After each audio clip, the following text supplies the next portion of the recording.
Linda had left home at around 7:30 that morning, and by the time she parked her red VW Beetle back on her driveway, the clock on her dashboard was showing 10:14 p.m. She was tired and she was hungry. But first things first. Wine, she said to herself as she switched on her living room lights and kicked off her shoes.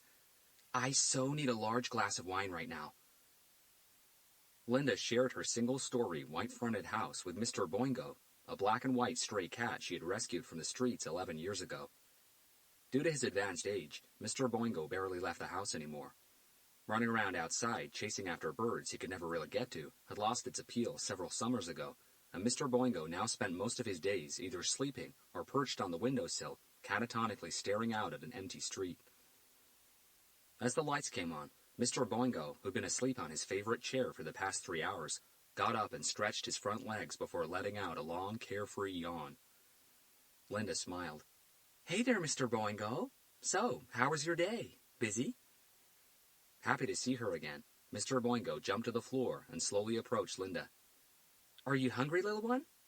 Linda asked, bending down to pick up her cat. Mr. Boingo snuggled up to her. Have you finished all your food? She kissed his forehead. Linda had known it would be a long day, so she had made sure she left Mr. Boingo enough food, or at least she thought she had. Taking a step to her right, she checked the food and water bowls tucked away in the corner. Neither was empty. You're not hungry, are you? Mr. Boingo began purring. His sleepy eyes blinked twice at her. No, I'm not. Putting on a silly cartoon-like voice, Linda pretended to be Mr. Boingo. I just want cuddles because I missed my mommy. She began gently scratching Mr. Boingo's neck and the underside of his chin. The cat's mouth immediately stretched into a happy smile. You love that, don't you? She kissed his forehead again. Cat in arms, Linda entered her kitchen, grabbed a clean glass from the dishwasher, and poured herself a healthy measure from an already opened bottle of South African pinotage. She let Mr. Boingo go before bringing the glass to her lips. She said out loud as her body finally began to relax. Heaven in liquid form. From her fridge, Linda retrieved her dinner, a small bowl of salad. She would much rather have a double cheeseburger with chili fries or a large extra-hot pepperoni pizza, but that'd be breaking the rules of her strict low-calorie diet, something she only allowed herself to do once in a while as a treat, and tonight wasn't treat night. After another sip, Linda collected her wine and her salad and left the kitchen. Mr. Boingo followed. Back in the living room, Linda placed everything on her dining table and powered up her laptop. While waiting for her computer to boot up, she reached inside her handbag for a tube of moisturizing cream. After carefully massaging a generous amount into her hands, she repeated the procedure with her feet. From the floor, Mr. Boingo watched, unimpressed. The next half hour was spent replying to emails and adding several new bookings to her calendar. That done, Linda closed her email application and decided to log into her Facebook account. 32 new friend requests, 39 new messages, and 96 new notifications. She checked the clock on the wall to her left. 10:51 p.m. As she began debating if she was really in the mood for Facebook, Mr. Boingo jumped onto her lap. Hey there! You want more cuddles, don't you? The cartoon-like voice was back. Of course I do. I've been left alone the whole day. Bad mommy. Linda had begun stroking her cat's chin again when she remembered something that she'd been meaning to do for a couple of days. I know what, she said, staring straight into Mr. Boingo's tiny eyes. Let's take one of those face swap pictures. How about that, huh? A couple of days ago, Linda's best friend Maria had Instagrammed a face swap picture of her and her adorable little Bichon Frise. The dog had a congenital abnormality in its lower jaw, which caused its tongue to stick out all the time. To match it, Maria also stuck out her tongue as the picture was taken. The combination of fluffy white fur, bleach blonde hair, tongue sticking out, and Maria's always over-the-top makeup amounted to a very entertaining image. Linda had promised herself that she would try something similar with Mr. Boingo. Yeah, let's do that, she said, nodding at her cat, her voice full of excitement. It'll be fun, I promise you. She picked up Mr. Boingo, grabbed her cell phone, and tapped the icon for a face swap application she had already downloaded. Okay, here we go. She readjusted her sitting position and considered the image on the tiny screen. A couple of framed paintings, together with a silver light fixture, could be seen on the wall directly behind her. To the left of the paintings was the doorway that led to a short corridor and the rest of the house. Linda was very particular when it came to taking pictures, even the ones done just for fun. No, I don't like that, she said, shaking her head at Mr. Boingo. The lights in the hallway behind her were switched off, but the ones on the silver fixture were on, giving the image on her screen an odd background glare. She readjusted her position once again, this time moving a little to her left. The glare was gone. Yeah, much better, don't you think? She asked Mr. Boingo. His reply was a slow, sleepy blink of the eyes. Okay, let's do this before you crash out again, sleepyhead. Using the face swap application couldn't be any simpler. All she had to do was take a picture. That was it. The application would instantly identify the two faces on the screen, place a red circle around each of them, and then automatically swap them around.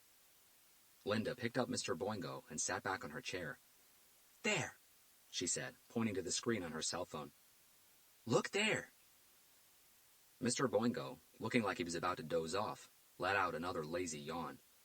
No, silly cat, don't look at me. Look there. Look. She pointed at her screen one more time, this time snapping her fingers. The noise seemed to do the trick. Mr. Boingo finally turned and looked directly at Linda's cell phone. There we go. Losing no time, Linda put on a bright smile and quickly tapped the photo button. On her screen, the first red circle appeared around her face. But as the second one quickly followed, Linda felt something constrict inside her chest like a tourniquet, because the application didn't place it around Mr. Boingo's tiny face. Instead, it placed it around something in the dark doorway directly behind her. Chapter 2. Good evening, everyone. Despite having the assistance of a microphone and a powerful PA system, UCLA psychology professor Ms. Tracy Adams understandably projected her voice a little louder than usual.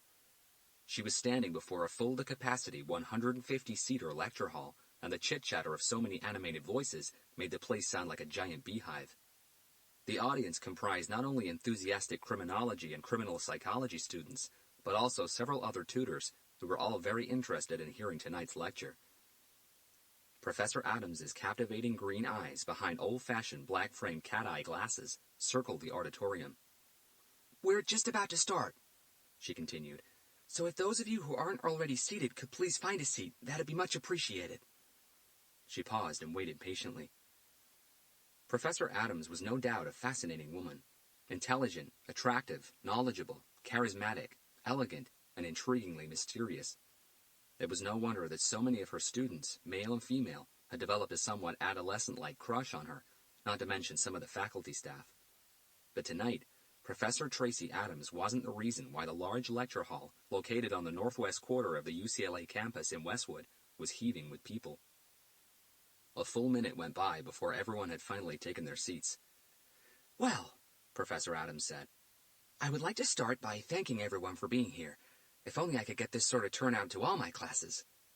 Subdued laughter broke out across the auditorium. Okay, she carried on. Before we begin, if I may, I'd like to give you all some background information on tonight's special guest. Her eyes briefly moved to the tall and well-built man standing to the left of the stage. The man, who had his hands tucked into his trouser pockets, replied with a timid smile. Professor Adams's attention moved to the notes in front of her, resting on the speaker's podium, before returning to the audience. A psychology graduate from Stanford University, she began. He received his first degree at the age of 19. Her next three words were delivered with a deliberate pause between them. Summa cum laude. A wave of surprised mumbling moved across the room. Also from Stanford University, she continued, and still at the tender age of 23, he received a Ph.D. in criminal behavior analyses and biopsychology. His thesis, which was titled An Advanced Psychological Study in Criminal Conduct, became, and still is to this day, mandatory reading at the FBI's NCAVC. A short pause. For those of you who don't know, or have forgotten what NCAVC stands for, that's the FBI's National Center for the Analysis of Violent Crime. She checked her notes, then looked back to the crowd. Despite being offered a profiler's position with the NCAVC's Behavioral Analysis Unit several times, tonight's guest has never accepted the offer, choosing instead to join the Los Angeles Police Department. More surprised mumbling, this time a little louder. Professor Adams waited for it to die down before continuing. As a member of this city's police force, he moved through its ranks at lightning speed, becoming the youngest ever officer to make detective for the LAPD. Since then, his crime-solving record has been second to none. She paused again, this time for effect. Our guest tonight is a highly decorated detective with the LAPD's HSS, the Homicide Special Section, which is an elite branch of the Robbery Homicide Division that was created to deal solely with serial and high-profile homicide cases requiring extensive investigative time and expertise. Professor Adams raised her right index finger to emphasize her next point. But that's not all. Due to his background in criminal behavior psychology and the fact that this beautiful city of ours seems to attract a very particular breed of psychopaths, laughter returned to the lecture hall. Our guest was placed in an even more specialized entity within the HSS. All homicides involving overwhelming sadism and brutality are tagged by the LAPD as ultra-violent crimes. Our guest tonight does a job that most detectives in this country would give their right arm not to. He is the head of the LAPD's ultra-violent crimes unit. She turned and once again looked at the man standing by the side of the stage. 150 pairs of eyes followed hers. It took me a long time to finally persuade him to come to UCLA as a guest speaker, and to talk to all of you about one of the most intriguing subjects as far as criminology and criminal psychology are concerned, the modern-day serial killer. The room fell eerily silent. Tonight, it gives me great pleasure to be able to introduce to you Detective Robert Hunter of the LAPD. The place erupted in ovation. Professor Adams motioned Hunter to join her. Detective Hunter freed his hands from his pockets and slowly took the 3 short steps that led up to the stage. As he locked eyes with the professor, she gave him a confident smile, followed by a very sensual but almost imperceptible wink. He broke eye contact, faced the applauding auditorium, and shyly bowed his head. Hunter really wasn't used to any of this. "Break a leg," Professor Adams whispered as she handed Hunter the microphone and left the stage the same way he had come up. Hunter waited until the place had gone quiet again. "I guess I would like to start by once again thanking all of you for being here. I must admit that this wasn't what I was expecting." It was Hunter's turn to give Professor Adams the eye. "I thought that I'd be speaking to maybe 20 to 25 students max." More laughter from the crowd. Renewing her smile, the professor shrugged at Hunter from the edge of the stage. "Before I begin, please allow me to explain that I'm no public speaker, and I'm certainly no teacher, but I'll do my best to try to relate to you what I know, and to answer any questions you may have." Once again, the audience broke into applause. Hunter was unsure what the audience's knowledge level was, so he started with some basic definitions, like the difference between a serial killer, a spree killer, and a mass murderer. The explanation was substantiated by a few examples of incidents that had taken place recently in the USA. He proceeded by giving his audience a 7-point list of the phases of a serial killer, from the aura phase, the very beginning, where the killer-to-be starts to lose his or her grip on reality, to the depression phase, the great emotional letdown that in most cases follows the murder act. "Before I move on," Hunter said as he finished explaining the final phase, his voice taking a much more serious tone, "when it comes to serial homicides, the most important thing I'd like you to remember is that—" He was interrupted by his cell phone vibrating inside his jacket pocket. He paused and reached for it. "I'm so sorry about this," he said, raising his right hand at the intrigued silence. "If you could all just give me a minute." He switched off the microphone and placed it on the podium. "Detective Hunter," he said into the mouthpiece. "UVC unit." As he listened to the caller on the other end of the line, his eyes found Professor Adams's. No words were necessary. She could read the expression on his face. She'd been by his side before when a similar call had come in. "You've got to be joking." She mumbled the words in disbelief before taking to the stage again and approaching Hunter. "Why am I not surprised this is happening tonight?" Hunter disconnected from the call and faced her. "I'm terribly sorry, Tracy," he said, his voice low and constricted. He could see her disappointment. "I need to go." She nodded her understanding. "It's okay, Robert. Go. I'll explain it to everyone." As Hunter rushed off the stage, Professor Adams grabbed the microphone from the podium, let out a sad sigh, and faced a very confused crowd. Hunter's watch read 9:31 p.m. by the time he got to the address he'd been given over their phone. Even at that time on a Wednesday evening, it had taken him around 3/4 of an hour to cover the almost 19 miles between Westwood and Silver Lake, an ethnically highly diverse neighborhood just east of Hollywood. As he joined Berkeley Avenue, heading west, he immediately saw the cluster of police vehicles surrounding the entrance to North Benton Way. Hunter knew that in a city like Los Angeles, nothing could gather a crowd of curious onlookers faster than the combination of flashing police lights and black and yellow crime scene tape. With that in mind, he wasn't at all surprised to see the ever-growing mob of nearby residents that had already assembled by the perimeter, cell phones firmly in hand, hungry for a few seconds of video footage, or even just a decent picture, so it could all be displayed on their social media pages like Pokemon trophies. The press had also beaten Hunter to the punch.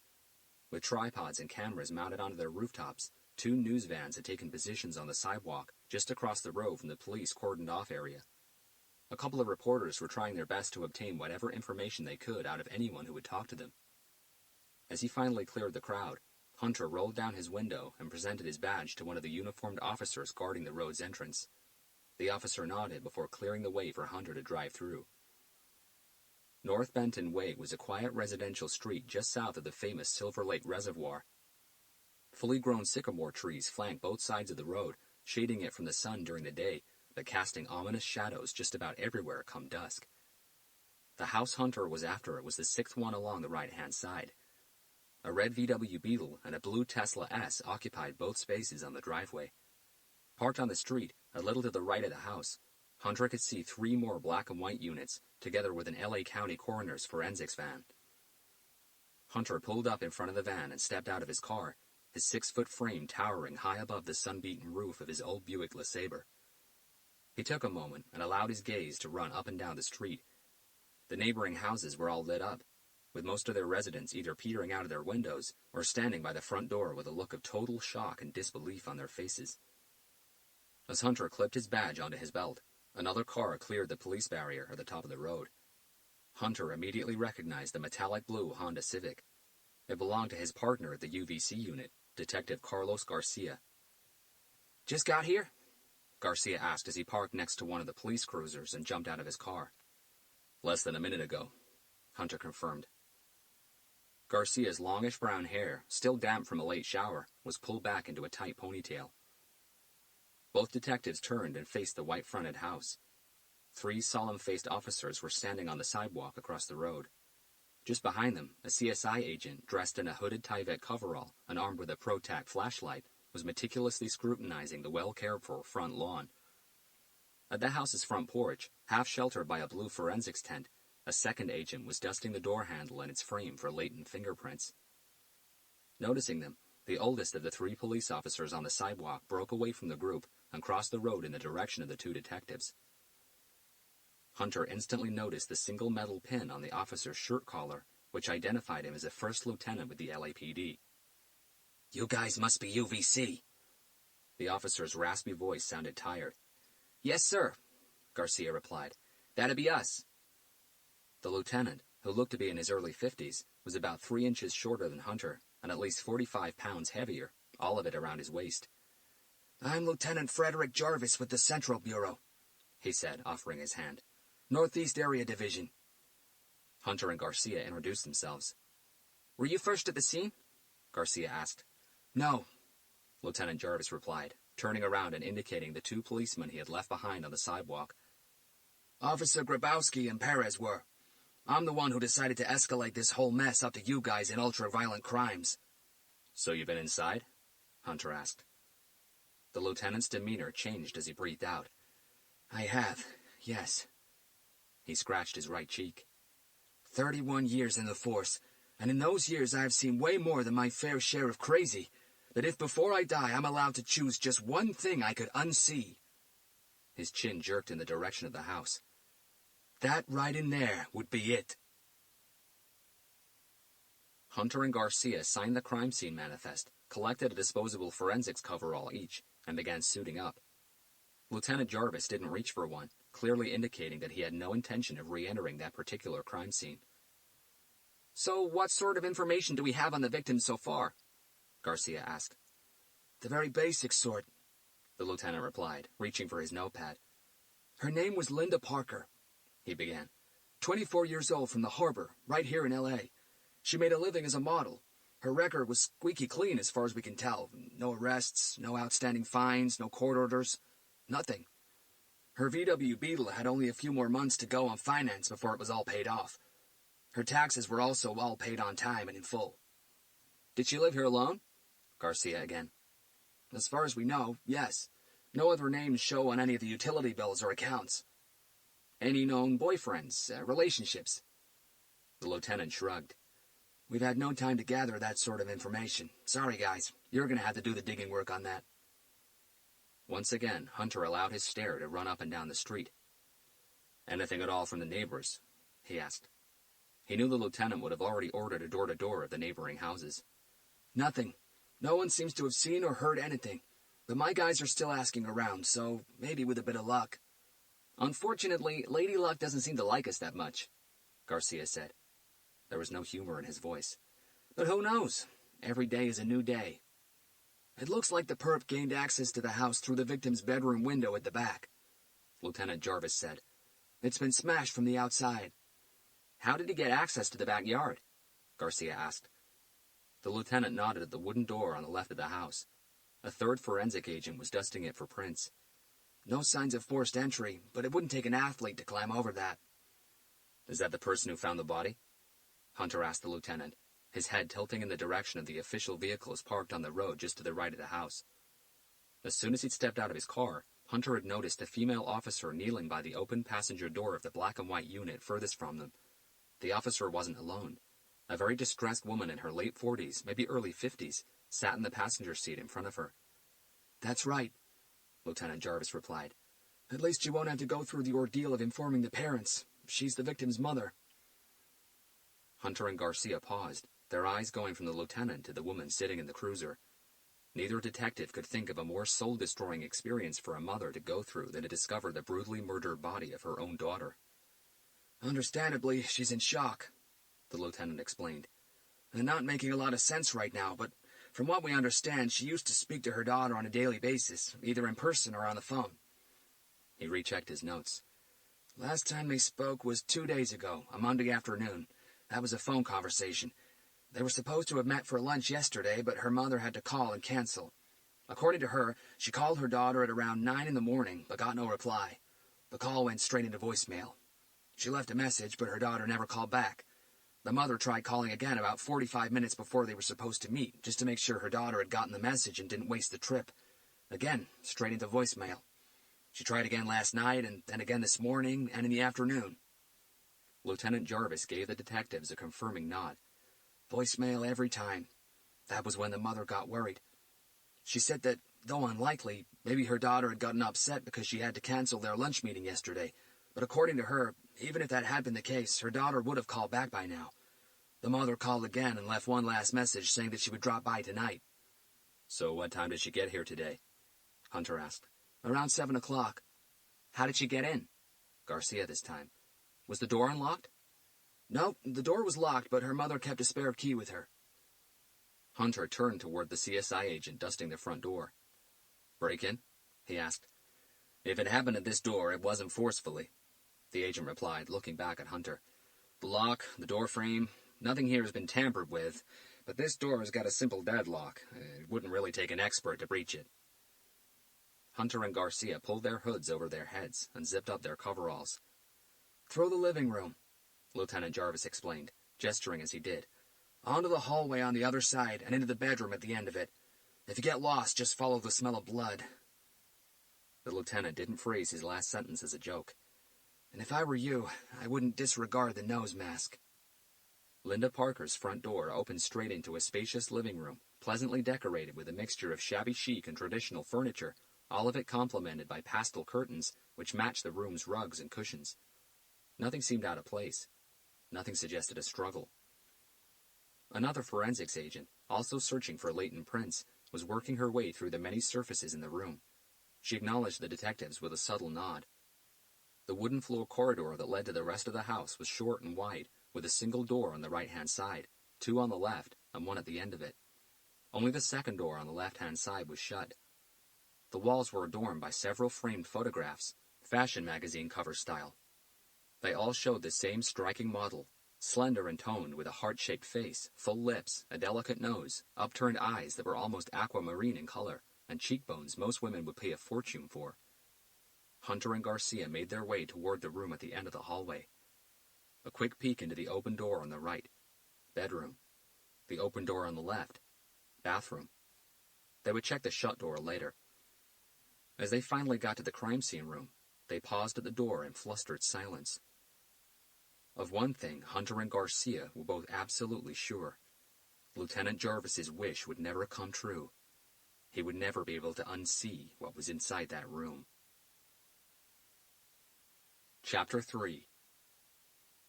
The man was jolted awake by the loud sound of a motorcycle in the streets outside.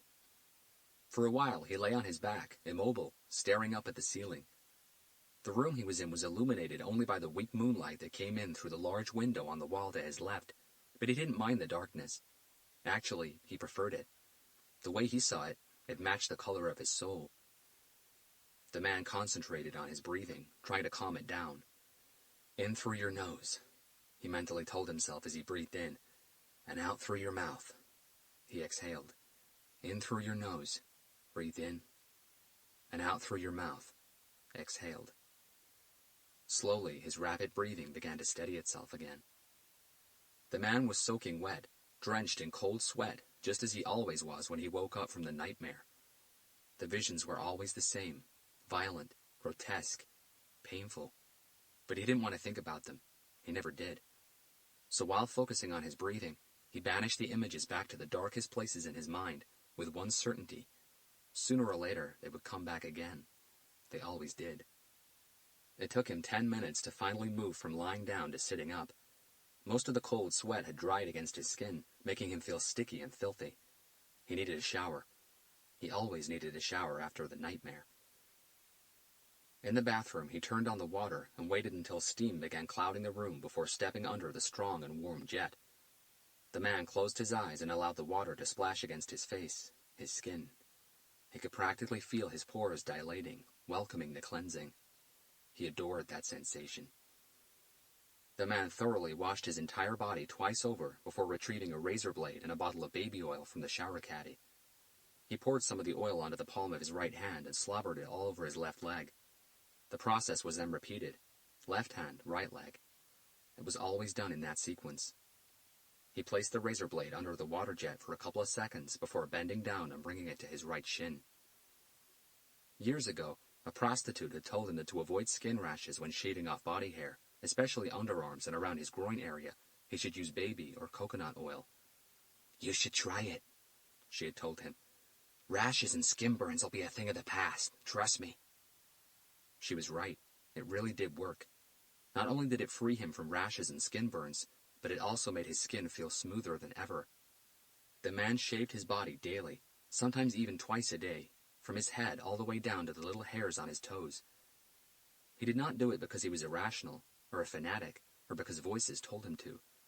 He did it simply because he enjoyed the way his skin felt in the absence of hair. How so much more sensitive it became.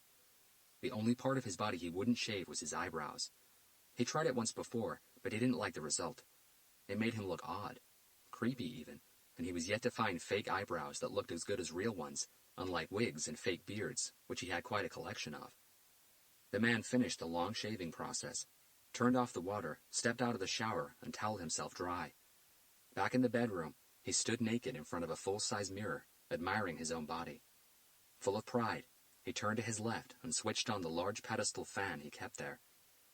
As the gust of air came into contact with his smooth skin, his whole body shivered, sending a wave of ecstasy up and down his spine more powerful and pleasurable than any drug was ever able to achieve. It was as if the shaving ritual had enhanced his skin's sensory receptors tenfold. The man bathed in that bliss for several minutes before finally switching off the fan. "I guess it's time to go get ready," he told himself, his body shivering one more time, this time from the pure thrill of anticipation. The man just couldn't wait to do it all over again. Chapter 4. When it came to crime scenes, it was no real surprise that Hunter and Garcia were known for having thick skin. They had witnessed more bloody and brutal homicide aftermaths than most detectives in the entire history of the LAPD. Very few acts of violence still had the capacity to shake them. What they saw inside Linda Parker's bedroom that evening was one of them. "What the hell?" Garcia uttered these words almost unconsciously. Despite all his experience, his brain was having trouble comprehending the images his eyes were capturing. Everything about the crime scene was unsettling, starting with the temperature inside the room. In Los Angeles, the average high temperature in April was around 21 degrees Celsius, but the room felt a lot more like 5 at a push. Garcia folded his arms in front of his chest to keep some of his body heat, but the unusual cold temperature was only the beginning. The room before them was plastered in crimson red. The floor, the rug, the curtains, the furniture, the bed, the walls, everything. And still, all that blood amounted to nothing more than a silly joke when compared to the centerpiece in the room. Linda Parker's body had been left on the bed, which had its headboard pushed up against the south wall. She was lying on her back, on blood-soaked sheets that had once been white. Her arms were resting by her torso, with her legs naturally extended, but the extremities to all 4 of her limbs were missing. Her feet had been hacked off at the ankles, and her hands at the wrists, but that too played second fiddle to the killer's main disturbing act. Linda Parker's body had been skinned, leaving behind a grotesque mess of brownish-red muscle tissue, naked organs, and exposed bones. The smell of rotting flesh toxified the air inside the room. "Welcome to your new nightmare, guys." The odd greeting came from Kevin White, the 48-year-old lead forensics agent who was standing to one side of the bed. He was 5'10", with light brown eyes under thick, unruly eyebrows. His hair, currently covered by the hood of his Tyvek coverall, was fair and thinning at the top. His mask hid a long nose and a thin mustache that looked more like peach fuzz than facial hair. He was a very experienced agent who had worked with Hunter and Garcia at a handful of crime scenes before. Kevin White was also an expert in forensic entomology. Across the bed from White, a CSI photographer was clicking away at the body, trying to capture it from all possible angles.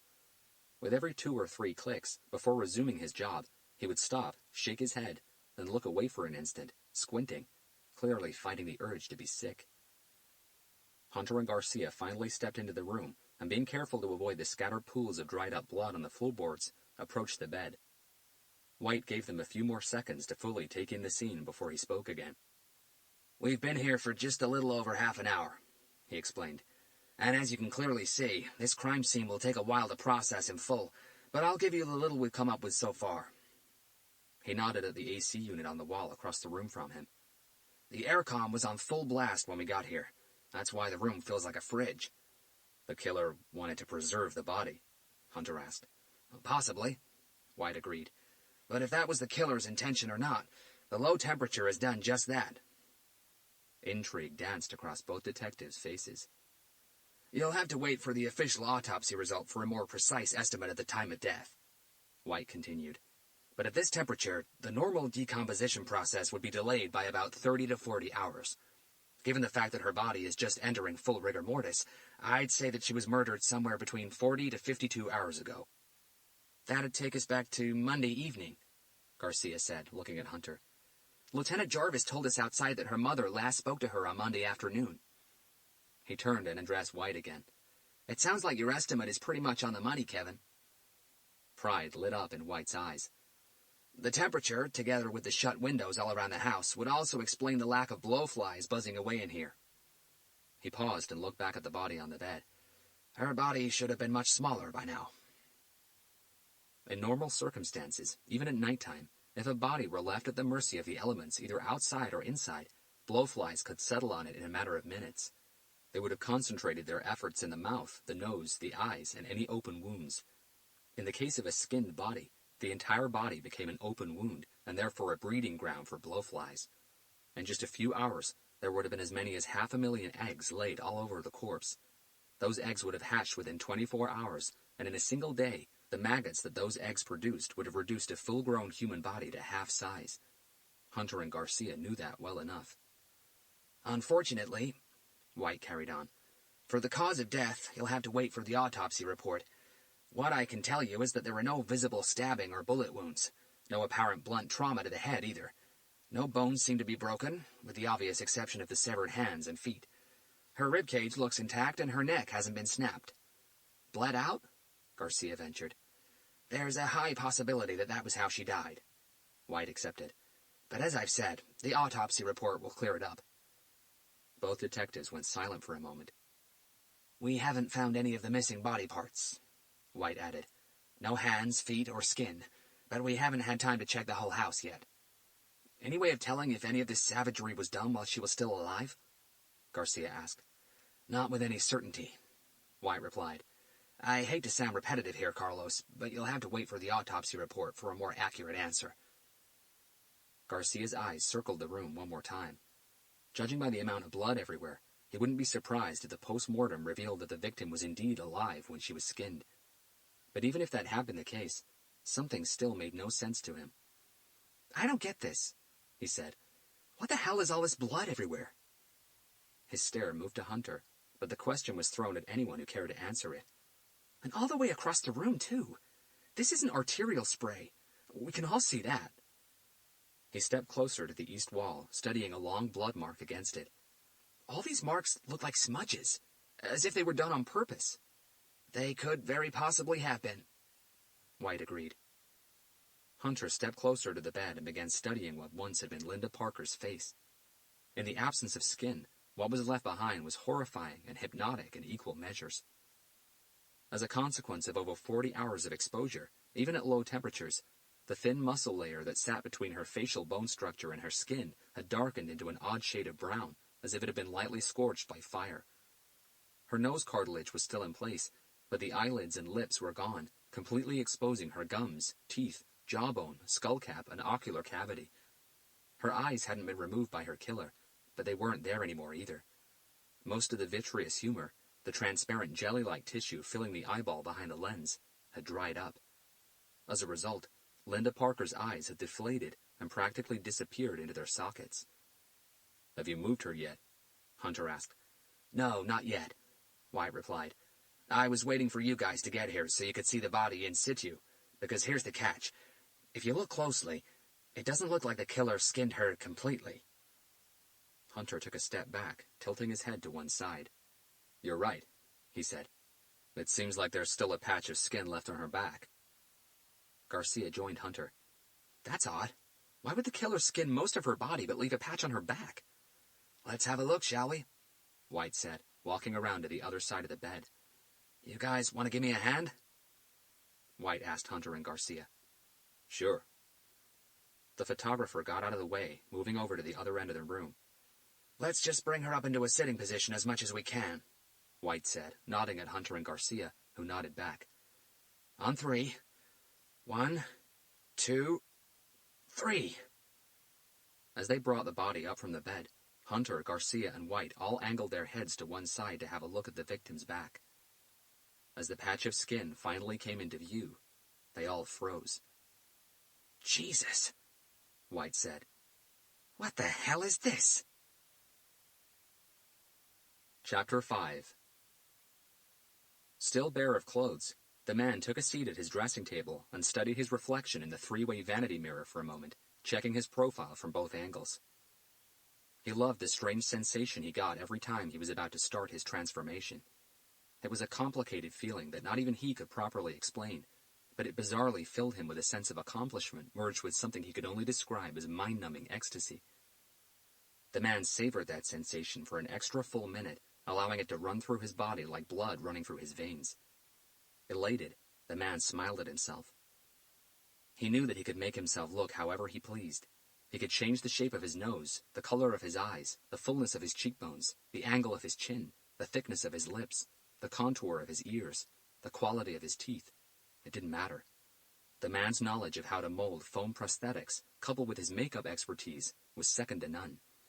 Better yet, if he combined all that with just a few electronic gadgets, he could even change the sound and the strength of his voice, like he'd done before. The man sat back on his chair and regarded the photo he had pinned to the top right-hand corner of his mirror. He had absolutely no idea who the man on it was. The picture had come from a random stock photos website, but the person on it had a very interesting look about him. Round nose, low cheekbones, full lips, blue eyes, and angled eyebrows that gave his whole face a somewhat sad look. For some reason, the man liked that.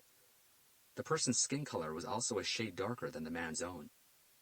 The man had already molded several pieces of foam prosthetics to match the person's nose, lips, and cheekbones, and as he applied a thin layer of special adhesive to one of the pieces, he began to imagine what that person would be like in real life. How he would talk, walk, smile, laugh. Would his voice be soft and subdued, strong and authoritative, or a combination of both? How about his personality? The man wondered. Would he be outgoing, talkative, shy, introvert, funny, serious, intellectual? The possibilities were endless, and that thoroughly excited him. He loved the creation process of every new person he became. He loved it because there was no one better at it than he was. But the physical transformation, together with the personality conception, was only part of the fun. The real excitement, the real creative process, would come later, for the man was undoubtedly an artist. Chapter 6. Hunter, Garcia, and White were all surprised to see that a perfectly shaped, straight-edged patch of skin still remained attached to Linda Parker's back. In fact, the patch covered the whole of her back, from left to right side, and from a couple of centimeters below her shoulders all the way down to the top of her buttocks. But the surprises didn't end there. Despite all the dry blood that covered most of that skin patch, all three of them could clearly see that something had been hastily carved into it, rupturing the skin and cutting into her flesh. "What the actual fuck?" Garcia whispered as he squinted at the marks. "Tommy," White called, gesturing for the forensics photographer to join them. "You need to come get this." Tommy looked back at White as if saying, "There's more to this freak show?" "Now!" White urged him. Adjusting his glasses, Tommy walked around to the left side of the bed. "Oh, man," he said, shaking his head one more time. "This just ain't right." The carvings to the victim's back looked like an odd combination of symbols and letters, forming 4 distinct horizontal lines. Those symbols and letters had been crudely carved using only straight lines, no curves. It took the photographer a couple of seconds to recompose himself before he began clicking away. Despite the blinding brightness of his camera flash exploding from behind them, Hunter's attention never faltered. As his gaze moved from letter to symbol and from straight line to straight line, a new shiver began at the core of Hunter's soul, gaining momentum like a rocket. "Is this some sort of devil worship language or some bullshit like that?" Garcia again. Hunter slowly shook his head at his partner. "Well, it's definitely not English," White replied. "Maybe it's alien," the photographer offered. "It'd be easier to believe that than that another human being was capable of doing all this." "No." Hunter finally broke his silence, his voice plain. "It's Latin." "Latin?" Both Garcia and the photographer frowned at Hunter before their attention returned to the markings on the victim's back. They restudied them for another long moment. White also didn't look so sure. "I don't see it, Robert," he said, tilting his head from one side to the other. "And my Latin isn't bad at all." "If this is Latin," Garcia asked, "what do these symbols mean?" "They aren't symbols," Hunter replied, but he could easily see how his partner or anyone else would have mistaken some of the carved letters for symbols. It's just the careless way in which the letters were drawn. Neither Garcia nor White seemed to follow. "Do you guys have her?" Hunter asked. "Can I free my hands?" "Yeah, we've got her," White replied. Hunter let go of the body. Garcia and White kept her in place. "These cuts to her skin," Hunter began, indicating as he clarified. "These lines used to form the letters were made by what looked like quick slashes from some sort of blade." He reenacted the movement with his hand, his index finger sticking out. "Yeah, okay," Garcia agreed. White also nodded. "And as you can see," Hunter continued, still indicating as he spoke, "whoever did this used only straight lines, no curves, which gives us 2 options. 1, he drew some of the letters this way on purpose, or 2, he wasn't paying that much attention to precision as he drew them. Nevertheless, what we're left with here are several lines that fail to connect where they were supposed to, either by falling short or missing the target altogether. That's why some of these look more like symbols than letters." Garcia, White, and Tommy, who had stopped taking pictures to concentrate on Hunter's explanation, still looked very confused. Hunter tried to clarify. Like here, for example. This is supposed to be a P. Hunter used his finger to redraw the letter over the existing carved one without touching the victim, but this time he used a curved line. And this is a D. He repeated the process. Some are also very skewed and out of line, which makes it a lot harder to see it, like here. This is supposed to be an H. This is an M, this is an S, and this is a C. As Hunter redrew the letters with his fingers, his argument began to make a lot more sense. "I'll be damned," White said, his eyes widening at the markings. The puzzle was beginning to come together for him, but it still wasn't quite there yet. "The next problem we have," Hunter wasn't done yet, "is that as everyone can see, we have 4 distinct horizontal lines here, which would suggest that we also have 4 different words, but we don't." Garcia was still staring at the carvings, but the look in his eyes was a very lost one. "How many words do we have?" White asked. 3, Hunter replied, "but they've been split at completely random places to form 4 lines. If you give me a piece of paper and a pen, I'll show you." "I can get you one," Tommy said, walking over to his camera case, which he had left by the bedroom door. A couple of seconds later, he handed Hunter a notepad and a pencil. "So, this is the first line." Hunter said each letter out loud as he first indicated it on the victim's back before writing it on the notepad. Finally, Hunter showed them what he had written. Pulchr, Itudoci, Rcumd, Ateius. "What the fuck?" Garcia said, as he and White placed the body back onto a lying position. He knew that Hunter saw things differently than most people did. His brain worked differently too, especially when it came to putting puzzles together, but sometimes Hunter did more than surprise him. He scared him. "How the hell did you manage to see all that from these crazy cuts to her back, and so fast too?" "I was just about to ask you the same thing," White said. "Have you seen something like this before?" Hunter shook his head before playing it down. "No, never. Maybe it was the angle I was looking at them." White's attention returned to the piece of paper Hunter had shown them. "Pulchritudo circumdateus." He first read it at an overly slow pace and as a single word before finally splitting the 3 words correctly. "Pulchritudo circumdat eius." His pronunciation was spot on. Garcia's eyebrows arched as his stare ping-ponged between Hunter and White. "Unfortunately, the last time I spoke Latin was never. What the hell does it mean? Does anyone know? Is it supposed to be some sort of devil incantation or something?" "No." This time it was White who shook his head. "I don't think so." "So what is it?" "If I'm not mistaken," White replied, "it means beauty is all around her." "That's correct," Hunter confirmed. "Beauty is all around her, beauty surrounds her. The words in English may vary, but the meaning is the same." For a moment, Garcia paused and looked around the room again in astonished disbelief, his gaze moving from blood smudge to blood smudge. "Beauty is all around her? What beauty?" White's stare followed Garcia's. It was then that a thought came to him.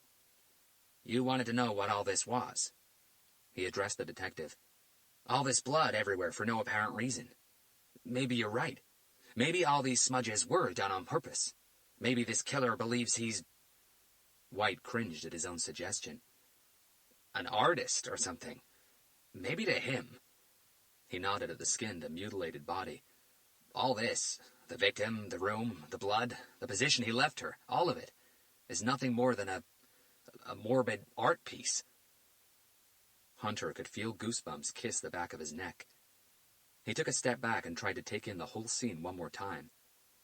"The carvings to the victim's back," White said in conclusion. "They could be just how the killer chose to sign his work." Before anyone could reply, the female forensics agent who had been dusting the surfaces in the living room for latent prints appeared at the door to the bedroom. "Jesus Christ," she said, her expression one of sheer disgust. "Whoever this killer is, he's one sick son of a bitch." Everyone frowned at her. "You guys better come and have a look at this." Hunter, Garcia, and White followed the agent out of the bedroom and through the short hallway that led back into the living room. But contrary to what they were expecting, the agent didn't direct them to any of the surfaces she'd been dusting for prints. nor did she lead them to the front door or the outside of the house. Instead, she took a right as they entered the living room and guided everyone into a sharp-lined, modern-looking kitchen. The kitchen was surprisingly spacious, with black granite worktops running along 3 of the walls and contrasting perfectly with the shiny white floors and cupboard doors. The chrome extractor unit above the black stove matched the stainless steel sink and the wall-mounted oven. A large double window directly above the sink would no doubt bring more than enough sunlight into the kitchen during the daytime. The fridge, the freezer, and the dishwasher were all hidden behind cupboard doors, making the kitchen look and feel clean and decluttered, and that was exactly the first thing Hunter noticed as he stepped into the room. How clean it all seemed to be. There was no real mess anywhere. No crumbs or leftovers on any of the surfaces, including the floor.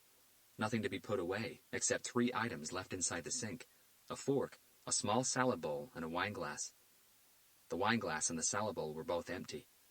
The glass showed residues of red wine and a very noticeable red lipstick smudge around its rim. "I finished with all the surfaces in the living room," the agent explained. "Second in line was the kitchen." She nodded at her equipment case on the floor to the right of the door. Despite her steady voice, Hunter picked up a sincere hint of distress in her tone. While she spoke, his eyes carried on scanning the room. "As I'm sure you've already noticed," the agent continued, "every appliance in this kitchen, except for the oven and the microwave, sit hidden behind one of the cupboard doors." She indicated the first door on the far left, under the worktop that hugged the east wall. "We have a dishwasher right here," she said, before diverting their attention to the 2 tall doors that flanked the wall-mounted oven on the west side of the kitchen. "Over there you'll find the fridge on the left and the freezer on the right." She paused and took a deep breath. "Why don't you go ahead and have a look inside the freezer?" Kevin White's stare stayed on his agent for a couple more seconds before moving to Hunter and Garcia, who were standing to his left. He already had a pretty good idea of what he would find inside that freezer. His weight shifted from one foot to another before he finally took a step forward and pulled open the door. "Oh, Jesus Christ!" The shock in White's voice was real. There was no question that he was expecting to find the victim's missing body parts stashed away in that freezer. But he was wrong. He was very wrong. Hunter and Garcia had followed White, and what they saw as he pulled the freezer door open added a whole new layer of cruelty to an already over-sadistic crime scene. 2 of the freezer shelves had been removed to create more vertical space.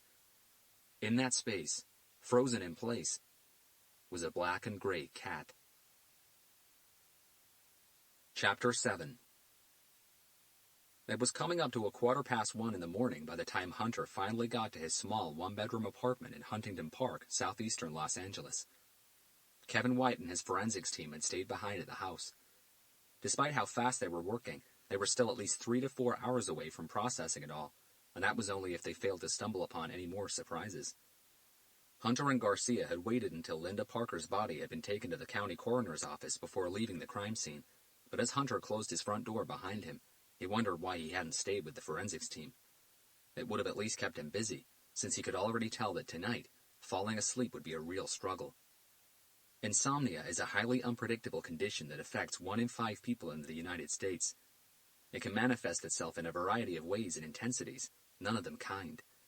The disorder is usually linked to stress and the pressures of being an adult in modern society, but not always. Hunter was only 7 years old when he first started experiencing sleepless nights. They began shortly after cancer robbed him of his mother. Back then, with no other family for him to rely on other than his father, coping with such loss proved to be a very painful and lonely affair for the young Robert Hunter. At night, he would sit alone in his bedroom and lose himself in the memories of when his mother could still smile, of a time when her arms were still strong enough to hug him and her voice loud enough to reach his ears. With her death, it didn't take long for the ghastly nightmares to follow, and they were so devastating, so psychologically damaging, that insomnia was the only logical answer his brain could come up with. Sleep became a Russian roulette for Hunter, a luxury and a torment all rolled up in one. For a 7-year-old boy, his coping mechanism was as brutal as a battlefield amputation, but Hunter faced it the best way he could. To keep himself occupied during those endless, lonely, sleepless hours, Hunter took to books, reading everything and anything he could get his hands on, as if reading somehow empowered him. Books became his sanctuary, his fortress, his shield against the never-ending nightmares. As the years went by, Hunter learned how to live with insomnia instead of fighting it. On a good night, he would find 3, maybe 4 hours of sleep. On a bad one, not even a second. Hunter had just finished pouring himself a glass of water in the kitchen when he heard his cell phone vibrate on top of the small dining table that doubled as a computer desk in the living room. He checked his watch again. 1:17 a.m. "Detective Hunter, UVC unit," he said, bringing the phone to his ear. "Robert." For a moment, the female voice threw him. At that time in the morning, especially after just coming back from a crime scene where the forensics team had stayed behind, Hunter didn't even check the display screen, already fully expecting to hear Kevin White's voice, bringing him even more bad news. "Robert?" the voice said again, this time as a question. Hunter had completely forgotten about his unfinished UCLA lecture. He had completely forgotten that he had promised Professor Tracy Adams that he would call her. "Tracy," he said, his voice low and apologetic. I'm so sorry I haven't called you. Hunter saw no point in lying. "I forgot." "No, don't worry about that," Tracy replied, her tone sincere. Hunter and Professor Adams had met for the first time a few months ago at the 24-hour reading room of the historic Powell Library building inside the UCLA campus. The attraction on both sides had been immediate, and though they'd been out on a few dates where romance had certainly threatened to blossom, Hunter had chosen to keep it just a little over an arm's length away. "Is everything okay?" Tracy asked, and instantly regretted the question. She knew Hunter's LAPD unit dealt solely with extreme violent crimes, which meant that every time he received a call where he had to drop everything and just go, everything was never okay. "I'm sorry, Tracy tried to think where to backpedal to. "It's all right, I know what you mean," Hunter said, hoping Tracy wouldn't pick up on the concern in his voice, but knowing that she was way too attentive not to. Hunter never discussed his cases with anyone outside the realms of the investigation, no matter how close to him they were, but he had to admit that he had come close to confiding in her more than once before. Not only was Tracy one of the most grounded people he had ever met, she was also a very well-respected criminal psychology professor at UCLA. If there ever were a civilian who would understand the pressures of what he went through with the ultra-violent crimes unit, Tracy Adams would certainly be that person. "I'm so sorry about the lecture last night," Hunter said, moving away from the subject. "I was actually looking forward to it." "No, you weren't," Tracy replied, the quirkiness in her tone giving away the smile on her face. "Did you forget that I was the one who spent weeks trying to convince you to do it?" Hunter said nothing. "But admit it, Robert. You were having fun, weren't you? I saw it. You felt that teaching bug bite." Hunter nodded to himself. "It was a lot less painful than what I'd expected." "Well, I do love what I do. But I'll tell you this. I'd give just about anything for the attendance numbers and the level of undivided attention you got in those few minutes. Everyone in that room was completely transfixed by everything you were saying, including me." Hunter laughed. And the really interesting part was still to come. "Yes, I can imagine." Hunter walked over to the large window in his living room. Outside, clouds had started gathering up in the sky, slowly ridding the night of all its stars. "Robert? Are you still there?" Hunter caught a glimpse of his reflection in the window. He looked tired. "Yes, I'm here." "Are you at home?" "Yes, I just got in about 5 minutes ago, but I can't help thinking that I should have stayed. CSI is still at the scene, and they'll be there for at least another 2 to 3 hours. "Wow, is it that bad?" Tracy's question ran away from her, and for the second time in less than a minute, she found herself regretting her choice of words. But before she had a chance to apologize, Hunter surprised her. "Worse, Tracy," he confirmed in a heavy voice. "A lot worse." Tracy's initial impulse had been to ask Hunter if he wanted to talk about it, but this time thought finally preceded action, and she quickly rephrased the question in her head before actually asking it. "Would you like some company? Do you want to come over?" Hunter hesitated. "I'm still wide awake. Will be for hours. I can tell." As coincidence had it, Tracy Adams also suffered from insomnia, albeit not as severely as Hunter. "And I've got a late start tomorrow. My first class is only at 11. The truth was, Hunter would have loved her company, but he thought about it for an instant, more than enough time for his logical side to take over. "Is it okay if I take a rain check on that one? Tonight I won't be good company to anybody." Hunter meant every word, but that was only part of the reason. Something had really been bothering him since he had entered Linda Parker's bedroom a few hours back, and before the night was over, he wanted to run a couple of searches against a few different databases. Of course, Tracy replied after a silent moment. If you change your mind, you know where to find me, right? I do. I'll call you, okay? As soon as they disconnected, images of the crime scene began tumbling over each other inside Hunter's head, avalanche style. He looked up at the sky again. The stars were now all gone. Darkness, it seemed, had come to Los Angeles in more ways than one. Chapter 8. Dr. Carolyn Hove, the Los Angeles chief medical examiner, was an early riser. She'd been so for as long as anyone could remember, including herself. Back when she was a school kid, even during summer breaks, and to her parents' dismay and annoyance, young Carolyn would be up and ready for action by the crack of dawn. One of her earliest memories of her late father was of him telling her that if she looked up the definition of morning person in a dictionary, she would probably find a picture of herself. That morning, like every morning throughout the year, Dr. Hove arrived at the County Department of Medical Examiner Coroner in North Mission Road at least an hour before any other pathologist in her team. That first quiet hour by herself was her favorite part of the working day. At the reception counter, inside the lobby of the architecturally stunning old hospital-turned-morgue, Frank, the night watcher, who was built like a tank, greeted her with a warm smile. "Good morning, Doctor," he said in his natural baritone voice. Dr. Hove smiled back at him. Despite being in her late 40s, she still looked like a woman in her early 30s, tall and slim, with piercing green eyes, full lips, prominent cheekbones, and a delicate nose. That morning, her long chestnut hair had been tied back into a tidy ponytail. Frank pushed a large cup of coffee across the counter in her direction. "Brewed less than a minute ago," he said. Every morning, as soon as Frank saw Dr. Hove driving into the parking lot through one of the many surveillance monitors, he would make a brand new pot of strong Colombian coffee, her favorite. By the time she parked and walked through the main entrance doors, he'd always have a fresh, steaming cup waiting for her. "I have no idea what my mornings will be like without you, Frank," the doctor said as she took the cup. Her voice had the sort of velvety and calm tone usually associated with experience and knowledge, and Dr. Hove possessed plenty of both. "Did you watch the game last night?" she asked, already knowing the answer. Just like her, Frank was a huge Lakers fan, and if time and work allowed, would never miss a game. "But of course," he replied. "Did you?" The doctor made a face at him. "Does Dolly Parton sleep on her back?" Frank's smile brightened. "What a game, wasn't it? And we're now one step closer to the playoffs." "Oh, we'll get there," Dr. Hove said with conviction. "The way we've been playing, there's no doubt about it. I'll see you tomorrow, Frank. Have a good morning and a good sleep." "Have no doubt of that, Doc." Dr. Hove approached the double metal doors just past the reception counter and waited for Frank to buzz her in.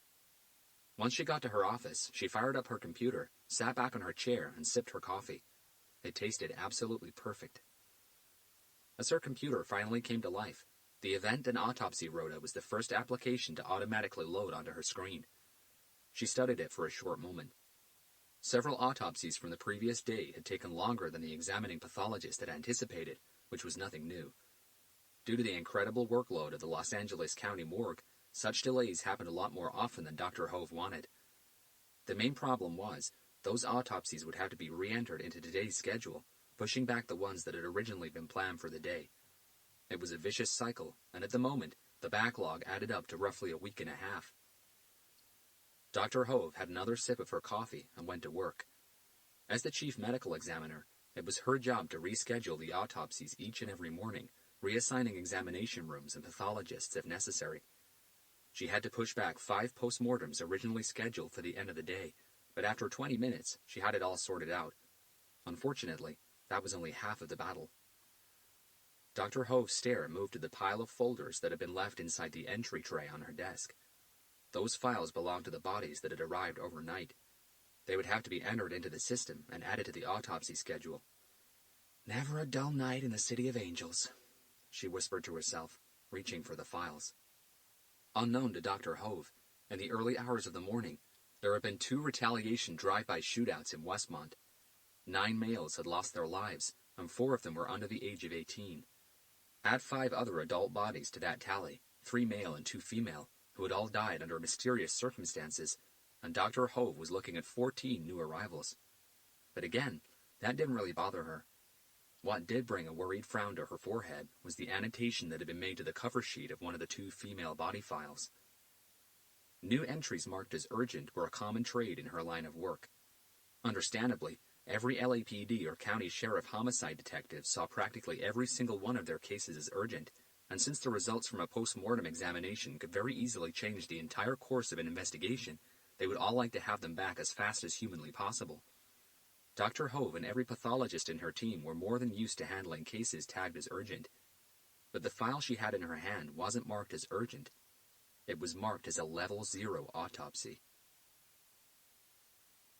In Los Angeles, every post-mortem examination where, even after death, the victim could still pose some sort of risk of contamination, radiation, poisoning, contagious diseases, etc., were tagged as dangerous or hazardous. Those examinations were conducted exclusively inside Autopsy Theater 0, which was the only autopsy theater located in a sealed-off area down in the basement of the main building of the medical examiner complex. Those autopsies were known as Level 0, and they could only be performed by a specialist team or the chief medical examiner herself. "Interesting," Dr. Hove said, flipping open the file. She was instantly surprised. Usually, requests for a Level 0 autopsy only came to her if the investigation was either being handled by the FBI or had the involvement of the CDC, Center for Disease Control and Prevention. But that wasn't the case. This investigation belonged to the LAPD. More precisely, to the Ultraviolent Crimes Unit. The name of the lead detective assigned to the case was Robert Hunter. As the doctor read that piece of information, her interest increased. She leaned forward and placed her coffee cup on her desk. Dr. Hove and Detective Hunter's professional relationship went back several years, and she was yet to meet a more enigmatic man than the head of the LAPD's Ultraviolent Crimes Unit. But that wasn't the only characteristic that differentiated Hunter from every other homicide detective inside the LAPD and every other law enforcement agency she had ever worked with. In 21 years as a pathologist, Dr. Hove had never come across anyone who could read a crime scene or get inside the mind of a killer quite the same way Detective Hunter could. Even without seeing the body, Dr. Hove was sure that this would be an interesting post-mortem examination. Due to the fact that the female body in question had only been discovered in the early hours of last night, the file Dr. Hove was looking at held a limited amount of information. Victim's name and address, a basic description of the crime scene, the name of the unit and the detectives assigned to the case, and the name of the lead forensics agent who had attended the scene. There were no CSI photographs, not yet. Those would be added later, together with several different forensics lab reports. Dr. Hove's attention returned to her computer screen, and she rechecked her roster. Level 0 autopsies always took priority over absolutely everything. After rescheduling a private post-mortem examination and postponing a late morning meeting, she was able to slot the new entry into her first autopsy of the day. Half an hour later, she had suited up and was ready to start. Autopsy Theater 0 was more than just a post-mortem examination room. It was a completely self-contained pathology examination area with its own cold storage chamber and an individual lab facility. Its restricted access database also sat separate from the Department of Medical Examiners' main databank, which meant that the results of any post-mortem examinations conducted inside Theater 0 couldn't be accessed by general personnel, and therefore could be kept a secret, at least for some time. Linda Parker's body, still sealed inside a body bag, was brought down to Theater 0 by one of the autopsy technicians, who also helped Dr. Hove move it from the gurney to one of the 3 stainless steel examination tables inside the large white-tiled room. "Would you be needing anything else, Doctor?" the athletic-looking technician asked as his gaze moved around furtively. He'd never been inside this room before. "Would you like me to help you wash and prepare the body?" "No, I'll be fine on my own," the doctor replied, pushing her dark-framed glasses up the bridge of her nose. "If I need anything else, I'll call." She waited until the technician had exited the theater before unzipping the body bag. Despite all her experience, despite the hundreds and hundreds of murdered bodies she'd examined throughout her career, the brutality of certain cases that ended up on her autopsy table still had the capacity to disturb her. This certainly was one of those. The full examination lasted just a little under 2 hours, and as Dr. Hove finally identified the cause of death, she took a step back from the table and regarded the savagely mutilated and skinned body on it one more time. "This doesn't make any sense." Chapter 9. Hunter and Garcia's office was at the far end of the Robbery Homicide Division's floor, inside the famous Police Administration Building in downtown L.A. The office was a claustrophobic 22-square-meter concrete box with barely more than 2 desks, 3 old-fashioned filing cabinets, and a large white magnetic board pushed up against the south wall. But it was still a completely separate enclosure to the rest of the RHD, which, if nothing else, kept prying eyes and the loud buzzing of voices locked out. Hunter had received an email from Kevin White less than an hour ago, enclosing a copy of the crime scene forensics report, together with a zip file containing all the images captured by the official photographer. Hunter had spent the last half hour printing them all out and pinning them to the magnetic board when Captain Blake pushed open their office door and stepped inside. Barbara Blake had taken over the LAPD Robbery Homicide Division's leadership several years ago after the retirement of its long-standing captain, William Bolter. Elegant, attractive, with long black hair and mysterious dark eyes that could make most people shiver with a single stare, Captain Blake wasn't easily intimidated. After so many years and so many different roles within the force, very little ever unsettled her, but for the next full minute, she didn't say a word to either of her 2 detectives. All she did was study the pictures on the whiteboard with a disbelieving look.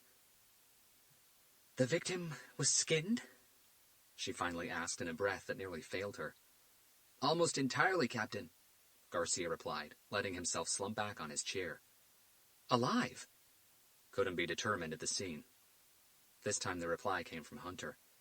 "We're still waiting for the autopsy report to confirm it. If we're lucky, we might still get it this morning." "The killer also took her hands and feet," Garcia added. The captain's stare paused on him for an instant before returning to the board. She stepped closer, and her eyes found the close-up photograph of what the killer had carved into the victim's back. "What the actual hell?" Among the carvings, Captain Blake was able to identify a few letters. "Is this supposed to say something?" Garcia got to his feet. "It's actually Latin, Captain." He approached the board and showed her how several of the lines should have connected but didn't. When he was done, Captain Blake shook her head as if she had been temporarily stunned. Her eyes narrowed, trying to make out the words. "It means beauty is all around her, Captain." Blank turned into skeptical. "I don't get it," she finally said. Garcia didn't suffer from insomnia, but just like Hunter, he too had had very little sleep overnight. After returning from Linda Parker's crime scene, he had spent most of the early hours of the morning trying to understand at least a fraction of the madness he had seen inside that house. The blood, the carvings, the skinned body, the missing feet and hands. No matter which path he tried to follow inside his head, they all seemed to end up at the exact same well. "It's early days, Captain," Garcia said, walking back to his desk. "But a half-theory sort of emerged last night at the crime scene." "All right," the captain said with interest. "And what is this half-theory?" Garcia knew that he was about to enter crazy land. He sat back on his chair, rested his elbows on the armrests, and touched fingertip against fingertip. "That maybe this killer thinks of himself as an artist." He paused and indicated the photos on the board. "And that craziness you see there would be nothing more than his art piece, which he considers to be a work of beauty." The captain's gaze had returned to the photos on the board, but it slowly moved back to Garcia. "Are you joking?" She almost choked on her next words. "An artist? A work of beauty? What?" Garcia nodded. "To the killer, maybe, yes. That's absurd." Garcia looked at Hunter for help. He got none. "Indeed it is," Garcia agreed. "And to be honest, no matter how inventive we might believe we are, we would never have come up with such a crazy theory if not for the message the killer carved into this poor girl's back." On the board, Captain Blake found the picture that showed the carvings. "Beauty is all around her?" she asked. "Is that what you said all that nonsense translates to?" "That's it. And I know how crazy it all sounds, Captain, but it also makes some sort of crazy sense." Glaring at her detective, the captain threw her hands up. "Well, I'm all ears, Carlos. Please, by all means, enlighten me." She grabbed a fold-up chair that was leaning against one of the walls and took a seat. Garcia got up and walked back over to the picture board.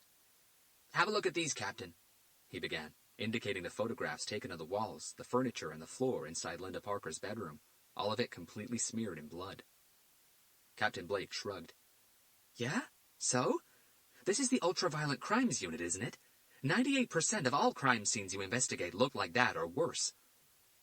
That's true, but in all of them, there's an obvious reason for all the blood.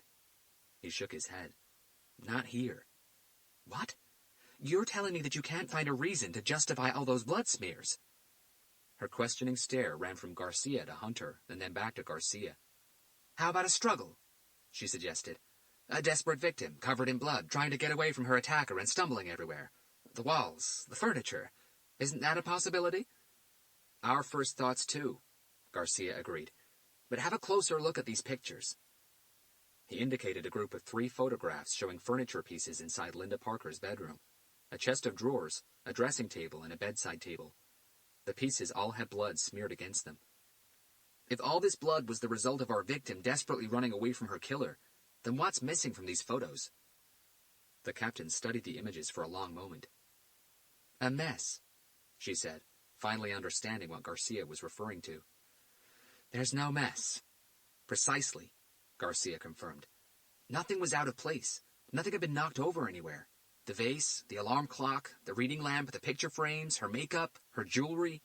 Every object in that room seemed to be exactly where it was supposed to be. There was nothing on the floor either, not even a hair clip. Trust me, we looked. If she'd been running for her life, leaving bloodstains all over the place while colliding with her furniture, her stuff should have been all over the room. The captain couldn't fault Garcia's logic, which right then began to scare her a little bit. So what you're saying is you think that all those blood smears and smudges everywhere were done on purpose, to transform the room into a piece, a sculpture, a canvas, whatever. Once again her stare played between her 2 detectives. This time, Hunter finally replied. Right now, that's what it looks like, Captain. Chapter 10. The man had always preferred to travel at night. The low-level temperatures were a lot kinder, not only to the car's engine, but also to its tires, not to mention how so much lighter traffic was everywhere. But that was only part of the reason. Ever since he was a little kid, the man had always been a creature of the night. There was no denying that. He had always loved its sounds, its smell, its mystery. He loved the way nighttime scared and liberated him at the same time. But most of all, he loved the darkness and how perfectly it was able to hide him. The man could easily remember when his mother used to order him to bed. 9 p.m. on the dot every day. No exceptions, ever. The man would never argue either. There was no point, because there would never be an argument. If he ever tried talking back to her, or contradicting her in any way, the gates of hell would open before him. So instead of arguing, as soon as the clock struck 9 o'clock, the man would quietly and calmly retire to his bedroom. His mother didn't even need to say anything. The trick was, he wouldn't really go to sleep. All the man would do was lie on his bed and pretend. Pretend that he was somewhere else. Pretend that he was someone else. And his imagination was powerful. A lot more powerful than the gates of hell. A lot more powerful than hell itself. But that had been a long time ago. Those particular gates were now forever shut. Unfortunately, newer, improved, and a lot more powerful ones had opened. The man was dragged away from his memory by a barking dog somewhere down in an alleyway. The nighttime drive had made a 7-hour trip last just under 5.5, and he had made it to his destination with plenty of time to spare. The man checked his watch. The center would open in a few hours. Still sitting in the driver's seat, he stretched his back and massaged his neck. The movement of people on the streets was starting to pick up, as regular office hours were just around the corner. Bus stops were filling up, strolls were becoming more hurried, and traffic noise seemed to be doubling by the minute. The man sat back and thought about what to do. Maybe he would go get some breakfast in a cafe somewhere and strike up a conversation with the person behind the counter or at the next table. It would give him a chance to test his new character. Mike. That was the name he had chosen for this particular one. Yes, he thought, that was a good plan. After that, he would get back to his car and start bandaging his arm. Chapter 11. Captain Blake took a moment, allowing her thoughts to try to catch up with what Hunter and Garcia were suggesting. It didn't take an expert to read the hesitation in her demeanor. As Carlos has pointed out, Captain, Hunter said, grabbing her attention again, it's way too early in the investigation to assume anything with any degree of certainty. All this really means is that we'll have to keep an open mind here. Someone who is capable of something like this will, I'm sure, also have a very distorted vision of reality. Why doesn't that surprise me? The captain said. Very little ever made sense at the LAPD's Violent Crimes Unit. So who is she? Captain Blake asked, crossing one leg over the other. Do we have any background info on her yet? We do, but nothing in great detail, Garcia replied, reaching for the notepad on his desk. Her name was Linda Parker, born on March 9th, 1994 in Harbor City. She was the only child of Emily and Vincent Parker. Emily was a housewife and Vincent an accountant running his own private firm in Rolling Hills. Linda went to Newport Harbor High School, where she graduated in 2011. Apparently, she managed to escape most of the downfalls of puberty because she started modeling for catalogs when she was only 13 years old. In school, she was voted Newport Harbor Prom Queen for 3 consecutive years. As a senior, she was also voted most likely to become a supermodel. By the time she graduated from high school, she was doing quite well as a catalog model, bringing in nearly as much money as her father. After high school, she decided to skip going to college to concentrate on her modeling career. I guess the main idea was to move on to international modeling and big-name designers. She managed to land a few catwalk spots on some well-known international fashion shows, all of them in Europe, but the big top model career was still to materialize. When you say catalogs, Captain Blake asked, what do you mean? Garcia flipped a page on his notepad. Clothes, shoes, swimwear, sportswear, lingerie, jewelry, that sort of thing. Like I said, we don't have anything in much detail at the moment, but we have a team working on it. Any X-rated material? The captain asked. Not from what we found out so far. Nevertheless, she was a model, the captain said. That was her profession. That's right. So I'm assuming that she probably had fans. Yes, and quite a lot of them, Garcia confirmed, checking his notes once again. She had a very prominent online presence. All the usual suspects, Facebook, Twitter, Instagram, and even a YouTube channel where she gave viewers tips about makeup, hairstyling, and fashion. In total, over 250,000 followers. Captain Blake used 2 fingers to massage her left temple. She could already feel a headache coming on. Over 250,000 followers, she said, making a face. That blows the scope wide open, doesn't it? Because correct me if I'm wrong here, but doesn't a murder where the killer specifically disfigures the victim, especially the face, suggest an obsession with her? More specifically with the way she looked, with how pretty she was. Her eyes paused on Hunter for confirmation. Theoretically, yes, he agreed.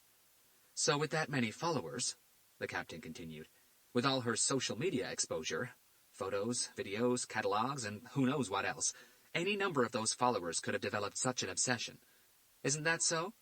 And out of those, any number of them could have been psychopathic enough to carry out a murder of this magnitude.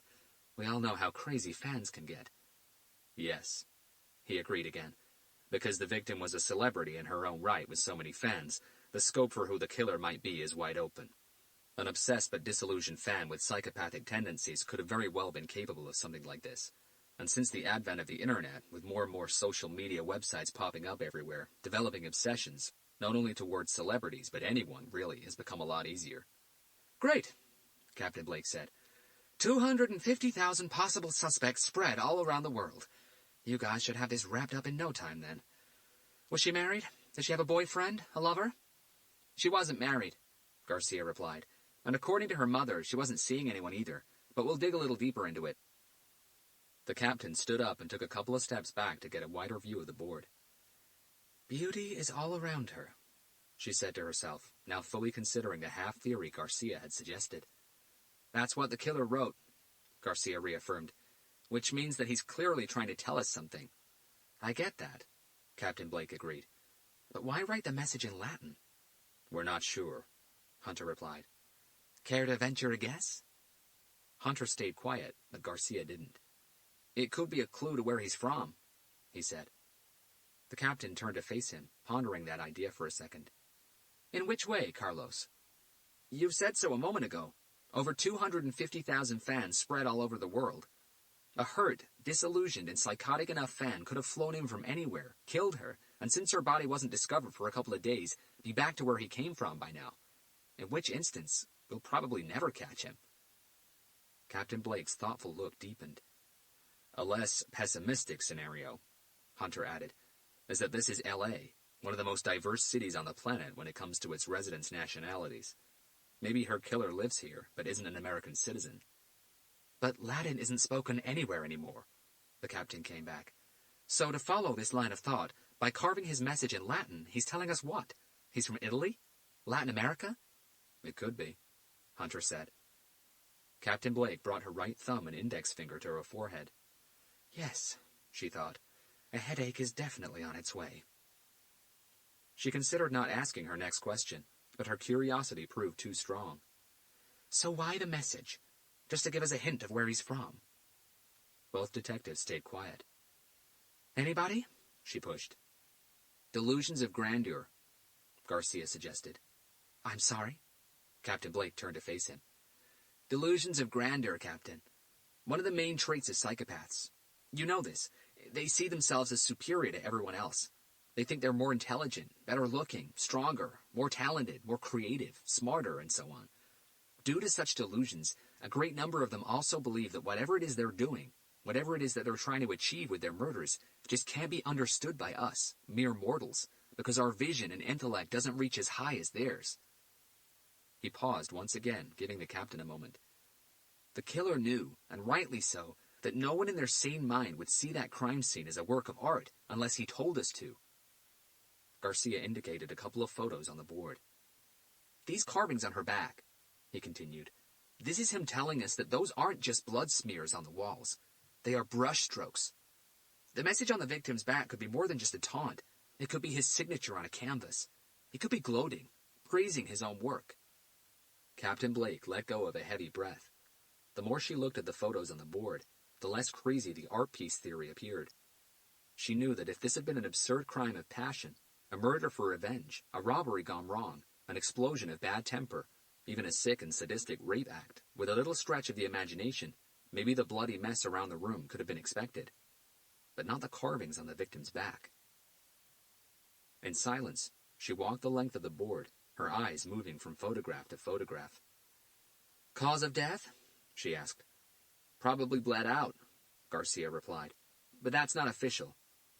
So that's why you requested a level 0 autopsy? Captain Blake addressed Hunter. Because if this nut job has really done all this just to create some demented art, then one thing is for sure. This guy didn't jump on a plane and go back to where he came from.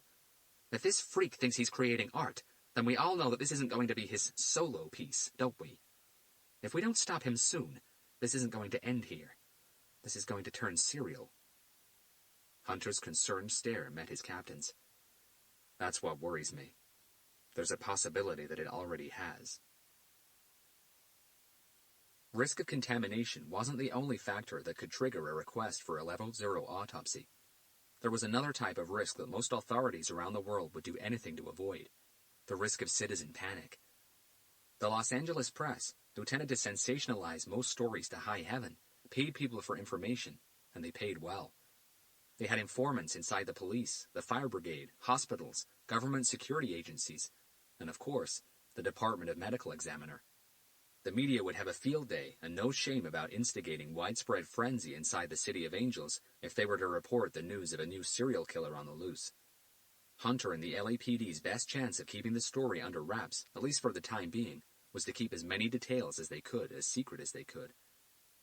Los Angeles was no stranger to violent crimes. A mutilated and skinned body left inside a room that had been practically redecorated with the victim's blood would certainly raise eyebrows and trigger an avalanche of questions, but it wouldn't necessarily sound the serial killer alarm unless the press got word of the carvings on the victim's back. If there was one thing about serial killers that every crime reporter in LA knew, it was that they were the only ones who tended to taunt the police with messages, riddles, puzzles, drawings, phone calls, or whatever.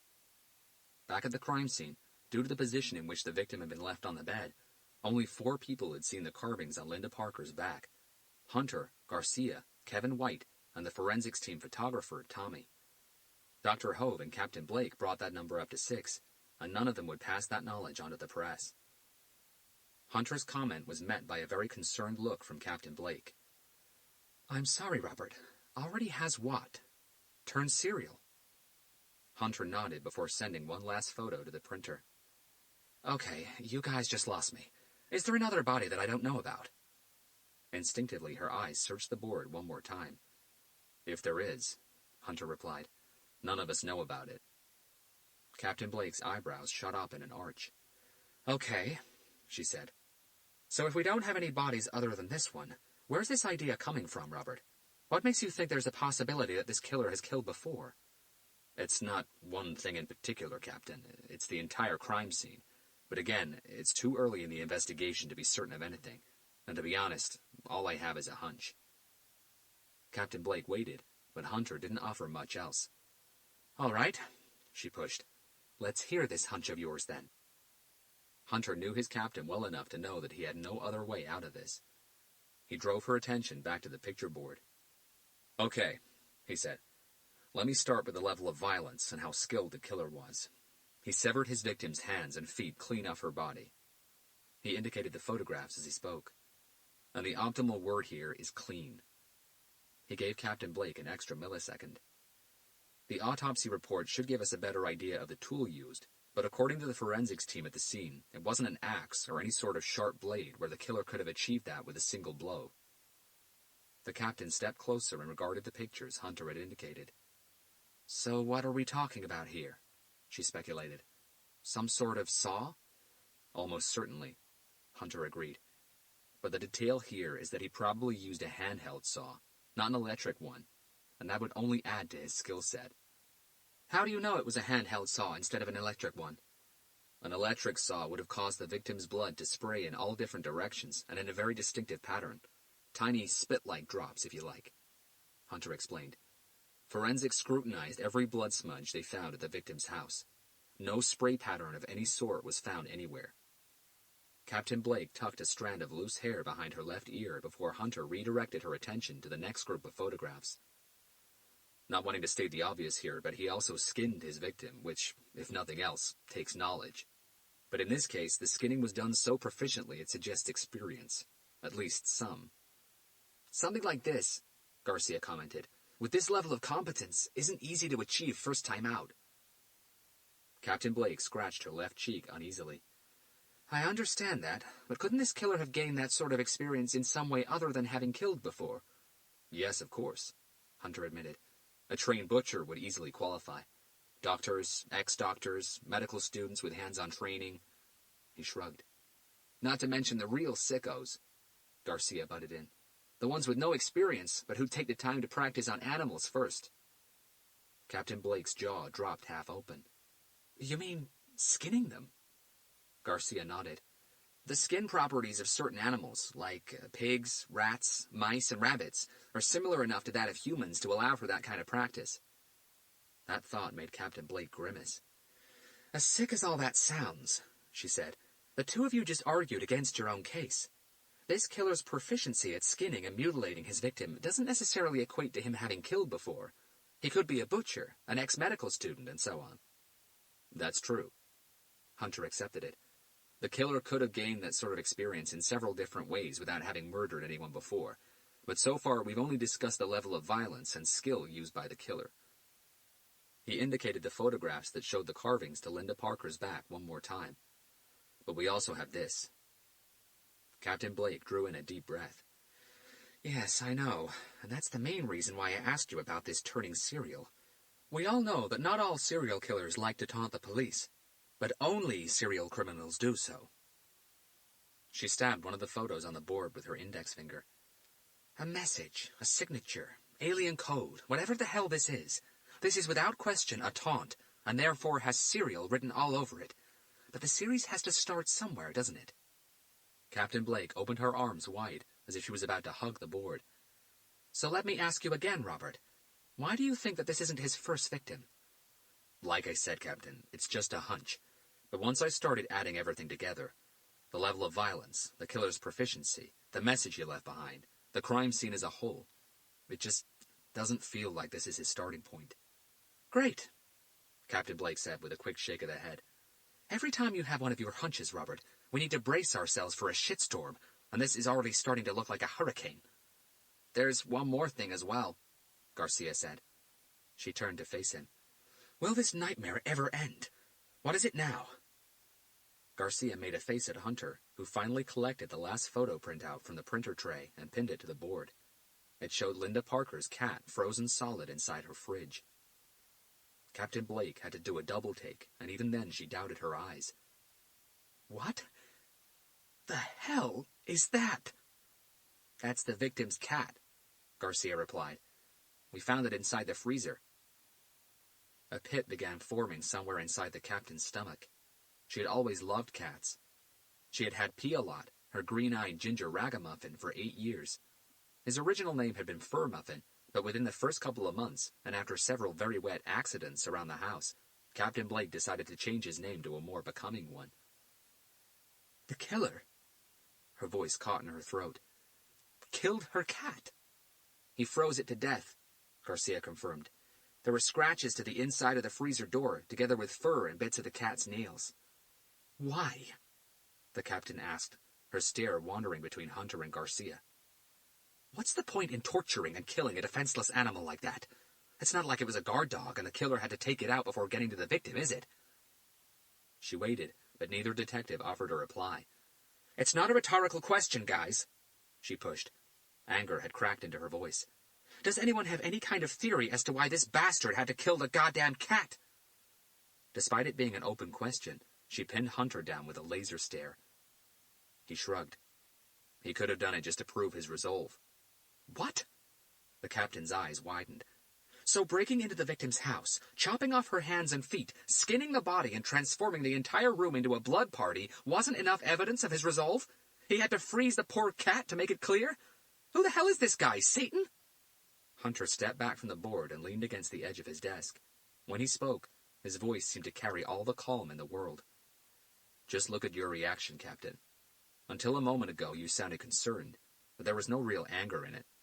As soon as you found out about the cat. Hunter didn't need to finish his sentence. And you're not alone in your reaction either, Garcia added. It happened to all of us at the crime scene. As soon as we discovered the cat in the freezer, everyone's mood took a turn, even Robert's, and you know how calm and collected he always is. Captain Blake kept her eyes on the picture for just another second before turning away in disgust. It takes a different kind of sick to mutilate and skin a body in the way that it was done here. But to do something like this to a tiny animal who would have posed absolutely no threat whatsoever...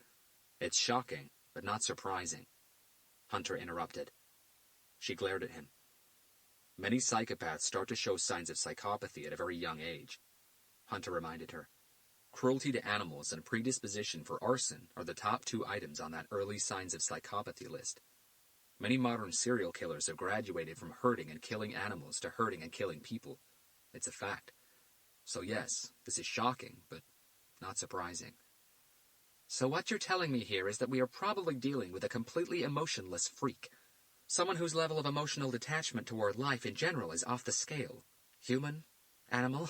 It doesn't matter because he couldn't care less. I have no doubt of that, Captain, Garcia replied. There's another possibility, Hunter said. But before he was able to explain, the phone on his desk rang. Chapter 12.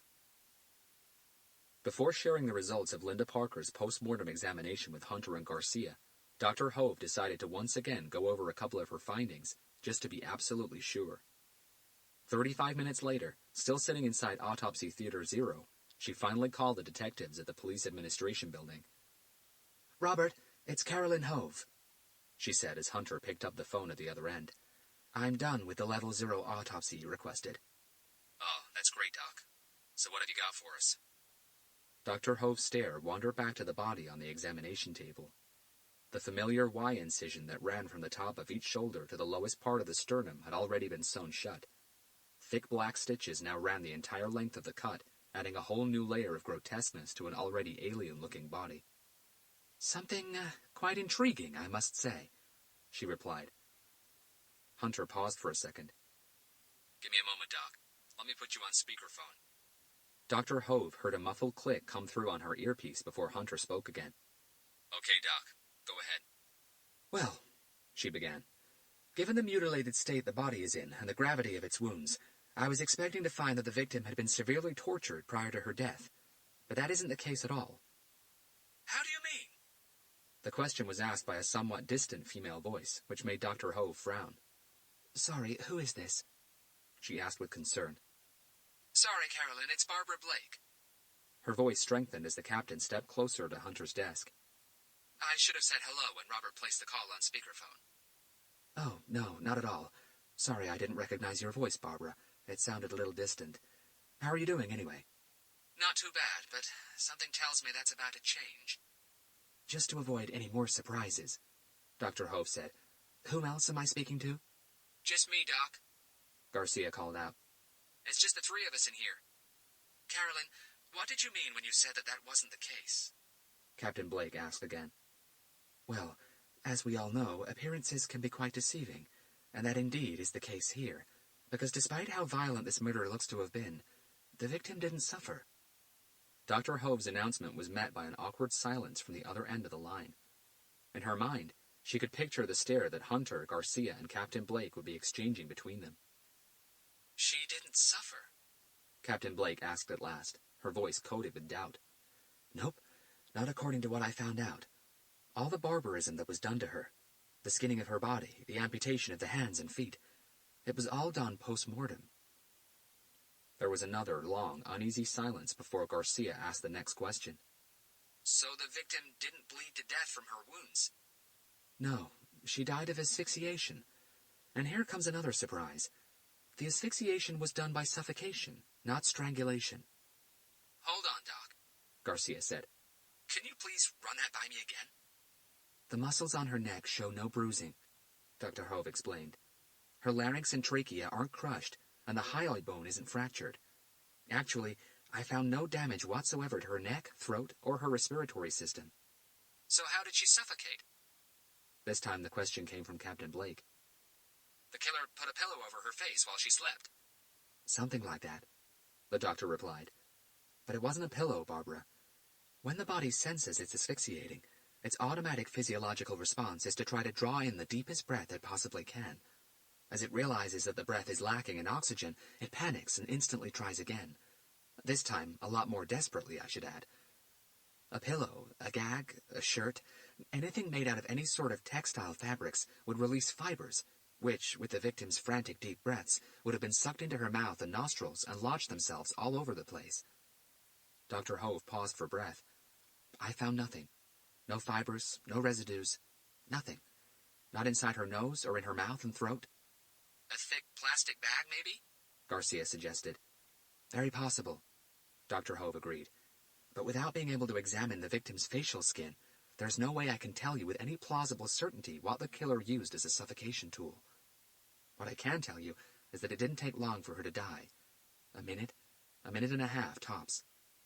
I've been as meticulous as I could have been with this particular post-mortem examination, and I found nothing to suggest that she had to endure any sort of physical pain prior to her death. Other than, of course, the sheer panic that comes with asphyxiation. So all that sadism occurred post-death? Garcia asked. That's correct. Well, this makes absolutely no goddamn sense, Captain Blake said. My thoughts exactly, Barbara. Chapter 13. The National Center for Analysis of Violent Crimes, NCAVC, was a specialist FBI department conceived in 1981 and finally officially established in June 1984. Its main mission was to provide assistance in the investigation of unusual or repetitive violent crimes to law enforcement agencies, not only inside U.S. territory, but also across the globe. Though its headquarters was located at the famous FBI training academy near the town of Quantico in Virginia, the head of the NCAVC department, Adrian Kennedy, coordinated most of its investigations from his large and comfortable office in Washington, D.C. Kennedy was in the middle of a call to the U.S. Attorney General when, without knocking, Special Agent Larry Williams, one of the NCAVC's most decorated agents, pushed open Kennedy's office door and stepped inside. Following him, with a frustrated look on her face, was Claire Pascal, Kennedy's PA/secretary. From behind black-framed glasses, the NCAVC's director's concerned eyes moved to both people at his door. "The surgeon has resurfaced," Williams said in a tone of voice as urgent as the look he carried with him. Kennedy held Williams's stare just long enough for his brain to process the severity of his words. He felt a muscle flex in his jaw. "Sorry, Loretta," Kennedy said into the phone. "Let me call you back in an hour or so. Something just came up." He disconnected from the call, and his attention returned to Special Agent Larry Williams. "I'm terribly sorry, Director," his secretary said, finally positioning herself in front of Agent Williams's athletic frame. "I told him you were on an important call, but he didn't care to listen, and I failed to stop him in time." "It's okay, Claire," Kennedy said with a hand wave. "I'll take it from here. Thank you." Claire, still disappointed with her performance, exited Kennedy's office in silence, closing the door behind her. Kennedy took off his glasses and placed them on his antique mahogany pedestal desk. Despite how spacious and luxurious his office was, Adrian Kennedy was no career bureaucrat. Freshly out of law school, Kennedy had begun his journey with the FBI at quite a young age and immediately demonstrated that he had a tremendous aptitude for leadership, coupled with an exceptionally analytical mind and a natural ability to motivate people. It didn't take long for those qualities to get noticed, and Kennedy was soon assigned to the prestigious U.S. President Protection Detail Team. It was then that he was hailed as a hero. During his 4th year with the Protection Team, Kennedy managed to foil an assassination attempt by throwing himself in front of a bullet that no doubt had the president's name on it. After receiving a high commendation award for bravery and a personal thank you letter from the president himself, Adrian Kennedy was asked by the director of the FBI at the time to head a new department that was still taking its baby steps back in Quantico, the National Center for the Analysis of Violent Crimes. Kennedy deliberated on his decision for less than a day before accepting the position. It was also he who, just a few years later, suggested that a new department within the NCAVC be created, the Behavioral Analysis Unit. Its mission was simple and complex in equal measures: to help with the investigation of certain violent repeat crimes through the use of psychology, psychoanalysis, and behavioral sciences. Adrian Kennedy was not only the director of the NCAVC department, he was also the head of the Behavioral Analysis Unit. "The surgeon?" Kennedy asked in a naturally hoarse voice that had been made worse by years of smoking. "Are you sure?" Agent Williams stepped forward, and his conviction wavered a fraction. He scratched the underside of his chin. "Not 100%, sir, but we should be getting confirmation very soon." Kennedy sat back on his Chesterfield winged chair, rested his elbows on its arms, and interlaced his fingers in front of his chin. His eyes were a remarkable shade of blue, dark yet luminous and absolutely overflowing with knowledge and experience. "So let me get this straight, Special Agent Williams. You stormed past my secretary, almost kicked my office door down, without knocking, I must add, interrupted a very important call to the U.S. Attorney General, just to give me a maybe." Williams shifted his weight from one foot to the other. His dark eyes avoided the director's stare for just a second. "Are you out of your goddamn mind?" "I'm sorry, sir, but it's him. I know it. We just need official confirmation." "And how exactly do you know it?" Agent Williams pulled a piece of paper from his pocket. "At around 2 o'clock this morning," he began, "there was an official search into the VICAP database for homicides where the perp had left any sort of written messages at the scene. More specifically, messages written in Latin." Kennedy still looked unimpressed. "And in your mind, that fact alone gave you the right to burst into my office unannounced?" "There's more." "Well, I sincerely hope so." Kennedy nodded sarcastically. "The search returned 0 hits," Agent Williams continued. "So a new search followed. Messages that had been carved somewhere on the victim's body." Kennedy's chin moved up a fraction. "Go on." "Once again, and we know why, the VICAP database returned no hits, so a third, more refined search followed. Bodies found with an odd combination of letters and symbols carved into their backs." The muscle on Kennedy's jaw flexed harder this time. "It has to be him, sir," Agent Williams insisted. "There's no other reason why anyone would search the VICAP database for that sort of information. A message in Latin which looks like an odd combination of letters and symbols left carved into the victim's back." He allowed that thought to hang in the air for an instant. "I know you don't believe in that sort of coincidence, sir. It's gotta be him. It can't be anyone else." Kennedy accepted it with a single head movement. "Okay. Where is Special Agent Fisher?" Williams consulted his watch. "On her way there as we speak. I'm joining her as soon as I leave here, but I had a feeling that you'd maybe want to come." Kennedy breathed out and got to his feet. "So where are we going this time?" "Los Angeles, sir." Kennedy was about to reach for the phone on his desk to tell his secretary to clear his calendar for the next 2 days, when it dawned on him. Wait a second. he said, his left hand up in the air in a stop sign. Los Angeles, California. Williams's eyes squinted at the NCAVC director. I'm not aware of a different Los Angeles, sir. Slowly but steadily, Kennedy's lips stretched into an enigmatic grin. Unsure, Special Agent Williams turned and checked behind him before facing Kennedy again. Have I missed something, sir? If you're right, if this is indeed the surgeon, then he might have just made his first and worst mistake. I don't follow, sir. Kennedy picked up his cell phone. I'll explain it to you when we get to L.A.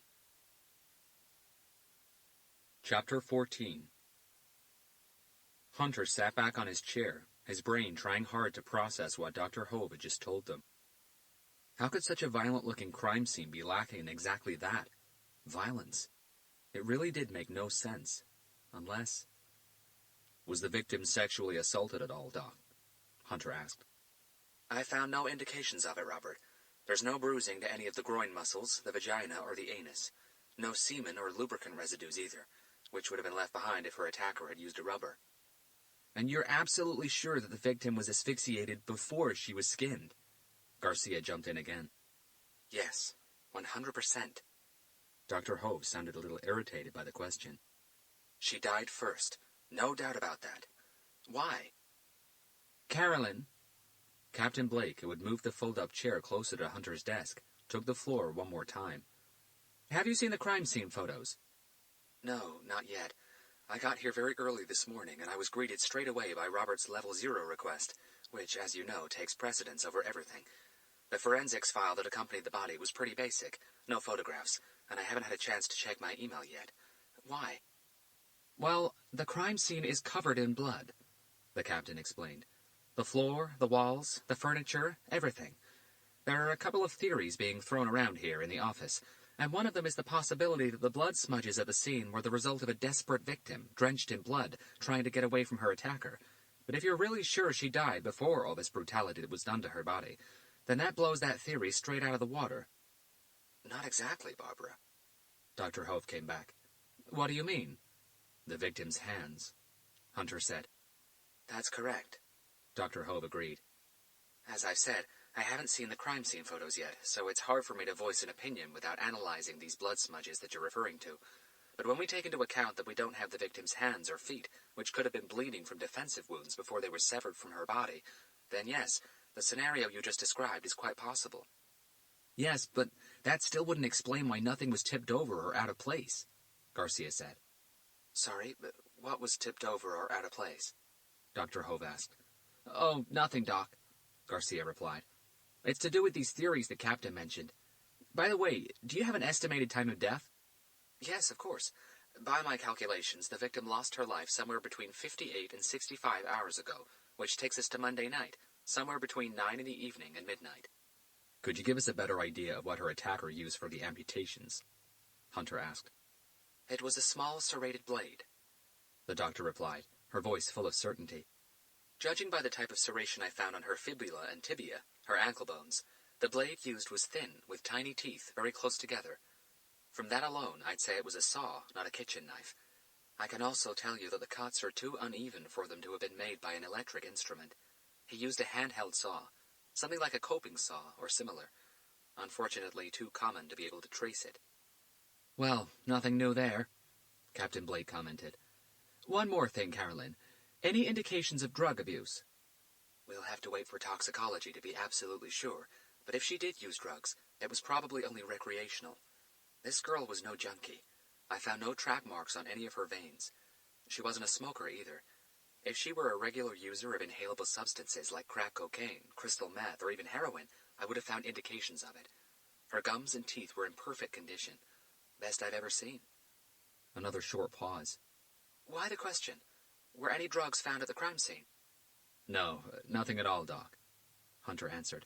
We're just going through the initial motions of the investigation. Did any of the blood at the crime scene look like arterial spray? No, none of it. Garcia, who was sitting at the edge of Hunter's desk, replied. There were a few blood splatters, but no arterial spray. Palm prints? That would be no again. All the bloodstains we found on the walls and on the furniture looked a lot more like smears than anything else. That knowledge further intrigued Dr. Hove. Smears. That's right, Garcia confirmed. We're still waiting for the forensics results. It was Dr. Hove's turn to go silent. To her, this case was getting more and more bizarre by the second. She now couldn't wait to have a look at the crime scene photographs. The carvings to the victim's back, she finally said. Does anyone have a clue what any of that means? All those letters and symbols together. That's the catch, Garcia replied, making a face at Hunter and Captain Blake. They aren't symbols. I beg your pardon? It took Garcia a few minutes to run Dr. Hove through the whole explanation. I completely missed that, she said, her voice a little less steady than moments ago. I could tell that some of it was or looked to be Latin, but I never really put it together. Pulchritudo, circumdat, eius. She whispered the words to herself. Beauty surrounds her. Well, Garcia said, the translation that we've all agreed on here is beauty is all around her. Yes. Surrounds her, it's all around her. The meaning is the same, isn't it? I guess. Garcia accepted it. Let me ask you something else, Doc. Hunter took over again. Taking into consideration the amputations and the skinning of the body, how skilled would you say her attacker was? Very good question, Robert, and I'd say that he is way above average. The amputations could have been done a little better, but they were certainly good enough.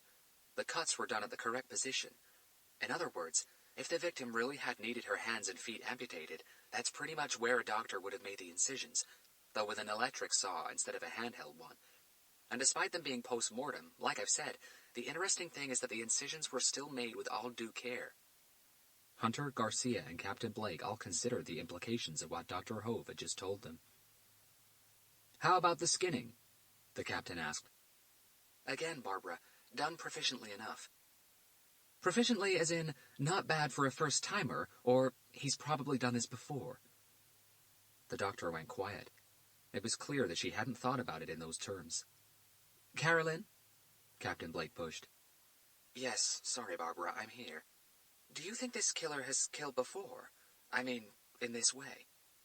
I don't know. You tell me. Do you think he has? It's hard to tell with any degree of certainty if he's killed before or not. He could very well have. Like I said, the amputations were skillful enough, and so was the skinning of the body. Though both of those actions could have been practiced on animals, this guy knew very well what he was doing. And what makes you say that? Skinning a human body isn't as difficult as it might sound. Human skin is very strong and quite tough. I'll skip all the biomedical details so as not to bore everyone. But in short, all one would need to do would be to make an incision, grab the skin, and simply pull it off. If any of you have ever bitten into a mango and then pulled its skin from the fruit, the experience would be pretty similar. Thanks for the visual image, Doc, Garcia said, making a disgruntled face at the phone. When I lived in Brazil, we had a mango tree in our backyard, probably one of the fruit I ate the most as a kid. That new piece of information will go very well with my childhood memories. Sorry, Carlos, but with that said, let me add that being able to remove all of someone's skin in one go, ending up with a kind of skin bodysuit, is something you would only really see in movies.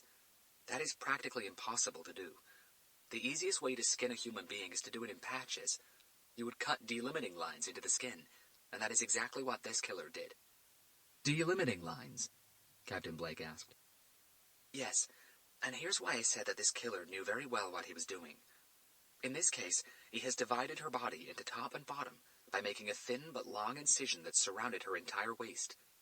The skinning of her legs and arms would also be made a lot easier by removing their extremities, hands and feet. Now, imagine deshelling a hard-boiled egg. For you to pull away tiny bits of shell is easy. Everyone can do it. But for you to pull the entire shell away in one go, or even in two large pieces, is a lot harder. One might even say that it takes experience. So you're telling us that this killer ended up with two large patches of the victim's skin? Garcia asked. One from her waist down, something that would look like a pair of human skin trousers, and the other from her waist all the way up to her head, like a human skin hooded and masked sweatshirt. If he took the time and had the patience that such a procedure requires, yes, he probably would have ended up with something very similar, with the exception that the hooded and masked sweatshirt, as you put it, would have had a very large patch missing from its back. Hunter's next question made Captain Blake cringe. Would those be wearable, Doc? Wearable? Yes. If the killer ended up with something similar to a pair of human skin trousers and a human skin hooded and masked sweatshirt, despite the missing patch from the back, could he possibly wear them? Dr. Hove hadn't considered that possibility until then. If he preserved them with the right solutions, then yes, Robert. He could. Chapter 15. After their meeting with Captain Blake and the conference call with Dr. Hove, Hunter and Garcia decided to return to Linda Parker's house. Both of them wanted to have a second look at the crime scene, but this time they would do it undisturbed and by themselves. "So," Garcia said as he pulled into the driveway, "what was this other possibility you were talking about?" "Excuse me?" Hunter looked back at his partner, a little unsure. "Back in the office," Garcia said, his head tilting slightly to his left. "When it was suggested that we're probably dealing with a psychopath who is off the scale when it comes to emotional detachment, you said that there was another possibility, but you never got to tell us what." They got out of the car and began making their way toward the house. "The most disturbing of them all," Hunter said, "that this killer isn't really as heartless and emotionless as he appears to be, but he's mentally strong enough to be able to consciously break through that threshold whenever he wants to." Garcia paused by the house's front lawn. "For what reason?" Hunter shrugged. "Maybe just to prove to us, or even worse, to himself, that he is capable of doing it if he wants to." "Prove it to himself?" Hunter nodded. "Some human minds are funny like that, Carlos. Some people will push themselves to the limits of just about anything, including savagery, for no better reason than to prove to themselves that they can do it, that they have it in them, like a self-dare." Garcia pointed to Linda Parker's house. "Someone could self-dare himself to do that?" "Even worse," Hunter said. "You've heard of the chessboard killer, right?" "Yes, of course. Russian guy. Alexander... something?" "Pichushkin," Hunter confirmed. "Yes, that's him. Do you remember his story?" Garcia took a moment. "From what I remember, he was an absolute freak. He gained that nickname because he wanted to kill as many people as there were squares on a chessboard, right? 64? Hunter nodded. "He didn't actually gain the nickname. He gave it to himself. And you're right, he wanted to kill as many people as there were squares on a chessboard. The problem with him was that, unlike most serial killers in history, Pichushkin wasn't driven by some crazy monster inside of him that he couldn't control. He wasn't fighting an uncontrollable urge that slowly overwhelmed him over time. He simply one day decided he would be a serial killer, just like you and I decided a long time ago that we wanted to be cops. To him, it was a conscious choice, not the consequence of an internal battle. Like a career choice. One can put it that way, yes, but it gets stranger still. There was a reason why he wanted to become a serial killer. Which was? A very simple one. He wanted to follow in his hero's footsteps." They reached the house's front door. "Hero?" Hunter nodded. His biggest idol was a murderer. One of Russia's most infamous and prolific serial killers, actually. Andrei Chikatilo. "The Butcher of Rostov," Garcia said. "One and the same," Hunter agreed. After he got caught, Chikatilo confessed to murdering 56 people between 1978 and 1990. "Yes, I remember his story. Very sadistic, pedophile, necrophiliac predator, right? He only raped his victims after mutilating their bodies, including several children." "Yes, that's him," Hunter confirmed. "Now here's the thing about the chessboard killer. When the Russian police finally arrested Pichushkin, they asked him why he'd done it, why he killed all those people." Hunter paused just to emphasize the lack of logic in what he was about to say. He told them that it had been because he wanted to beat Chikatilo's record of 56 murders. Alexander Pichushkin's big desire in life was to be remembered as the most prolific serial killer in Russian history. That was the reason he started killing. His victims were whoever was around at the time. Men, women, old, young, black, white, it didn't matter. He was never driven by a compulsion to kill based on the kind of victim or the level of violence. What he was doing was number crunching. That was his motivation. All Garcia could do was shake his head at how unbelievable that story was. "That's just a whole lot of crazy inside one small head." Hunter used a penknife to break the police seal at Linda Parker's front door. Indeed. And because all he wanted was to beat the record, Pichushkin simply picked a number. Any number would do, as long as it was higher than 56. A very good chess player, Pichushkin decided on the number 64 because it would also allow him to pick a great nickname for himself. A nickname that would surely get the attention of the press, not only in Russia, but worldwide. The Chessboard Killer, Garcia agreed. It was quite an intriguing name, I must admit. It certainly worked for him. So, did he? Garcia asked. Kill 64 people. Yes, or beat Chikatila's record. Well, that's where the story gets even more ironic. Pichushkin told the police that he had killed 60 people. Not a whole chessboard, but it would have beaten Chikatila's record, making him the most prolific serial killer in Russia's history until then. The problem was, despite what he told the police could only confirm 49 murders, which fell a little short of Chikatila's mark. The icing on the cake was that was only revealed in court, not before. So inside the courtroom, when Pichushkin heard that information for the first time and realized that officially he did not beat the record and would not be known as the most prolific serial killer in Russian history, he went absolutely ballistic. What? Really? I kid you not, Hunter confirmed. The trial wasn't that long ago, 2007. If you search the internet, you'll find several videos of him in court inside a sealed glass defendant cage, going absolutely mental, screaming at everyone, punching the glass, the works. But he wasn't protesting the guilty verdict. He was protesting the number of murders. He kept on yelling at the judge that he had committed more than 56 murders, that the record was his and not Chikatila's. That's just insane. I'll have to check that out. Alexander Pichushkin is a prime example of the kind of evil a man can do when guided by nothing but sheer determination. His psychopathy wasn't inherent, it was induced. He didn't start life as an emotionally detached person. He forced himself to become one just so he could achieve a goal. And if this is the kind of killer we're dealing with here... Hunter allowed his thought to go unfinished. Garcia shook his head once again. Do you know what, Robert? I just don't think I understand this crazy world anymore.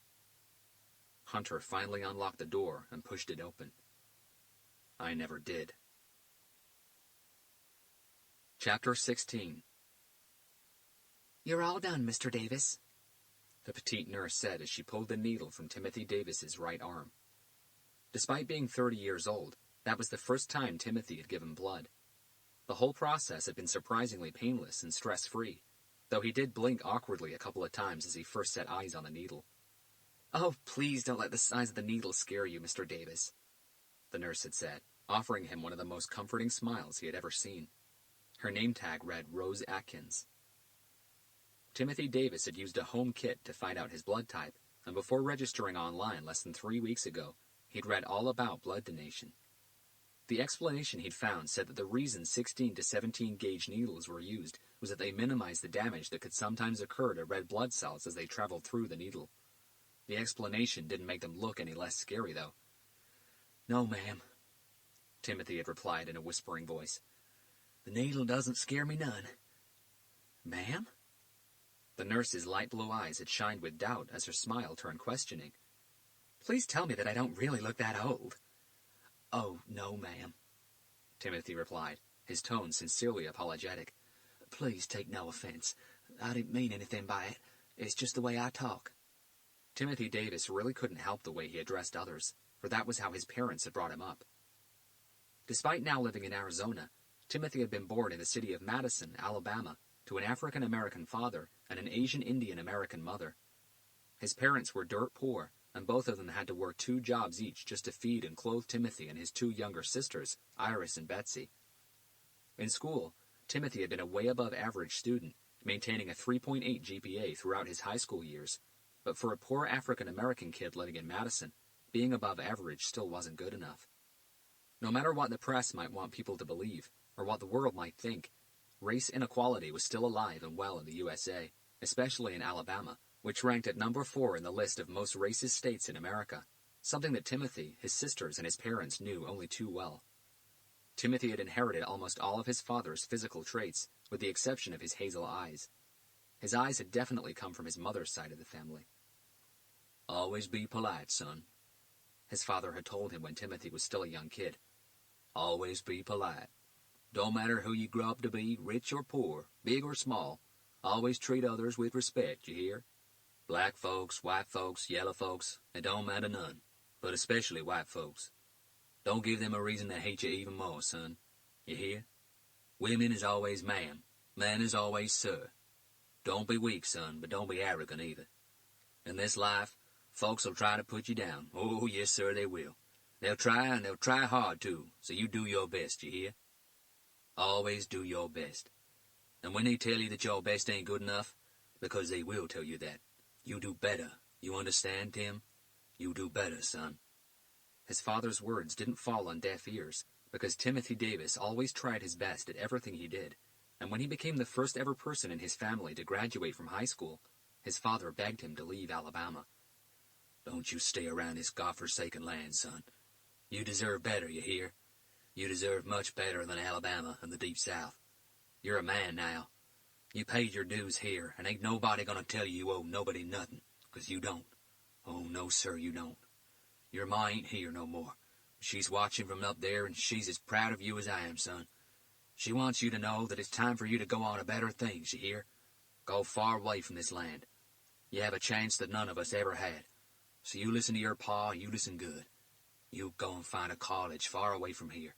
Some place where white folks and black folks don't hate each other none, or at least not like they do here, son. Some place where the color of your skin won't stop you from being whoever you want to be. Timothy did listen to his father's words. He only applied to colleges inside what was considered to be the least racist state in the whole of the USA, California. After being accepted by all 5 universities he had applied to, Timothy chose to join the College of Mechanical Engineering at the University of California in Berkeley. It was there, during his second semester, that he met Rhonda, the girl who was to become his wife 5 years later. That wasn't so bad, was it? The nurse asked, cleaning away the small blob of blood that had surfaced on Timothy's arm when she had extracted the needle. No, ma'am. Not bad at all. I thought that it would hurt some, but I was wrong. The nurse smiled one more time. She actually found it cute the way he called her ma'am, especially dressed in his strong Alabama accent. But there was a certain sadness about him, a dark gloom inside his eyes that it was hard not to notice. Is everything all right, Mr. Davis? She asked as she applied a plaster onto Timothy's arm before pressure bandaging it. Oh, yes, ma'am. Everything is just fine. Timothy Davis had always been a terrible liar, and it didn't take an expert to see through him. But despite her concern, Nurse Atkins didn't see it as her place to push it any further. You should keep the bandage on for about half an hour, she advised, and the plaster for about 6, okay? Yes, ma'am. I'll do just that. For the rest of today, she continued as she helped Timothy to his feet, you might feel a little tired, maybe even a little weak, so no heavy lifting or strenuous work of any kind, you hear? Timothy nodded. Absolutely, ma'am. Nurse Atkins guided him into a short corridor and to the next room along, the snacks deck as everyone who worked at the blood bank liked to call it. Please help yourself to as many cookies and as much juice as you like. It'll help bring your blood sugar level back up. Are you vegetarian by any chance? Oh, no, ma'am. Okay, so once you get home, try to stick to food that's full of iron, like red meat, fish, chicken, or even cereal with dried fruit, preferably raisins. Get some rest, drink plenty of hydrating fluids, and by tomorrow, you'll be as good as new. Thank you so much for all your help, ma'am. I really appreciate it. As Nurse Atkins walked away, Timothy Davis felt a comforting kind of warmth spread through his body. A single act of kindness, that was all it took. His blood could now help save a life, maybe even more than one. Chapter 17. Hunter waited until Garcia had stepped into Linda Parker's living room before closing the door behind them. For a moment, neither of them moved. Neither of them said a word. They simply stood there, as if for some reason they needed to acclimatize themselves to the inside of the house. Most people would be surprised at how different an indoor crime scene could look once the circus show created by the police and the forensics team had moved on. The first very noticeable difference was always the lighting. Gone were all the overly powerful forensics lights, used mostly to help CSI agents identify fibers, residues, and sometimes even dust that didn't seem to belong there.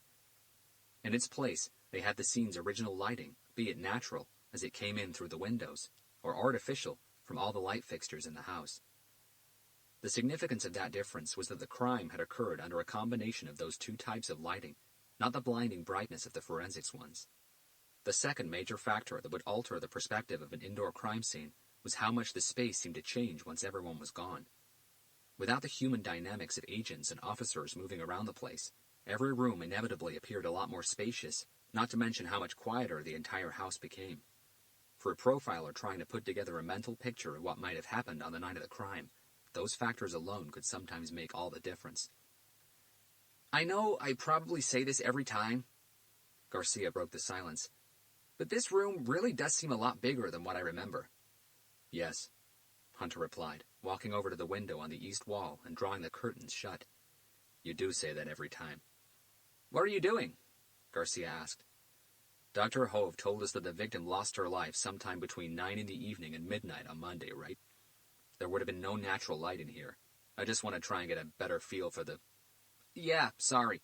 I forgot about the whole, sensory thing you do," Garcia said, nodding in acceptance before closing the curtains on the other living room window. He had never met anyone who could visualize a scene in the same way Hunter could. Both detectives took their time re-examining the living room and the kitchen before moving on to the corridor and finally reaching the main crime scene at the end of the hallway.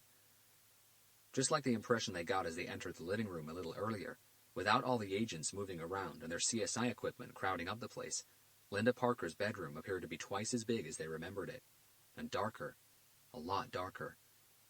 But the lighting and the space weren't the only difference. The air inside the house felt heavy and stale, almost unbreathable, laden with an odd, indescribable odor that went beyond the metallic smell of blood and the stomach-churning stench of decomposing flesh. Hunter and Garcia made an effort to breathe mostly through their mouths, and from the bedroom door they once again allowed their eyes to circle the room. "Now that the autopsy report has told us that the victim wasn't tortured prior to her death," Garcia said, "that there was no suffering involved, the chaos in this room is starting to look a little less chaotic, don't you think?" Still being careful to avoid the pools of dried blood on the floor, Hunter moved deeper into the room. "You're talking about the art piece theory, right?" Garcia nodded. "As crazy as it sounds, it makes sense, doesn't it? Everyone's first impression as they stepped inside this blood-drenched room was that this crime scene was nothing but overly sadistic. Some sick freak who took pleasure in torturing and mutilating his victim for hours before she was finally allowed to die. And from experience alone, you and I would have gone with that theory any day of the week, and twice on Sundays. But according to what Dr. Hove told us, our killer didn't get his kicks that way. No torture, Robert. None. No suffering either. On the contrary, she was dead in less than 2 minutes. Now, look at this crime scene and think about it. If the killer wasn't a sadistic freak who got a hard-on from torturing his victim and watching her suffer, then why do all this? Why turn the room into a blood fest? Why mutilate her body way beyond recognition? It makes no sense. Even if this guy is a complete nutjob, crazy enough to try to wear her skin like some ill-fitting suit, it still wouldn't explain these blood smears everywhere." Hunter began studying the blood-covered walls one more time. "Now," Garcia continued, "if we consider the possibility that the killer saw this whole scene as an art piece, that this entire room was nothing but a canvas to him, then the apparent brutality in here starts to make sense, because it loses its sadistic connotation. In the killer's eyes, what happened here wasn't evil or vicious. It was art. There probably was no anger toward the victim. This killer didn't thrive in the power or the dominance of the murder act. He didn't feed off her fear or suffering. That's why he killed her quickly. And what did he do immediately after suffocating her? He took off her hands and feet. Why? Because he wanted to keep them? I don't think so. To make skinning her body a little easier, like Dr. Hove suggested. Maybe. But I think there was another reason, too. I think he took them because they were the extremities to her body's major arteries and veins." Hunter paused and thoughtfully looked back at his partner. "To create his brushstrokes," Garcia explained, indicating the walls around the room. "He needed her blood, Robert. It was his paint, so to speak." Hunter was still staring at the walls. He took 2 steps back, one to his right, tilted his head sideways, and began studying them from a different angle. Garcia carried on with his analysis. The skin body on the bed was simply the centerpiece in his live canvas. To the killer, her suffering, if there was any, her death, all of it, was secondary, collateral damage so he could create his masterpiece. Hunter looked back at the bed pushed up against the south wall. Though Linda Parker's body wasn't there anymore, he could easily see the whole scene in his head as if it were. "Just like the chessboard killer example you gave me a moment ago," Garcia concluded, "this killer's pleasure didn't come from the murder or the violence in it. It came from accomplishing something he had set out to accomplish. In the chessboard killer's case, beating a record. In this case, creating a sick and grotesque art piece. How about the victim? Hunter asked. What do you mean? How was she chosen? You said that to the killer, her suffering, her death, all of it was secondary, right? How about the victim herself? Do you think that she was also secondary? I mean, any person would do as long as the killer could create his art. Or did he pick Linda Parker for a specific reason? Garcia paused by the bed. The blood-soaked sheets were still on it. I'm not sure. He could have picked her because it was convenient for him. I don't think so. Hunter disagreed. If he really thinks of himself as an artist, and this is the kind of art he creates, his centerpiece wouldn't have been chosen for convenience, Carlos. Artists are usually very specific in their vision of what they want to create. Something must have brought him here. Something must have made him choose her. Okay, so what do you think it could be? It couldn't have been anything to do with her looks, because it doesn't feature in the final composition. But she was skinned, remember? If she'd been black, Asian, blonde, brunette, drop-dead gorgeous, diarrhea ugly, whatever, it wouldn't have mattered. The final effect would still have been the same because all we could see was muscle tissue. That's true, Hunter agreed. But I wouldn't discard her looks just yet. Maybe it doesn't matter to us, spectators, because we only really got to see the finished work. Or maybe that was exactly the killer's intention, for us to think that the victim didn't really matter, but it mattered to him. Hunter paused, as with Garcia's suggestion a new thought entered his mind. She was a model, right? Clothes, catalogs, catwalks, that sort of thing. Yes, that's right. How about art modeling? Posing for paintings, sculptures, art photos, whatever. Anything to do with art, not fashion. Garcia's eyes lit up as he reached for his cell phone. I don't know, but I'll get someone on it right now. While Garcia spoke to operations, Hunter changed position again. This time he walked back toward the bedroom door and placed his left cheek against the wall. Robert, what the hell are you doing? Garcia asked as he disconnected from the call. Clutching at straws, I guess. By doing what? I'm not really sure. Maybe I'm just trying to see something where there isn't anything to be seen. See something? It looked like you were trying to listen to the wall. I was looking at the blood smears, actually. Garcia walked over to where Hunter was. You picked a really weird angle to look at them. Exactly. I was thinking about the letters carved into the victim's back, and how some of the lines didn't connect properly. If this whole scene really is a canvas, then maybe just like the carvings, all these smears aren't what they initially appear to be. Maybe they all add up to something else. An image, another letter, another message. Something other than just blood marks on the walls. Garcia hadn't thought of that, but it made a lot of sense. Maybe the reason why we can't see it, Hunter continued, is because we're not looking at it the right way, using the correct perspective, the correct angle. I'm not sure. Some works of art are like that. The image changes as you change your point of view.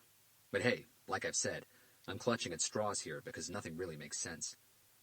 Maybe you are clutching at straws, Garcia agreed.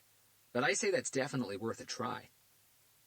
He walked over to the north wall and placed his right cheek on it. Chapter 18.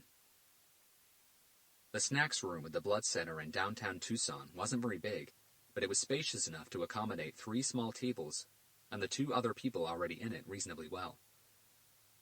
Despite having no appetite, Timothy Davis walked over to the table in the corner that displayed a very small selection of cookies and biscuits. His eyes scanned the few packets on the table, and his mouth twisted awkwardly. Not really a varied choice, is it? The question came from the tall man who had just joined Timothy by the table. He too seemed to be struggling with the decision. No, sir, Timothy replied with a slight headshake. The problem is, I'm not very big on cookies or biscuits. Yeah, I hear you, buddy. Me neither. But unfortunately, this is all the Red Cross can afford. Actually, I think that even these packets have come from donations. Yes, sir, they probably have. The man studied Timothy for a brief second. I'm Mike, he said, extending a strong and firm hand. His arm had also been bandaged, but his dressing seemed quite different from the one Nurse Atkins had applied around Timothy's arm. Timothy failed to notice that. Timothy Davis. Pleasure to meet you, sir. Okay, what's with the sir thing? Mike asked, his brow creasing under his baseball cap. Oh, please take no offense, sir. Where I come from, I just got used to calling everybody either sir or ma'am. That's all. I don't mean anything by it. Where you come from? Mike said, running his thumb and forefinger over his thick walrus mustache. Let me take a wild guess here. Somewhere in the deep south. Timothy smiled. That's right, sir. Alabama. Born, bred, and raised. Alabama? That's a long way away. So what brings you to Tucson? Mostly work, Timothy replied, extending and flexing his arm a couple of times. This gets quite itchy, don't it? Mike chuckled. It sure does. Is this your first time? Timothy nodded. I should have done it before, but... His voice was padded by melancholy. Anyway, I promised myself that I'll be a regular from now on. Yes, sir. Gotta try and help others where we can, you know? At least some. People just don't seem to care about each other anymore. Timothy raised a hand. I'll admit that I've been guilty of that myself for a long time. But I'll do better from now on, sir. Yes, I will. The melancholy was still there, but before Mike could ask anything else, Timothy moved the subject along. How about you, sir? Is this your first time? Oh, no. This is my 8th. At that exact moment, Timothy's stomach growled so loudly, Mike took a step back. Wow, he said, making a face. His blue eyes paused on Timothy's stomach. It sounds like you have something alive and very angry in there. I apologize, sir. I'm not sure where that came from. From being hungry, Mike said. That's where. Didn't you have some food before coming here? Timothy hesitated. When he spoke again, his voice was barely louder than a whisper. I know I was supposed to, but... Despite the hunger noises coming from his stomach, Timothy didn't feel like eating anything.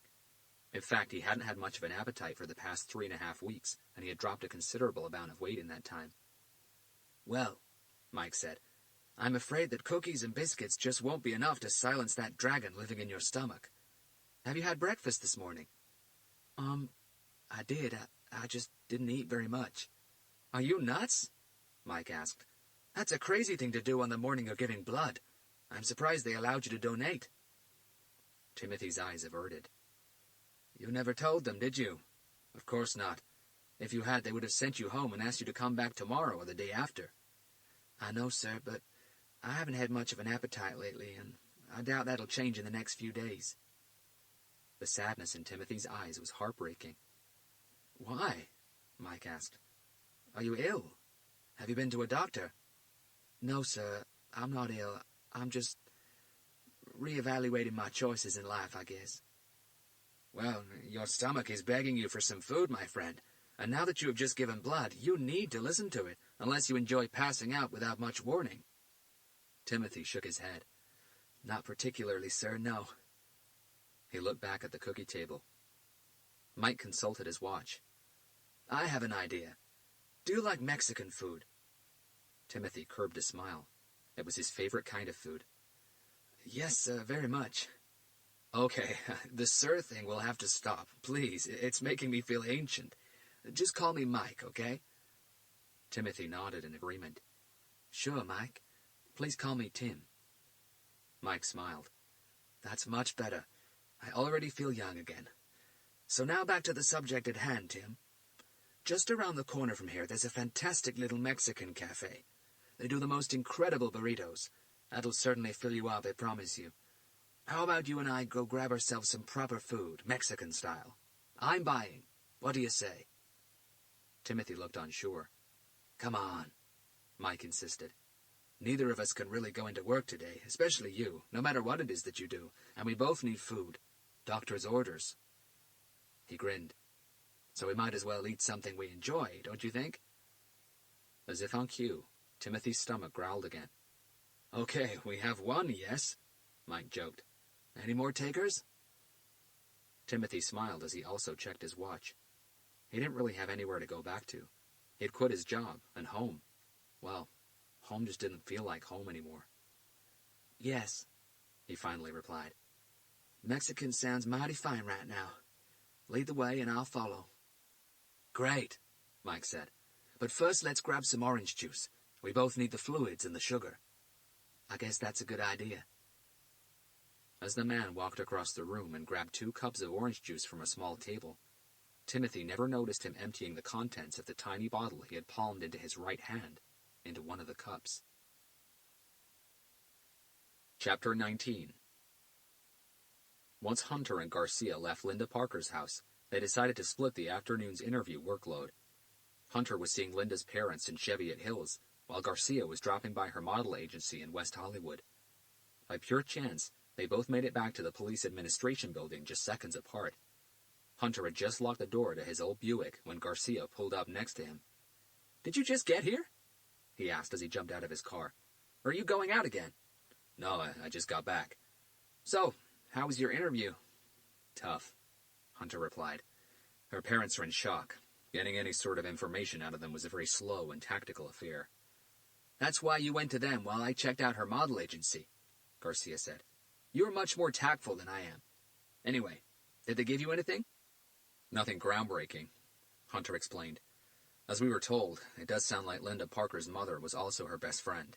They hung out together, went places together, took holidays together, did most things best friends do together. She was adamant that Linda always told her everything that was going on with her personal life, including about guys she was seeing.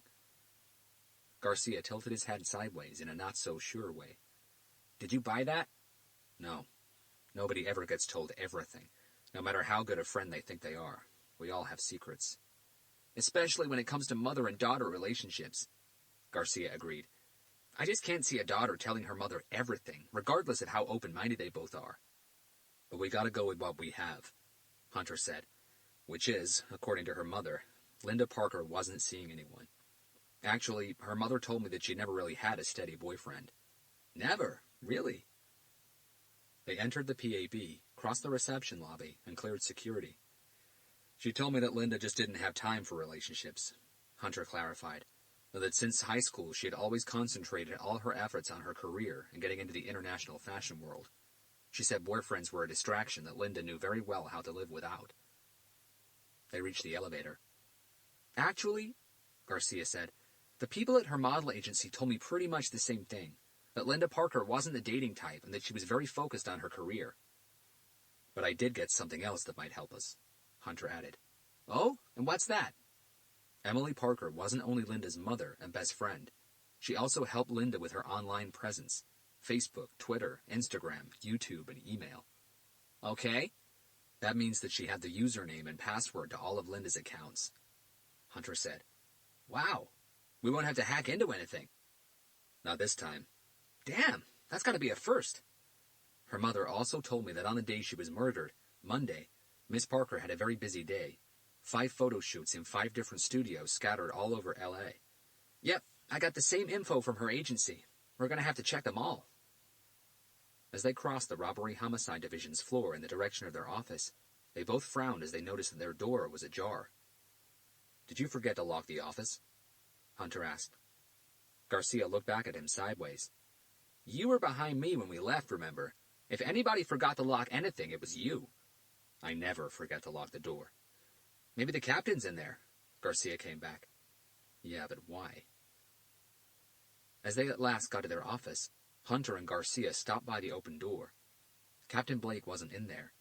Instead, standing directly in front of their picture board with her back toward them and seemingly studying all the photographs that had been pinned onto it, was a 5'8" woman. Her black hair had been elegantly styled into a shoulder-length beach wave. She wore a perfectly cut dark gray suit jacket and a matching knee-length skirt. Hunter didn't need to ask who she was. Garcia, on the other hand, had no clue who the woman was. He was much more impulsive. "Excuse me," he said, his tone firm and demanding. "Who the hell are you, and how did you get in here?" "He skinned her," the woman asked without turning round and completely disregarding Garcia's question. "and he severed her hands and feet." The surprise in her voice was undeniable. Garcia's head jerked back momentarily as his eyes widened with wonder. "Sorry, lady, are you hard of hearing? This office is out of bounds to everyone. You can't be in here." "And what the hell is this?" she asked, still facing the board. "Is this a frozen cat? What the hell is going on here?" Garcia looked at Hunter. Is she for real? Who the hell is this woman? And how do we turn on her hearing aid? He addressed the woman again. Hey, crazy lady, over here! I've got chocolate! She's FBI, Hunter replied. The woman finally turned to face the detectives. Well spotted, she said with a head nod. I'm Special Agent Erica Fisher with the NCABC's Behavioral Analysis Unit. She took 2 steps toward them before offering her hand. She had a small beauty spot above the left corner of her upper lip that added an extra pinch of charm to an already very striking heart-shaped face. Her eyes, which were as dark as her hair and as enigmatic as a coded message in wartime, locked with Hunter's. Neither detective shook her hand, but Hunter held her stare. Well, Garcia said, walking past her and placing himself between her and the picture board. Regardless of who you are, Special Agent Erica Fisher, you still can't be in here. I guess that's where you're wrong, she replied before finally breaking eye contact with Hunter and turning to face Garcia. Let me guess. You must be Detective Carlos Garcia, right? Born in Sao Paulo, Brazil. Your mother was American and a history teacher. Your father was Brazilian and a federal agent for the Brazilian government. After your parents divorced, you and your mother relocated to Los Angeles. You were 10 years old at the time. Your father stayed in Brazil, where he still lives. You joined the police force straight out of high school, and your progress was pretty much outstanding. Garcia frowned first at her, then at Hunter, but Special Agent Erica Fisher still wasn't finished. After busting your ass for 2 years as a detective in North L.A., you were given a choice of divisions. That doesn't happen to many young detectives. You chose to join the homicide division. You married your high school sweetheart, Anna Preston, and you have no kids. Are you thinking about writing my biography? Garcia asked. Agent Fisher smiled as her eyes returned to Hunter. And the quiet guy over here can only be Detective Robert Hunter. You look a little different from the pictures in our archives. Hunter stayed silent. I've heard an awful lot about you, Detective Hunter. In fact, I've read your book. Every NCABC agent has. It's part of our training. Very impressive stuff. Still not a word from Hunter. You guess that's where we're wrong, Garcia said, dragging her attention back to him. That's what you said, right? And what exactly do you mean by that? Once again, Agent Fisher didn't seem to take notice of Garcia's words, and for a moment she looked like she was debating what to do. Hello? A new quirkiness found its way into Garcia's voice. Is she really deaf? He asked Hunter. Agent Fisher let go of an irritated breath. No, I'm not deaf, Detective Garcia. And what I meant by, that's where you're wrong, is that this whole investigation is being taken over by the FBI. You guys can move on to your next case. Go get some donuts, or whatever it is that you do. 1 second of stunned silence. Come again? Garcia said, frowning at Agent Fisher. Which part? The one about the FBI taking over our investigation. You heard it right, Detective Garcia, she confirmed. My orders were to wait before breaking the news to you, but you seemed a little too eager to find out, so there you have it. This case doesn't belong to the LAPD anymore. Who ordered you to wait? Hunter finally broke his silence. Excuse me? Agent Fisher repositioned herself so she could see both detectives without having to rotate her body every time. You just said that you were ordered to wait, Hunter said. Who gave you those orders? I did. The reply caught everyone by surprise, because it came from the person who was now standing at the door to Hunter and Garcia's office.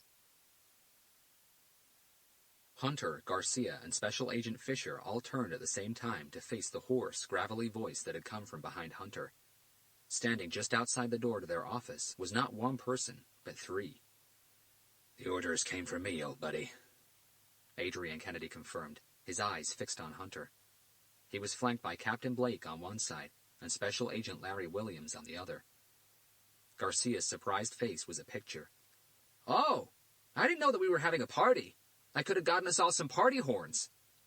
His questioning stare moved to Kennedy. And you are? Kennedy didn't laugh at the joke. My name's Adrian Kennedy, he replied as he stepped into the office. Captain Blake and Special Agent Williams followed him inside.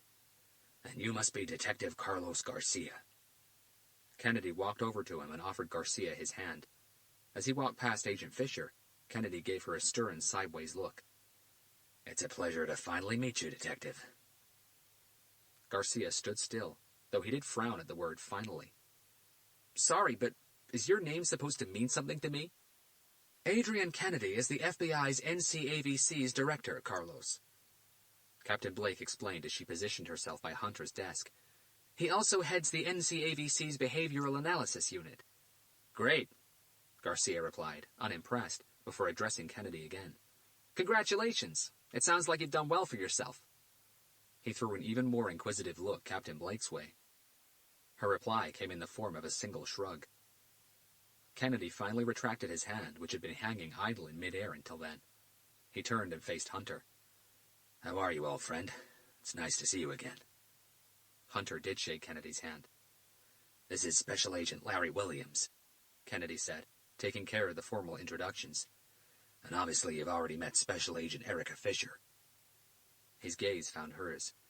Who should have followed orders and waited. I apologize, sir. I was just trying to... Kennedy's slight shake of the head was enough to bring an early end to Agent Fisher's excuse. What's going on, Adrian? Hunter asked. Why's the NCAVC taking over this investigation? Well, Kennedy said, scratching the underside of his chin. It's complicated. Simplify. Hunter's tone was firm. Special Agents Fisher and Williams looked at each other doubtfully. They had never heard anyone talk back to Director Kennedy that way, let alone a PD detective. Before Kennedy could answer the question, his attention traveled to the picture board to his left, and he paused. The expression on his face went from surprise to confused in record time. That was when Agent Williams also took notice of the board. What the hell? He said as he stepped closer, his eyes jumping from picture to picture before settling on Kennedy. He skinned the victim? Adrian, Hunter called in a firm voice. Why's the NCAVC taking over this investigation? Kennedy breathed out as he looked back at Hunter. Well, he finally said, what you're looking at here, my friend, isn't this killer's first victim. Chapter 20. As Timothy Davis finally regained consciousness, confusion set in almost immediately. He had no idea of what had happened to him or why. He had no idea of where he was or how he gotten there. Right then, the only thing he knew, the only thing he could tell, was that the darkness that surrounded him seemed absolute, so much so that for a second he wondered if his eyes were really open. But even so, a strange feeling of familiarity slowly began engulfing him, as if he knew he'd been to that place before. Despite how numb his mind seemed to be, Timothy begged his memory to help him, but the images he got were broken and incoherent. The last thing he was able to remember was leaving the Red Cross Blood Donation Center downtown? Yes, that was the last thing he could remember. He'd given blood for the first time, but when did that happen? Today? Yesterday? Last week? As he searched for an answer, a new memory took shape inside his head, and he remembered something else. He hadn't been alone as he left the center. There was someone else with him, a tall man he'd met in there, but the man's name evaded him. Timothy tried, but the mother of all headaches had built a solid wall between him and most of his memories. Where the hell am I? As soon as he uttered those words, his throat exploded in the most agonizing of pains, as if he had swallowed a ball of angry fire ants. Reflexively, his hands shot up to his neck and to the source of the pain, except they never got there. They never even left the side of his body. What the hell? The fire ants got angrier inside his throat, and he clenched his teeth so tight it felt like they were about to crack. For a moment, he concentrated on his breathing, trying to steady it as much as he could. In. Out. In. Out. The pain finally subsided, and Timothy realized something that he had somehow failed to until then.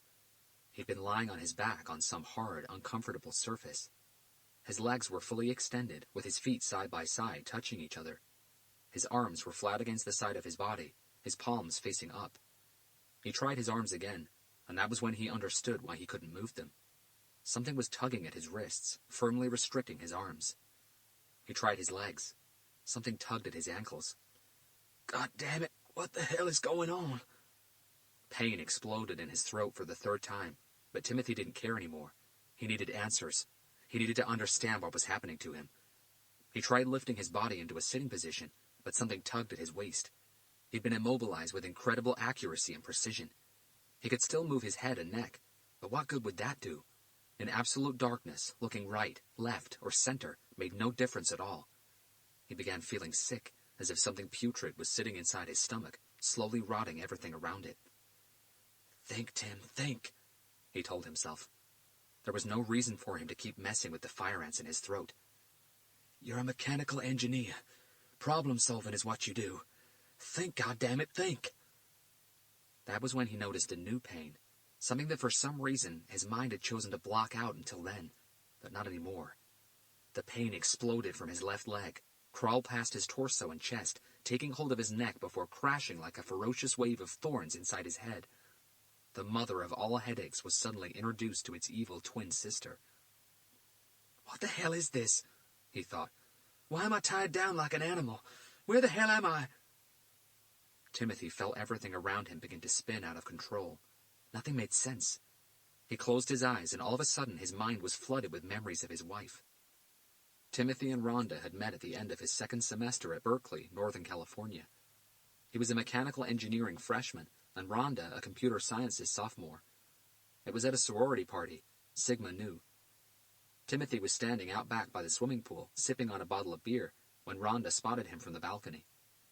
He was about an inch shy of 6 foot, and very attractive, but she couldn't help thinking that he looked almost out of place, too shy to be at a party where all kinds of crazy seemed to be going on. Not really enjoying the party? She had asked him as she joined him by the pool. The smile on her lips had been too enigmatic for Timothy to figure out. No, ma'am, he had replied, putting down his beer. The party is just fine. I just needed to get me some fresh air. Did you just call me ma'am? Sorry, ma'am. Please make nothing of it. I'm from out of town, and it's just the way I talk. And talk they did, for hours on end. They ended up leaving the party together, but they didn't go back to their rooms. They walked all the way to Albany Beach, where they sat and watched the first rays of sunlight crack the night. It was against that backdrop, sun coming up where the ocean met the sky, that they kissed for the first time. Timothy had never forgotten that first kiss, or how it made him feel. From that day onwards, they became almost inseparable, only being away from each other during class time. They even got a job together in a restaurant on Jefferson Avenue. Rhonda worked the tables, while Timothy displayed his culinary abilities in the kitchen. Near the end of Timothy's sophomore year, Rhonda took him to Idaho to meet her parents, and he surprised her by asking her father for her hand in marriage. With her parents' blessing, Timothy married Rhonda 3 months after his graduation. The move from California to Arizona came during that same year, when a highly regarded technology company specializing in civil government defense offered Timothy a fantastic position with their weapons engineering team. It was shortly after they moved to Tucson that Rhonda began experiencing terrible pains around her pelvic region, especially during her menstrual cycles. But Rhonda, being the stubborn African-American Idahoan that she was, only agreed to see a doctor after the 5th consecutive month of debilitating pain and heavy bleeding. That was when their world was shattered for the first time. At the age of 25, Rhonda Davis was diagnosed with endometriosis of the ovaries, which had also rendered her infertile. The news of Rhonda's inability to bear children devastated the couple, but it didn't lessen their love for each other. In fact, it seemed to somehow strengthen their bond. There are other ways of starting a family, Timothy had told her, and he promised Rhonda that once they were settled and their careers were a little more established, they would start theirs. He told her that nothing in this world would stop them from having their family and being happy, but Timothy was wrong. Just before her 29th birthday, Rhonda began feeling ill again, and after a battery of tests and exams, their world was shattered for the second time. Rhonda was diagnosed with stage 3 pancreatic cancer and given a total of 18 months to live. Maybe it was her stubbornness, or maybe it was the love that Timothy and Rhonda have for each other. No one really knows, but Rhonda fought her cancer with everything she had, and she turned those 18 months into 34. She finally passed away in their home 3.5 weeks ago. Another surge of pain, coming from his left leg, tore Timothy away from his memory, but the guttural scream he let out didn't derive from his physical agony. It came from how much he missed Rhonda. It came from how angry he was with life and with a God that he had believed in and prayed to for most of his life. But not anymore. Clunk, clunk. The distant, muffled sound came from somewhere on Timothy's right, and his eyes shot in that direction like a couple of missiles. but all he saw was darkness. "Hello?" he said, totally disregarding the fire ants in his throat. "Is someone there?" No reply. Still as a statue, Timothy waited, concentrating extra hard on his hearing. Nothing. He was beginning to believe that his ears had played a trick on him when he heard it again. Clunk, clunk. Closer this time, but still not close enough. "Hello?" he said again. "Who's there?" No reply. "Please, I'm in here. Can anyone hear me? Please help me. Please." The next noise Timothy heard sounded like a door handle being turned. "Yes, in here. Please help me. I'm in here." Timothy held his breath. A couple of seconds later, he heard the creaking of a door being opened. Still, darkness clothed him like a tailored suit. "Hello?" he said in an unsteady voice. Suddenly, directly above him, a light bulb flicked into life, bathing the room in brightness. The sharp light burned at his eyes like fire, forcing Timothy to squeeze them shut. A quick blink. Still too bright. He waited a couple more seconds before blinking again. That was a little better, but still the light hurt him. A few more seconds. Blink. Better. Blink. His pupils finally adapted to the light. Timothy turned his head in the direction of the open door. As he did, a figure took shape, tall and slim, standing there, looking back at him. Timothy squinted, doing his best to make out the man's face. "You weren't supposed to be awake," the man said. Despite his voice sounding calm, there was a tingle of preoccupation in his tone. "How come you're awake? I'm sure I've dosed everything correctly." Timothy tried searching his memory for that voice, but the mother of all headaches and its evil sister seemed to be having a party in his head, and they were wrecking the place. The man was still standing by the doorway. "What?" Timothy said, his voice fragile. The man finally moved from the doorway, taking a single step into the room. "Please, sir. I don't understand what's happening." Timothy strained to keep his eyes on the figure now approaching him, but a new stream of pain shot up from his left leg like fireworks, making every muscle in his body tense as if they were cramping. Instinctively, his eyes left the man and moved to his leg. Darkness was gone, and Timothy could finally see why it hurt so much. "Oh, my God." Chapter 21. If Adrian Kennedy and his 2 FBI agents were expecting to surprise Hunter, Garcia, and Captain Blake with his revelation that Linda Parker hadn't been this killer's first victim, they were severely disappointed. "You called it, buddy," Garcia said, nodding at his partner. "What?" Kennedy asked. "Robert had a hunch that this killer had offended before," Captain Blake replied. How many victims so far, Adrian? Hunter asked. Kennedy looked back at him, and his reply was a simple head tilt accompanied by an eyebrow movement. How many victims, Adrian? Hunter pushed, his voice calm, albeit demanding. "I'm sorry, Detective." This time the reply came from Special Agent Fisher. "But that information is on a need-to-know basis, and since this isn't an LAPD investigation anymore, you don't—" Special Agent Fisher. Kennedy cut her short. Why don't you go get a coffee or something? I noticed they have a machine right at the end of the corridor. I'll call you back in here when I need you. Agent Fisher paused, her mouth semi-open in dismay. "But, sir, I was just replying to—" Outside, Agent Fisher. Kennedy's hoarse voice seemed to gain a new depth. I'll call you back in here when I need you. "Oh-ho!" Garcia said playfully. "Someone just got handed the keys to the doghouse." Agent Fisher faced him while pretending to scratch the tip of her nose with her right middle finger. Garcia winked back at her.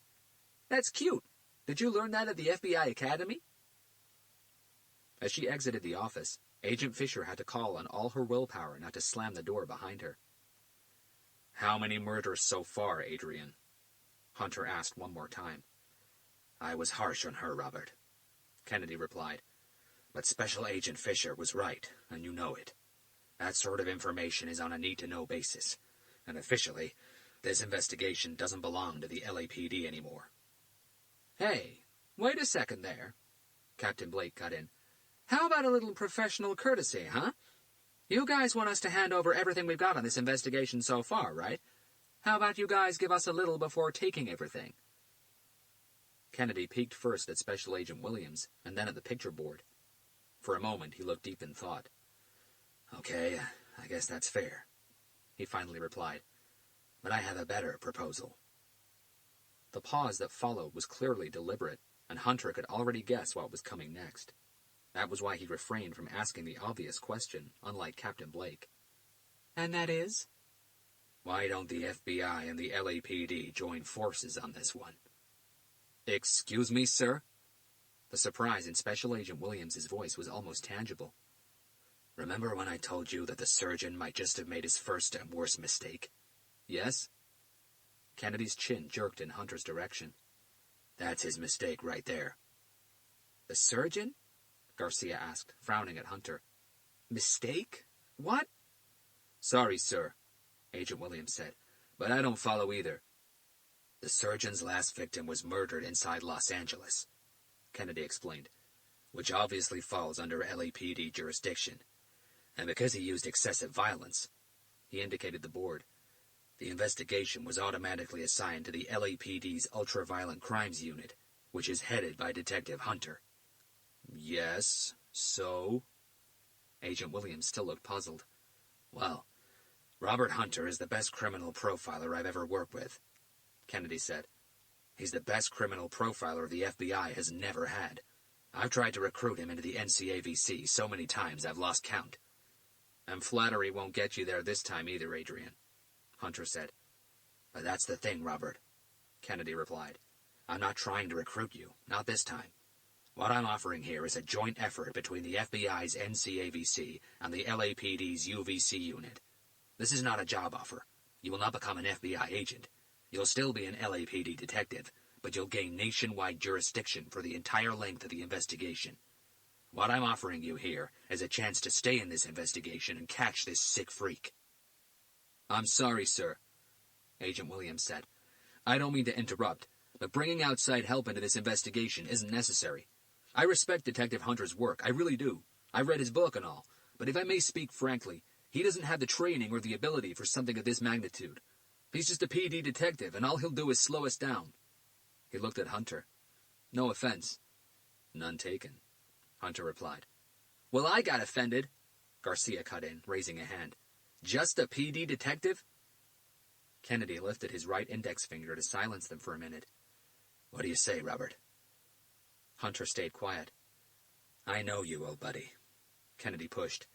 I know that when you sink your teeth into a case, especially when it's something as intriguing as this, you can't let go that easily. He paused again, studying Hunter. I want you on this case, Robert. That's the reason why I'm here. I didn't fly all this way just to tell you that the FBI was taking over your investigation. I came here because I wanted to talk to you person to person, and because I'm the only one who can make this happen. I can make it official in less than 15 minutes. All you gotta do is say the word. Hunter kept his eyes on Kennedy, but his mind took him back to just a few hours ago when he'd been sitting face to face with Emily Parker, Linda Parker's mother. As Hunter was getting up to leave, Mrs. Parker had reached out and placed a trembling hand on his shoulder. Detective, she said in a voice strangled by tears, please promise me that you will catch him. Please promise me that you will make this son of a bitch pay for what he's done to my daughter. She was my only child. With those words, Emily Parker broke down in sobs again. We'll do all we can to bring the person responsible for your daughter's death to justice, Mrs. Parker, Hunter replied. No! Emily Parker came back, her voice angry. That's not good enough, Detective. I don't want to hear the kind of crap you feed the 6 o'clock news reporters. You can save that bullshit for the press. I want your personal promise that you will catch this son of a bitch, that you won't rest until this sick freak is behind bars. Promise me, Detective. Promise me. Hunter wasn't one to promise anything he wasn't absolutely sure he could deliver, but right then he knew that Emily Parker was hurting in a way she'd never hurt before, and all she was really after was some reassurance that the people tasked with catching her daughter's killer would not give up on her. Hunter phrased his answer the best way he could without having to lie. Mrs. Parker, I give you my word that I won't rest until the person who took your daughter from you is behind bars. That I can promise you. The conviction in Hunter's voice brought a new barrage of tears to Mrs. Parker's eyes. "How many victims, Adrian?" Hunter asked again.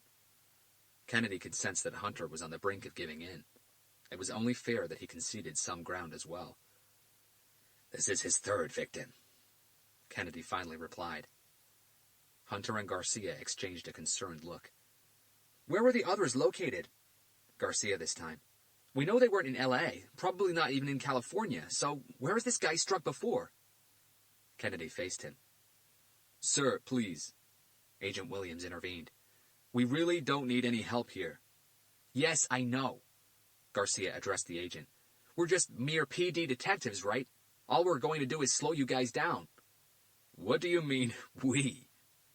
Agent Williams replied, trying to suppress a sarcastic chuckle. "Did you think that Director Kennedy was talking to you, too?" Hunter questioned Kennedy with a simple stare. Kennedy nodded. "I'm sorry, Robert, but Special Agent Williams is right. The offer for a joint operation is extended only to you." "You have got to be kidding me," Garcia said in disbelief. Hunter signaled his partner to give him a moment. "That's not what you said, Adrian." "What do you mean? I never said anything about your partner." "Yes, you did." "What?" Agent Williams intervened again. "When?" Hunter was still addressing Kennedy. "You proposed a joint operation between the NCAVC and the LAPD's UVC unit, right? Those were your words. Well, Detective Garcia and I are the LAPD's UVC unit, not me by myself. The only reason why this unit has the reputation it has is because we work together."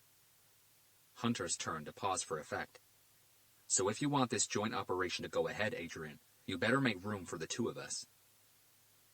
Kennedy hesitated for a moment, and Agent Williams took over one more time. "Well, that is just not going to happen, is it? If you think—" "Special Agent Williams." Kennedy stopped him.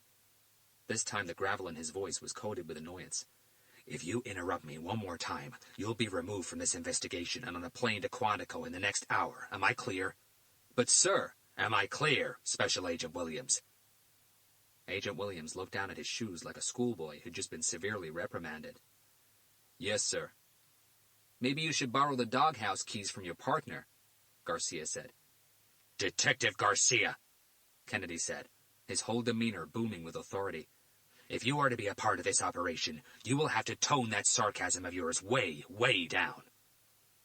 Garcia was about to come out with a new dig, but he caught a glimpse of the way Hunter and Captain Blake were looking at him. "Okay," he finally conceded. "I think I can do that. No problem." Kennedy readdressed Hunter. "So you're in?" Hunter peeked at his partner. Garcia nodded once. "Oh, I'm definitely in. I want to catch this sicko." "This will be a joint operation," Hunter told Kennedy. "The NCAVC and the UVC unit will have equal levels of authority, command, and clearance throughout the investigation. No one keeps anything from anyone." His stare moved to Agent Williams. "This is not a competition. We're all after the same end result. Can you work with that?" Agent Williams took a deep breath to steady himself. "Yes, I can work with that. Carlos?" "Yes, of course. I have absolutely no problem with that." Hunter looked at Linda Parker's skin-body photographs pinned to the picture board. "Okay, Adrian, we're in. You've got your joint operation." "What?" Special Agent Fisher said when she was allowed back into Hunter and Garcia's office. The look on her face was as if the world had turned upside down during her absence. "A joint operation?" Her stare sought Agent Williams for help, but all he could do was shrug. "That's right, Special Agent Fisher," Kennedy confirmed. "But, sir, that's absolutely unnecessary. We have this whole investigation under Special Agent Fisher." Kennedy stopped her yet again. This time he sounded angry. "We're not going to keep on doing this, and if you were to stand a prayer of being a part of this operation, you better snap out of this superior attitude of yours, and you better do it pronto. You understand me?" Agent Fisher looked like she was about to breathe out fire. "If I hear that even a single second of this investigation has been jeopardized due to your attitude, you'll be stuck with office work for the rest of your FBI career. Have I made myself clear?" Agent Fisher's stare went from Kennedy to Agent Williams, to Hunter, and finally back to Kennedy. "Have I made myself clear, Special Agent Fisher?" Kennedy's voice was resolute. Yes, sir, she replied with a nod. Crystal. You'll get no problems from me. Garcia was about to let fly a new sarcastic comment when Hunter gave him an almost imperceptible headshake. Okay, Kennedy said, addressing his agents and positioning himself behind Hunter's desk. Now that we're all in agreement, how about we get everybody up to speed on what we've got so far? That'd be a good start, Garcia said.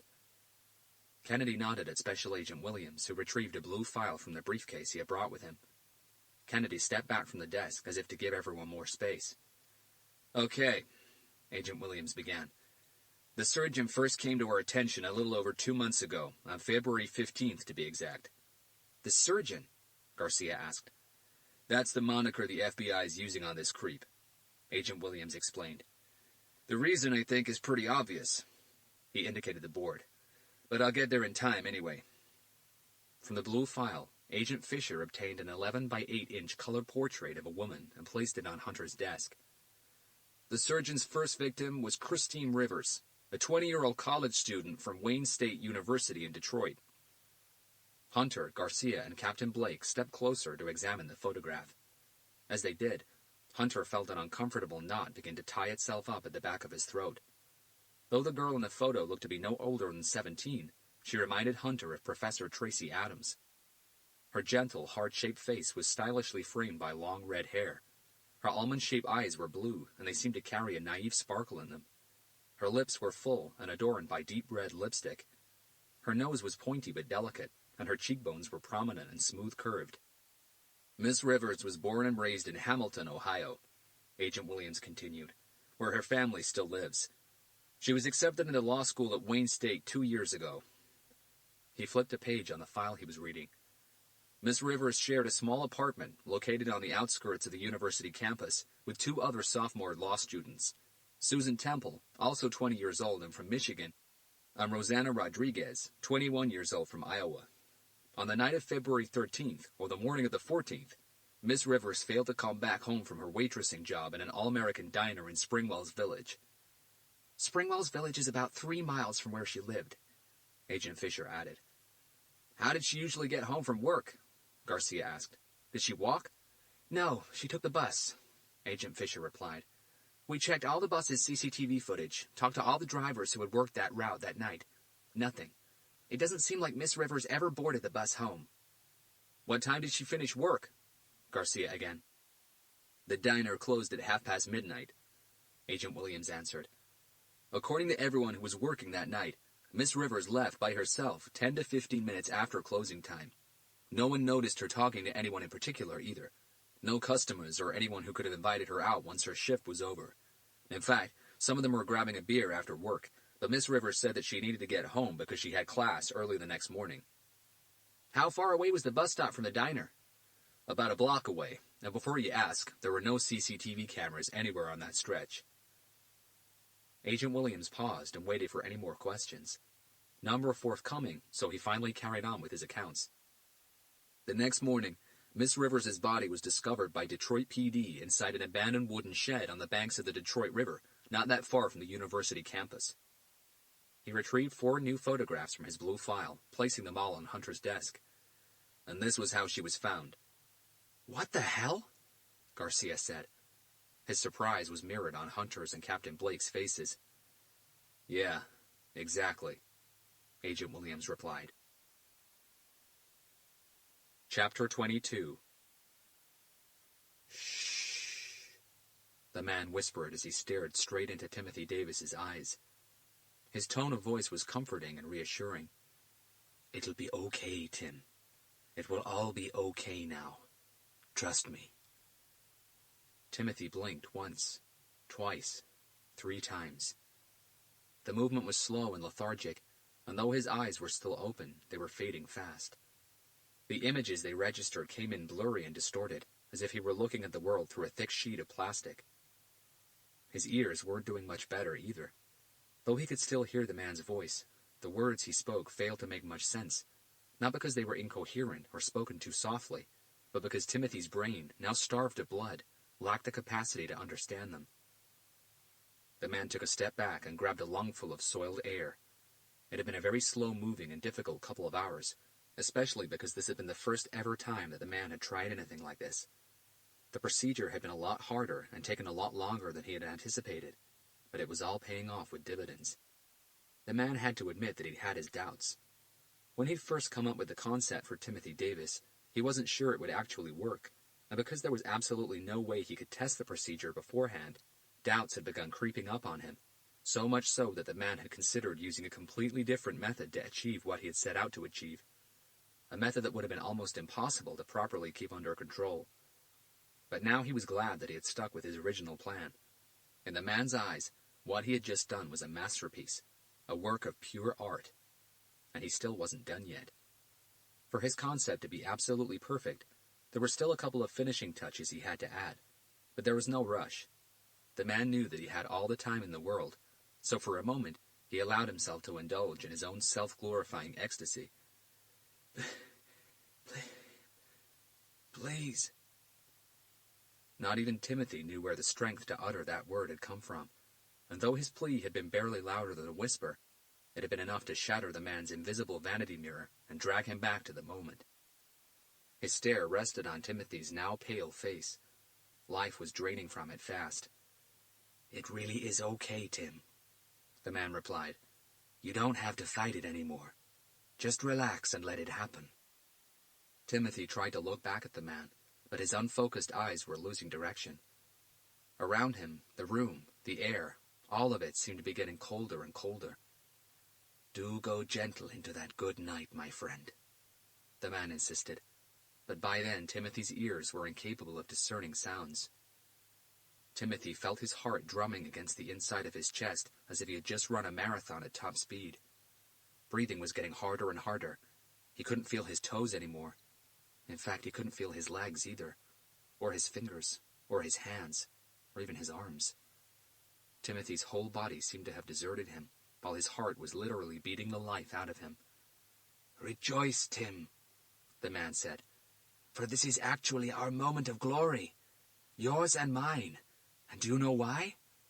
The man smiled proudly. "Because when I'm done, you'll be immortalized."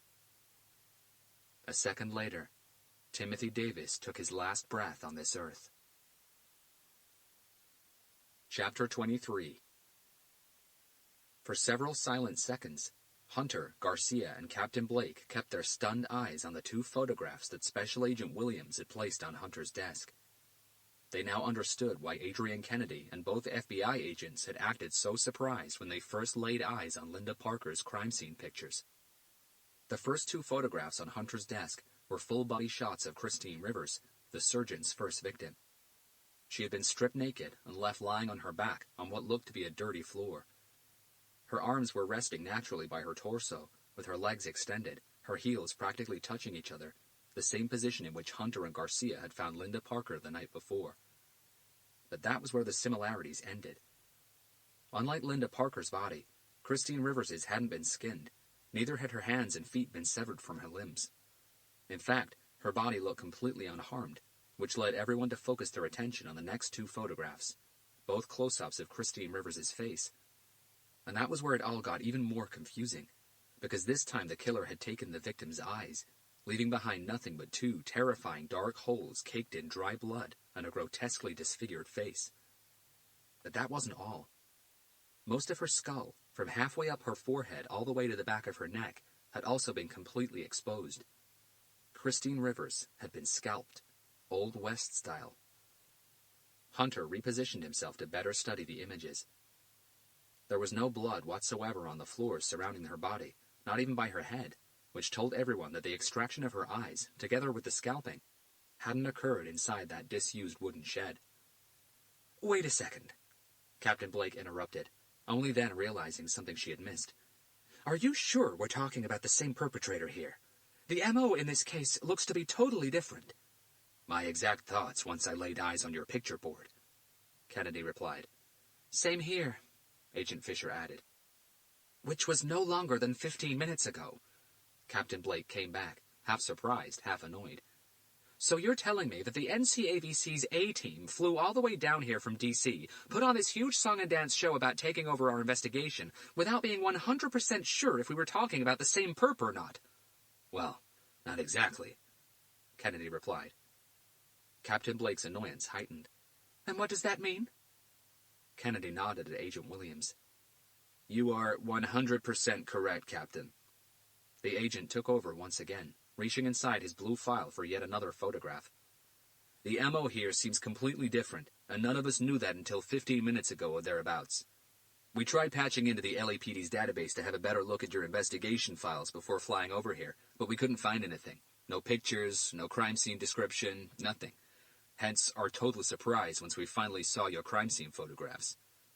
The reason why you got nothing, Garcia clarified, is that the UVC unit keeps most of its investigations offline for that exact reason. It's a good strategy, Agent Williams admitted, before bringing the subject back to the victims. So, at first look, the only similarities between these two victims is maybe the position in which they were left, and the fact that they were both females in their early 20s, which, anybody in this room will agree, isn't nearly enough to even suggest that they were both victims of the same perpetrator.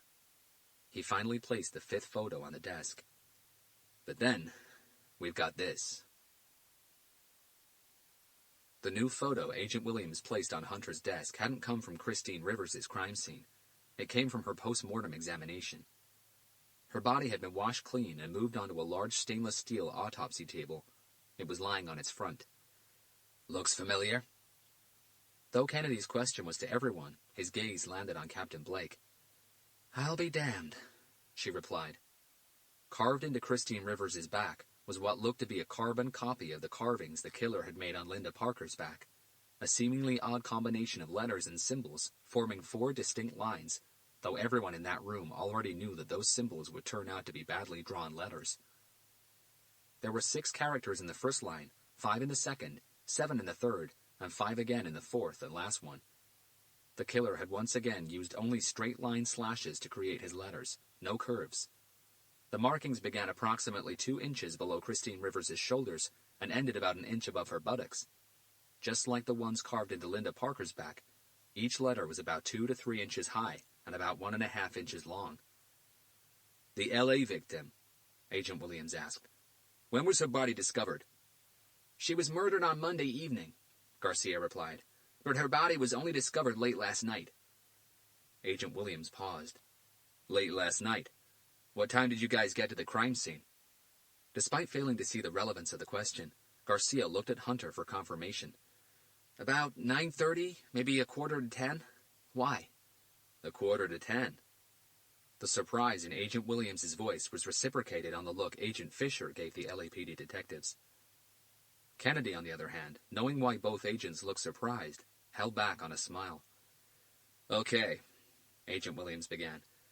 I know you already have figured out that despite these carvings looking like a strange combination of letters and symbols, they are actually just badly drawn letters that when put together correctly will form a sentence in Latin. And the reason I know that is because someone from this office, at around 2 o'clock this morning, tried searching the VICAP database for a similar perpetrator signature.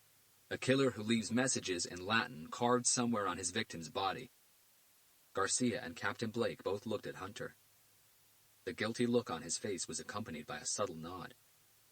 So the mystery is finally solved, Captain Blake said. What mystery is that? Agent Williams inquired. Well, since our victim's body was only discovered late last night, and we did not request any help from the Bureau, I was wondering how the FBI found out about it so fast. So this was how. You were monitoring the VICAP database. Correct, Agent Williams admitted. Any searches containing certain words or combinations of them get flagged up, and we are notified immediately. Not only monitoring it, Hunter intervened. They were also filtering its responses, because no matter how I phrased my search, I got 0 matches. Correct again, Agent Williams agreed. We suppressed the results coming out of VICAP. We didn't want anyone else knowing that this guy had killed before. That's one of the many perks of being with the Bureau, Robert, Kennedy cut in. The power to do things that regular police departments cannot. Hunter gave him a sideways look. Anyway, Agent Williams said, bringing everyone's attention back to him. So you're telling me that you guys figured out that these carvings created a sentence in Latin in the space of just 3, maybe 4 hours? 3 or 4 hours? Garcia asked, making sure that the surprise in his voice was noted. It took us about a minute. He looked at Hunter. Maybe less. I think you called it at the scene in just a few seconds, didn't you? Hunter didn't reply. What? Agent Fisher asked, turning around and looking at the picture board one more time. At the crime scene, with all this dried-up blood on her back muddling everything up even more. Get real. There's no way. Kennedy bit his bottom lip. The suppressed smile was still there. Why? Garcia asked. How long did it take you guys to figure that one out? Agent Fisher cleared her throat, but said nothing. Instead, she looked at Agent Williams. About 8 hours. The reply came from Kennedy. 7, actually, sir. Agent Williams corrected the director as if he had made the gravest of errors. Still, both FBI agents looked a little uncomfortable. Well, Garcia said, staring straight at Kennedy, that's one of the many perks of being with the police department. We think faster. All right, Kennedy said, pinning Garcia down with a stare that could crack a mirror. This kind of childish behavior has got to stop. Just saying. Now, Detective Garcia. Put a fucking lid on it, Carlos, Captain Blake said. No more, do you hear me? Another sarcastic comment out of you and I'll be transferring you into another unit, which means you're out of this investigation. Is that clear enough for you? He lifted up both hands in surrender. The doghouse keys are hanging just outside the door, Agent Fisher said. How about we get back to what really matters here? Hunter suggested. You took the words right out of my mouth, Robert, Kennedy said, before addressing Captain Blake. So, I guess this settles the argument that we're indeed talking about the same perpetrator here. The captain agreed with a nod. From the way Hunter was looking at the photographs, Garcia and Kennedy could tell that in his mind he was already working everything out. As his eyes moved from knife slash to knife slash, Hunter first put the straight line cuts together to form the missing letters before grouping them into each of the 4 lines. Pulchr, Itudo, Inconiu, Nctio, Pulchritudo in conjunctio, he read out loud. There was no disguising Agent Williams and Agent Fisher's surprise. As Hunter read the Latin phrase out loud, Garcia and Captain Blake squinted at the photo on his desk, trying to see what he'd seen. Hunter moved his right index finger over the picture to show them how the lines connected, before linking the words. You frighten me sometimes, Robert, do you know that? Captain Blake commented. All right, Garcia said with a nod. I see it, but I don't understand it. What does it mean? Beauty is in the combination, relationship, connection, Hunter replied. It could be any of those. The Latin language has a very limited vocabulary. A single word, when translated into English, could have 5, 6, 7 different meanings, sometimes more. It all depends on the context. That's correct, Agent Fisher jumped in. But we believe that in this case the killer meant relationship. Beauty is in the relationship. Garcia scratched his forehead. Well, that sure as hell isn't the same phrase we got. He indicated the board. Everyone in the room turned to face it. The truth is, Kennedy said, we weren't really expecting it to be. It seems like the killer changes the Latin phrase with each murder. Agent Fisher was staring at the pictures of Linda Parker's back a lot harder than anyone else, clearly trying to make out the phrase the killer had carved into her body, but straight away she encountered one big problem. Hunter hadn't had time to put up the official autopsy photographs yet. The ones on the board were taken at the crime scene, showing the carvings partially covered by dried blood, which made identifying the cuts, the letters, and the words considerably harder. Still, she gave it her best try. The first word is the same, pulchritudo.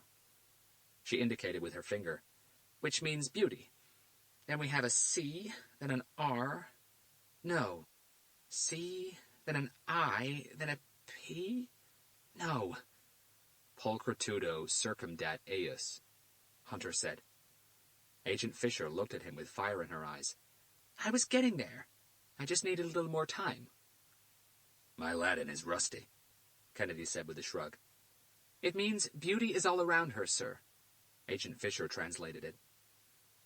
Immediately, Kennedy seemed to enter pensive mode. His eyes focused on nothing at all as the gears inside his head began working overtime. Hunter recognized the blank look on his face. Not now, Adrian, he said, dragging Kennedy away from his thoughts. You guys were supposed to be bringing us up to speed, remember? Once we have everything, then we can all sit down and try to understand the connection between the Latin phrases the killer has used for each victim, if there really is a connection. But for now, we still have quite a lot of ground to cover. He addressed Agent Williams. You said that Linda Parker was his third victim, right? That's correct. So let's keep on going here. We'll revisit everything once all the facts are out. Agreed, Kennedy said. Everyone else in the room nodded. All right. Agent Williams took over again. So, moving on. As you can see from the photographs, her killer not only scalped her, but he also removed both of her eyes. According to Dr. Ramos, the pathologist who performed the autopsy back in Detroit, and this was later confirmed by one of our own pathologists in Quantico, this was no amateur job. The scalping isn't a very difficult or technical procedure, but the extraction of the eyes is, and this killer has performed an exenteration to professional standards. Exenteration? Captain Blake asked. The removal of the ocular globe together with all the contents of the eye socket, Hunter explained. Eyelids, muscles, lacrimal glands, optic nerves, everything. That's why all that was left behind were 2 empty holes. Both FBI agents looked at Hunter curiously. I read a lot, he clarified. I'm sure you do, Agent Fisher commented. Kennedy shuffled his weight from one foot to another in a fidgety way for 2 reasons. 1, he wasn't a man who was used to being on his feet for such a long time. And 2, he could pretty much kill for a cigarette right then. But that wasn't the cause of death, right? Garcia asked. She wasn't alive when the killer took her eyes. No, she wasn't, Kennedy confirmed. Let me guess, Garcia continued. Asphyxiation, but not by strangulation. She was suffocated. Was it the same here? Agent Williams asked, his head tilting in the direction of the board. Garcia nodded. In our case, her hands, feet, and skin were taken from her after she passed, not while she was still alive. According to Dr. Hove, the Los Angeles chief medical examiner, despite how brutal that crime scene looks, the victim wasn't tortured. She didn't suffer. That was exactly what the post-mortem revealed in Christine Rivers' case as well. Agent Williams agreed. No torture, no suffering. She was suffocated. The exenteration and the scalping came later. From his blue folder, he retrieved Christine Rivers' autopsy report and placed it on the desk. How about victim number 2? Hunter asked. I know we haven't got there yet, and I don't want to jump the gun here, but was the victim also suffocated? Yes, just like Christine Rivers. No torture, no suffering. So we've made a wrong assumption, Hunter said. Which assumption was that? Kennedy asked. About the killer's M.O. being different from one murder to the other. It's not. It's the same across the board. He suffocates his victims. What differs is his signatures, both in what he does to them after they pass and in the messages he leaves behind. Everyone paused for a heartbeat. Did forensics find anything at the crime scene? Captain Blake asked. Nothing that could give us any leads, Kennedy replied. Christine's body was found inside an old and disused shed by the river. The shed had been out of operation for many years, during which it was used by hobos as a shelter, by addicts as a shooting-up spot, and God knows who else and for what else. There was a lot of debris, dirt, and rubbish everywhere, which gave forensics a bucket full of fingerprints. They also recovered DNA from urine stains, discarded needles, used rubbers, and other sources. Through those, we were able to identify and track down several individuals. Through them, we tracked down several more. He shook his head. All of them were either homeless or junkies. No one with the kind of knowledge or skill required to pull off something of this magnitude.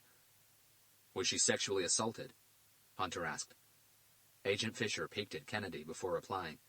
No, Miss Rivers wasn't touched that way. Why? Kennedy asked, his voice full of concern. Was the LA victim raped? Hunter locked eyes with the NCAVC director. No, she wasn't sexually assaulted either. The room went silent again for a couple more seconds. Any more questions? Agent Williams asked. Or am I okay to carry on? Let's carry on, Hunter suggested. All right. The agent continued, pushing all the photographs on Hunter's desk to one side. Our killer's second victim. He returned to his blue folder. Wait a second, Garcia interrupted him. How about the rest of the photographs? What rest of the photographs?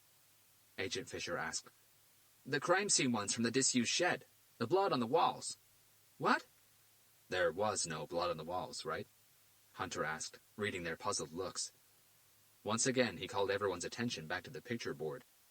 Unlike Christine Rivers, he explained, Linda Parker's body wasn't found inside a shed or any random abandoned place. She was murdered inside her own house, her body mutilated inside her own bedroom. And as you can see, he indicated a specific group of photographs. The killer made a point of smearing most of the walls and the furniture with her blood. Kennedy and his agent stepped closer to have a better look at the photos. So the killer didn't do the same at your crime scene? Garcia asked. No, Agent Williams replied. Christine Rivers wasn't murdered inside that shed. Her eyes and scalp weren't taken there either. There was no blood anywhere. The only blood we found had dried on her skin. The pattern here is all wrong for these to be blood splatters from arterial spray or something similar, Agent Fisher said. She was the only one still staring at the board. What they look like is getaway smears. A victim trying to escape her attacker. Yes, we know what they look like, thank you. Garcia didn't try to keep the sarcasm out of his tone. But we don't think that's what they are. You think the killer put them there on purpose? Why? We'll get to that later, Hunter said, stopping Garcia before he was able to explain. Let's carry on with the original sequence of events. We all know that serial murders follow a certain progression inside the killer's mind. So for now we should stick with that as well, even if we don't understand it. Covering things out of order without having all the facts first will just generate unnecessary questions and confusion. Let's move on to the killer's second victim before we get to the third. How about that? Everyone agreed, and Agent Williams returned to his folder for a new 11 by 8-inch photograph, a full-body shot. Okay, he said, placing the photo on Hunter's desk. The surgeon struck again almost a month after Christine Rivers, on March 11th. If the photographs of Christine Rivers had surprised Hunter, Garcia, and Captain Blake, the second victim shocked them. Before he began, Special Agent Williams allowed Hunter, Garcia, and Captain Blake a few seconds to study the new photograph he had just placed on the desk. I can see by the expression on your faces, he said, that the surgeon's second victim has surprised you as much as it surprised us. The man in the photo was looking up from an open newspaper he'd been reading. The smile on his lips was gracious, but it was a sad smile, probably put on just for the sake of the photograph. His old-looking and ill-fitting clothes were clean but scruffy, as if they'd been slept in at least a couple of nights. The little hair he had left, 2 small islands just above his ears, were as white as milk, matching the color of his bushy eyebrows and his thick mustache. His deep, dark brown eyes, just like his smile, seemed full of sorrow, and the white in them, over their many years on this earth, had acquired a light yellow tint, losing much of the sparkle that had once lived in them. His rosy face, together with his bony hands, seemed to be held together by a messy web of capillaries and thinning veins, running behind wrinkled and tired skin. He had the look of a man who was used to hard work and suffering, the look of a man who had accepted his destiny. This was Albert Green, Agent Williams reported, an 84-year-old ex-school janitor from Wichita, Kansas. He was 84 years old? Captain Blake asked in a tone coated by a mixture of disbelief and disgust. That's correct, the agent confirmed, his voice solemn. Mr. Green was born and raised in northeast Melaire, one of the most impoverished and underprivileged neighborhoods in Wichita. His father passed away from pneumonia when he was only 13 years old. Due to how poor his family was and the fact that he was the oldest of 4 children, Mr. Green was left with the task of being family breadwinner. He had no choice but to drop out of school halfway through 7th grade and find a job to help his mother bring up his 2 brothers and 1 sister. He was never able to return to school. Agent Williams paused and made a somewhat sorry face. Well, not as a student, anyhow. Between the ages of 13 and 23, Mr. Green helped his family in any way he could, jumping from odd job to odd job until, call it life irony if you will, he was employed as the school janitor at the same school he had dropped out of 10 years earlier. He spent 15 years at that school until it was closed down in 1972. By then, Mr. Green had married and had a daughter of his own, Jody Elena Green. By the beginning of the next school term, Mr. Green had secured a new job, again as a school janitor, but this time in Maple Hills, one of the most affluent neighborhoods in the city, working for one of the best high schools in the whole of Kansas.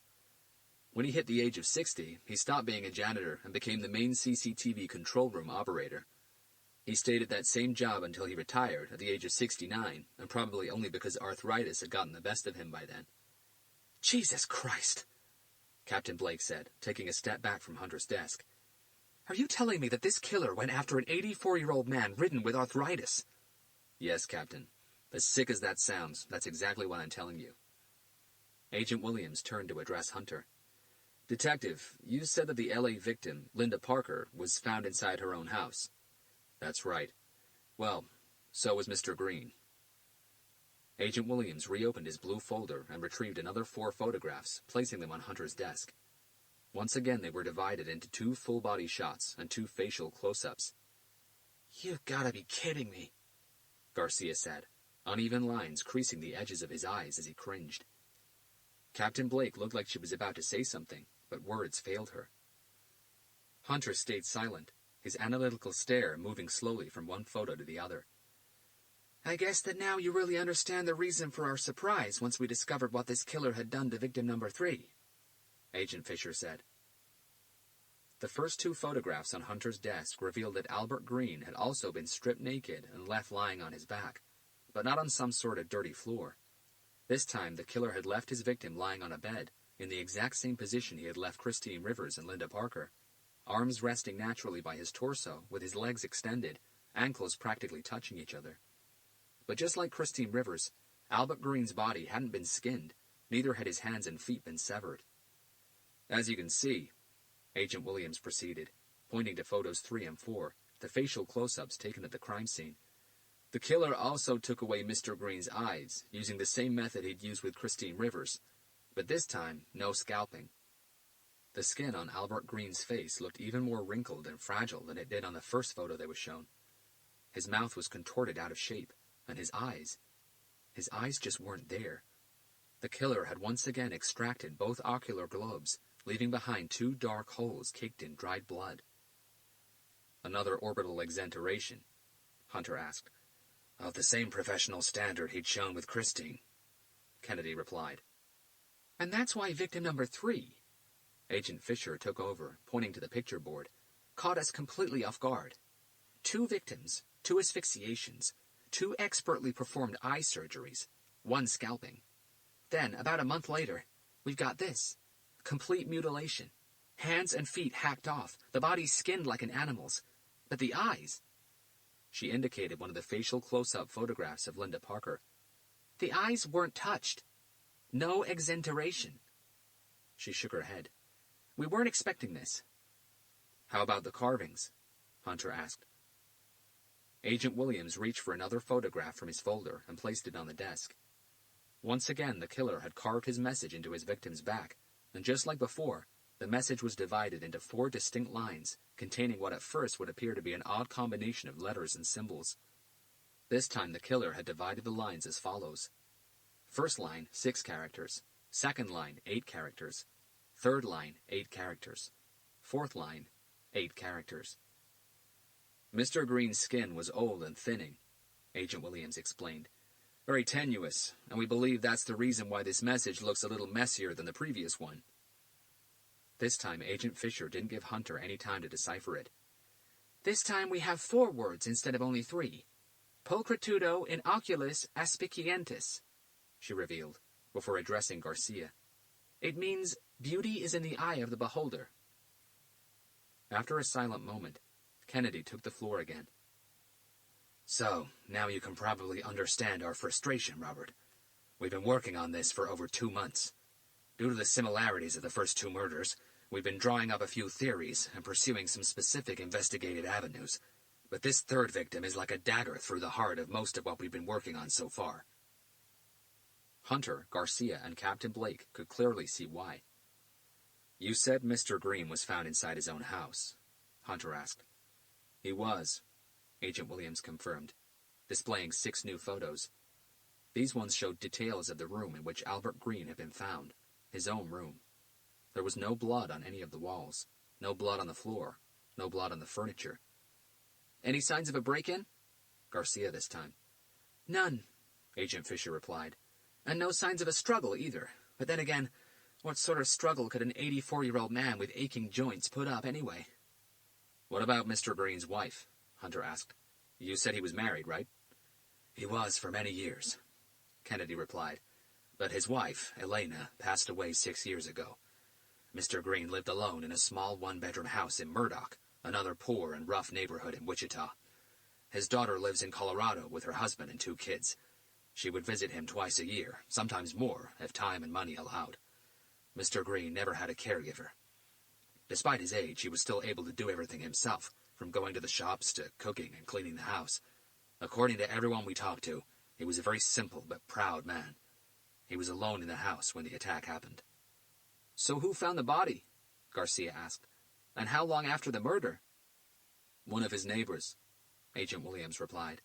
2 houses down. Mr. Morales, who is 69. He's also a widower, and he and Mr. Green were best friends. They tended to spend most of their days together. Each had a key to the other's house. On the morning of the 12th of March, Mr. Morales didn't see his old friend sitting outside on his front porch like he did every day, so he got worried and went knocking. No answer. He used his key and... Garcia nodded, his attention back on the photographs on the desk. We can talk details later, Agent Williams added. Or you guys can read the files to your heart's content, but this is the bulk of what we have. He stepped back from Hunter's desk, placed his blue folder on top of a metal cabinet, and faced the picture board. I guess now it's your turn. Tell us about Linda Parker. Before we do that, Hunter suggested, how about we all take a 20-minute break? We've been locked in this office for over an hour. I, for one, could use a trip to the bathroom and a cup of coffee. And a cigarette, Kennedy added. I could certainly do with a cigarette right now. Everyone in the room agreed. Outside the police administration building, Hunter caught up with Kennedy as he lit his first cigarette. We need to talk, Adrian. Hunter's tone concerned Kennedy, but he kept a straight face. Sure. What's up?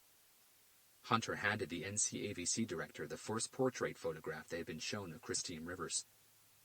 Kennedy took a long drag of his cigarette. Okay, Hunter asked. So who is she? What? What do you mean? We've told you that upstairs. Her name is Christine Rivers. That I know. What I want to know is who she is. I don't follow. Yes, you do. You know exactly what I'm talking about, Adrian. No more bullshit. Who is this woman? Really? Chapter 24. I'm starting to get a little hungry, Officer Jack Palmer from the Tucson Police Department in Arizona said as he turned right on East Sunrise Drive. How about we grab a couple of tacos or something? Not a bad idea. His partner, Police Officer Diana Bishop, replied as she adjusted her police belt. I could certainly do with a burrito right now. Blanco tacos? Officer Palmer asked. Sure, either there or El Pueblito. They're both great. Blanco tacos is closer, Palmer replied, performing a quick U-turn. 5 minutes later, they had ordered an al pastor burrito and a double portion of fully loaded tacos. What do you want to drink? Palmer asked. Just a bottle of water, thanks. No coffee? Nah, I'm drinking too much of that stuff. I need to cut down a little. I practically have coffee running in my veins. Palmer chuckled. Yep, that's what happens when you keep on getting stuck with night shifts. He turned and addressed the stocky Mexican man behind the counter. Can I also get a bottle of water and a large coffee to go, please? Sure, officer. The man didn't ring it through. The water and the coffee are on the house. Oh, thank you very much. It's very kind of you. Right then, the police radios on both of their belts cracked into life. Any units in the vicinity of East Marival Place, Catalina Foothills, we have reports of a possible armed 1062. Both officers exchanged an anxious look. 1062 was the police code for breaking and entering. Instinctively, they both turned and looked out the shop window. East Marival Place wasn't far. Palmer nodded at his partner. We'll take it. He faced the Mexican attendant one more time. Sorry, but can you hold on to that food? We'll come back for it. Trust me. As the two of them rushed out of the restaurant, Officer Bishop reached for her radio. This is Unit 322, Tucson PD. We're just around the corner from East Marival Place and en route. Requesting full address. With the sirens blaring, it took them less than 3.5 minutes to get to the address dispatch had given them. East Marival Place was a dead-end street on the north side of Catalina Foothills, an affluent neighborhood on the north quadrant of Tucson. The street, like most of the neighborhood, had a minimalist style, where paving and concrete blended nicely with the desert landscape of cactuses, desert flowers, and even the occasional tumbleweed, giving it a truly Old West feel. Sticking with the minimalist approach, most of the roads and streets in Catalina foothills had no illumination, and over 50% of them had no nameplates or signs of any kind, making it very easy for even residents to miss their street or get a little lost in the process of getting home once the sun had set. Despite knowing the area well, Officers Palmer and Bishop took no chances, following their sat-nav all the way to their destination. There were only 5 houses in the wide but short street, and the address they were given took them to the last house on the right, a large single-story brick building with a 3-car garage and overgrown desert vegetation as a live fence. Parked at the end of the driveway, just outside the garage, was a metallic silver Buick Encore. The lights on the outside of the house were on, but inside everything seemed to be in complete darkness. "According to dispatch, the house belongs to Timothy and Rhonda Davis," Bishop said, reading the information displayed on the in-car computer screen. "He's a mechanical engineer, and she's a computer programmer. They both work for Raytheon." "The weapons company?" Bishop shrugged. "Must be. Do you know any other Raytheons around here?" That made Palmer pause for thought. "All right," he said a few seconds later. "Let's go check this thing out." He jumped out of the car. Bishop followed suit. As they passed the Buick on the driveway, Palmer tried the door. Locked. He then placed his hand on its hood. No warmth whatsoever. He shook his head at his partner. Both officers unholstered their weapons. To get to the house's front door, they needed to circle around the left side of the garage building, following the driveway. They did so in single file and as stealthily as they could. Palmer took the lead. As they rounded the corner, even from a few yards away, Palmer and Bishop could tell that the front door had been left ajar. "Crap," Bishop said. "Not a great sign. So are we going in or waiting for backup? Dispatch said that this was a possible armed 1062. Palmer's eyebrows arched at his partner. "I'm not waiting." "Going in it is, then," Bishop said, and quickly crossed herself. They positioned themselves one on each side of the door. Palmer used his fingers to run down a silent count of 3, and slowly pushed the door until it was fully open. With their weapons and flashlights drawn, they both took a deep breath and entered the house. Palmer swung right while Bishop went left. The front door opened into a large anteroom with a teardrop crystal chandelier hanging from the ceiling, a circular mirror on the wall to their right, and 2 large vases flanking a double door a few paces in front of them. Not many places to hide. "Clear," Palmer announced. "Clear," Bishop replied. The next room was an impressive entry foyer with checkered black and white granite flooring and white wainscoting running along the walls. Directly in front of them was a sumptuous turned staircase leading up to the second floor. The open double door to their right clearly led into a massive living room area. To their left, they saw another double door, this one shut. Just past the staircase, also on the left wall, there was a single wooden door that had been left a couple of inches ajar. "Shit," Bishop whispered. "What do we do now?" Palmer allowed his stare to crawl around the foyer while he figured out their next move. "Maybe it would be best if we split up." "What, really?" "What do you suggest?" "Sticking together, that's what. This is too much like one of those horror films." "What? What horror film?" "Those where the girl cop dies first." "Are you for real?" Click, click. A muffled noise echoed throughout the room. "Shh," Palmer said, his eyes like an owl's. "Did you hear that?" "Damn straight I did. Where did it come from?" "Not sure." He signaled for them to wait and listen. 2 seconds. 4 seconds. 5 seconds. Click, click.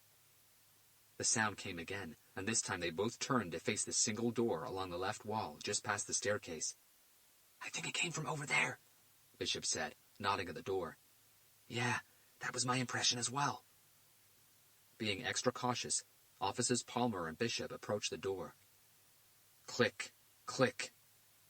They heard it again, but it still sounded somewhat distant, which meant that it wasn't coming from directly behind the door. Palmer first brought a finger to his lips, then reached out and very slowly pushed the door open, hoping to God that the hinges wouldn't creak. They did, but it didn't matter. There was no one there. Instead, the door got them to a concrete staircase that led down to the house's basement. At the bottom of the stairs, there was a second door, also a couple of inches ajar, but this time there was light coming from behind it. Palmer signaled Bishop that they should go down together. He would go first. Bishop agreed with a head nod. They took the steps down one by one and very carefully. As they finally reached the second door, Bishop could swear her heart was about to explode out of her chest. They heard a new noise come from behind the door. This time it sounded like movement.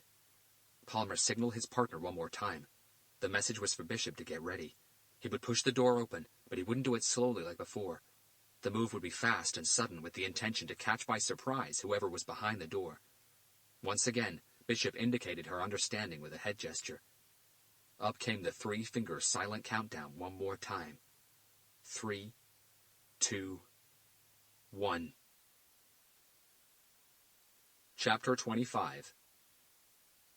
With a drag that seemed to last an eternity, Adrian Kennedy lit his second cigarette from the first.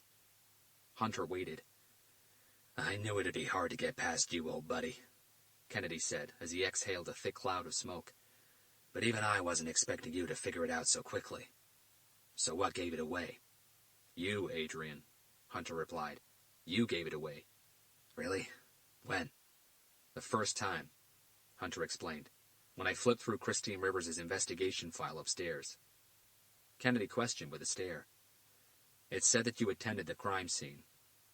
The stare was still there.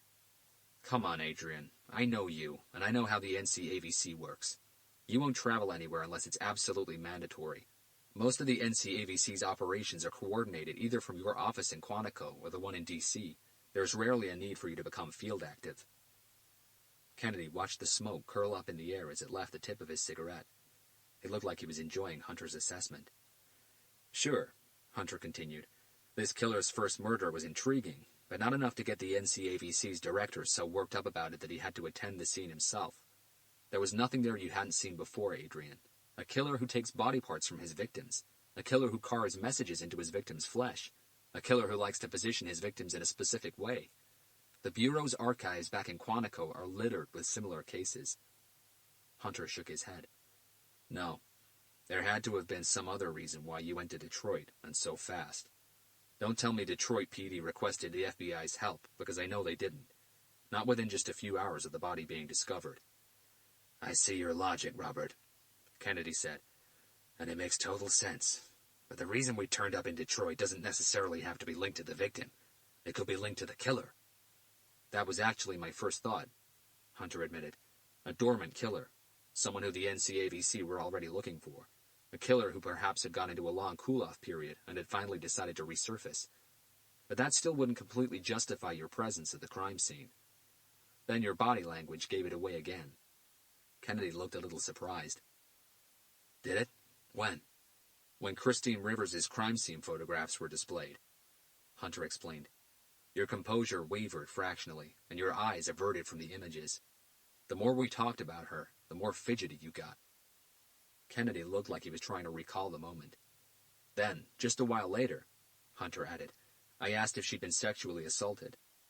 Agent Fisher exchanged a flash look with you before responding, and immediately after that you reciprocated the question, this time concerning the L.A. victim.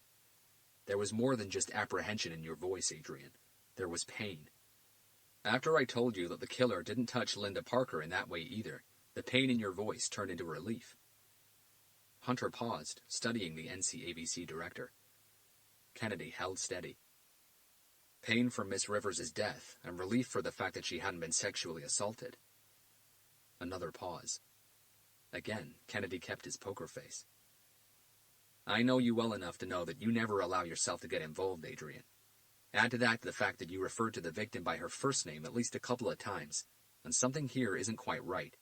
Rule number 1 of the NCAVC when working brutal serial murder cases: never let it get personal, never get emotionally attached to anything or anyone, especially the victims." Kennedy flicked the filter of his cigarette with his thumb, tipping the ash before looking back at Hunter.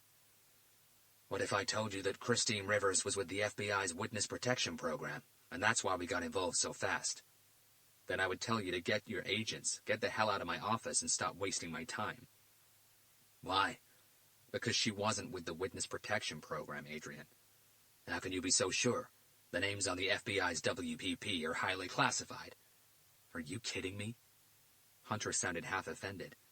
If Christine Rivers was part of the WPP, she wouldn't have been relocated to a major city like Detroit or allowed to enroll into a top university like Wayne State. Too much exposure. The risk of her being recognized by a fellow student, a teacher, or even on the streets of Detroit by a stranger would be too great. WPP subjects always get relocated to obscure little towns somewhere in the back of beyond, not to huge metropolises.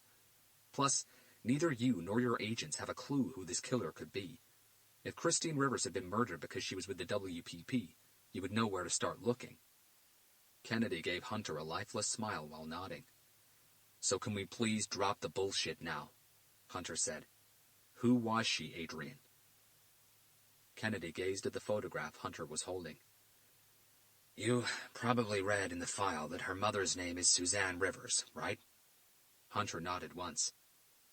What the file doesn't show is that Christine's mother's maiden name is Suzanne Kennedy.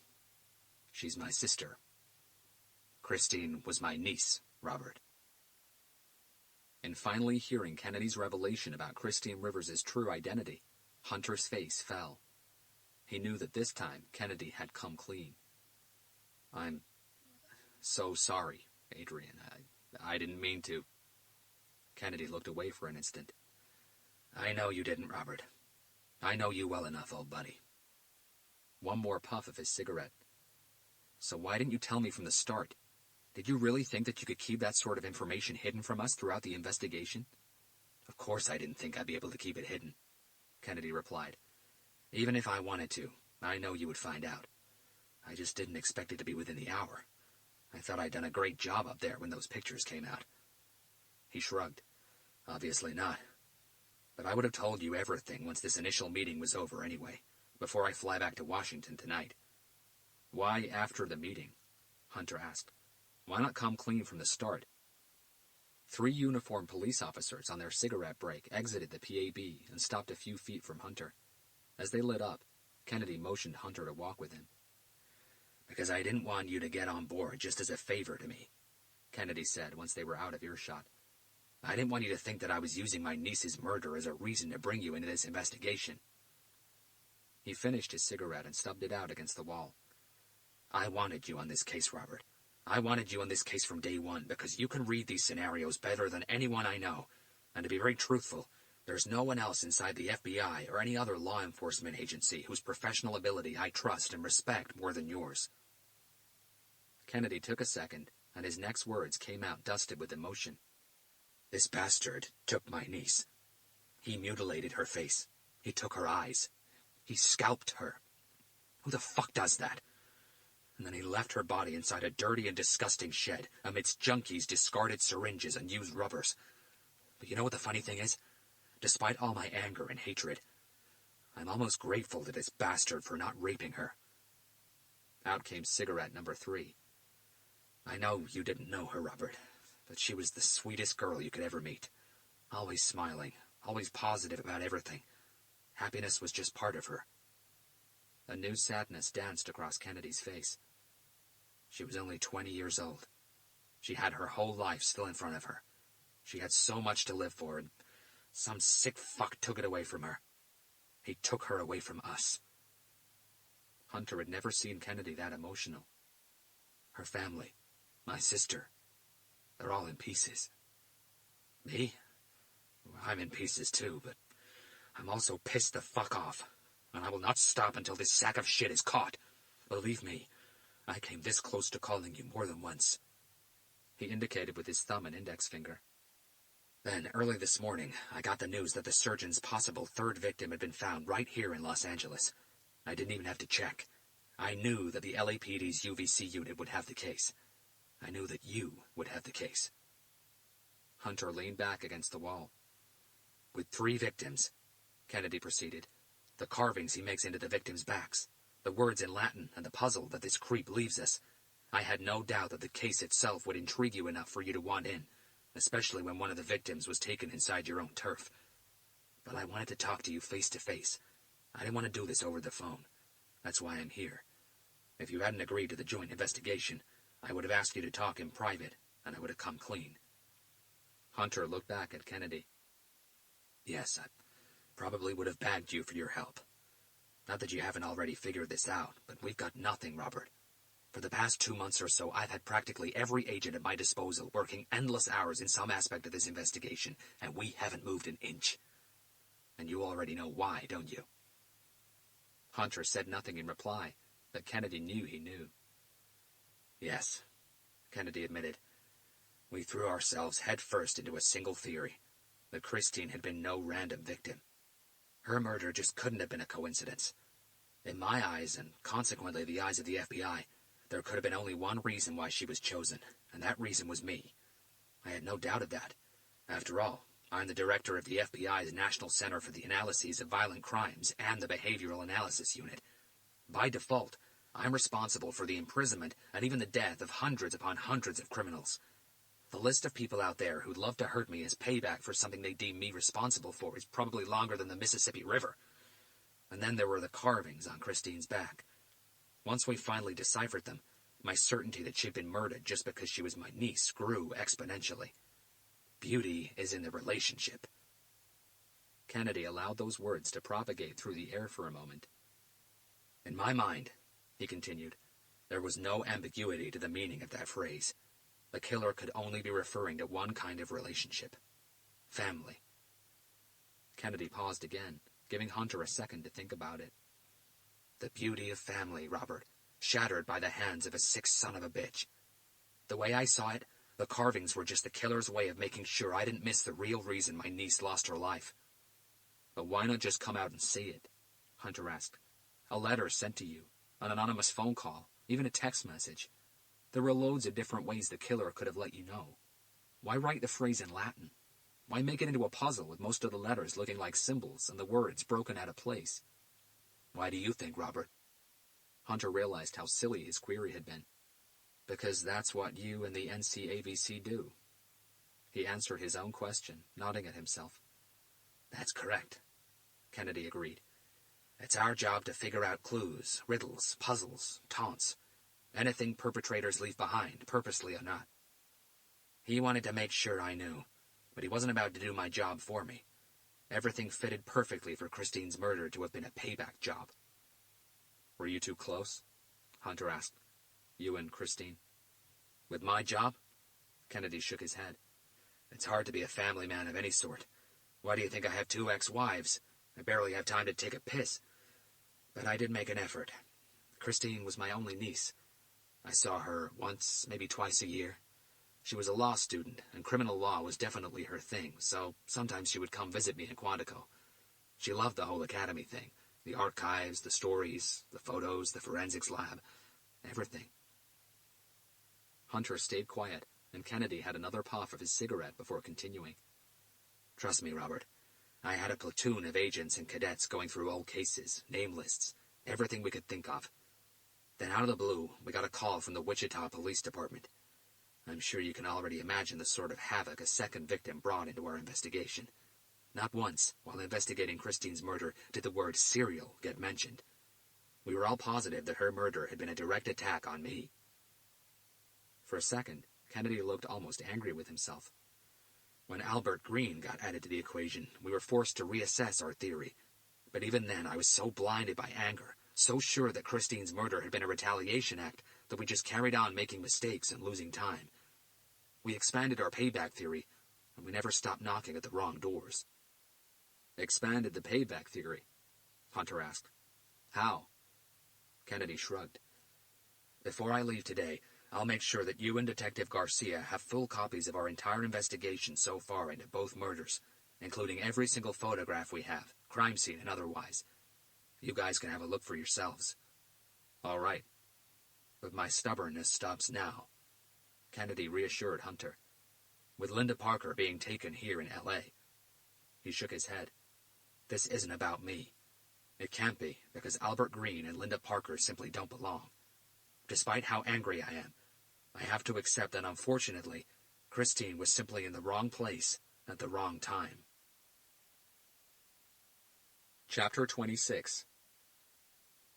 Given what Adrian Kennedy and Special Agents Williams and Fisher had already seen on the picture board, It didn't take Hunter and Garcia too long to run them through the little they had on Linda Parker's investigation so far. That's pretty much it, Garcia announced, leaning against the left side of the picture board. Robert and I were regrouping here in the office to discuss our next move when we walked into Special Agent Erica Fisher here snooping around. Officially, our investigation into the murder of one Linda Parker only started a few hours ago. Captain Blake checked her detective with a suspicious look. You're not going to mention the art theory? Art theory? Kennedy asked. The surprise in his tone was directed at Hunter. You guys have formed a theory already. I wouldn't go as far as calling it a theory, Hunter replied. But after we discovered the carvings to the victim's back, something was suggested by the lead forensics agent at the scene last night that did seem to link a few loose dots. Can we hear it? Kennedy asked. He was already craving another cigarette. Hunter let Garcia guide the FBI crew through that specific bumpy ride. When Garcia was done, the entire room went quiet one more time. Captain Blake was the first to break the silence. Nuts, yes, but whatever that is, she referred to the picture board, that's not the work of a sane person. Agreed, Agent Fisher said, as she and Agent Williams restudied the photographs taken of the walls and the furniture inside Linda Parker's bedroom. And I'll admit that in a standalone situation, it makes a kind of crazy sense. If these really aren't the result of a bleeding victim trying to get away from her attacker, and given the message the killer has carved into the victim's back, I can clearly see how that theory would have surfaced. But, she turned and faced Hunter and Garcia, when put into context, the surgeon's first two victims, the state of their crime scenes and the carvings to their backs, this art theory kind of loses all of its momentum, don't you think? No blood on the walls in either of his first two crime scenes. No bloody brushstrokes, to quote Detective Garcia. One victim was left in a dirty shed, the other inside his own bedroom, which I might add was squeaky clean. Nothing artistic about that. And then we have the phrases the killer has carved into the backs of his first two victims, Agent Williams added. Beauty is in the relationship, and beauty is in the eye of the beholder. They also don't fit this art theory. Sure, Garcia accepted, folding his arms in front of his chest. If you're asking me for an on-the-spot flash assessment, right here, right now, I'd have to agree with you. This art theory was suggested when we had only one victim, one scenario, not three, and we all know that theories can easily change during the course of any investigation, but we're not prepared to discard any possibilities just yet. The FBI has been running with this for over 2 months, but we've just been invited to the party. We haven't had a chance to do anything yet. Read over the investigation files, listen to any of the interview tapes, talk to any POIs. We haven't even had the chance to properly scrutinize any of the photographs you've shown us. But from the little I've seen and heard so far, if this killer really turns out to be mad enough to believe that he's an artist, if he turns out to be mad enough to see murder as an art form and to treat his crime scenes as a canvas, that wouldn't really surprise me. Would it surprise you? Kennedy paused and looked back at his agents. Neither of them said anything back, but the vacant look in their eyes gave away how deep in thought they were. One thing that we all know when it comes to serial offenders leaving behind messages, Garcia continued, cryptic or not, is that there is always a deeper meaning to them than to simply taunt the police. He picked up one of the photographs that showed the carvings to Linda Parker's back. Sure, we've deciphered these, but we haven't yet figured out the real meaning behind any of these phrases, because I think that this is the killer reaching out. Whatever it is that he thinks he's accomplishing with these murders, he wants us to understand him, however crazy his reasons might be. He wants us to understand why he's doing what he's doing. In silence, Kennedy and both of his agents breathed in Garcia's argument. Look, said Hunter, joining the conversation, breaking the tension that was clearly building up inside their office. All we're saying here is that we can't be sure of anything at this point, and for that reason we can't discard any possibilities just yet. With someone like the surgeon, the artist, the doctor, or whatever name anyone wants to call him, we need to keep an open mind. We need to think out of the box, because one thing is for certain. Whoever this guy is, he's resourceful, knowledgeable, skilled, and he plays by no rules. And I know I can't speak for you folks at the FBI's NCABC, Garcia finished Hunter's thought. After all, we're just PD detectives here. But just by looking at all this, I can tell you one thing. This guy's like no other killer we've ever encountered before. Chapter 27. In one fast movement, Officer Palmer pushed the second basement door open and immediately rotated his body into the room, both hands firmly gripping the handle of his gun. his heart double timing every beat, his eyes wide open. 20% scared, 80% searching the room like a hawk. Bishop took a deep breath, swallowed dry, and followed directly behind her partner. It took both trained police officers just a fraction of a second to find their target, a man standing across the room from them. The man, who was tall and slim, was no doubt caught by surprise. The fright made him jump back awkwardly. A whole new slow second went by before Officers Palmer and Bishop realized the man had something in his hands, but his arms were low, denying both officers a clear view of what it was. Police training kicked in as it should. "Drop it!" Palmer called out in a loud, nervous voice, his weapon now aimed at the man's chest. The man hesitated. "I said drop it!" Palmer shouted one more time, hoping his voice sounded a little steadier than it had just a second ago. The man's gaze quickly bounced from one police officer to the other. "Drop it!" Palmer ordered one last time. "Or I swear we'll drop you!" Outgunned and outnumbered, the man finally complied, letting whatever he had in his hands fall to the ground. Both officers heard something heavy hit the floor with a loud clunk, but their view was obstructed by a metal-framed hospital-style bed. "Hands where I can see them," Palmer instructed the man, who hesitated again before taking a step back. "Easy there, partner," the man said in return, clearly trying to buy himself some time. Palmer's finger tightened on his trigger. "Hands where I can see them, now!" The man planted his left foot next to his right one, being sure to keep them shoulder-width apart. "Let me see your hands." Palmer's voice was still a little shaky. "Now!" Despite all his training, curiosity got the better of Palmer, and for a fraction of a second, the officer's eyes wandered down toward the bed. The man noticed Palmer's eye movement. It took Palmer another second to understand what he was looking at, and as he did, adrenaline exploded into his veins, making his whole body tense up. Officer Bishop, who was a step behind Palmer and a little to his right, also finally registered the entire scene. Her heart took a break from beating. "Jesus Christ!" Chapter 28. At the end of their meeting, it was decided that instead of cramming everyone into a cell-sized sweatbox of the police administration building, Hunter and Garcia's office, it would be better for everyone to coordinate their joint investigation from the Los Angeles FBI headquarters in Westwood. The original suggestion had been to move the whole operation to Quantico and into the offices of the NCAVC, but Captain Blake put a swift end to that conversation. Unless absolutely necessary, she needed her detectives to stay in Los Angeles. "Jesus," Garcia said, sitting back on his chair and rubbing his tired eyes with his thumb and forefinger. "The sheer number of documents in these files is mind-boggling. How can they accumulate so much in only 2 months?" "Well," Hunter said, without diverting his attention from his computer screen.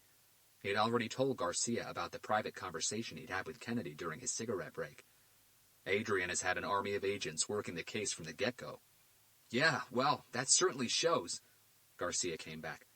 "I've been reading solidly for the past 3 hours. My eyes are about to melt in their sockets here, and I've barely made a dent in either of their 2 murder investigations." Hunter was beginning to feel just as frustrated. In accordance with their payback theory, the NCAVC had compiled a list of all the investigations Adrian Kennedy had personally been a part of in the past 25 years, 444 cases. From that list, they conducted a staggering number of whereabouts checks, interviews, and surveillance operations. If Hunter and Garcia were to read every record, every transcript word for word, it would take the two of them a month just to get through the interviews, never mind the remaining documents. "This payback theory of theirs," Garcia said, opening 2 documents on his screen at the same time. "They just didn't want to give up on it, did they?" "Apparently not," Hunter said. "Completely understandable at first," Garcia agreed. "After all, someone had murdered the niece of an FBI director, so payback would be the first theory on any investigator's mind. But check this out." He repositioned himself on his chair. "Just a little over a month later, as we both well know, they were presented with their second victim, Albert Green. Same M.O., same signature, but a new message, which we all know isn't that unusual for a serial murderer. After the FBI turned up in Wichita and scrutinized the whole scene for a full day, there was superficial talk about this being the work of a serial killer. Superficial." He looked at Hunter sideways. What they concentrated most of their efforts on was expanding the payback theory so Albert Green would fit into it. Hunter nodded. From payback murder to payback rampage. Exactly, Garcia confirmed. A killer trying to punish not only Director Kennedy, but everyone who worked on a specific investigation. Everyone who the killer considered responsible for either sending someone to prison or to his or her death. Which, to be fair, Carlos, Hunter came back, was still a very plausible theory. The NCABC helps countless law enforcement agencies all over the country every year, not to mention the cases they take on by themselves. In any one of their investigations, a number of special agents, detectives, officers, and people from the district attorney's office will get involved. Hunter got up and walked over to the coffee machine.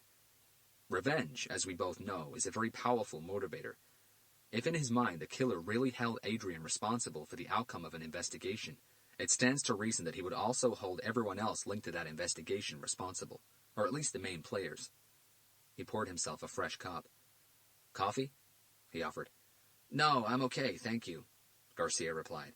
I'm definitely not arguing that point, Robert.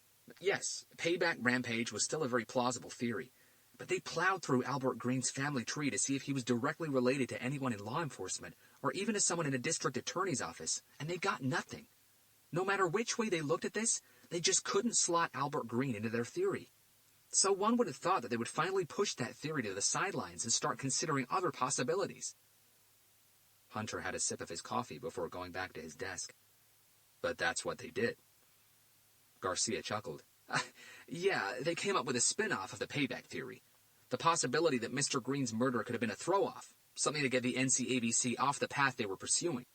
In short, they began investigating the chances of this killer going after a complete stranger, in this case, Albert Green, using the same MO and signature used to kill Christine Rivers, just so that it would look like her murder had been the work of a serial killer. With wide-open eyes, Garcia held Hunter's stare. I can see how most people would think that was a crazy thing to do, Hunter said. But if you take a second, it isn't nearly as crazy as it sounds. And how's that? You know how united the LAPD, or any PD in the country, gets as soon as a cop killer surfaces, right? The entire department would stop at nothing to chase him down. Hunter shrugged. You kill the niece of an FBI director, and there's no doubt that you'll get the wrath of one of the most powerful law enforcement agencies in the world chasing you with everything they've got, every resource, every ally. And Adrian Kennedy won't give up. Ever.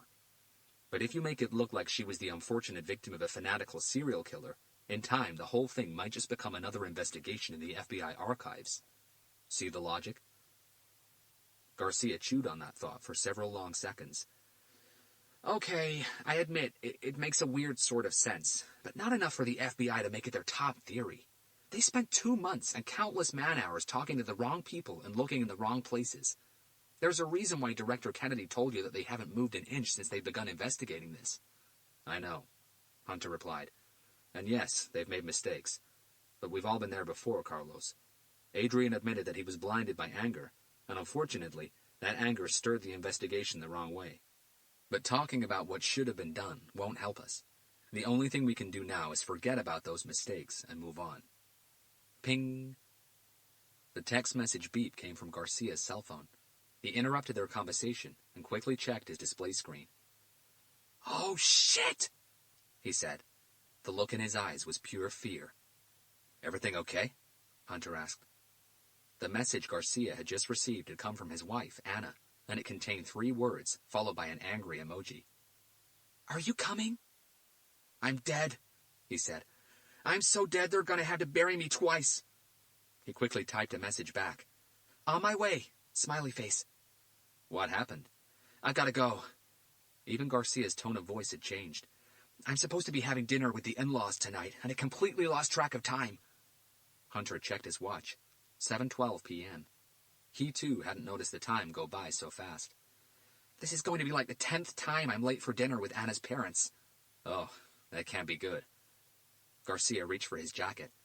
Are you staying? He asked as he got to the door. It's past 7, Robert, and it's been a hell of a long day for everyone, not to mention that you got no sleep last night. Yeah, I know. I'm going to stay just a little longer. There are still a few more things I want to go over. You're not Superman, you know. You need to disconnect and give your brain some breathing time before that big vein across your forehead pops. Plus, your eyes are tired. I can tell. You look like you just smoked a big doobie. Really? Hunter tried to catch his reflection against the window glass. There's no point in exhausting yourself on the first day of an investigation. I know we're starting from the beginning again, but the 48-hour rule doesn't really apply to this guy. He's been killing for months. I know, but I'm really not going to stay long. He tapped his watch with his index finger. You, on the other hand, better get going. Yep, I'm out of here. Say hello to Anna for me, will you? I will, if she's still talking to me, that is. By the way, if I disappear without a trace, please check my backyard for a shallow grave. If not, I'll see you tomorrow at the feds. Chapter 29. Anyone driving down Wilshire Boulevard will be forgiven for mistaking the Los Angeles FBI headquarters for some sort of special federal prison, where the window bars couldn't be seen from the outside. Despite its prime real estate location, one thing was absolutely clear to everyone. The 17-story-high concrete box structure hadn't been built with aesthetics in mind, a feature that repeated itself across every FBI building in the country. Inside a corner office on the 8th floor of that nondescript and enigmatic building, Special Agents Fisher and Williams had taken no time settling in. The room they were given was about 4 times the size of Hunter and Garcia's office back at the PAB, and equipped to the walls with high-tech monitors, lightning-fast computers, and gigantic curved 4K screens. Both FBI agents had spent the last 3 hours looking over all the photos belonging to Linda Parker's crime scene, as well as revising a series of files concerning their investigation into the murders of Christine Rivers and Albert Green, 2 victims whose life stories couldn't have been any more different from each other. Shit, Agent Fisher said, as she pushed her chair away from her desk. She stared at her computer screen for another second before hurling the pen she had in her hand at it. Are you all right, Erica? Agent Williams asked, angling his body to look past his own screen at his partner. He was used to Agent Fisher's sudden outbursts. I don't have a clue what I'm doing anymore, Larry. The tips of her fingers came up to her temples. I keep on rereading all these files, but I have no idea what I'm looking for. But that wasn't true at all. Special Agent Erica Fisher knew very well what she was looking for as she reread file after file and studied photograph after photograph. She was trying to identify anything that could shed some sort of light, no matter how faint, on why the killer had picked those 3 people as his victims. At first, they had thought that the reason the surgeon had taken Christine Rivers' life had been because she was Director Kennedy's niece, but that theory had now been blown completely out of the water. Nevertheless, Christine Rivers had been chosen, together with Albert Green and now Linda Parker, and there had to have been a reason for that. Chance? Being in the wrong place at the wrong time. Just like Hunter and Garcia had said earlier, they just couldn't afford to discard any possibilities. But Agent Fisher had never worked a serial murder case, or even heard of one where the killer had picked his or her victims absolutely at random. Even in a case like this one, where all the victims seemed to be complete strangers to each other, living in different parts of the country, there was always something that would somehow drive the killer to them. A physical or personal characteristic, something in their past, a location, a preference, a desire, an object, a possession. It didn't matter if it made sense to anyone or not. It could be something easily identifiable or something completely obscure, but there was always something. Even if detectives Hunter and Garcia had stumbled upon something with the art theory, and this killer was indeed mad enough to think that what he was doing was transforming his crime scenes, his victims, into sick works of art, something made him go knock on Christine Rivers's, Albert Green's, and Linda Parker's door. Agent Fisher was sure of that. But what was it? The more Agent Fisher thought about it, the more something Detective Garcia had said earlier kept coming back to her. That they hadn't yet figured out the real meaning behind any of the carved phrases, and that the killer was reaching out, wanting them to understand why he was doing it. Here, Agent Williams said, coming up to Agent Fisher's desk and placing a new steaming cup of coffee on it. This should help a little. Thanks, Larry. Agent Fisher leaned back on her chair as she looked up at her partner. Though I'd much rather have a bottle of wine right now. A soft tilt of the head. Vodka would do just as fine, too. That could be easily arranged. Agent Williams checked his watch. Yeah, I wish. You've seen me drunk, right? Uh-huh. Agent Williams smiled at her, and their eyes locked. There was no denying that Special Agent Larry Williams was an extremely attractive man, but that was only the tip of the iceberg. Looks aside, he was intelligent, dedicated, accomplished, a total gentleman, and the best agent she had ever worked with. He was also completely in love with Agent Fisher. Despite all his efforts to keep it secret, Agent Fisher saw it in his eyes every time he looked at her. She heard it in his voice. She felt it in his touch. Truth be told, In different circumstances, Special Agent Erica Fisher probably would have fallen for him as well, but her heart belonged to someone else. Someone very, very different. After a quick bathroom break, Agent Fisher returned to her files. As her brain played with different thoughts, she began separating all the photographs they had into 3 distinct groups: victims, carvings, and crime scene.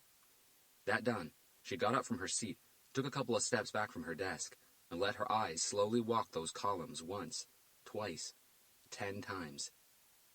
We've deciphered these, but we haven't yet figured out the real meaning behind any of these phrases. Oh, this is so pointless. Her brain felt numb. Her eyes felt tired. Her body felt drained. This killer is reaching out. There's nothing here. Detective Garcia was wrong.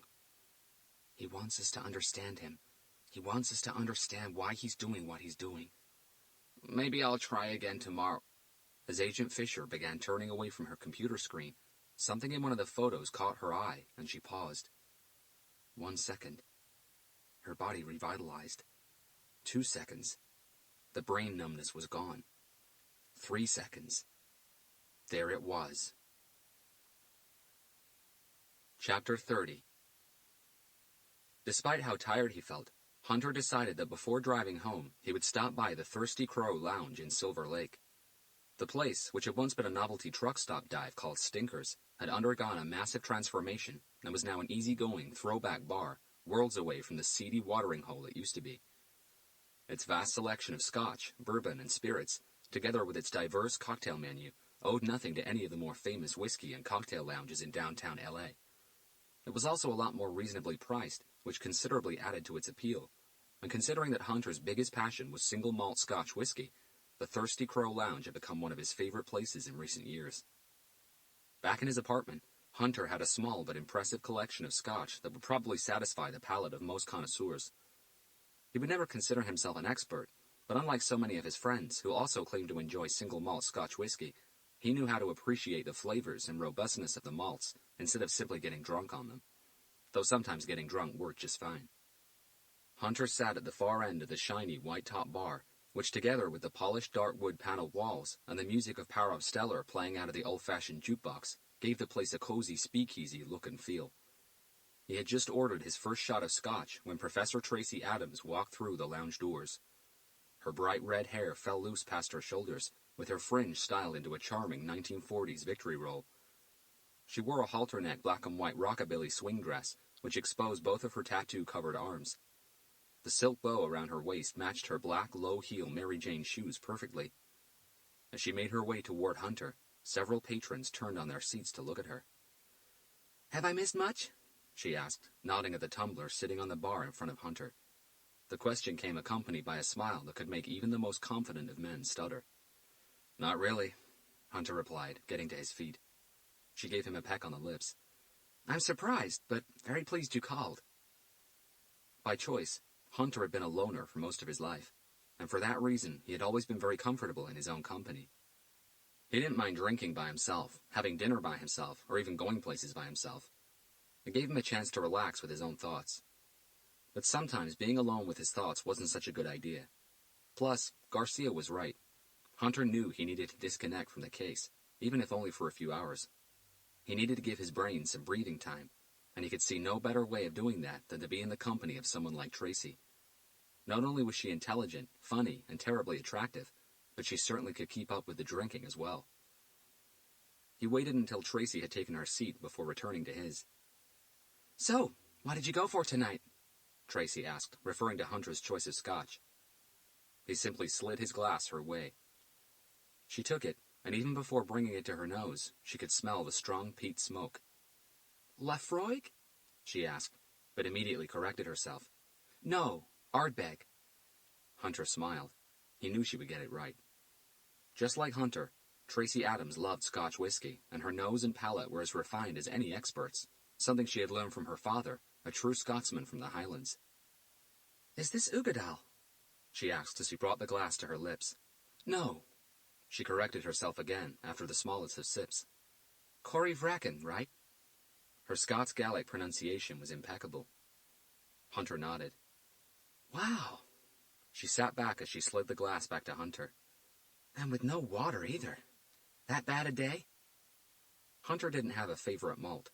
He usually chose his dram according to how he was feeling, and though he was a mystery to everyone, Tracy had managed to pick up a few of his telltale signs. One of them was that if he'd had a bad day, Hunter would always choose a smoky malt, and one couldn't get much smokier than Ardbeg Corryvreckan. Not one of the best, he confirmed. The bartender, who was at least 6'3", with a gleaming smile and blonde hair tied back into a hipster ponytail, placed a black paper napkin on the bar in front of Tracy. "So what can I get you tonight?" he asked in a baritone voice that could have belonged to a documentary narrator. I guess I'll follow suit, she replied, nodding at Hunter. I'll have the same, please. One of the bartender's eyebrows lifted slightly. Really? That's quite a heavy, smoky malt. A lot heavier on the alcohol, too. Are you sure you wouldn't prefer something a little smoother? It's okay, Alex, Hunter said. She can handle her scotch better than anyone in here, including you and me. The bartender smiled as he looked back at Tracy. Is that a fact?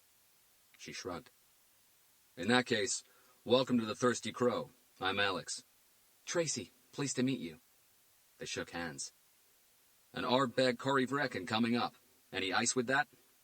No, but if you give me just about a fifth of water in it, I'd appreciate it. Oh, I like her, the bartender said, nodding at Hunter before pouring Tracy her drink. Tracy and Hunter touched glasses. I know you don't talk about your work, she said, once the bartender had returned to his duties. So I won't even ask. But if you feel like talking about anything, you know I'm a great listener, right? They both had a sip of their drinks. We're joining forces with the FBI for this one, Hunter said, after a short pause. His revelation almost made Tracy choke. 30% because of the unexpected news, and 70% because Hunter had chosen to share something about one of his investigations with her. He had never done that before. She quickly had another sip of her scotch. Are you talking about the same case you had to rush out of UCLA for? Hunter nodded. But you barely... She paused, as she finally realized what she was missing. You didn't go asking for help, did you? They invited themselves in. Another nod. Tracy taught psychology and forensic psychology at UCLA. She knew exactly how the FBI worked. She knew that, bar a few exceptions, the FBI would only provide assistance with a homicide investigation if the primary law enforcement agency involved officially requested their help. So that means that whatever this is, Tracy continued, it's not the first in the series, and it has crossed city boundaries, probably even state ones. Hunter's reply was an eyebrow movement, followed by a sip of his scotch. Well, if you guys haven't asked for help, they surely found out about it fast enough. That was my fault, Hunter said. Despite being curious, Tracy decided not to dig any deeper. If Hunter wanted to tell her anything else, he would. Have you ever joined forces with the FBI before? Not in this capacity. I've helped them out on a case not that long ago, but I was on leave from the LAPD. It wasn't a joint effort. Will you have to relocate to Quantico? No chance, Hunter replied. We'll be working out of the LA FBI headquarters in Westwood. Tracy didn't try to disguise how pleased she was with that answer. Oh, okay. So we're still on for dinner tomorrow night. Hunter had forgotten all about their dinner plans, but neither his eyes nor his facial expression gave his memory lapse away. Yes, of course. Tracy renewed her smile. Are the bathrooms at the back? Hunter nodded. I won't be a minute.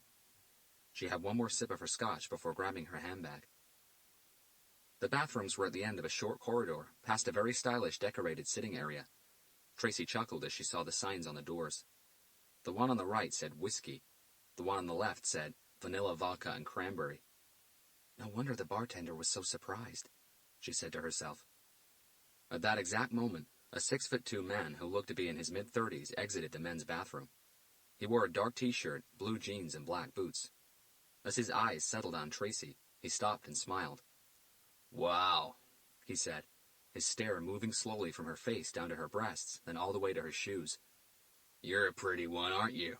And I love your ink. His words slurred a little, giving away how inebriated he was. Thank you, Tracy replied politely. The skin on the man's face was tanned and weather-beaten. His hair was short, crew-cut number 1, and his broad chest and shoulders indicated a build packed with muscle. As Tracy tried to move into the ladies' room, the man took a step to his right, blocking her path. She looked up and into his dark brown eyes. There was mischief in them. "Could you please excuse me?" "Look," the man said. His voice sounded like it was coming from a water-filled tube. "I saw you sitting with some douchebag at the bar. That's probably because you don't know any better. But let me tell you, a pretty girl like you deserves someone who can really show you a good time. Someone like me." The man's right hand moved in the direction of Tracy's hair, forcing her to quickly take a step back. "Look," she replied, not shying away from the man's stare. "Since it's quite obvious that you've had a little too much to drink tonight, I will disregard your insulting comment about my date at the bar. That's clearly the alcohol talking. My advice to you is, go get a drink of water and ask the bartender to order you a taxi. More drinking will probably only make your night worse, not to mention how you'll feel in the morning." She tried to get past the man, but he blocked her path once again. "I have a much better idea," he said. "Why don't I follow you in there?" He threw his thumb over his shoulder. "You and I can get properly acquainted.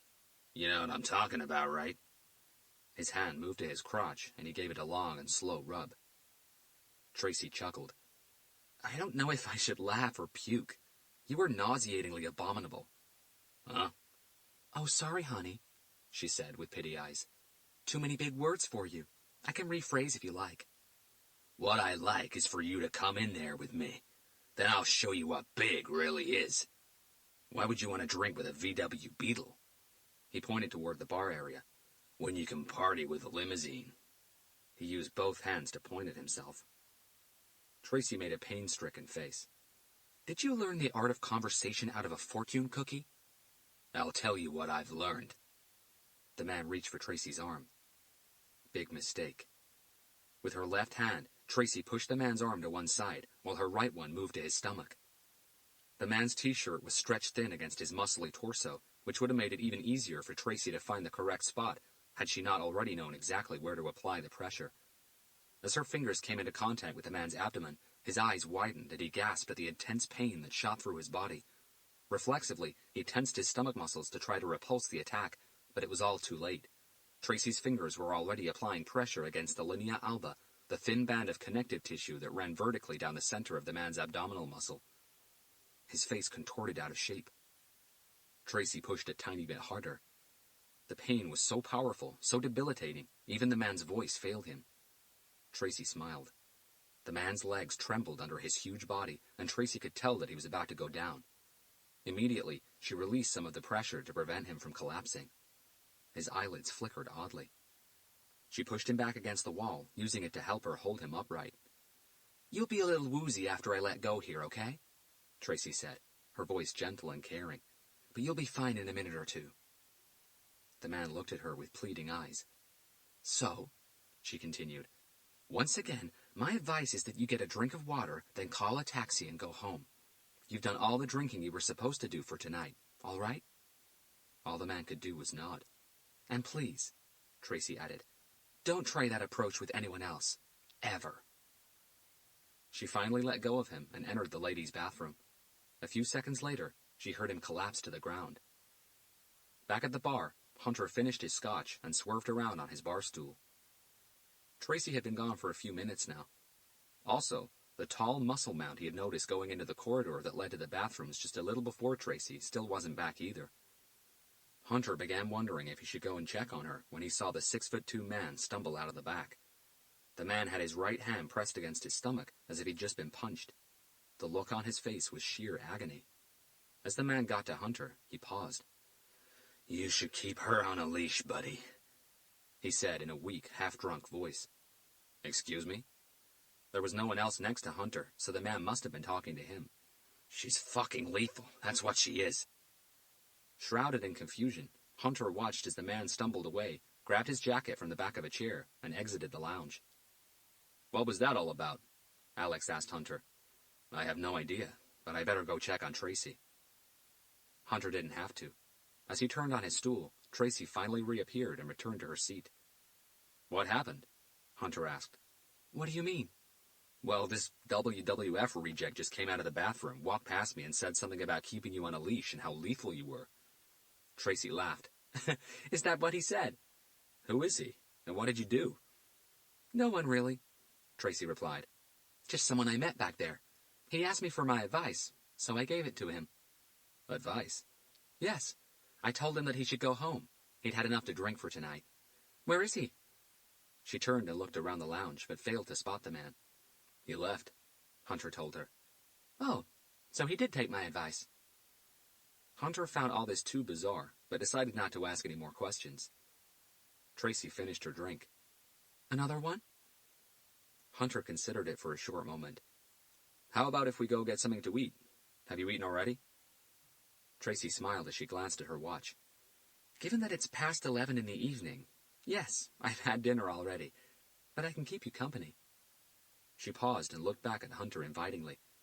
Or how about we go back to my place and I'll cook you something? Tracy was a fantastic cook. Hunter knew that very well. Are you sure? He asked. It's quite late and I wouldn't want to impose. Yes, positive.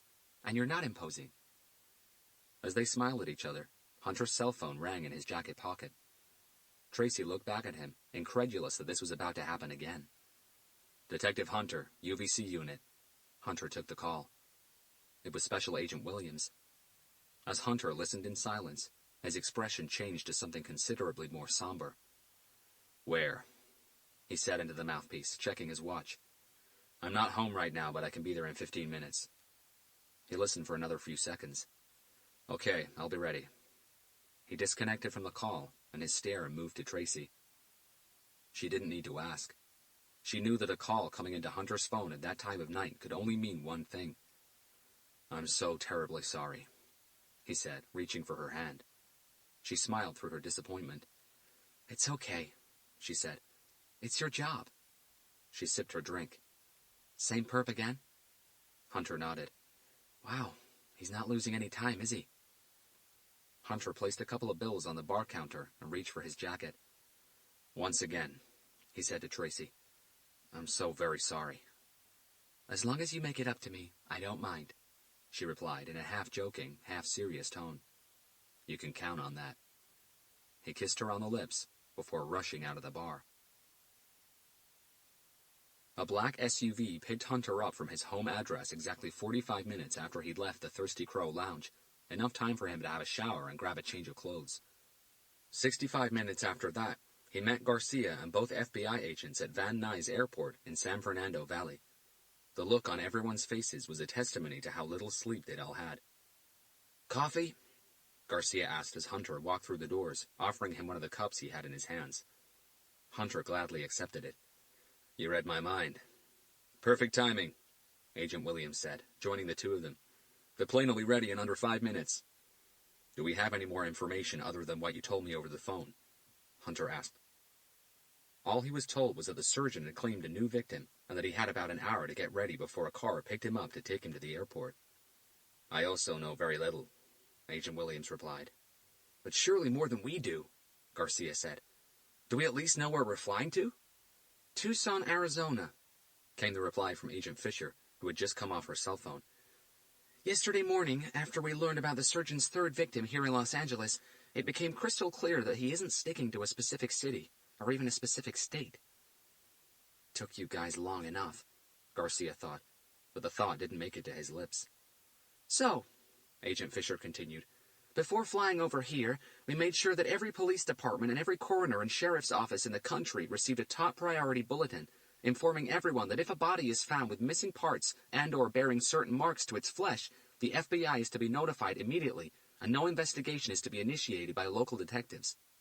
About 2 hours ago, our headquarters in Quantico received a call from the Tucson Police Department in Arizona. A male body was found early yesterday evening, bearing some strange carvings to its back. She paused just to heighten the suspense. The information we were given was that the markings to the victim's back looked like an odd combination of letters and symbols. Sounds familiar? Is that all we have on the victim? Garcia asked. Agent Fisher shrugged. At this point, yes.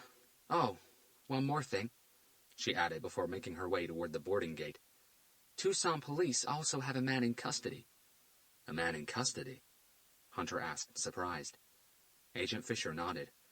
I was just told. He was arrested at the crime scene. Police officers found him standing over the body. Chapter 31. Homicide Detective James Miller of the Tucson Police Department pushed his silver-framed glasses up the bridge of his nose before tucking his hands deep into his trouser pockets. For the next 5 minutes, he attentively observed the handcuffed man sitting alone at the metal table on the other side of the two-way mirror. "James, what are you doing?" Detective Edward Hill asked as he joined his partner inside Observation Room 1. After 6 years in the force, Hill had finally made detective for the Tucson PD just under a year ago. He was 9 years Miller's junior. "What does it look like I'm doing, rookie?" Miller replied, without looking back at Hill. Since their captain had paired them together 11 months ago, Miller had never called Detective Hill by any name other than Rookie. "What you always do before interrogating a suspect," Hill said, pausing by Miller's side. He, too, rested his eyes on the enigmatic tall man with a shaved head sitting at the metal table. "That's why I like you, Rookie. You're sharp. No wonder you made detective." Hill didn't laugh at the joke. "Didn't you hear what the captain said? The suspect is not to be interrogated by us. This isn't our case, James. All we gotta do is keep him here until the FBI arrives." "Yes, I heard the captain," Miller replied. "And if you want to play puppet to those jerks in black suits and stupid-looking aviator glasses, be my guest, Rookie. But I didn't work my ass off to make homicide detective just so I could chaperone a murder suspect for the goddamn FBI. This guy was arrested in Catalina foothills. If you've forgotten, that's our jurisdiction. As far as I know, until we see any official paperwork, this is our case, not the feds." Miller finally turned and faced Hill. "Have you seen any paperwork yet?" Hill made a face at Miller. "No, but we both know it's coming. So why do you want to waste time interrogating him when we know that there'll be nothing else we'll be able to do after this? The case will be taken from us before the sun comes up. From what I've heard, the feds are already on their way here." "So we better get in there fast," Miller said, consulting his watch. "Are you dying for a kick in the balls?" Hill asked, scratching his designer goatee. "Captain Suarez will have our asses for this. You know that, right?" "No, he won't. Actually, if we manage to piss off the FBI enough, he'll probably take us out for a drink." Hill looked back at Miller dubiously. "The captain hates the feds, Rookie. It's something that goes back a long way. Someday you can ask him to tell you the story." Hill could believe that. He knew too many cops who didn't see eye to eye with the FBI. For the next full minute, he observed the man on the other side of the two-way mirror. "Is he asleep?" Hill asked with a frown. "That's only one of this guy's intriguing factors," Miller replied. "I've been standing here for almost 10 minutes now, and apart from blinking, that guy hasn't moved a muscle." "What, really?" "Not a fucking inch, Rookie. No hand movement, no twitchy leg, no bouncing of the knee, no nervous scratch of the chin, no rotation of the neck, no tongue across the lips. Nothing. Not even the eyes moving from side to side. All he's done since I got here is sit in that exact same position and stare at his hands. It's like he's in a trance or something. I've never seen anyone with that much focus, that much control, let alone a dude facing murder in the first." Hill bit his bottom lip and crossed his arms in front of his body. "Do we have a name yet?" Miller asked. Hill shook his head. "No, nothing. He had no identification on him. No driver's license, no credit cards, no wallet, nothing." "Fingerprints? Face recognition?" "Gave us zilch. He's not in the system." "And he isn't talking?" "Nope," Hill confirmed. "Hasn't said a word yet. We can't even book him because we don't have a name to book him under." "That's why this is a one-chance-in-a-lifetime kind of thing, Rookie," Miller said. "This is the kind of serial killer you only find in Hollywood movies. You understand what I'm saying?" "Serial killer?" Hill's mesmerized eyes shot toward Miller. "That escalated fast. Why do you think he's a serial killer?" "Rookie, don't be so naive. Why do you think the feds are on their way over here at this time of night, just hours after Mr. Solid Statue here has been arrested?" Miller paused for a second. "Let me give you a tip. It's not because he's a wanted shoplifter." Hill's attention returned to the man sitting in the interrogation room. "Let's not lie to ourselves here, Rookie," Miller added as he took off his blazer jacket and began rolling up his sleeves. "People like him are one of the main reasons why we joined the police force, why we fought so hard to become homicide detectives.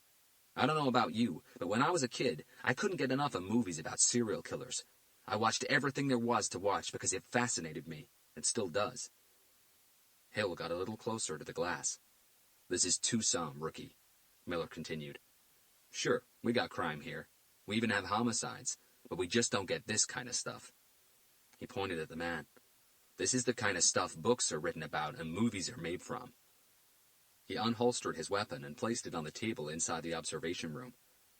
And here he is, sitting inside our interrogation room. Call me curious, but I for one would love to get inside his mind, even for just a few minutes. Plus, I'm a great interrogator, you know that. He reached for the door. Are you really going to go in there? Hill asked. You bet. And you don't think that the first thing he's going to do is lawyer up? Actually, I'm surprised he hasn't done that yet.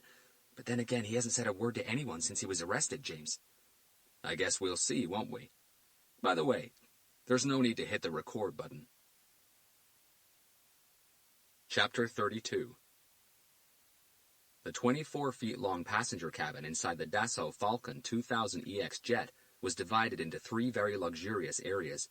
Forward, with 4 seats, middle with 3 seats, and aft, also with 3 seats.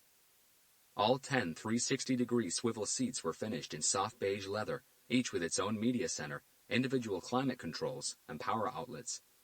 There was a fully stocked bar up front near the cockpit, together with a locked weapons cabinet. At the back, past the aft cabin, was a spacious bathroom with impressive shower facilities. Low-heat, fully controllable LED overhead lights allow the passengers to set the mood either individually, per cabin, or for the entire airplane. Wow, Garcia commented as he and Hunter finally boarded the aircraft. The feds do have it much better than we do. Oh, you can certainly bet on that, Agent Fisher said as she squeezed past them to take one of the seats at the front of the plane. Agent Williams took the one facing her. You can stop drooling now, Detective. Agent Fisher couldn't help the dig. It's only a plane. Staying in the forward cabin, Hunter and Garcia took the 2 seats across the aisle from the agents. Did you make it in time for dinner with the in-laws? Hunter asked after fastening his seatbelt. Nah, Garcia replied. I missed dinner completely, but I made it in time for dessert and drinks, which, thanks to my charming personality, made everything okay again. Hunter smiled. I'm sure. Within minutes of everybody boarding the private jet, the Dassault Falcon taxied its way up the runway. 2 minutes later, the control tower gave the go-ahead for takeoff, which it did very smoothly before climbing up to a cruising altitude of 28,000 feet. Through the speakers, the pilot quickly announced that flying conditions were good, the sky was cloudless, and that their flight time would be around 1 hour and 25 minutes. How about you? Garcia asked. What time did you leave the office? Hunter's head tilted to one side. A lot later than I wanted to. Yeah, somehow I sort of knew that would happen. Agent Fisher waited until the pilot had finally turned off the fasten seatbelt sign before swerving her seat around to face everyone. There's something that I would like to show everybody, she said, retrieving several photographs from her briefcase and placing them on the large retractable table that sat between her and Agent Williams. Hunter's and Garcia's attention gravitated toward the images. Just like she'd done back in their temporary office, Agent Fisher separated the photos into 3 groups: victims, carvings, and crime scene. Yesterday in your office, she began, you guys mentioned the possibility of this killer being crazy enough to see murder as an art form, remember? She nodded at Garcia. The possibility that maybe he treats his crime scenes as some sort of canvas, some sort of window for his work. Garcia looked almost shocked. He found it hard to believe that Agent Fisher had actually taken notice of something he had said, never mind considered it. Well, she continued, once we got settled into our office, we began revising a few files, including all the photographs belonging to the surgeon's first 2 crime scenes. Her gaze moved to the photos on the table, dragging everyone else's with it. And I think that we might have something. Something? Garcia leaned forward, resting his elbows on his knees. Like something that might link the first 2 crime scenes to this art theory. Possibly. Even the air inside the private jet seemed to stand still in anticipation. There's something you said yesterday, Agent Fisher said, once again addressing Garcia, that kept on repeating itself inside my head over and over. And what was that? Garcia asked. That though we deciphered the Latin phrases, we hadn't yet figured out the real meaning behind them. So as I reassessed the photos of the first 2 crime scenes, I realized you were right. Blinded by our initial theory, we perhaps made a grave mistake. Her voice took on an almost apologetic tone. That mistake was that we looked exclusively at the victims and disregarded everything else. Everything else? Garcia asked. As in the scene itself. Exactly. Our sole concern was always the victim. Agent Fisher lifted her right hand in a wait gesture. Let me ask you all a question here. Are any of you big into art? I mean, do you read about it, go to galleries, museums, expositions, that sort of thing? No, not really, Garcia replied. Rarely, Hunter admitted it. Why? Garcia again. From her briefcase, Agent Fisher grabbed 3 printouts she had obtained from the internet. None of them were related to any of the crime scenes or the victims. Well, I've never really been an art buff, she said. But yesterday, in your office, you mentioned that art is subjective. It depends on your point of view. She placed the first photo on the table. It displayed a perfectly made bed with crisp white sheets at the center of a very dirty and messy room. What may look like art through someone's eyes? She displayed the second printout. It was almost the reverse of the first, a messy and dirty bed at the center of a totally white, sterile room. Can look like nothing but junk through someone else's. The last of the 3 printouts showed exactly that, a pile of junk that had been dumped at the center of an art gallery. As Agent Fisher placed the printouts on the table, the thoughtful look on Hunter and Garcia's faces deepened. These are only 3 quick examples, but art galleries just about everywhere seem to be littered with similar pieces. Art used to be something people would cherish, but in our modern world, just about anything can be considered art. This pile of junk. She once again indicated the last of the 3 printouts she had shown them. Sold for $500,000. No way! Garcia looked surprised and upset at the same time. I'm definitely in the wrong line of work because that I can do. Agent Fisher left the printouts on the table while she selected a photo from the victim pile. So, with that in mind, like I said, perhaps we made a grave mistake by looking at the victims in isolation. Take our first victim, for example. She presented the photo she had selected.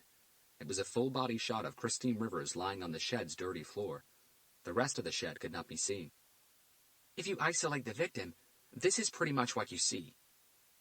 Agent Fisher returned the photo to the table and selected a new one, this time from the crime scene pile. It was a wide-angle shot where Christine Rivers' body could be seen against a backdrop of vibrant graffitied walls and a floor packed full of colorful debris. The agent took several steps back, placing herself in the middle cabin before showing everyone the photo. But if you take in the entire crime scene as a whole, or better yet, a single image, the distance added a whole new perspective to the photograph. Then you might just be able to see the big picture. Chapter 33. Detective James Miller stepped into Interrogation Room 1 inside the Alvernon Way police station in downtown Tucson and closed the door behind him.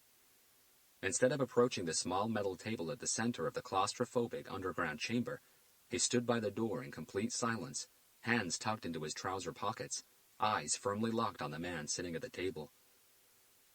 Despite the door closing with a loud enough bang, the man didn't look up. He kept his stare on his cuffed hands, which were chained to the tabletop.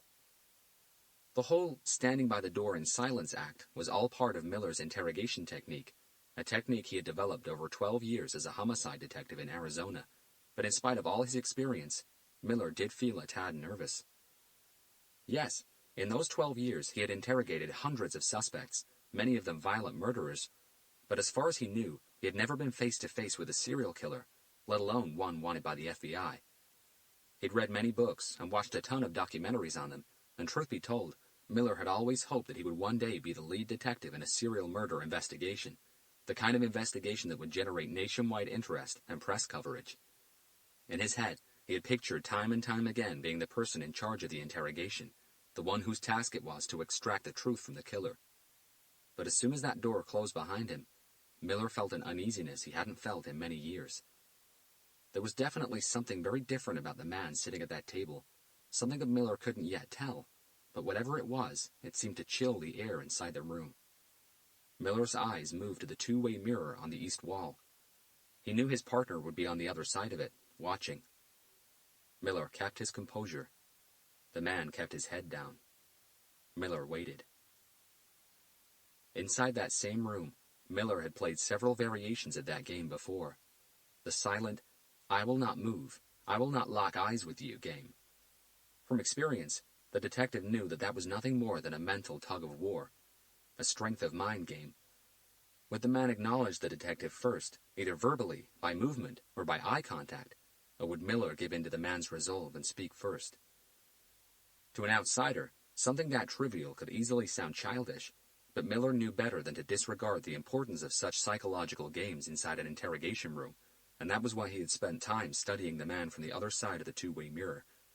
Just like a professional poker player tries to read his opponents and adapts his game tactics accordingly, Miller had tried to do the same, but the man gave nothing away, except the fact that his resolve seemed to be flawless. Who, Miller thought, after being arrested at the scene of a homicide, spends all that time sitting alone inside an interrogation room without moving a muscle or saying a word? Miller had never encountered anybody with that much self-control before. The man's discipline, he had to agree, was watertight. Miller kept his eyes on the man. The man kept his eyes on his hands. To his surprise, the first part of Miller's tactic, the door closing behind him with a loud enough bang, had failed gloriously. The bang was supposed to break the man's concentration, forcing him to look up and acknowledge the detective's presence. It was a shock tactic that, until then, had never failed Miller. Maybe I should have slammed the door harder, Miller thought. He pulled his hands from his pockets and took 4 steps forward, placing himself directly in front of the metal table. The man didn't look up. Miller took a seat. The man didn't look up. Miller sat back, crossed one leg over the other, and casually rested his hands on his lap. That movement was also planned. It placed Miller in a relaxed, carefree position, while the man sat at the edge of his chair with his shoulders slightly hunched. Clearly a much tenser position. Miller waited. 10 seconds. The man didn't look up. 15 seconds. The man didn't look up. 20 seconds. The man's eyes, and only his eyes, crawled across the table and finally paused on the detective sitting before him. Gotcha. Miller felt like jumping up and punching the air, but he kept his cool. All he did was lock eyes with the man. Only then did he notice that the man's eyes were deep-set and as dark as coal. Good evening, Miller finally said in a calm and collected tone. The greeting was complemented by a delicate head bow. The man said nothing. My name is Detective James Miller of the Tucson Police Department, Homicide Division. The man said nothing. We could start with you giving us your name. It'd make things a lot easier, you know. The man said nothing. Well, I know that you can speak, because according to the arrest report, when the 2 officers found you standing over the body of Timothy Davis and told you that they needed to see your hands, you replied, and I quote, "Wait a second, I can explain." So we know you're not a mute. That had been another trick from Miller. He knew very well that according to the arresting officer's report, the man had replied, "Easy there, partner." But Miller had deliberately told him something different to try to trigger a reaction, maybe even a response. "That's not what I said," would do fine. It would be the beginning of a conversation, something Miller could work with. But once again, the man said nothing in return. Miller maintained his relaxed position. You can play the silent game all you want, buddy, but we both know that in the end you will sing like a bird. You're not the first to play that game, and you won't be the last. And the common denominator between all of you is that in the end you all talk. You might not talk to me, but you will talk. I promise you that. I'm just the first in line here, and I can guarantee you that I am the easiest one to talk to. But you got some heavy hitters coming for you. You know what I'm talking about, don't you? The man finally moved his head, lifting his chin just enough so he could properly look Miller in the eye. They held each other's stare for several long seconds, and Miller saw no indication that the man was about to forfeit his silence. He tried one more time. How many have you killed so far? No reply. 3, 4, 5? No reply. How many? Silence. This clearly wasn't working, not for Miller. He was about to change tactics once again when the interrogation room door behind him swung open. What the hell are you doing? While Detective Miller turned on his chair, the cuffed man barely moved. All he did was tilt his head slightly to one side so he could see past the detective. Have you lost your goddamn mind? The booming, authoritative voice belonged to Captain Suarez, a short and full-figured man whose temper seemed to always be at the end of a very short fuse. As he spoke, his thick Mexican-style mustache bounced up and down over his lips in a somewhat comic fashion.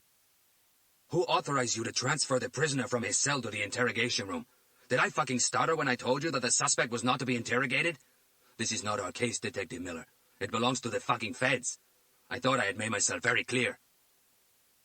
Miller uncrossed his legs and looked at the man. Did you hear that? His voice was a gentle murmur. The FBI is coming for you. Detective Miller. Captain Suarez's voice got even louder. I was just being friendly, Captain. You know, having a little chat with our guest here. I'll tell you what I know, the captain replied. I know that you better get your ass off that goddamn chair and out of this room right now, unless you have a dying urge to shovel horse shit with your bare hands for the next month. Gloves not allowed. And I will make that happen, Detective. Yeah, Miller said, calmly getting to his feet and looking back at the man. It was a boring conversation anyway. But as the detective got to the door, the man sitting at the metal table surprised him because he spoke for the first time. He uttered 4 simple words. Chapter 34. For 5 silent and unblinking seconds, Hunter and Garcia stared at the photo Agent Fisher had in her hand. From a distance, despite her facial mutilations, the colorful picture where Christine Rivers' body could be seen against a backdrop of graffitied walls and a floor full of debris looked more like an art gallery painting than a crime scene photograph. In fact, the missing eyes and the scalped head added a macabre layer to the image. Holy shit! Garcia felt the hairs on the back of his neck stand on end. Hunter stayed quiet, but he did feel a rush of adrenaline run through him.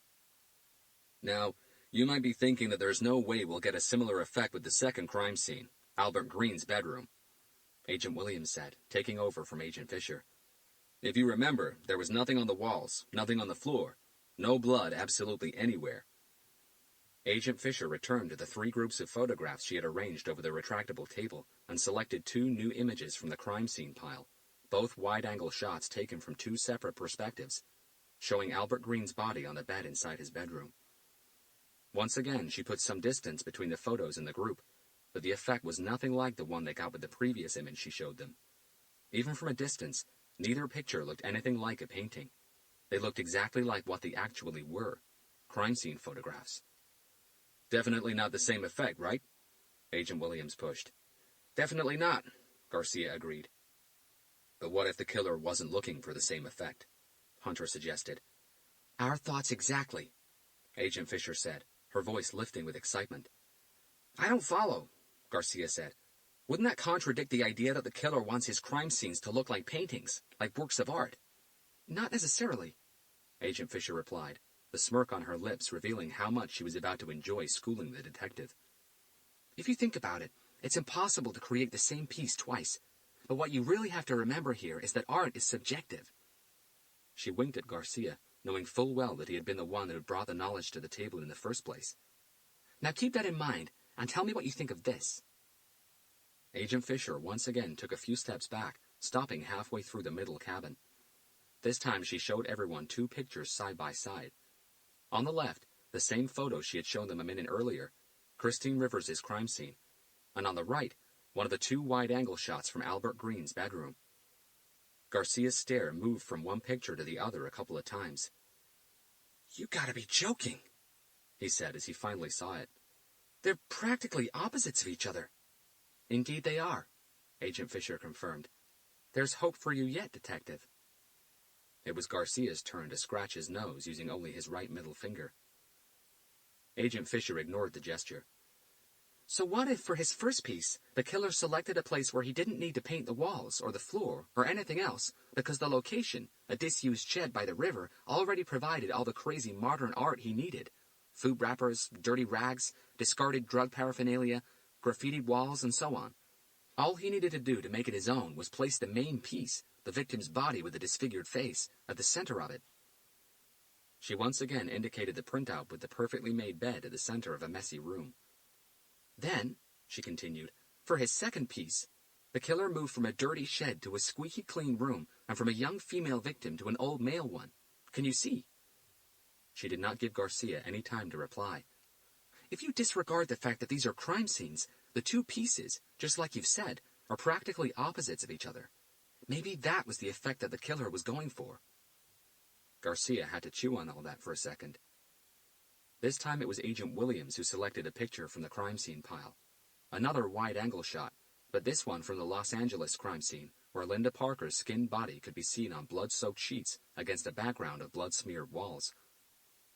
"His third piece needs no introduction," the agent said. "Here he ups the shock factor, skinning the body and smearing the walls with blood." He handed the photo to Agent Fisher, who once again took a few steps back.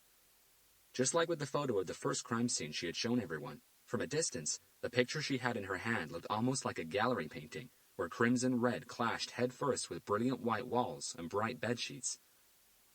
"But the best part," Agent Fisher said, reclaiming Hunter and Garcia's attention, "is still to come." Chapter 35. Pima County's chief medical examiner, Dr. Keith Morgan, had received a surprise call from FBI Special Agent Mike Brandon just as he had finished eating dinner. Once he disconnected, he placed a couple of calls of his own to find out exactly when the body of Timothy Davis would be arriving at the coroner's office downtown. With that taken care of, he prepared himself a strong cup of coffee, took another shower, and got dressed. Dr. Morgan didn't mind starting early or finishing late. As a matter of fact, he did both almost every day. Since his wife of 25 years had passed away 4 years ago, his job was all he had to keep him from constant loneliness. Dr. Morgan would gladly grab any opportunity he was offered to keep his mind busy, to keep him from losing another night to solitude. At that time in the evening, and with very little traffic to speak of, it took the doctor just 10 minutes to cover the almost 5 miles between his home in the neighborhood of Southern Heights and the Pima County's Office of Chief Medical Examiner on East District Street. "Have you forgotten something, Doc?" The tall, Hawaiian-looking attendant sitting behind the reception counter asked, looking up from the comic book he was reading. He didn't look very surprised to see Dr. Morgan back so soon. "Not quite, Nathan," the doctor replied, approaching the counter. "How's the comic?" "It's not a comic, Doc," Nathan replied, his tone of voice almost defensive. "It's a graphic novel, but this is a really good one. You would probably enjoy it." "Yeah, maybe I should give it a go sometime." "All you have to do is ask, Doc. I got a room full of these." Dr. Morgan smiled passively. "We should have just received a body in the last hour or so. African-American male, 30 years of age, identified as Timothy Davis." Nathan put down his graphic novel and turned his attention to the computer on the counter in front of him. "We have indeed," he replied after performing a quick search. "Apparent homicide. The body came in about 50 minutes ago." Dr. Morgan nodded. "Yes, that'll be the one. Can you please get somebody to take it to Theater 1 for me?" The attendant checked the clock on the wall behind him. "You're going to autopsy him now?" Usually, when Dr. Morgan stayed late or came in early, he dealt mainly with paperwork. "That's the idea." "But the body hasn't been prepped yet," the attendant announced, looking slightly surprised. Before any post-mortem examination, every body needed to be properly prepared. That meant undressed if the case called for it, then sprayed with fungicide and thoroughly washed with disinfectant soap before being moved into an autopsy theater. That job usually fell to morgue orderlies, but since Timothy Davis's body had arrived after closing time, it had simply been moved into a cold chamber. "Do we have anyone around who would be able to prep the body while I get ready?" the doctor asked. "Sure, Manika and Ralph are on night duty tonight. I'll get one of them to prep it for you, Doc. Theater 1, you said?" "That's right." "Consider it done." Nathan gave Dr. Morgan a firm head nod. "Would you like me to find you an assistant for the autopsy? I could give Patrick a call." Patrick Wilson was the intern who usually assisted Dr. Morgan with his autopsies. No need to bother anyone, really. I'll be fine on my own." Chapter 36. As the private jet finally crossed the invisible line that separated South California from West Arizona, the stars that so brightly encrusted the night sky seemed to acquire a different kind of shine, hazier perhaps, less full of life, as if their brightness lost a fraction of its strength the further east they flew. Hunter and Garcia both waited for Agent Fisher to continue, but she offered little else. "The best part is still to come?" Garcia pushed. "What do you mean?" "The carvings the killer makes to his victims' backs," Agent Fisher finally clarified. To emphasize her point, she called their attention back to the photo she had just shown them moments earlier, the one where Linda Parker's skinned body could be seen against a background of blood-smeared walls. "Regardless of how much experience anyone has," she began, "this is without doubt one of the most vicious-looking crime scenes any investigator could have walked into. Everything about it screams brutality and sadism. Garcia chuckled. You don't have to tell us. We were there. But despite what this looks like, she advanced, pathological evidence tells a very different story. No pain, no suffering, no torture. Death came fast and through suffocation, which doesn't make a lot of sense. Not here, and not with any of this killer's previous victims either. Until you look at it from a different perspective, Hunter added. Absolutely. Agent Fisher smiled at Hunter, as if they shared some sort of telepathic bond. It explains why, despite how brutal this killer's crime scenes may look, he's actually merciful toward his victims. He has no reason to hurt them or make them suffer, because he's not after them as people. He's after them as objects.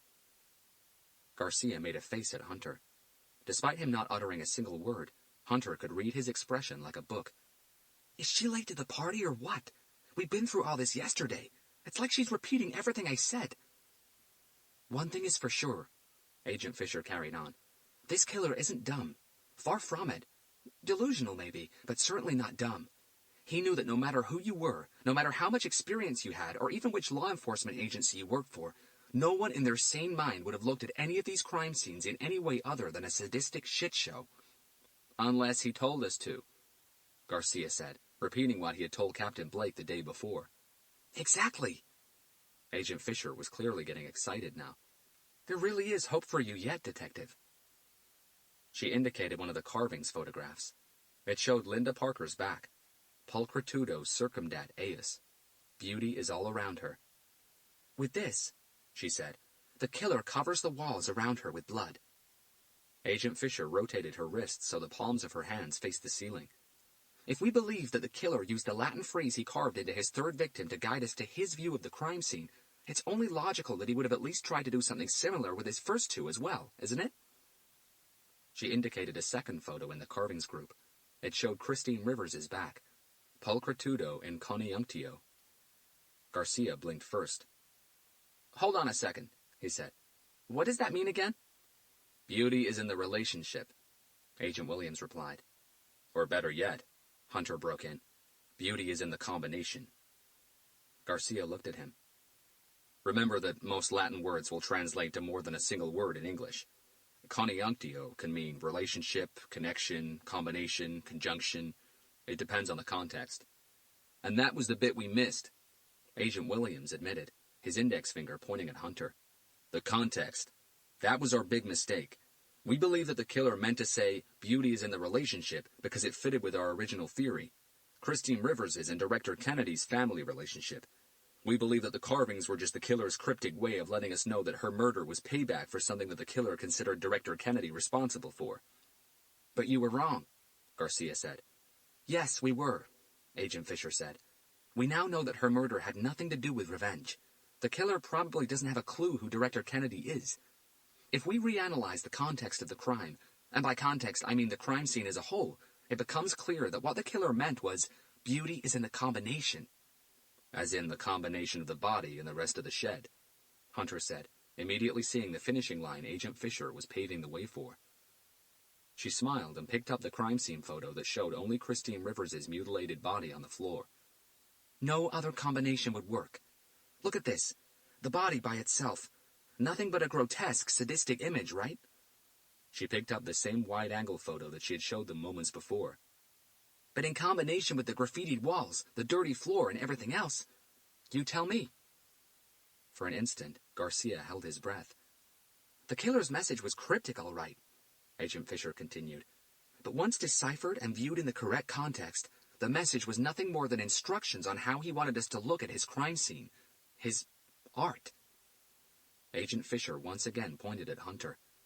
As we all know, certain serial murderers firmly believe that what they're really doing is making the world a better place, or giving the world a gift, or any old crazy nonsense. And those types of murderers, despite believing that they are more intelligent than everyone else, despite doubting that others could see the things the way they see them, despite all their delusions, deep inside, they don't want to be misunderstood. They want us... The agent reconsidered her last statement. No. They want the world to know how great they are. Not wanting to lose her momentum, Agent Fisher selected one of the two wide-angle shots from the second crime scene, Albert Green's bedroom. Mr. Green's body was left on his own bed, she said. Inside his own spotless bedroom. There was no mess, no blood. The next photo Agent Fisher presented everyone showed Albert Green's back. Pulchritudo in oculis aspicientis. Next to it, she placed the printout she had showed them earlier, a messy, unmade bed at the center of a sterile, empty room. Beauty is in the eye of the beholder, she said. His second message was as much a set of instructions as it was a challenge. Challenge to do what? Garcia asked. To see the beauty in his work. The reply came from Hunter. His tone of voice was steady and pensive. Precisely, Agent Williams agreed. We think that this time he was challenging us to see the beauty in his work. Why? Because he's accepting the fact that we might never see beauty in what he does, in what he considers to be art. He's accepting that what looks like art through someone's eyes, his eyes, might look like nothing but heartless murder through someone else's.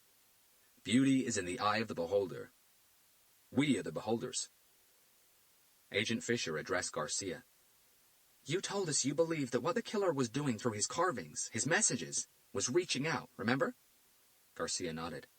And I think you're right. The killer is reaching out. He's trying to show us his vision. Now please bear in mind that all we have are crime scene photos, which were snapped by a forensics photographer whose sole concern was to document the scene, nothing else. An art photographer, on the other hand, would look for the perfect angle to bring the composition, the piece, to life. Now I have no doubt that that's exactly what the surgeon does. He photographs his scenes for his own pleasure. He maybe even films them. What this guy is doing is creating his own gallery of the dead. The Dassault Falcon jet touched down on runway 3 at Tucson International Airport exactly 1 hour and 21 minutes after leaving Los Angeles. I've already instructed one of the teams back in Quantico to prepare an art history search, Agent Fisher told Hunter and Garcia as the private jet taxied up the runway. If this killer really sees murder as an art form, if he really is using the crime scenes as his canvases, then there's also a chance that his inspiration comes from someone else's work. I instructed the team to search for artists who portrayed violence. Decapitation themes, skinning of the body, gouging of the eyes, scalping, torture methods, anything on those lines. I hope your team won't mind a heavy workload, Hunter commented. Violence and torture have featured in most art periods in history, from ancient and medieval art to Renaissance, the neoclassical, all the way until now. Not to mention religious art, Garcia added, which depicts plenty of violence and torture. Our team is the best at what they do, Agent Fisher reassured everyone. If this killer has based his crimes on any existing work of art, they will find it. As the plane engines came to a full stop, a black GMC Yukon pulled up by the aircraft.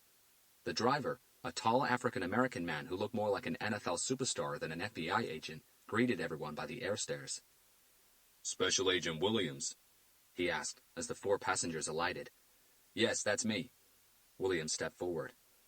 I'm Mike Brandon, Special Agent in charge of the Phoenix FBI field office. We spoke on the phone. They shook hands. Welcome to Arizona and to Tucson. The official FBI headquarters was located at number 935 Pennsylvania Avenue in Washington, D.C., just a few blocks away from the White House and directly across the road from the U.S. Attorney General. The FBI Academy and Research Center, considered by many its true headquarters, was near the town of Quantico in Stafford County, Virginia. Aside from those, the FBI had 56 field offices scattered around the 50 American states. Many of those offices also controlled a number of satellite cells in a few selected cities known as resident agencies. There was no FBI resident agency in Tucson, and the closest field office was in Phoenix, 107 miles away. I'm hoping you have some more information for us, Agent Williams said, as they all made their way toward the car. I have some, Agent Brandon replied. Information is still trickling in. The body was only found a few hours ago, and it's a big house. Forensics is still at the scene, and they'll probably be there until tomorrow, maybe longer. Too soon to tell right now. They've recovered a desktop computer and a laptop, both password protected, both already on their way to our IT experts in Quantico. Cell phone? Garcia asked. No, nothing yet.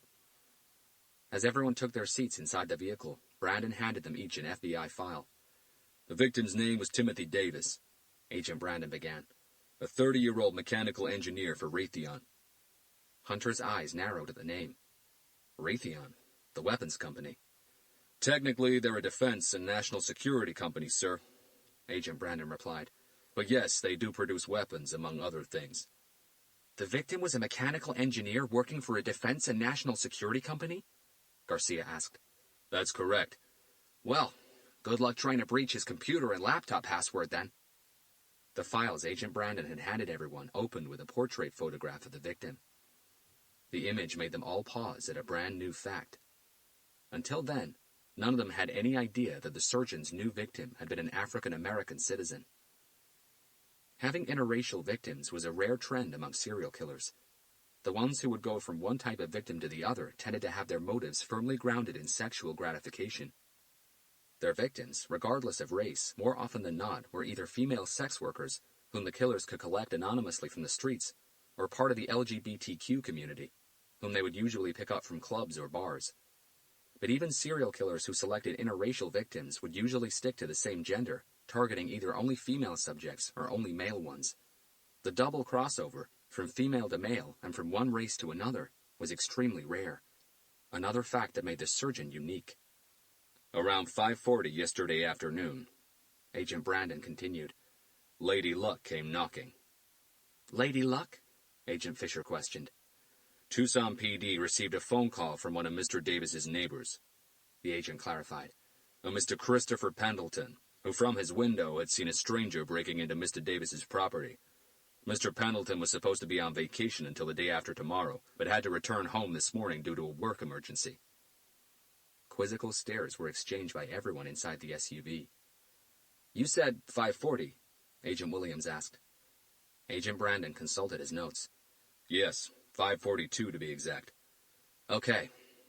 With the call, Agent Brandon continued, dispatch sent a black and white unit to Mr. Davis's address. After entering the property through its front door, which had been left unlocked, the two Tucson police officers at the scene heard a noise coming from the basement. They went down to investigate it and walked in on a man standing over Mr. Davis's lifeless body. The man was arrested on the spot. Does this man have a name? Agent Fisher asked. I'm sure he does, Agent Brandon replied. But he hasn't said a word since he's been arrested. And since Tucson PD had specific orders not to question him, we don't have anything. They're waiting for you. He hasn't said anything. Not a word, apparently. He hasn't even lawyered up yet.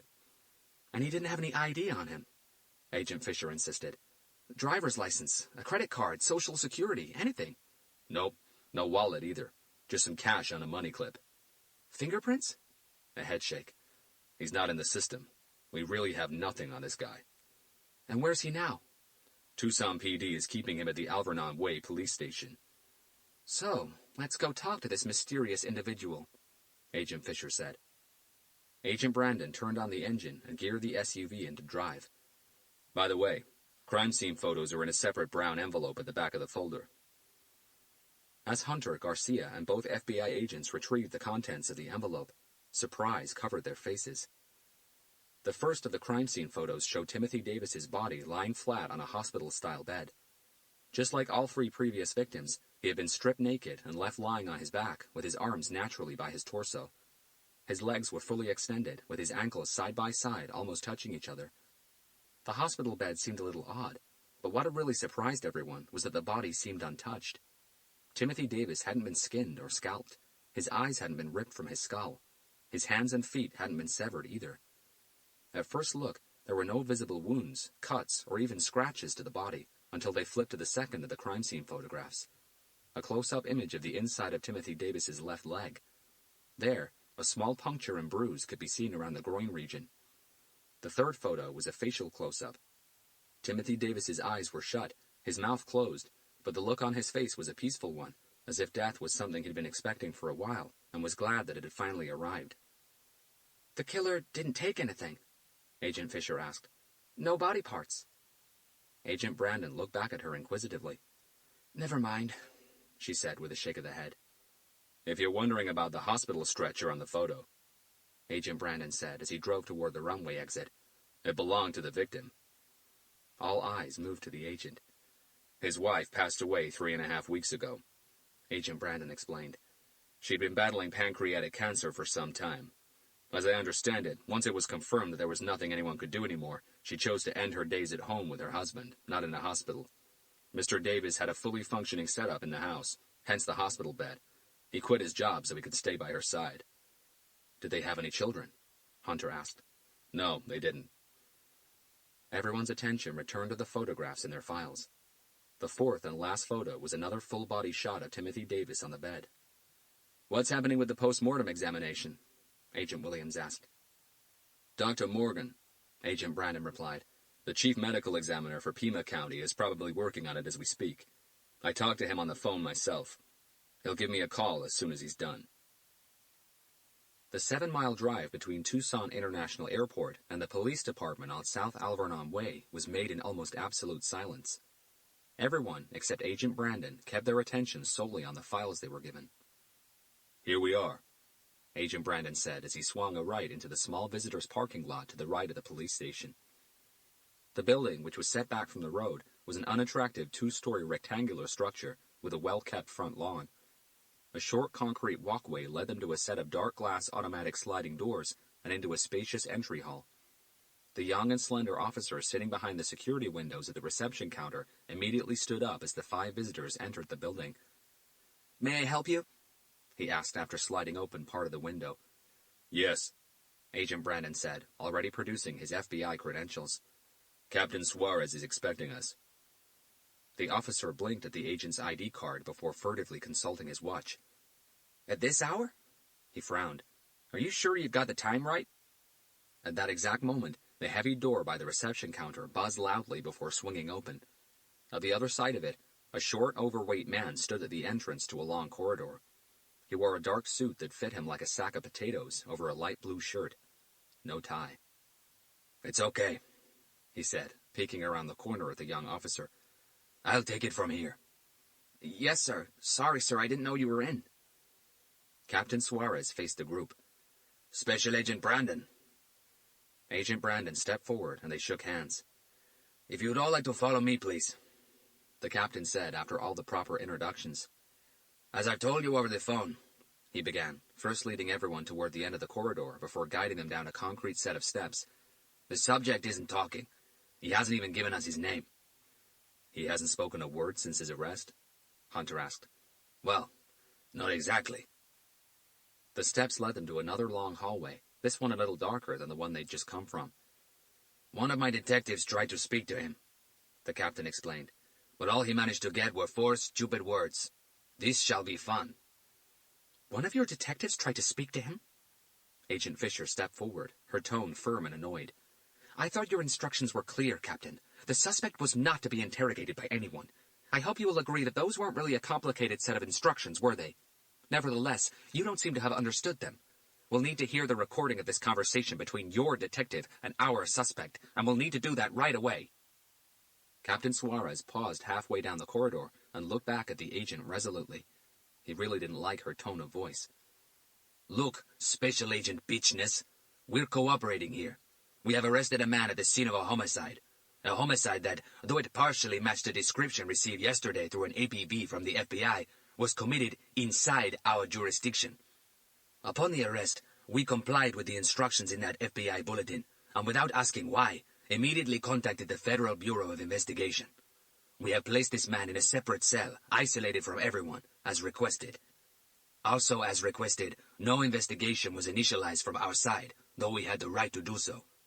Since then, I have been sitting on my ass here until this godforsaken hour, waiting for you all to show up like heroes out of the dark dust, because whatever this is, it couldn't just wait until the morning, right?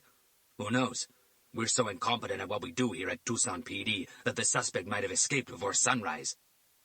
The captain's eyes widened at Agent Fisher. "There's no recording of the interview because there was no interview," he continued.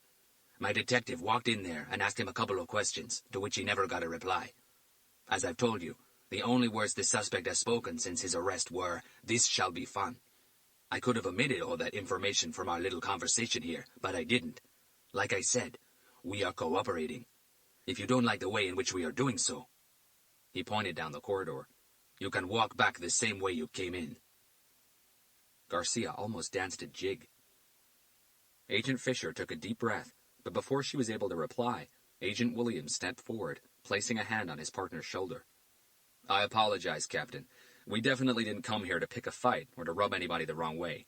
We're certainly grateful for your cooperation.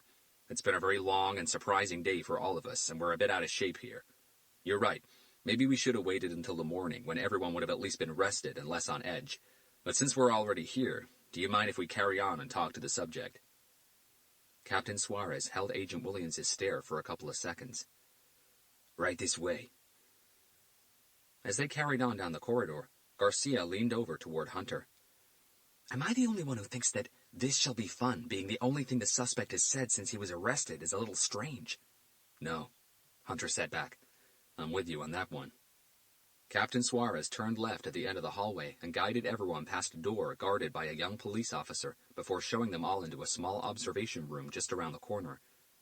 The air inside the concrete-walled room was uncomfortably warm. There he is, Captain Suarez said. Through the large two-way mirror on the wall directly in front of them, they could see a tall and broad-shouldered man sitting at a metal table.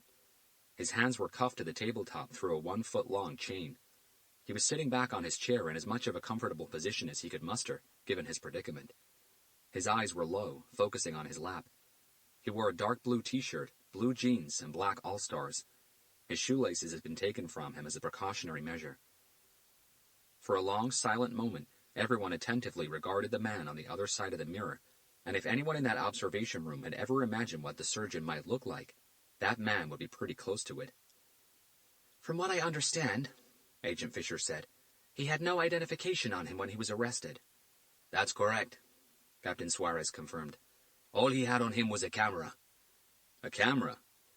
The question came from Agent Williams, but the concerned look was uniform across everyone's faces. They had not known that fact until then, as none of them had seen the arresting report yet. That's right. When the two officers surprised him at the scene, they saw him drop a heavy object to the floor.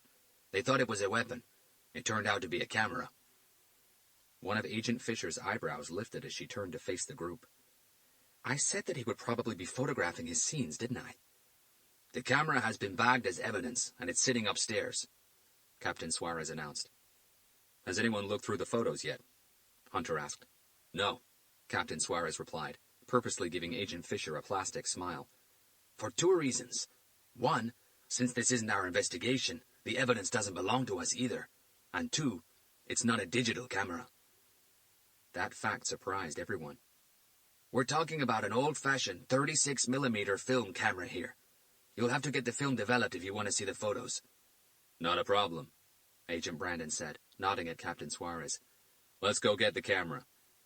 He addressed Agents Williams and Fisher. I'll have the pictures in an hour, 2 max. The captain looked at the rest of the group. It's okay, Captain, Agent Williams assured him. We'll be all right by ourselves. We're just going to ask him a few questions. Suit yourselves, Captain Suarez replied before he and Agent Brandon left the room. Everyone went back to regarding the man on the other side of the two-way mirror, but Agent Fisher seemed to be looking at him a little differently. There was a new shine in her eyes, as if she knew something the others didn't. We should let Robert talk to him, Garcia suggested. He's an expert interrogator. Oh, I really don't think so, Agent Fisher said, taking a step back from the two-way mirror. Despite whatever title appears on the official report, Detective Garcia, this is an FBI investigation, and as such, an FBI agent will be the first one to interrogate the suspect. And please rest assured that Detective Hunter isn't the only expert interrogator in this room. So Agent Williams will interrogate him? Garcia asked, his face straight as a die. You probably think you're funny, don't you? Agent Fisher asked back. I have my moments. Well, this is definitely not one of them. Agent Fisher grabbed the notepad and the pen that were sitting on top of the small rectangular table inside the observation room. Please remember something, Detective. Make no mistake. You're here as guests, nothing more, so you'd better get used to the view from the back seat. My advice to you is, get comfortable and try to pay attention, okay? She reached for the door. Who knows? You might even learn something. The door to Interrogation Room 1 closed behind Agent Fisher with an unrestricted bang, but once again the noise didn't seem to bother the man sitting at the metal table. He kept his eyes low, as if calmly reading some invisible book resting on his lap. Agent Fisher studied the man from where she stood for a long moment before slowly approaching the table. The clicking of her low heels against the concrete floor echoed ominously throughout the room. The man's eyes stayed where they were, but his lips stretched into a short, cynical smile, as if he knew exactly what was coming. Click, clack, click, clack. The man seemed to enjoy the odd suspense. Agent Fisher finally paused before the table and waited. No movement from the man. His eyes stayed low. His hands stayed on the table. Agent Fisher half-placed, half-slapped the notepad she had with her on the tabletop. The noise it made didn't startle the man, but it seemed to get his attention as he finally lifted his stare and locked eyes with the FBI agent. "Hello there," she said, her expression stern, her voice serene but firm, full of authority. The look in the man's eyes was icy and calculating. No apprehension, no fear. He was studying her, Agent Fisher could tell. She'd seen that cold look many times before, and it didn't scare her. "I'm Special Agent Erica Fisher with the Federal Bureau of Investigation." If Agent Fisher was expecting even an ounce of hesitation to flash across the man's face as she mentioned which law enforcement agency she worked for, she was bitterly disappointed. The man's demeanor didn't change, not even a little bit. He simply carried on analyzing the woman standing in front of him. In the mood she was in, Agent Fisher saw no point in wasting any time with frivolous conversation. Trick number 1. Make the subject believe that you are the highest-ranking official in the investigation. The highest-ranking official he will ever talk to. Why? Many psychopathic serial killers, when they finally realize that the game is probably over, will do all they can to bargain their position, and they know that only the person at the very top has the power to conduct any sort of bargaining. Talking to anyone else is nothing more than a waste of breath. Agent Fisher could distinctly see that the man wasn't about to waste his. "I'm the senior agent in charge of this entire investigation," she lied. On hearing those words, something finally changed inside the man's eyes. Agent Fisher peeked at her image reflected in the two-way mirror to her left before taking a seat across the table from the man. "This is the only opportunity you'll have to speak directly to me. After this, I'll be gone, and I will not grant you another opportunity. Do you understand what I'm telling you?" The man's stare seemed to intensify. He was still clearly trying to read her. "So," the agent continued, "with that said, let's get through the introductions here, shall we? As I've said, I'm Special Agent Fisher. And you are?" "Nothing." "Any name I can call you by, just for the sake of this conversation?" she insisted. The man's poker face was almost as solid as his adversary's, but not quite. Still, there was no reply. Agent Fisher sat back on the chair and crossed her legs. There was no agitation on her part. The man clasped his hands on the tabletop. Agent Fisher noticed that his nails were very clean and neatly clipped. "Would you rather I come up with a name I can use until you decide to tell me your real one?" she asked. For several seconds the man didn't move. Then he gave her a barely noticeable shrug, which despite being silent, was still a response. She was making progress. Time to test some reactions. "Okay, let's see. I could call you..." She pretended to be thinking about it. "Surgeon. How about that? Does that appeal to your skills?" No reaction whatsoever from the man, which surprised Agent Fisher, but she kept a steady face, still not giving anything away. "Don't you like that? Really? Okay, I'm sure I can come up with something else. How about..." Another pause. "Artist." A muscle flexed just under the man's left eye. It was a minute twitch, which Agent Fisher wasn't sure if the others on the other side of the two-way mirror had picked up on, but she certainly had. "Is that better? Is that how you perceive yourself, as an artist?" The man breathed in. Agent Fisher gave him a somewhat sarcastic nod, followed by a careless chuckle. "You think that being silent will somehow help you?" She waited. Nothing. "Well, I can guarantee you it won't. Why don't you try this? Take a moment and look around you." Agent Fisher waited a couple of seconds, but the man once again didn't move. "Those are solid walls, and you're sitting down in the basement of a police precinct. I hate to break it to you, but you're fucked. You're going nowhere from here but to death row. You know that, don't you? Your only chance at anything is to talk to me." The threat didn't seem to bother the man. Time to step things up a little. Trick number 2. Push, challenge, or try to discredit the subject, but aim your punches at their overinflated egos. Due to their delusional belief that they are superior to everyone else, Psychopaths will be much quicker to defend their egos than their actions. You know, for someone who thinks he's so smart, so creative, you sure screwed up fast, didn't you? The man blinked at her. The punch got through. Push again. Well, I've got some news for you. You're not smart. You're not an artist. You're just another crazy psycho who likes killing people and leaving stupid clues behind. Our archives are full of people like you. Silence. Push further. Actually, no. Agent Fisher made a face. Let me correct myself here. Our archives are full of people a lot smarter than you, because they didn't get caught so quickly. They didn't forget that people have neighbors, and neighbors like to look out their windows. The man's eyes narrowed a touch. Agent Fisher read it and chuckled again. Oh, you didn't know that was how you got caught, did you? The man's jaw tightened. That's right. One of Mr. Davis's neighbors saw you breaking into Mr. Davis's house. A neighbor who was supposed to be on holiday but had to cut it a few days short. Now, how unlucky for you was that, huh? She paused for effect. For someone who thinks he's so intelligent, so prepared, that's a stupid mistake to make, wouldn't you say? A last-minute check would have really come in handy for you. The cynical smile was back on the man's lips. You know what? Agent Fisher calmly said, getting to her feet. Trick number 3. I'm actually done with this. I'm tired.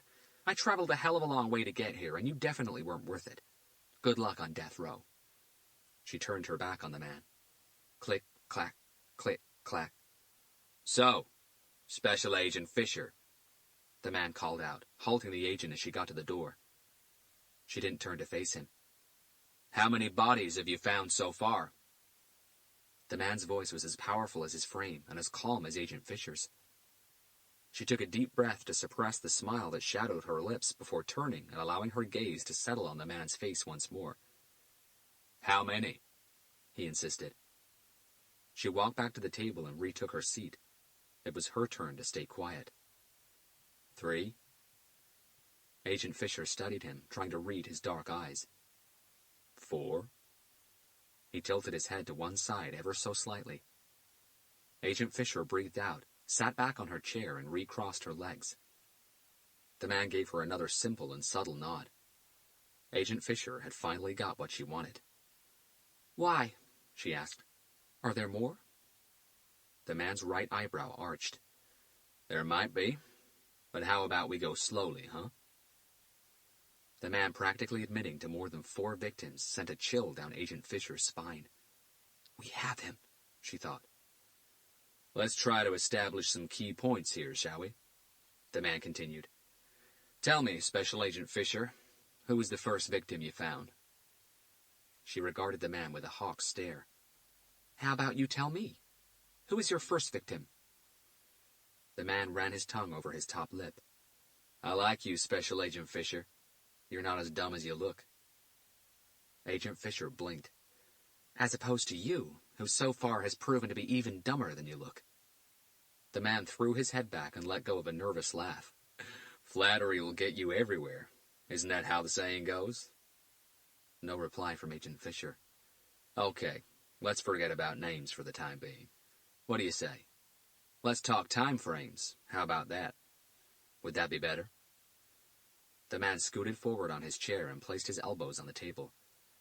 Tell me, Special Agent Fisher, when did the Bureau start this investigation? How long ago since you found the first body? 3 weeks? 4, maybe? Agent Fisher kept as still as a statue. The man shrugged. Maybe you don't know this, but things have been happening for a lot longer than that. Really? She challenged, still in a serene tone. Like what, for example?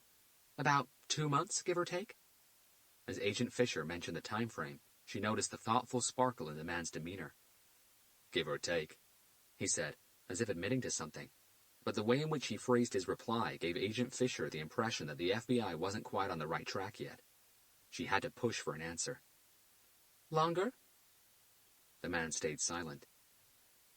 Agent Fisher felt fear shake her core, because if the surgeon had been killing for longer than 2 months, it meant that there was at least another victim. Someone prior to Christine Rivers. Someone they hadn't found yet. How many victims? She asked again.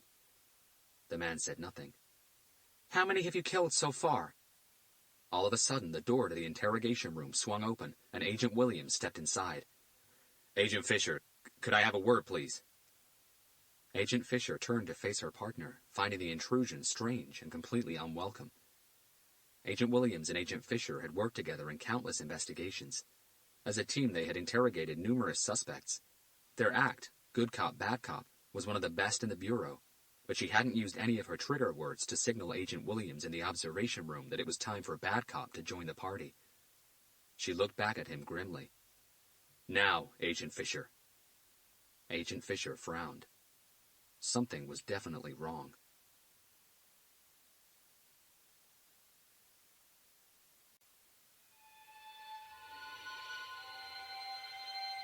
Simon & Schuster Audio presents Gallery of the Dead by Chris Carter, read by Thomas Judd.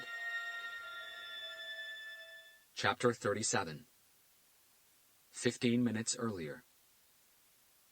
As soon as Agent Fisher left the observation room, Agent Williams moved a step closer to Hunter and Garcia. I'd like to apologize for Agent Fisher's behavior. He sounded sincere. As I told Captain Suarez, it's been a very long and surprising day for all of us, and it all seems to have gotten the best of her, at least for today. She never usually acts in this way. She's a great agent, very dedicated, very in control, very knowledgeable, but neither of us has ever worked on such a frustrating case. Hunter replied with a subtle nod. It's not a problem. I understand her frustration. Frustration is just a small part of it, Garcia said, sounding a lot less forgiving than Hunter. Agent Williams looked back at him.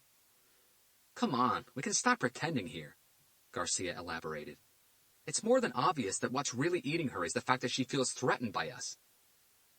Through the two-way mirror, they all saw Agent Fisher step into the interrogation room and close the door behind her. No reaction from the man at the table. The two of you were assigned as the lead agents in Director Kennedy's niece's homicide investigation, Garcia continued. That's a huge responsibility, bestowed upon you by the director himself, which means that he not only trusts you, but he probably also considers the pair of you to be his best agents. Of course you guys want to do well for him, but after over 2 months of no results and a few downfalls, things have gone a little pear-shaped, haven't they? Tempers were probably already running high before Director Kennedy decided to invite us to join the investigation. He shrugged as he corrected himself. And by us, I mean Robert. I'm just a consequence. Anyway, Agent Fisher didn't like that at all, because in her head, all it meant was that all of a sudden, in Director Kennedy's eyes, the FBI golden pair didn't seem to be shining so bright anymore. Agent Williams found it hard to retort. I'm not sure what she thinks is going to happen, Garcia proceeded, but we're not here to discredit anyone or to tread on anyone's toes. We're not here to compete against you, and we sure as hell aren't here to try to impress Director Kennedy or anyone else. We just want to catch this psycho as much as you do. The multi-directional microphone on the ceiling above the metal table inside the interrogation room picked up Agent Fisher's voice loud and clear, sending everyone inside the observation room into a deep silence. Through the speakers, they all heard her introduce herself, then tell the man that she was the senior agent in charge of the entire investigation and that this would be his only opportunity to talk to her. Hunter kept his arms folded in front of his chest and his full attention on the man sitting at the table. He would rather be inside the interrogation room, but even from the other side of the two-way mirror, he had a clear enough view of the man to be able to search his facial expressions and body movements for any telltale signs. He saw the man's stare intensify, as if he were weighing up what Agent Fisher had just told him. When she asked him for a name, and upon his silence suggested that she come up with one for him, Hunter saw the subtle shrug the man had given her in reply. When Fisher mentioned the word artist, there was a slight twitch to his left eye, which intrigued Hunter. "Did you see that?" Agent Williams asked. Both Hunter and Garcia nodded. Inside the interrogation room, Agent Fisher countered the man's silence with a threat, but that also failed to produce any effect. Then she began attacking his ego, but again the man's only reaction was an uneasy blink of the eyes. When she mentioned Mr. Davis's neighbor, the man's eyebrows moved down slightly. Not exactly a frown, but definitely a sign of curiosity. That intrigued Hunter, setting off the first alarm bell inside his head. "Do we know if anyone has talked to Mr. Davis's neighbor?" he asked. Garcia and Agent Williams turned to face him. "The one who made the 911 call. Do we know if anyone has talked to him?" "No idea," Agent Williams replied. "But we can find out. Why? No reason, but I would just like to check, Hunter answered. With the suspect being arrested on the spot and Tucson PD having orders not to initiate an investigation, that sort of detail could have easily been overlooked. Inside the interrogation room, Agent Fisher carried on with her attack on the man's ego, but his curiosity seemed to fade way too fast, substituted by a faint, cynical smile. A second alarm bell started ringing inside Hunter's head. The man seemed to be pushing Agent Fisher just as much as she was pushing him. The only difference was that he was doing it in silence. Agent Fisher got to her feet and began making her way to the door. There was no doubt that she was going through the interrogation trick book one step at a time. As she got to the door, the man finally spoke. So, Special Agent Fisher, how many bodies have you found so far? In the observation room, everybody's attention heightened exponentially as they watched Agent Fisher slowly walk back and retake her seat at the table. But it was the way in which the man threw the numbers at her that concerned Hunter. Suddenly, the man surprised everyone when he practically admitted that there could be more than 4 victims. Son of a bitch, Agent Williams said, making no effort to disguise the excitement in his voice. It's him. It's the fucking surgeon. We've got him. He reached for his phone, ready to call Director Kennedy, but Hunter stopped him by lightly placing a hand on his shoulder. Wait, he said. Let this interview play out first. Why? It's him. He's admitting to it. Not exactly, Hunter replied. What do you mean, not exactly? Back in the interrogation room, Agent Fisher and the suspect began talking about the time frame. The man shrugged before dropping the bomb. Things have been happening for a lot longer than that. More alarm bells, but they only seemed to be ringing inside Hunter's head. It's him, Agent Williams said again. We've got him. No, I don't think so, Hunter said, shaking his head. This is wrong. This is all wrong. Wrong? Agent Williams queried. What do you mean wrong? What's wrong? What he's saying, Hunter replied. He's not telling her anything. She is telling him. What? Agent Williams's entire forehead creased like an old piece of paper. I'm not following you, Detective Hunter. He's cold reading her. Agent Fisher closed the interrogation room door behind her and pinned Agent Williams down with a stare that could have cut through steel. What the hell is going on, Larry? She asked, half confused, half angry. I know that this isn't bad cop time because I didn't use any of our trigger words. Could you give us a minute, please? Agent Williams addressed the Tucson police officer who was guarding the interrogation room door. The officer nodded and walked over to the other end of the corridor. That's not him, Erica, Agent Williams said once the officer was out of earshot, pointing to the interrogation room. That's not the surgeon in there. Agent Fisher's eyes widened at her partner. What? Have you been listening to the same interrogation? She began numbering the events, using the fingers on her right hand to emphasize her points. His demeanor completely changed when I mentioned the word artist. He practically told us that there are more than 4 victims and that he's been killing for longer than 2 months. All you need to do is read between the lines, Larry. Have you been asleep? No, I haven't, Erica, and you're not reading him. He's reading you. What? She chuckled nervously. What the hell are you talking about? It's called cold reading, Erica. Agent Williams tried to explain. It's a technique used by many... I know what cold reading is, Larry. Agent Fisher's voice acquired an even angrier tone. Good, because that's what he's been doing in there, Agent Williams replied. Very professionally, I might add. He lifted both hands in a please wait gesture. Just try to think back to the moment you set foot in that room and the exact words you have used. He gave her a second before recapping with her. You first introduced yourself, then asked him for a name. He stayed silent. You offered to come up with one just for the sake of conversation. His go-ahead sign was a shrug. Not because he didn't care, but because he wanted to hear what you would come up with. Why? Because he knows that during an ongoing investigation, especially one involving a probable serial killer, law enforcement agencies, including us, the FBI, tend to use some sort of moniker to refer to the perp. A moniker that is usually self-describing.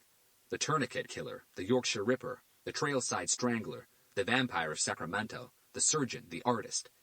He wanted to know what we were calling the perp, Erica, because he was betting on the chance that the name alone would give him an idea of what this killer has been doing, how he's been taking out his victims. And his gamble paid off because you gave him 2. You even asked him if the surgeon appealed to his skills. Agent Fisher's angry attitude lost a considerable amount of strength as her memory took her back to just moments earlier.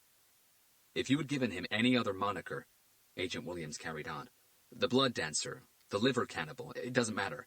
His reaction would have still been the same because he would have believed that that was what we were calling the killer. Why else would you have used a moniker? And if I had just called him John or Frank or whatever, Agent Fisher contested, for the sake of conversation. Then his gamble wouldn't have paid off, and he would have probably replied with another shrug as if saying, suit yourself, call me whatever you like. He had nothing to lose. Agent Fisher chewed on that thought for an instant. He finally let go of the silent game when you threatened to leave the room, Agent Williams continued. But he didn't really give you anything. What he did was throw you a question about the number of victims. You gave him back some of his own medicine and stayed quiet. So what did he do to counter your silence? He used a simple cold reading technique, Erica. He fed you possible answers to his own question. 3, 4, while at the same time paying close attention to your reactions. You might not have realized this, but you were absolutely still until he got to 4. That was when you finally breathed out and sat back on your chair. He read your movement, stopped counting, and smiled. You immediately countered it with a double question, which simply confirmed the number on which he had stopped. Why are there more? After that, he didn't effectively tell you that there were more than 4 victims, like you thought he had. All he did was give you a very generic reply. There might be. A reply that, 1, doesn't really implicate him in anything, and 2, would trick you into believing that he was giving you the answer you wanted. How did he know that you would fall for it? Because that's one of the foundations cold reading is built upon. It's pure psychology. When people are keen, when people want to believe, all you need to do is give them an ambiguous response, and their brains will do the rest. It'll make that ambiguous response sound exactly how they want it to sound, because that's what they want to hear. So while he replied, there might be, your brain interpreted that as, yes, there are. How do I know that? Because my brain did the exact same thing back in the interrogation room. From the look in Agent Fisher's eyes, Agent Williams could tell that her memory was paging through the interrogation as quickly as it possibly could. He used the exact same trick when he asked you about the time frame, Agent Williams added. He fed you possibilities while studying your reaction. 3 weeks? 4, maybe? The problem he had was that he couldn't just carry on. He had no idea how far he would have to go before you picked up on his bullshit. Too risky, so he fed you another generic answer. Things have been happening for a lot longer than that. Agent Williams shrugged. Things? What things? Murder, corruption, hate, bigotry, global warming, pollution, the ozone layer, my back problem? All of those things have been happening for a lot longer than 4 weeks. But your brain interpreted his answer the way you wanted it to sound, and you gave him the time frame. He never gave it to you. Agent Williams reminded his partner of the words she had used. Like what, for example? About 2 months, give or take? Agent Fisher began to look a little lost. All he did, Agent Williams said, was repeat the 3 last words you used, give or take, and once again your brain took that as, yes, longer than 2 months. There was a long, awkward pause. Agent Fisher avoided her partner's eyes by looking past them down the corridor. The Tucson police officer was leaning against the wall. It looked like he was struggling to stay awake. Pure psychology, she finally said. Did Detective Hunter fill your head with all this crap? Agent Williams ran a hand through his short, dark hair. He was the one who called my attention to it, yes. Agent Fisher looked angry again. For Christ's sake, Larry, what the... Erica, stop it. The authority in Agent Williams's voice matched the anger in Agent Fisher's. She looked back at him, surprised. Agent Williams never lost his cool. This is not a competition, he carried on. This isn't us against them. It isn't the FBI against the LAPD. This is all of us against the surgeon. And we're losing. If he's not the surgeon, she asked, then who the hell is he? And why would he allow himself to be wrongly arrested for multiple homicides without saying a single word in his defense? Agent Williams cleared his throat. The speculation, given that the only thing he had with him was a camera, is that he's a reporter who somehow managed to find out about this investigation. He probably figured that by using a combination of silence and cold reading, he'd be able to extract enough information from the police, the FBI, whoever, to put together a news piece. Agent Fisher took a deep breath while her brain tried to come up with a reply. But before it was able to comply, Agent Williams challenged her. It's not him, Erica. If you think we're wrong, go back in there, give him something bogus about the surgeon and see how he reacts. Agent Fisher allowed that thought to play in her head for several seconds. Had she been that stupid? Had she really not seen through the man's bullshit? Anger threatened to choke her. "All right," she finally said, about to breathe out fire. "Let's go test this son of a bitch." Agent Fisher re-entered Interrogation Room 1, but this time she closed the door behind her smoothly, as if she was walking into a library room. The man at the metal table had gone back to focusing his attention on his lap. Agent Fisher readjusted her ponytail and slowly made her way back to the table. Click, clack, click, clack. Maybe it was because the novelty of the silent and the no eye contact treatment had worn off, or maybe it was because every step Agent Fisher took was overflowing with determination, but this time the man's eyes moved straight back to her. She paused before the vacant chair, but decided against taking a seat. The man waited, his gaze carefully studying her every move. "The coroner is done with the autopsy," she lied, her face as steady as a surgeon's hand. "Not that we weren't already expecting it, but since we're talking, I was wondering if you could help me understand something here. Why the different MOs? Why kill them all differently?" The man's demeanor didn't change. He simply continued analyzing her with the same dead, cold stare as before. "I mean," she proceeded, "you drowned your first victim, you strangled your second one, you slit the throat of the third, and now death by poisoning. Why? Why jump from method to method? Why don't you stick with the same MO? I'm just curious here." Agent Fisher's performance could have gotten her a place at Juilliard. From the slight trepidation in her voice to the confusion swimming in her eyes, her acting was absolutely flawless. The man readjusted himself on his chair and looked back at Agent Fisher as if he knew something she didn't. Their stares battled against each other for several seconds before Agent Fisher broke eye contact. "You know what?" she said without too much concern. "I don't give a damn if you answer me or not. We've got you. It's over, and you're going to rot in jail, starting from right now." She turned on the balls of her feet and marched toward the door. "Enjoy the rest of your pathetic life." "Well," the man replied at last, once again stopping Agent Fisher just as she got to the door. "One might like to experiment with different methods, or each victim might request a different approach." Agent Fisher's stomach tightened inside her as if she'd been dropped from an airplane with no parachute. "One? Experiment?" she asked as she turned around and walked back to the table, her eyes about to ignite. The man had once again used a generic reply, one that would not implicate him in anything. The man shrugged. "And why not? Come on, Special Agent Erica Fisher. You want me to do your job for you? It's your job to figure these things out, isn't it?"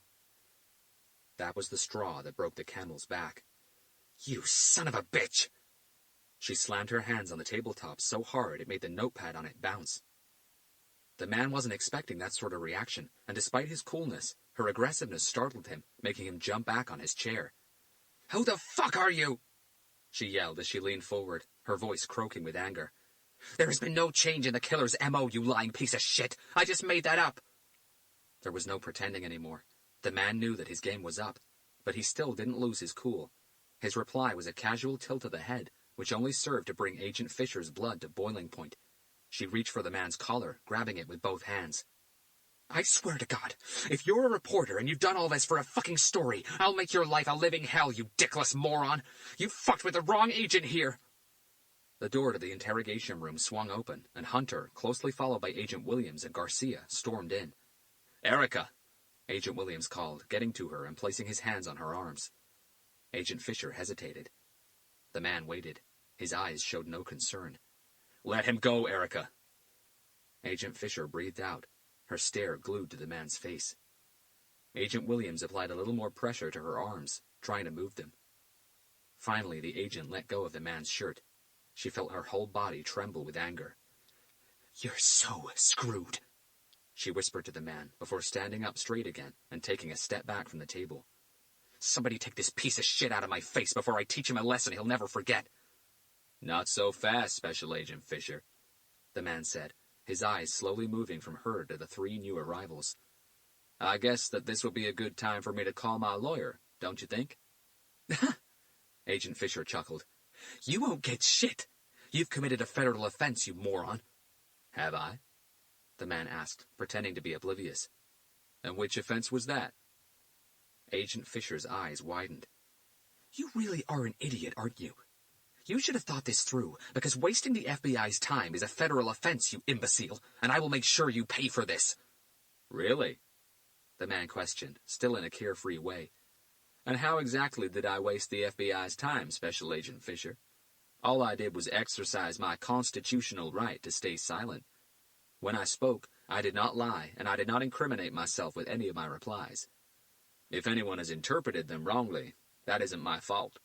I also never once admitted to being... His stare went back to Agent Fisher. I believe the FBI is calling this killer the surgeon or the artist, apparently according to his skills. So no, Special Agent Fisher, I did not waste your or the FBI's time. You did that all by yourself. All I did was sit here and listen.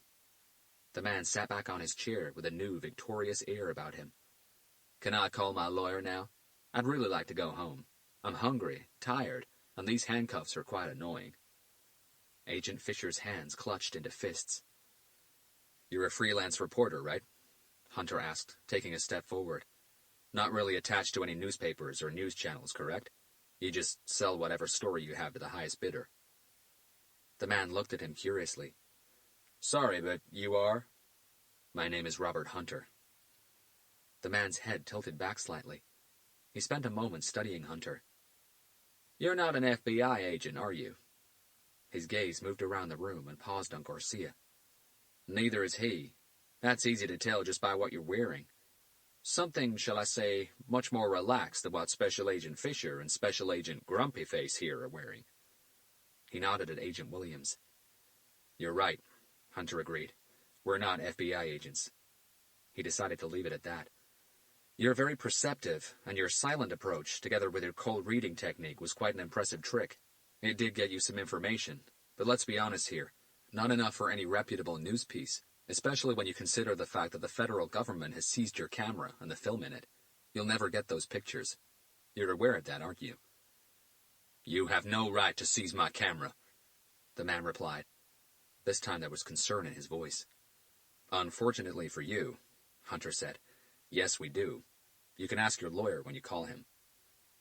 Once again, the man's stare bounced from person to person in the room. But, Hunter said, lifting his index finger, I have a proposal for you. Hunter's words caught everyone by surprise, making his colleagues look back at him questioningly. But before Agent Fisher or Agent Williams could say anything, he signaled them both to give him a minute. A proposal? The man asked. That's correct, Hunter confirmed. Kind of. You help us. We help you. The man regarded Hunter with the same resolve he had regarded Agent Fisher throughout their interview. Hunter was much harder to read than she had been. Okay, the man said with a nod. I'm listening. Chapter 38. Dr. Morgan took his time getting ready. By the time he finished scrubbing up and made his way to Autopsy Theater 1, on the ground floor of the Pima County's Office of Medical Examiner, the body of Timothy Davis had already been washed, disinfected, and transferred to the stainless steel examination table at the center of the spotlessly clean white linoleum floor. The body was lying on its back, with its arms loosely by its side. As Dr. Morgan approached it, he paused for a moment. Just minutes after death, due to the ceasing of heart function and consequently the lack of blood flow, human skin will begin to tighten and discolor, acquiring a grayish-pale tone. Within 30 minutes of death, post-mortem lividity, which is the pooling of blood in the parts of the body that are closest to the ground, will start to settle, turning the skin purple and giving it a waxy feel. But Timothy Davis's body looked a lot paler than anyone would have expected for an African-American subject. But that wasn't all. In his case, post-mortem lividity was practically unnoticeable. Interesting, the doctor whispered to himself, adjusting his glasses on his nose to have a better look at the discoloration of the skin. He wondered if Mr. Davis had suffered from any dermatological conditions while alive. Dr. Morgan checked the module directly behind him just to make sure he had all the instruments he needed. With everything in place, he finally turned on his digital dictaphone, ready to start the official post-mortem examination. He began by stating the date and time, followed by the morgue's internal case number. After that, he described the general state of the body, detailing any wounds, marks, scratches, abrasions, anything that could be seen externally. Once Dr. Morgan flipped the body over to examine its back, something somersaulted inside his stomach. What the hell? Immediately, he reached for his digital camera. The marks to Timothy Davis's back practically sucked the air out of Dr. Morgan's lungs. Arizona was not the most racist state, but unfortunately, racial hatred was still going strong in pretty much every corner of America, regardless of which state you found yourself in. It was with that knowledge in mind that Dr. Morgan first considered the possibility of this being a racially motivated attack. The marks to the victim's back looked at first like some sort of castigation applied to Mr. Davis by a whip or similar instrument.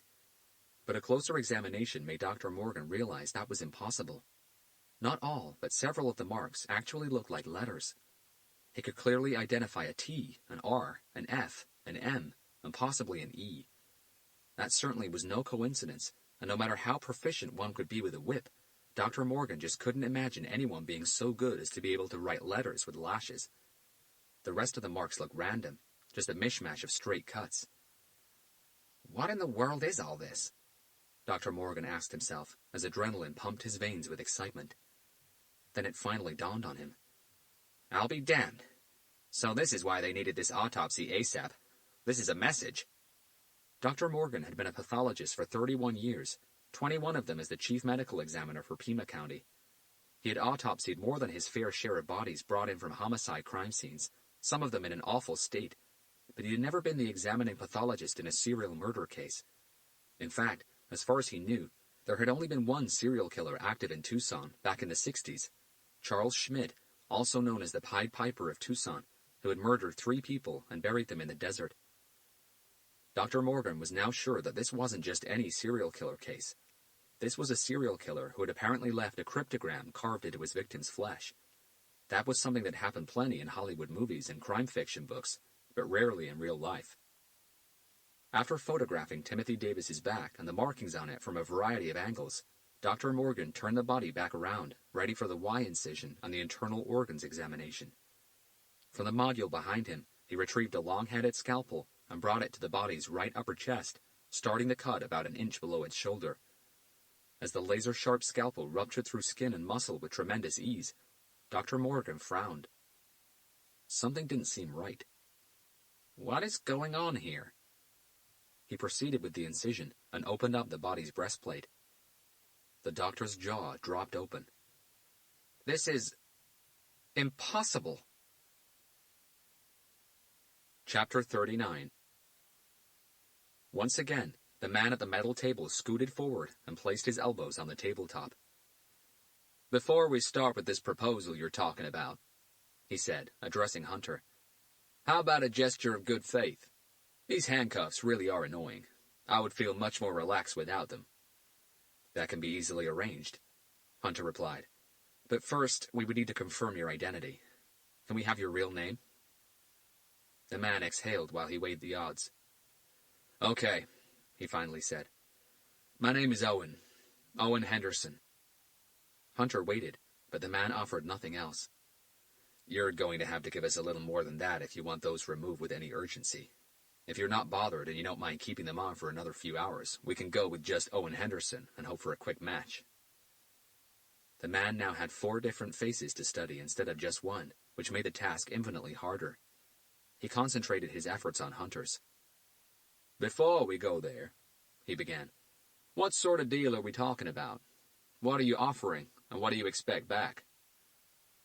Agent Fisher, who had turned her back on the man and was now facing Hunter, managed to ask him 4 different questions with a single look. Yeah, what sort of deal are you talking about here? What are you offering? What do you expect back, and under whose authority are you able to offer anyone a goddamn deal? Hunter disregarded Agent Fisher's frosty look and approached the table. Somehow you ended up at a crime scene even before the police got there. The man could already guess where this was going. There are only 2 ways in which that will be possible, Hunter continued. 1, you really are the person we're after, in which case you're screwed and this case is over. Or 2, you were tipped off, in which case we need to know every detail about that tip. The man broke eye contact with Hunter while he scratched the back of his left hand. Okay, I see what you need from me. But what do I get in return? You'll get more than enough information for a very credible news piece, Hunter said. Victims' names, locations, dates. You know how it goes. The man continued regarding Hunter with the utmost attention, so much so that he missed the angry look Agent Fisher gave the LAPD detective. And I get my photos back, the man said. All of them. You'll get your photos back, Hunter accepted. Agent Fisher looked like she was about to put a stop to the entire conversation, but Agent Williams signaled her to hold on for a while longer. But there's one condition, Hunter added. Oh, really? The man didn't look very impressed. And what condition would that be? You'll have to give us a few days before the piece is published, Hunter revealed, or else you will jeopardize the entire investigation, and there's no way we will allow that to happen. The man drummed his fingers against one another. How many days are we talking about here? We need a week, Hunter replied. The man shook his head. No, I can give you 3 days. This is not a negotiation. Hunter came back, his voice so commanding it made the man blink. I will not put this investigation in harm's way for you or anyone else. That's the deal. It's that or nothing. No information, no pictures, no anything. Good luck trying to find anyone who will publish your flimsy article. As Hunter made his way toward the door, everyone else turned their backs on the man and followed suit. Okay, fine, the man called out. There was a little defeat in his voice. I'll give you all 7 days from today. It'll give me more time to write the article anyway. Everyone stopped and turned to face him. So, how about we speed this up? Hunter said. The man nodded once. Owen Henderson, 531 West 17th Street in Clark Park, Phoenix, Arizona. I'm a freelance investigative reporter and photographer. I've had articles and photographs published by the New York Times, the LA Times, the Chicago Tribune, the Washington Post, and the Miami Herald, to name a few. From the corner of his eye, Hunter saw Agent Williams reach for his cell phone before exiting the room. Okay, Hunter said. Give us 5 minutes. Hey, the man called out. How about my handcuffs? Hunter paused by the door. He was the last one of the group. If everything checks out, Owen, I'll take those handcuffs off myself. I'll be back in 5 minutes. Seriously? Come on, man. Why the hell would I lie now? Hunter wasn't listening anymore. Chapter 40. Hunter, Garcia, and both FBI agents had just returned to the observation room when Agent Williams received the call back from the FBI field office in Phoenix. Great, he said into his cell phone after listening for all of 10 seconds. Just email me the lot. Once he disconnected, he turned and addressed the rest of the group. It's a match.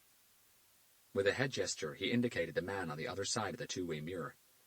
We are indeed looking at one Owen Henderson, 36 years old, from Phoenix. He also didn't lie about his address or profession. Right now, I have 2 agents on the way to his house. In the meantime, I should be getting an email with all his basic info any second now. Fine, Agent Fisher said, leaning against one of the corners of the table at the center of the room and looking at Hunter.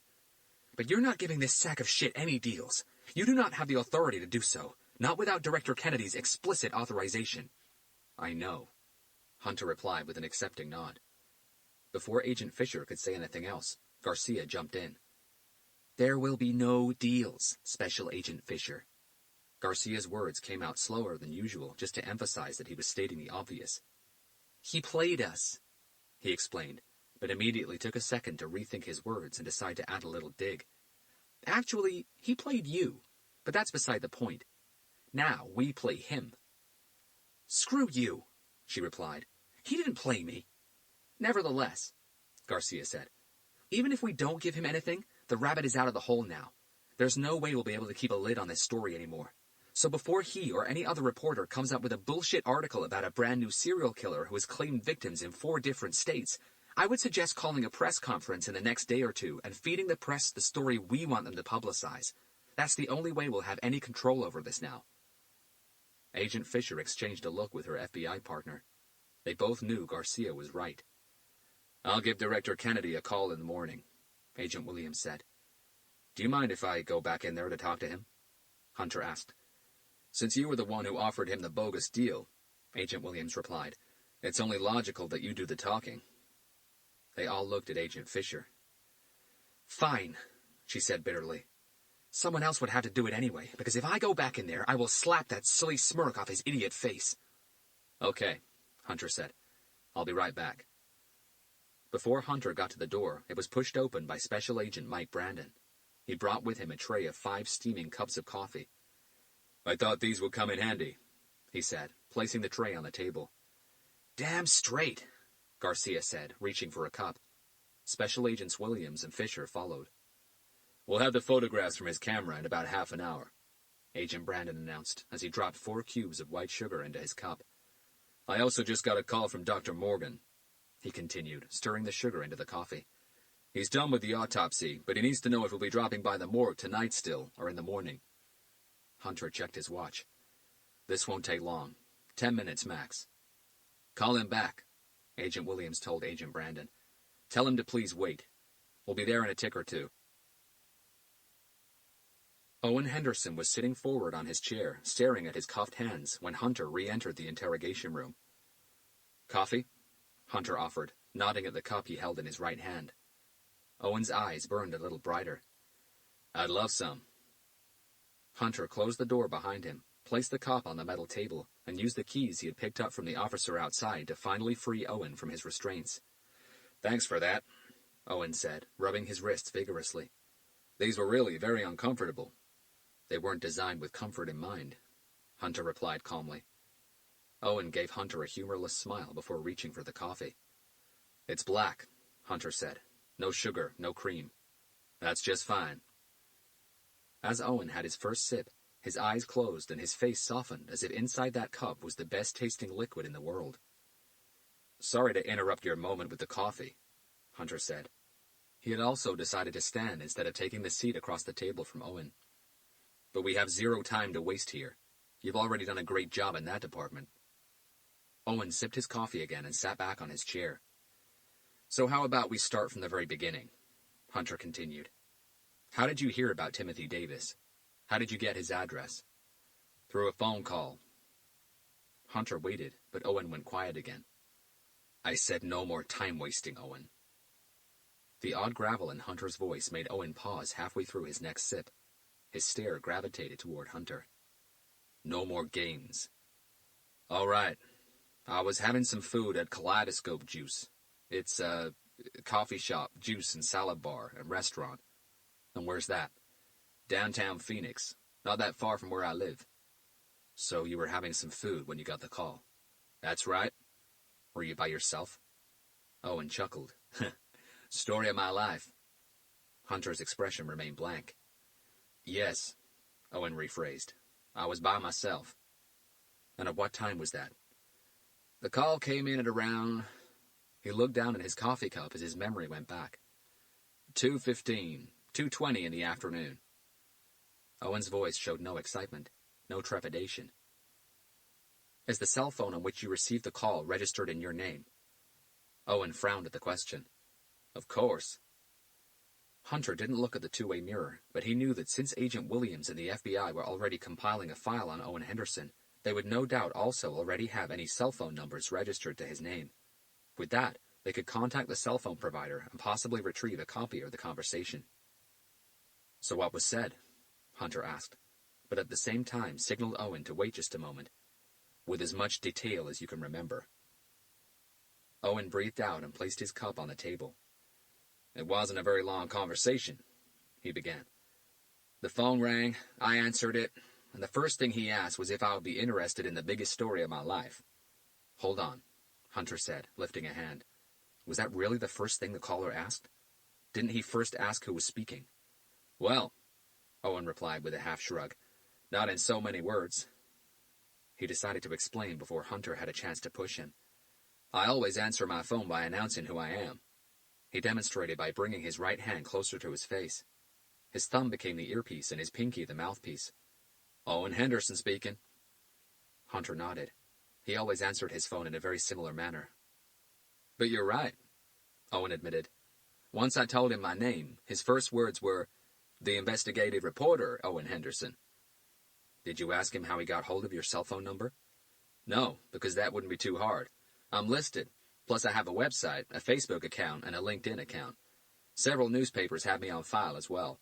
Getting hold of my cell phone number wouldn't be a problem to anyone. All right. How about his voice? Did you notice if there was anything odd about it?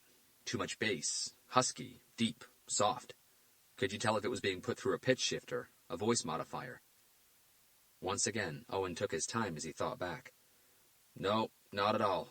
To be honest, it sounded as normal voices go. And by normal, I mean there was nothing about his voice, or even his tone, that I would call memorable. Nothing that would stick out. And I really don't think that he was using any sort of voice effect. He shrugged. It just sounded normal. Hunter kept his disappointment completely hidden. Okay, so tell me about the rest of the conversation, and as I've said, in as much detail as you can remember. Owen finished his coffee before picking up from where he'd left off. So he asked me if I was indeed the investigative reporter. I replied that I was, and then, like I've said, he asked me if I'd be interested in the biggest story of my life. Well, that was just too generic, so I asked him what sort of story he was talking about. Owen paused to readjust his seating position. And his reply? It was a peculiar one. Owen recounted it. Because he said that, initially, what would grab the public's attention would be the murders, a series of them. Initially? Hunter asked. That was the word he used, yes. And did he also use that exact combination of words? Murders, a series of them. He did, which I found intriguing, so of course I asked him for a specific number. A series was, again, too generic. His reply was, enough for the FBI to consider it a serial murder case. Now Hunter understood why when Owen was cold reading Agent Fisher, asking her how many bodies had been found, he started the count with 3, not 1 or 2. A serial killer is defined by the FBI as a murderer who kills 3 or more people on 3 or more separate occasions, with a cool-off period between those murders. That surprised me even more, Owen said. Why? Because I had no idea the FBI was involved, and if the feds are involved, then we really are talking big case here. But according to what you just told me, Hunter retorted, the caller never told you that the FBI was involved. All he said was, enough for the FBI to consider it a serial murder case. That doesn't really imply involvement. Granted, Owen accepted. And my next question was exactly that. I asked him if the FBI was involved. His answer was a laugh. A laugh?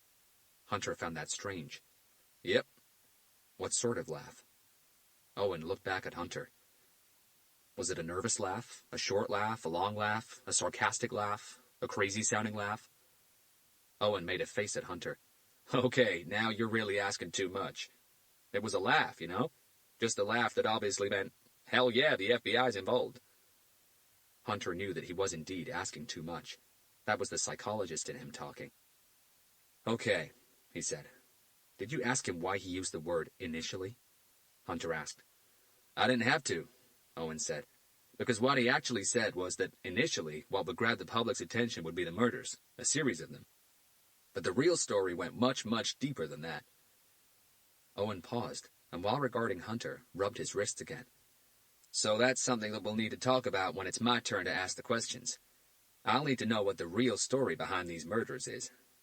Of course, Hunter agreed with a perfectly straight face.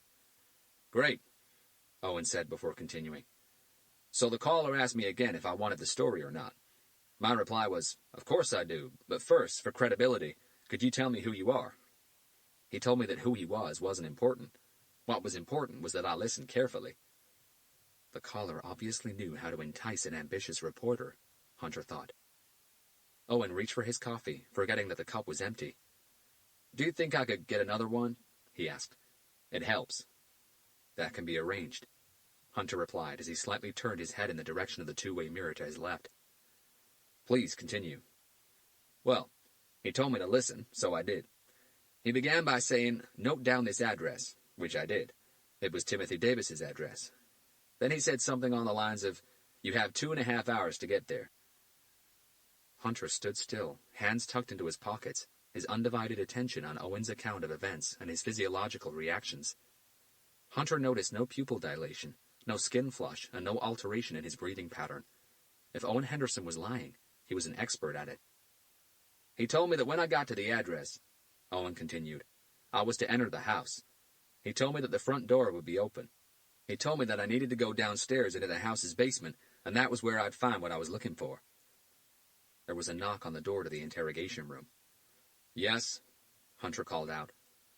The door was pushed open by the officer who'd been standing outside. He handed Hunter a steaming cup of coffee. Hunter placed it on the metal table. Thank you, Owen said, reaching for it. I do like the fast service in here. Hunter disregarded the joke. So what came next? Hunter asked. Owen spent a few seconds watching the steam from his cup dance in the air. He told me that I should take an analog camera with me, not a digital one. The caller instructed you to do that. Yes, that's what I just said, isn't it? And before you ask, no, I don't know why he wanted me to take an analog camera with me. I just did as I was told. Hunter thought about it for a second. Okay, what else did he say? That was basically it, Owen confirmed. The caller reminded me that I had 2.5 hours to get to the address he'd given me. Then the call disconnected. Did you ask him why 2.5 hours? What would happen if he took longer than that? I tried, Owen replied, but he told me not to interrupt him. He told me that if I wanted the story, I had to follow his instructions. That was it. Hunter walked from one side of the room to the other. So what made you believe him? He asked. What made you think that it wasn't a prank call? Because let's be honest here, who would really receive a call like that and follow it through, especially when you're asked to drive to a different city? Owen shrugged. I'm a freelance investigative reporter. We basically depend on tips to lead us to good stories. I had nothing else on my agenda for the rest of the day. My choices were to ignore the call and carry on doing nothing, or take a gamble. Do you have any idea how many good and great stories are lost every day by reporters just because they choose to disregard a tip? I can imagine, Hunter agreed. But I can also imagine how many bogus trips are made by reporters every day based on worthless tips.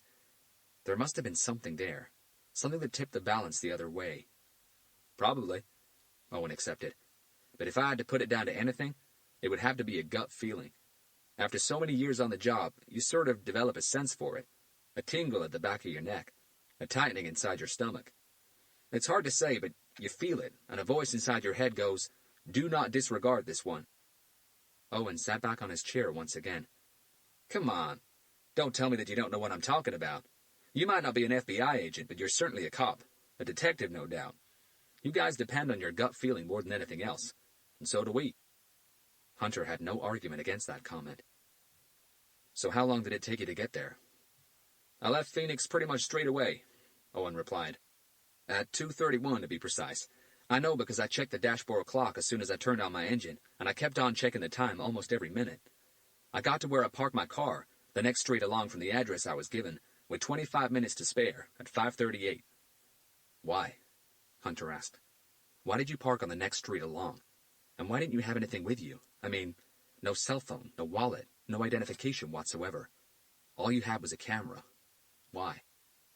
Owen rested the cup on his lap. Because I had no idea what I was getting into, he said. If I drove up to the house, that could have alerted someone, inside or outside the house. Having no identification, no phone, no anything, would give me deniability in case I needed it. It was a decision I made on the drive down here, and it paid off. He had another sip of his coffee. You all haven't visited the crime scene yet, have you? You got out of your FBI plane and came straight here, didn't you? There was almost a smirk in Owen's tone of voice. Why? Hunter asked. Owen held the suspense deliberately. Because Special Agent Fisher told me that a neighbor saw me breaking into Mr. Davis's house earlier today, he finally revealed. Has anybody talked to this neighbor? All Hunter could do was quickly glance at the two-way mirror. He'd had a suspicion about the neighbor story. That had been the reason why he'd asked Agent Williams to find out if anyone had interviewed the neighbor or not. I thought not, the freelance reporter continued. Mr. Davis's house is pretty hidden from sight. It sits behind a world of vegetation. There's no way a neighbor from the next house could have seen anyone even approaching the front door or windows, let alone seen anyone breaking in. We'll check on that, Hunter said, playing the whole incident down before quickly moving on. So, what time would you say that you got to Mr. Davis's house? At around 5:40? Yes, Owen agreed. I'd say that's about right, give or take a minute. And why didn't you say anything when the police got there? Hunter asked. Why didn't you identify yourself as a reporter? Why did you play the silent game, followed by all that cold-reading theatrical crap? Hunter was pretty sure he already knew the answer, but for the record, he needed to have Owen say it on tape.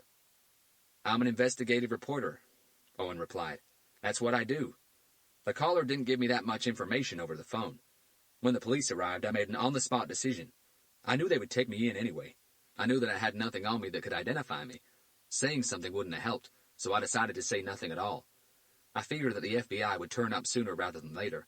I also knew that there wasn't a chance in hell they would voluntarily tell me anything about what I'd just seen down in that basement. If I was to get anything, I would have to trick it out of them." The smile he gave Hunter was full of confidence. "I know that I can pretty much cold read anyone I want. Before becoming a reporter, I made a living by reading tarot cards, palms, auras, rocks, whatever clients wanted read. I figured that cold reading an FBI agent wouldn't be any different than your regular John Doe." He shrugged casually. "I was right." Hunter first wondered how angry Agent Fisher would be right about then inside that observation room. Then he wondered what sort of sarcastic comment Garcia would be making. He waited a few seconds. No gunshots. Maybe Garcia kept his comment to himself. "Right at the end of the call," Owen said, "that was when it got even weirder." "In which way?" Owen thought back to the exact wording the man had used over the phone. It took him a few seconds to be absolutely sure. "He said that we lived in a false world, a plastic world where real natural beauty was the purest and rarest of art forms. The rarer it was, the more valuable it became. He said that true beauty could not be fabricated or copied, and for that reason it was becoming extinct. He also said that true beauty should live forever, and that he was making sure of that. He finished by saying he hoped that I would be able to understand and appreciate true art." Chapter 41. The Pima County's Office of Medical Examiner, which was inside the East Quadrant of the University of Arizona in Tucson, was an impressive building, both in size and architecture. Its design was punctuated by modern, sharp lines, and the building was fronted by terracotta tiles and large, squared, mirrored windows, a whole generation away from the historic-looking coroner's office in Los Angeles. A Hawaiian-looking attendant greeted everyone from behind the reception desk in the entrance lobby, a dimly lit room that even at that time of night was air-conditioned to a few degrees below pleasant. "You all must be with the FBI, right?" the attendant said as he came off the phone. "We are indeed," Agent Brandon replied, displaying his credentials. "Dr. Morgan is expecting us." "Yes," the attendant acknowledged with a nod. "He's on his way." Less than 10 seconds later, the metal swing doors to the right and just past the reception counter were pushed open by Dr. Morgan. "Agent Brandon," he said, coming up to the group. His voice sounded fatigued. He was wearing a blue lab coat with a matching surgical cap. "Doctor." Agent Brandon returned the greeting with a handshake. "Thank you so much for your time and cooperation. We understand that after-hours examinations are a very unorthodox practice, and we really appreciate your help." "It's not a problem at all," the doctor replied. "Just doing my job." He turned to face the others. Dr. Morgan was a slight man, bent a little at his shoulders, with gray, thinning hair. He wore dark-rimmed glasses perched far up the bridge of his nose, and he moved slowly, as if his weight was just slightly more than his legs could handle. After all the respective introductions and handshakes, the group, minus Special Agent Brandon, followed Dr. Morgan past the reception counter and through a set of metal swing doors that led them into a wide corridor with strip lights on the ceiling and linoleum floors so clean and shiny it made everyone's shoes either click or squeak loudly with every step. As they entered the corridor, they were all greeted by a cold, antiseptic odor that lingered in the air and scratched the inside of the nostrils like sharp, angry claws. Hunter and Garcia both hated that smell. No matter how many times they had set foot inside a morgue, neither seemed to ever get used to it, and by the look on both FBI agents' faces, they weren't very fond of it either. Hunter scratched his nose and did his best to breathe mainly through his mouth. Garcia did the same. They turned right at the end of the corridor and came to another set of double doors with two small frosted glass windows at eye height. "Here we are," Dr. Morgan said, pushing the doors open and guiding everyone into a spacious but bitterly cold examination room. Inside it, the antiseptic smell from the corridor outside lost most of its strength as it was replaced by a faint scent of industrial soap. The theater itself wasn't much different from the ones Hunter and Garcia were accustomed to back in Los Angeles. Large double sinks against a corner of the room, metal counters with a multitude of tools, white floors, white tile walls, and so on. The layout might have differed, but the contents were pretty much the same. The center of the room was taken by a stainless steel examination table. The body on it was completely covered by a white sheet. Above the table, powerful halogen lights in a circular formation bathed the entire room in great brightness. Dr. Morgan approached the body, taking slow, hesitant steps, as if each step got him a little closer to sadness. Hunter, Garcia, and both FBI agents followed him, positioning themselves to the right of the examination table. Dr. Morgan walked over to the other side and pulled back the sheet, revealing Timothy Davis's naked body. His eyes had sunk deeper into their sockets. His lips had lost all their fullness, and his skin looked rubbery, almost non-human. But despite all that, the peaceful and serene look that Hunter had identified on the victim's face when he first saw the crime scene photos back in the SUV was still there. Just like the previous 3 victims, Hunter was certain that Timothy Davis hadn't died in pain. He hadn't suffered. On his torso, the famous Y incision that started at the top of each shoulder ran down the front of his chest and concluded at the lower point of the sternum had been stitched up with thick black surgical thread. The board on the east wall showed the final weight of Timothy Davis's internal organs. As the sheet was pulled back, Hunter immediately noticed the incredible discoloration of the skin. "I've been a pathologist for 31 years, the doctor began.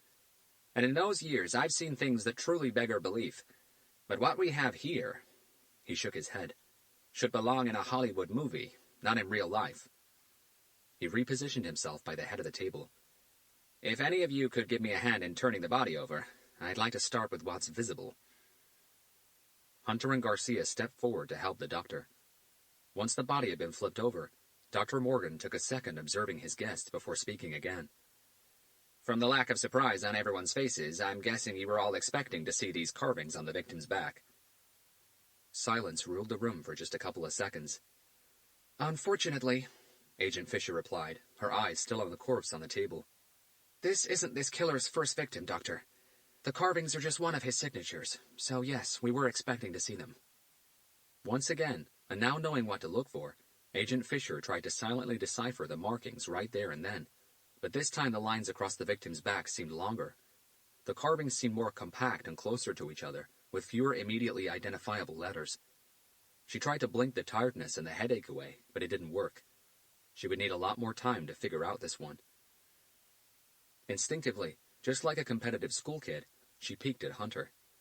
His eyes were slowly moving from one cut to another, the look on his face sturdy, full of focus. "What are they, if I may ask?" Dr. Morgan tried his luck. "Some sort of message?" "Something like that," Agent Fisher agreed. "Do you know what it means?" "Not yet, Doc." She shook her head. "The killer changes the message from one victim to another. They are never the same." Another quick peek at Hunter. His eyes had left Timothy Davis's body and had refocused on nothing at all. His expression had moved from deep concentration to deeply thoughtful. Agent Fisher knew he had figured out the message again. How the hell can he do that so fast? All of a sudden, the pensive look disappeared, and Hunter blinked a couple of times before looking at Garcia. Garcia had been Hunter's partner for long enough to be able to decode most of his partner's facial expressions. Without uttering a single word, Hunter had just told him that this made no sense. Both FBI agents also noticed the peculiar look on Hunter's face, and though they were unsure of what it meant, they could tell that something wasn't quite right. But maintaining the secrecy of the investigation was still paramount, so neither of them asked the question. They knew that they would find out soon enough.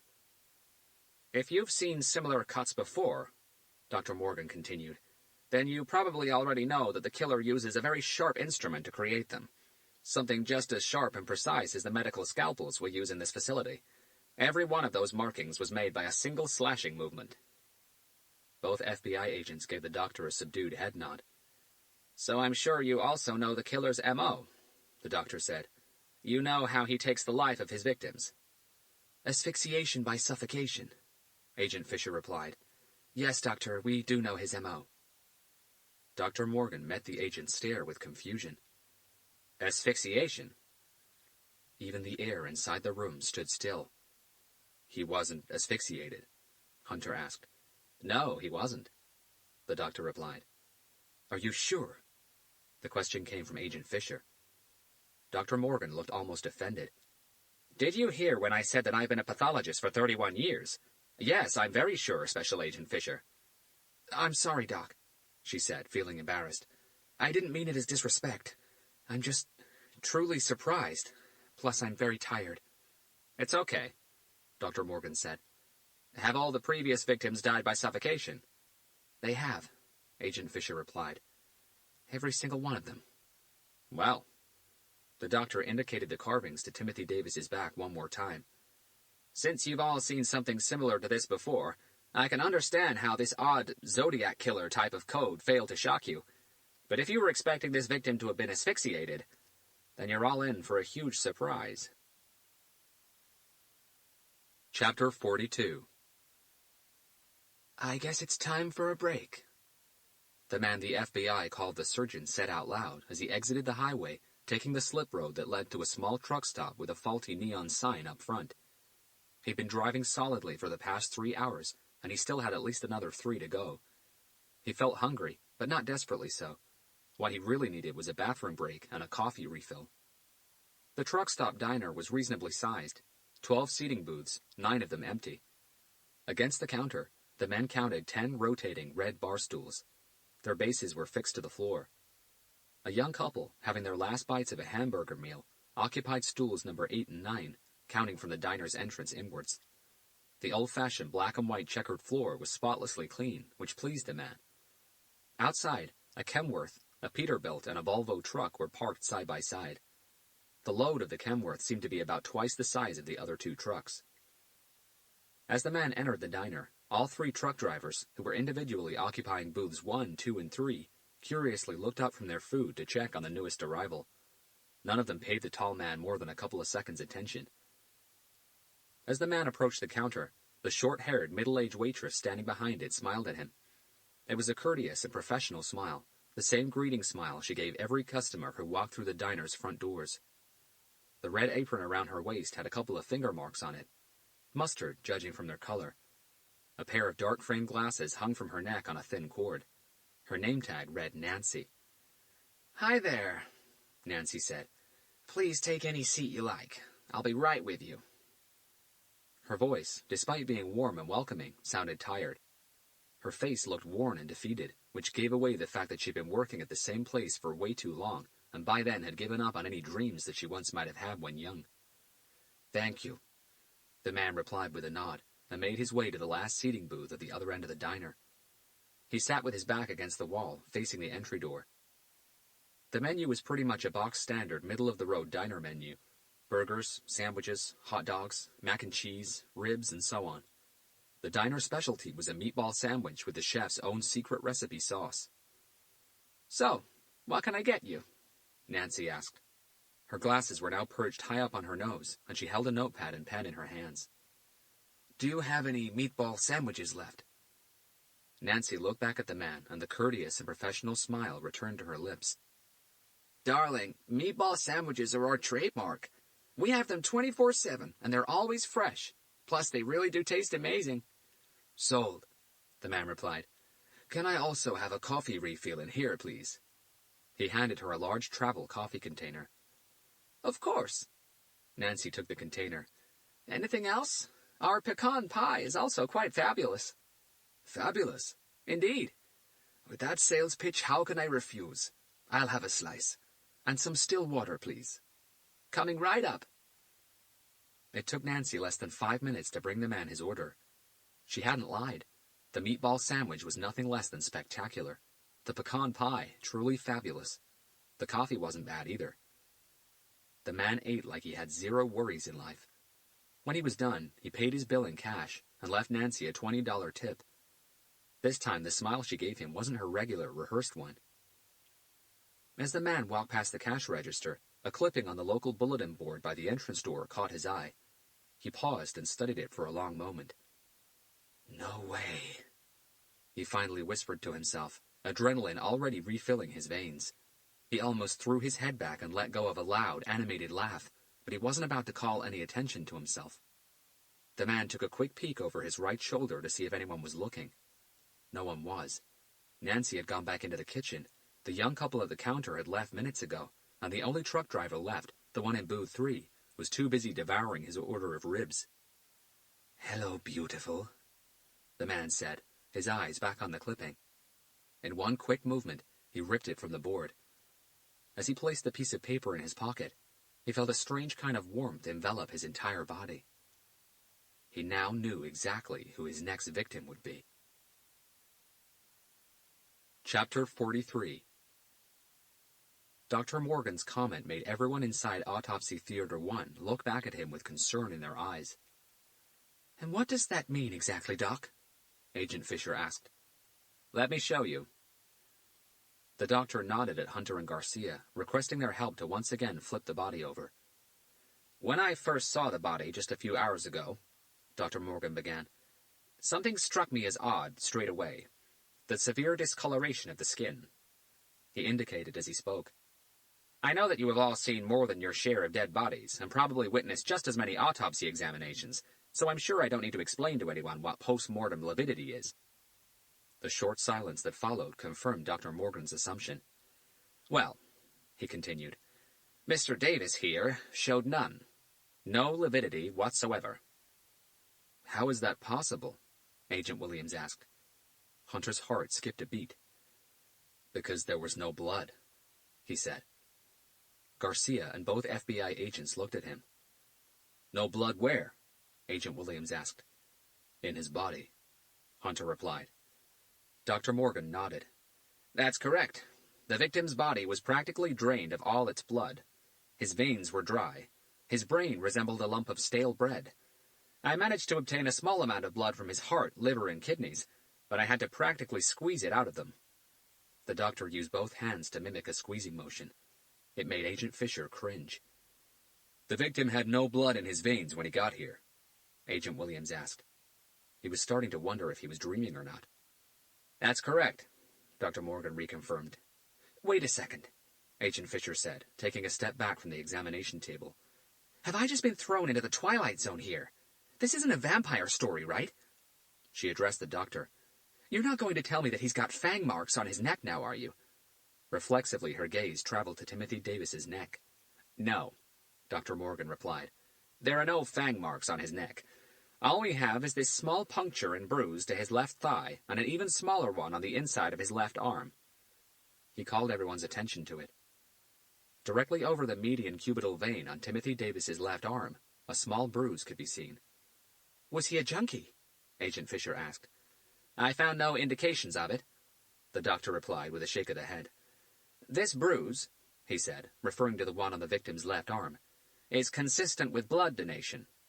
Wow, hold up, Agent Fisher said, both hands up in the air.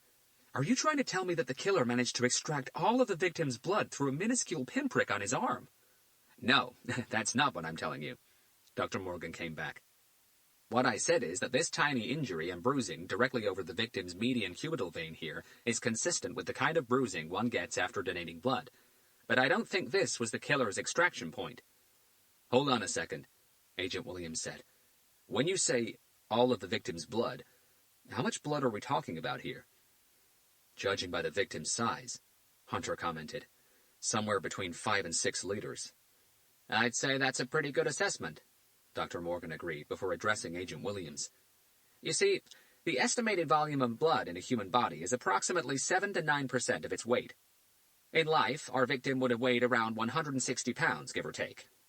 I'm sorry, Agent Fisher interrupted the discussion.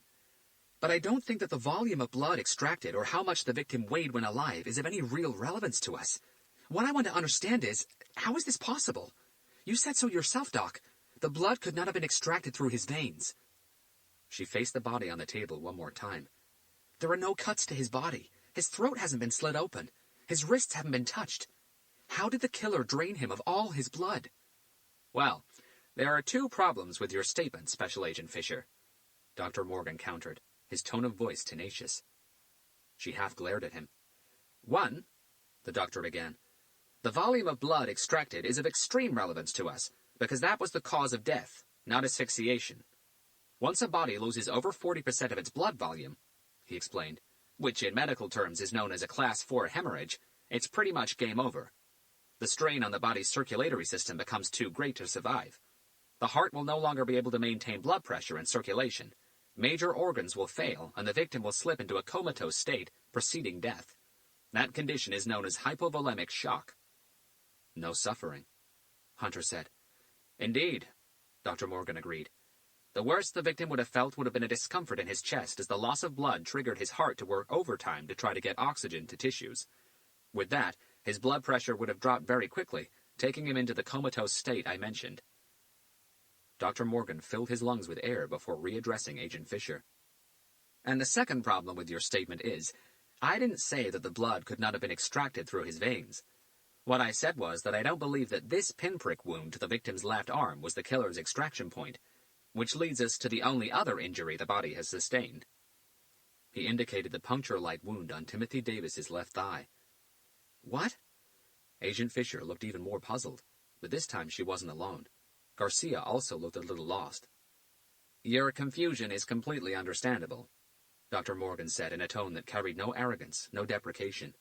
I was quite lost myself, but I had to deal with the facts. The victim's body showed only 2 injuries, the pinprick to his arm and the puncture to his leg, nothing else. I just couldn't see a way where whoever did this, whoever drained the victim of his entire volume of blood, could have done it by inserting a 16-gauge needle into his arm. That left me with one option, the wound to his leg. Okay, but how? Agent Williams this time. His attention had gone back to the injury on Timothy Davis's leg. How could the killer have sucked all the blood out of the victim's body through a small incision in his leg? That's what got me as well, the doctor admitted. In all my years as a pathologist, I've never seen anything quite like this. If the victim had been decapitated and left upside down, his body still wouldn't be this drained of blood. So what's the answer? Agent Fisher queried. How did the killer manage to do this through a hole in his leg? Very cleverly, and that's the reason I've taken so long with this autopsy. I've been racking my brain to understand how this could be possible. I had to dig through his leg wound and inside his body for some sort of clue, something to point me in the right direction. And did you find anything? I did. Dr. Morgan readjusted his glasses on his nose and gestured for everyone to follow him to the other side of the autopsy theater, where a human body diagram hung from the wall. But I need you to understand that this isn't a certainty by any means. What this is an educated guess taking into account the wound we have here and what I found during the post-mortem examination. So, please stay with me here a moment, okay? Everyone's eyes settled on the diagram. It depicted the main veins and arteries in the human body. We'll have to wait for toxicology to identify the agent, Dr. Morgan began. But for the killer to be able to work without the victim putting up a fight, he would have had to have sedated him. Toxicology will tell us what was used. Everyone nodded. Now for what I found, the doctor continued. The puncture in his leg was very carefully and expertly made to tap directly into the victim's left external iliac vein. He indicated the vein on the diagram. Now, here comes the very clever and equally difficult part. But if I've got this right, the killer inserted something like a 4.5 catheter through the leg puncture and into the victim's external iliac vein. That is essentially a large connecting vein that connects the femoral veins to the common iliac veins. At the level of the 5th lumbar vertebra, the left and right common iliac veins come together and become the abdominal vena cava. As the vein approaches the heart, it becomes the inferior vena cava. On the diagram that hung from the wall, it all looked like one long vein, traveling from halfway down the leg all the way up to the heart. To put it simply, Dr. Morgan clarified, this is basically a massive vein that travels to and from the heart. It's similar to a major city road that crosses several neighborhoods. Though the road remains the same, as it crosses from neighborhood to neighborhood, it acquires different names, that's all. Dr. Morgan's hands moved away from the diagram. Are you all familiar with the system of inferior vena cava? Hunter nodded once. Everyone else shook their heads. Dr. Morgan looked back at him curiously. I read a lot, Doc. Okay, the doctor replied before addressing the rest of the group. The inferior vena cava brings deoxygenated blood from the lower body regions, legs, back, abdomen, and pelvis, to the right atrium of the heart, and that's why the killer would have had to use a long catheter. He very slowly and carefully guided the catheter through the victim's vein, or veins, as it changes name like I explained, and into the victim's heart. As the doctor explained his theory, Garcia and Agent Fisher began to slowly cringe. At first, Dr. Morgan carried on, I thought that the killer would have needed some sort of pump to pump the blood out of the victim's body. Didn't he? Agent Fisher asked. Well, yes, and that's the real clever thing about all this. He used the most natural pump of them all, Hunter said. He used the victim's own heart. What? Dr. Morgan nodded, looking impressed. Without a doubt, a very clever, think-out-of-the-box idea, he said. As I've explained, as the victim's volume of blood decreased, the heart would have begun pumping faster, sending more and more blood into the catheter. But as soon as the blood volume dropped to under 60%, Garcia said, as you've also explained, game over. The heart would stop pumping. So how did he get the rest of the blood out of the body? Great question, and the only way I can think of is by doing it manually. He directed the group back to the autopsy table and used gestures to explain. First aid, as if he was trying to resuscitate the body. Both hands on the chest over the heart, and then you pump. 1, 2, 3, 4. To get the blood from the victim's arms, I guess that the killer would have had to lift them up one by one and just squeeze the blood out of them and back into the heart. A few more pumps and voila, one completely dried of blood victim. That's absolutely insane, Agent Fisher said, shaking her head. Perhaps, the doctor agreed, but nevertheless effective, and seriously clever. The markings to his back, Agent Fisher asked Hunter as soon as they stepped outside the main building. You deciphered them, didn't you? You did it in there. Hunter paused at the top of the first flight of stairs and looked back at her with fatigued eyes. I think I did, yes. You think? It's been a long day, Hunter clarified. I'm tired. My brain is tired. My eyes are tired. Nevertheless, while in there, you did make out the Latin phrase that the killer carved into the victim's back, right? Hunter's silence was a resounding yes. Do you think you might have gotten it wrong? Made a mistake? This time his silence meant the opposite of his first. Agent Fisher heard them both loud and clear. Okay, so what was it? What was the Latin phrase the killer used this time? Hunter looked around. Despite them being alone, he didn't think that the top of the stairs at the Pima County's Office of Medical Examiner in Tucson was the best place for them to have that conversation. Shall we maybe talk in the car? He suggested. Yes, I think that would be best, Agent Williams agreed. As they all got back into the SUV, Agent Brandon looked like he was about to tell the group something, but he never got the chance. Could I have a quick look at that? Hunter asked Agent Williams, referring to the large envelope Dr. Morgan had handed him inside Autopsy Theater 1. From it, Hunter retrieved one of the Polaroid photographs that showed the carvings to Timothy Davis's back. Agent Fisher scooted over toward Hunter to study the image, but gave up within seconds. If Hunter had already connected the lines and letters to create the new Latin phrase the killer had carved into the back of his fourth victim, what was the point in racking her brain to put that sick puzzle together? She certainly could do without the stress, especially considering the nuclear headache she'd been carrying around with her since she stepped out of that private jet. So what does this one say, Robert? This time the question came from Garcia, who was sitting to Hunter's left.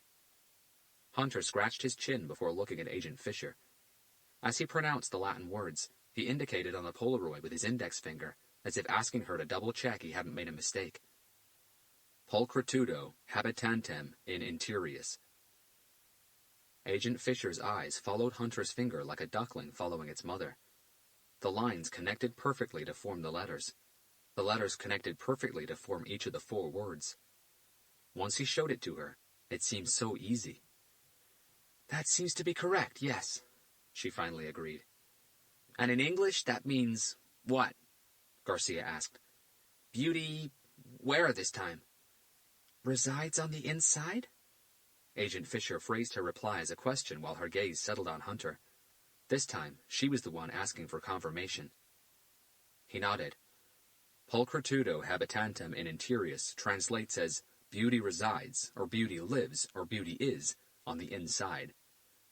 The exact wording may vary, but I guess the meaning is pretty much the same. Beauty lives on the inside. Agent Williams repeated the phrase, adding it to a bucket of doubt. Hunter faced Agent Brandon, who was sitting in the driver's seat. How are we doing on that film we retrieved from Owen Henderson's camera? Anything? Yeah, Agent Brandon replied, handing Hunter a new envelope. It's all done. I went to pick it up while you guys were in there. I just haven't had the time to hand it over. Hunter tore open the envelope and pulled out a thick bunch of colored 8x10-inch photographs. Everyone leaned in toward him as he began flipping through the photos. The first 14 images were all full-body shots of Timothy Davis lying on the hospital-style bed in the basement of his house. The pictures were taken from a variety of angles and distances. Hunter didn't linger on any of them for too long. The next 11 photos were close-up shots of the victim's face and the odd wound to his left leg. Again, Hunter flipped through those seemingly without too much concern until he got to the last 5 photographs. The impression that everyone got with the final 5 shots was that Owen Henderson had started going through the motions of documenting the room where the body had been found. He had taken a photo of each of the 4 walls. It looked like Timothy Davis had made his basement room into a shrine to his late wife, Rhonda. The first photo was of the wall to the left of the entrance door. Pushed up against it was an antique-looking white dressing table with a matching trifold vanity mirror on it. Hanging from the corners of the mirror were a couple of gold necklaces. Both of them had crucifixes as pendants. Fixed to the leftmost corner of the mirror was a 4x5-inch colored photograph of Timothy and his wife on their wedding day. He was standing behind her with his arms around her waist. Their smile seemed brighter than the sun up in the sky above them. At the opposite end of the mirror was another photograph of the couple, this time showing Timothy and Rhonda as they cut their wedding cake. Their faces were the definition of happiness. On the dressing table, a few items had been meticulously arranged, almost to the point of OCD. There was a hairbrush, a comb, a small jewelry box, a chrome eyelash curler, 2 nail files, and 2 clear glass jars. The first one held a multitude of makeup pencils in several different colors and shades. The second one was overflowing with makeup brushes of all different shapes and sizes. At the center of the dressing table, pushed up against the base of the mirror, were 3 half-full perfume bottles. Hunter flipped to the next photograph. It showed the basement room's far wall. 4 female garments hung from hooks that had been fixed to it. A thin, see-through protective plastic cover kept all 4 items from getting dusty. The first garment, on the far left, was Rhonda's wedding dress. The second and third items were 2 very elegant long evening gowns. The last item was a severely worn blue jeans jacket with 2 small rips on the right sleeve and a missing front pocket. Next to each of those items was a framed photograph of Rhonda Davis wearing them. Hunter moved on to the next photo. It showed the wall to the right of the entrance door.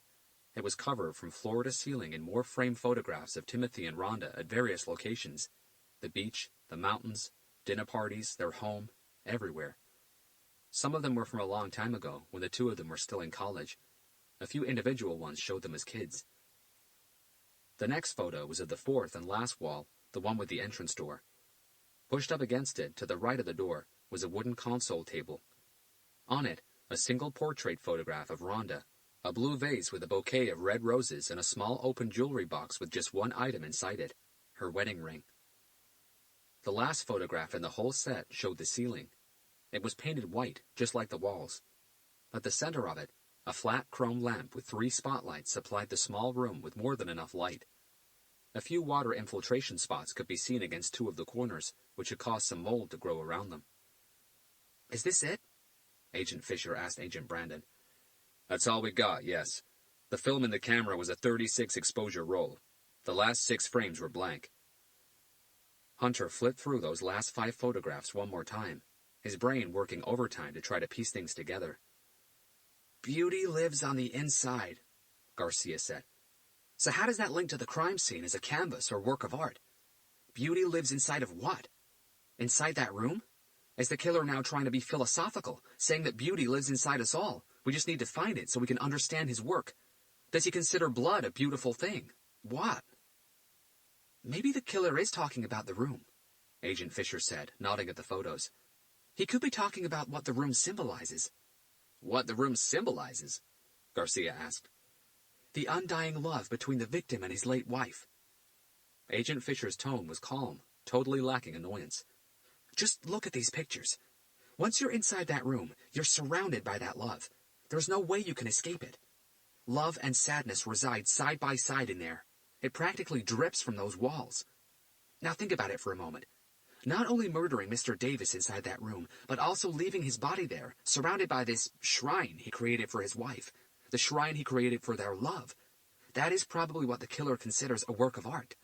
Once again, I think his Latin phrase is talking about the entire composition here, like a tribute to love. A love that after Mr. Davis's wife passed away, lived only on the inside of that room, on the inside of him. like the blood that ran through his veins. That's why he killed him by draining his blood. It's all, just like before, symbolism. And you might also be correct about what you suggested. Beauty lives inside us all. Garcia's eyebrows lifted. If the killer is using this murder to symbolize love, Agent Fisher explained, then it's true that love lives inside us all, just like the blood that runs through our veins. What about the victim selection? Hunter asked. Both agents looked back at him curiously. Why did the killer pick these 4 people as his victims? Agents Fisher and Williams were back at the same question they'd been asking themselves in their new office. There has to be a reason why the killer knocked on those 4 doors, Hunter concluded. Sure there has, Agent Fisher replied, but it doesn't mean that we'll be able to understand it or even explain it. Maybe in the killer's eyes, these 4 victims were the ones who better suited his work. Remember, he's not after them as people, he's after them as objects. The best match for the big picture, for whatever sadistic art piece he's creating. That's why he doesn't hurt them. So yes, there probably was something quite specific about the victims that drove the killer to them, but that's something we might never understand. We might never be able to explain it because it could be something that is specific only to the killer and no one else. No matter how hard we try, we might never see things through his distorted eyes. Hunter knew that was very true. Catching murderers didn't necessarily mean they would understand the way they thought, their motives, their reasoning. How about the traveling? Garcia asked. Even if the killer had a specific type of person in mind, let's say one who best matched whatever crazy art piece he wanted to create, like you suggested, why pick them from 4 different cities, 4 different states? Agent Fisher went quiet. The killer's first murder was committed in Detroit, Garcia added, a city with a population of almost 700,000 people. I'm sure he would have had no problems finding an 84-year-old ex-janitor who also lived in Detroit for his second outing, or a young and attractive model for his third, or an African-American male for his fourth. Why go from Michigan to Kansas to California and now Arizona? What was so special about these 4 people that made him cross state lines just to get to them? Maybe it's not about them being special, Agent Fisher suggested. Maybe traveling is just part of what he does as a job. He could be a sports scout or a pharmaceutical salesman or something along those lines. Something that forces him to hop from city to city. He would then use the convenience of his job to choose his victims, picking them from different locations, knowing full well that that fact alone would make finding him a hell of a lot harder. Garcia thought about it for a moment, but his brain was too tired, and everything was still too fresh for him to be able to think logically. In the space of less than 24 hours, they had gone from a single victim back in L.A. to 4, spread over 4 different states. Absolutely nothing made sense at the moment, and the craziest of all theories was the one that best matched the facts they had. Hunter stayed quiet, but he couldn't help thinking that the murders seemed too elaborate for the killer to be picking his victims due to the convenience of a traveling job. All of a sudden, Agent Fisher's eyes widened as a new thought exploded inside her head. Passenger manifests, she said, addressing Agent Williams. If the killer really is traveling because of the job he does, then there's a chance he flies to wherever he's got to go, including the murder cities. If that's the case, his name will be on passenger manifests. We need to get in touch with every airport in Detroit, Wichita, L.A., and Tucson, maybe even Phoenix. Let's get a team checking every airline's passenger manifests and cross-checking them all with each other. We've got to search at least 3 weeks each side of the murder date inclusively. If we're lucky, we might get a name repeating itself flying in and out of all these 4 cities. It's a hell of a long shot, Agent Williams agreed, but it's definitely worth a try. I'll get a team on it first thing in the morning. Agent Brandon had gotten everyone a room at the Lodge on the Desert, a hacienda-style boutique hotel situated on 5 acres of land right in midtown Tucson. The place was as stunning as it was grand, featuring as its backdrop nothing less than the imposing Santa Catalina Mountains. Damn, Garcia whispered as he and Hunter stepped out of the car and collected their bags. The FBI does have it a lot better than we do. Just look at this place. If the LAPD were banking this trip, we'd probably be sleeping in the car. May I carry your bag for you, sir? A young porter asked in a tone that sounded way too cheerful for that time of the morning. Garcia smiled back at him. You certainly may. And you, sir? The porter addressed Hunter. I'm okay, Hunter replied, slinging his bag over his right shoulder. It's not a heavy bag. Check-in was done quickly and smoothly thanks to the 3 large capital letters that graced the top of the reservation page on the receptionist's computer screen. Maybe those letters were also the reason why the 5 best rooms available were allocated to them. It's 4:22 a.m., Agent Williams said as he collected his key. I'd say that we all need to get at least 4 hours sleep. So how about we all meet down at the breakfast room at 8:30? Everyone agreed. Hunter's accommodation was number 221, a spacious old El Paso decorated room just past a cactus garden in the hotel's west wing. As he closed the door behind him and allowed his bag to slip from his shoulder to the floor, Hunter felt exhaustion take hold of every corner of his body like an untreatable illness. Right then he knew that nothing, not even his insomnia, would be able to keep him from falling asleep. Not this time. But despite how tired he felt, he decided to have a quick shower before bed. He was sure that he could still smell the stomach-churning scent from the morgue on his skin. Hunter undressed by the plush and very comfortable-looking king-size bed before making his way into the bathroom. Wow, he whispered under his breath as he paused by the door. He was unsure of what had impressed him more, the Mexican Talavera tiles that no doubt brought a lot of color into the bathroom, or its sheer size, about equal to his entire living room. The soft and relaxing scent of primrose and lily of the valley that loitered in the air was also a nice touch. Inside the shower enclosure, Hunter closed his eyes, leaned forward, rested his head against the colorful tiled wall, and allowed the strong, lukewarm water jet to massage the tense muscles on his neck, shoulders, and upper back. If there was such a thing as heaven, this had to be its wet version. The warm water relaxed him, but still his brain wouldn't fully disconnect. How could it really, after the events of the past 24 hours?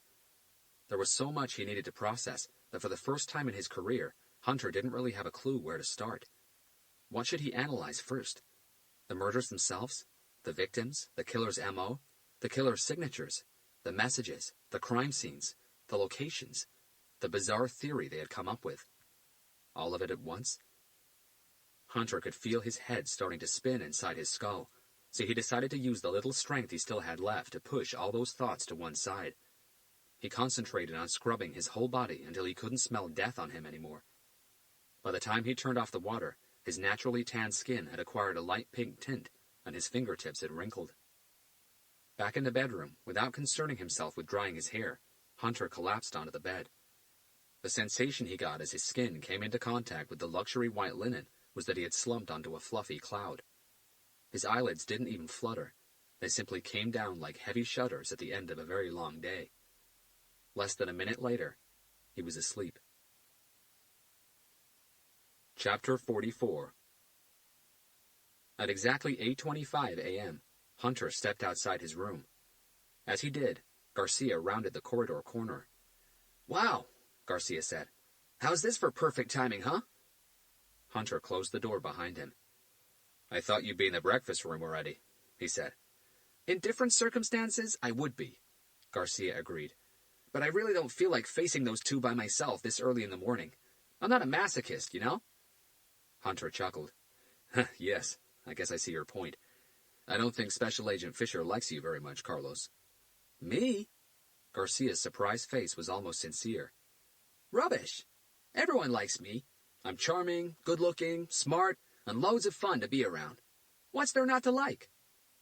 He lifted his arms up to about chest height, spread them wide, and used both hands to point at himself. "Plus, I'm Brazilian. Everyone likes Brazilian people because we can samba."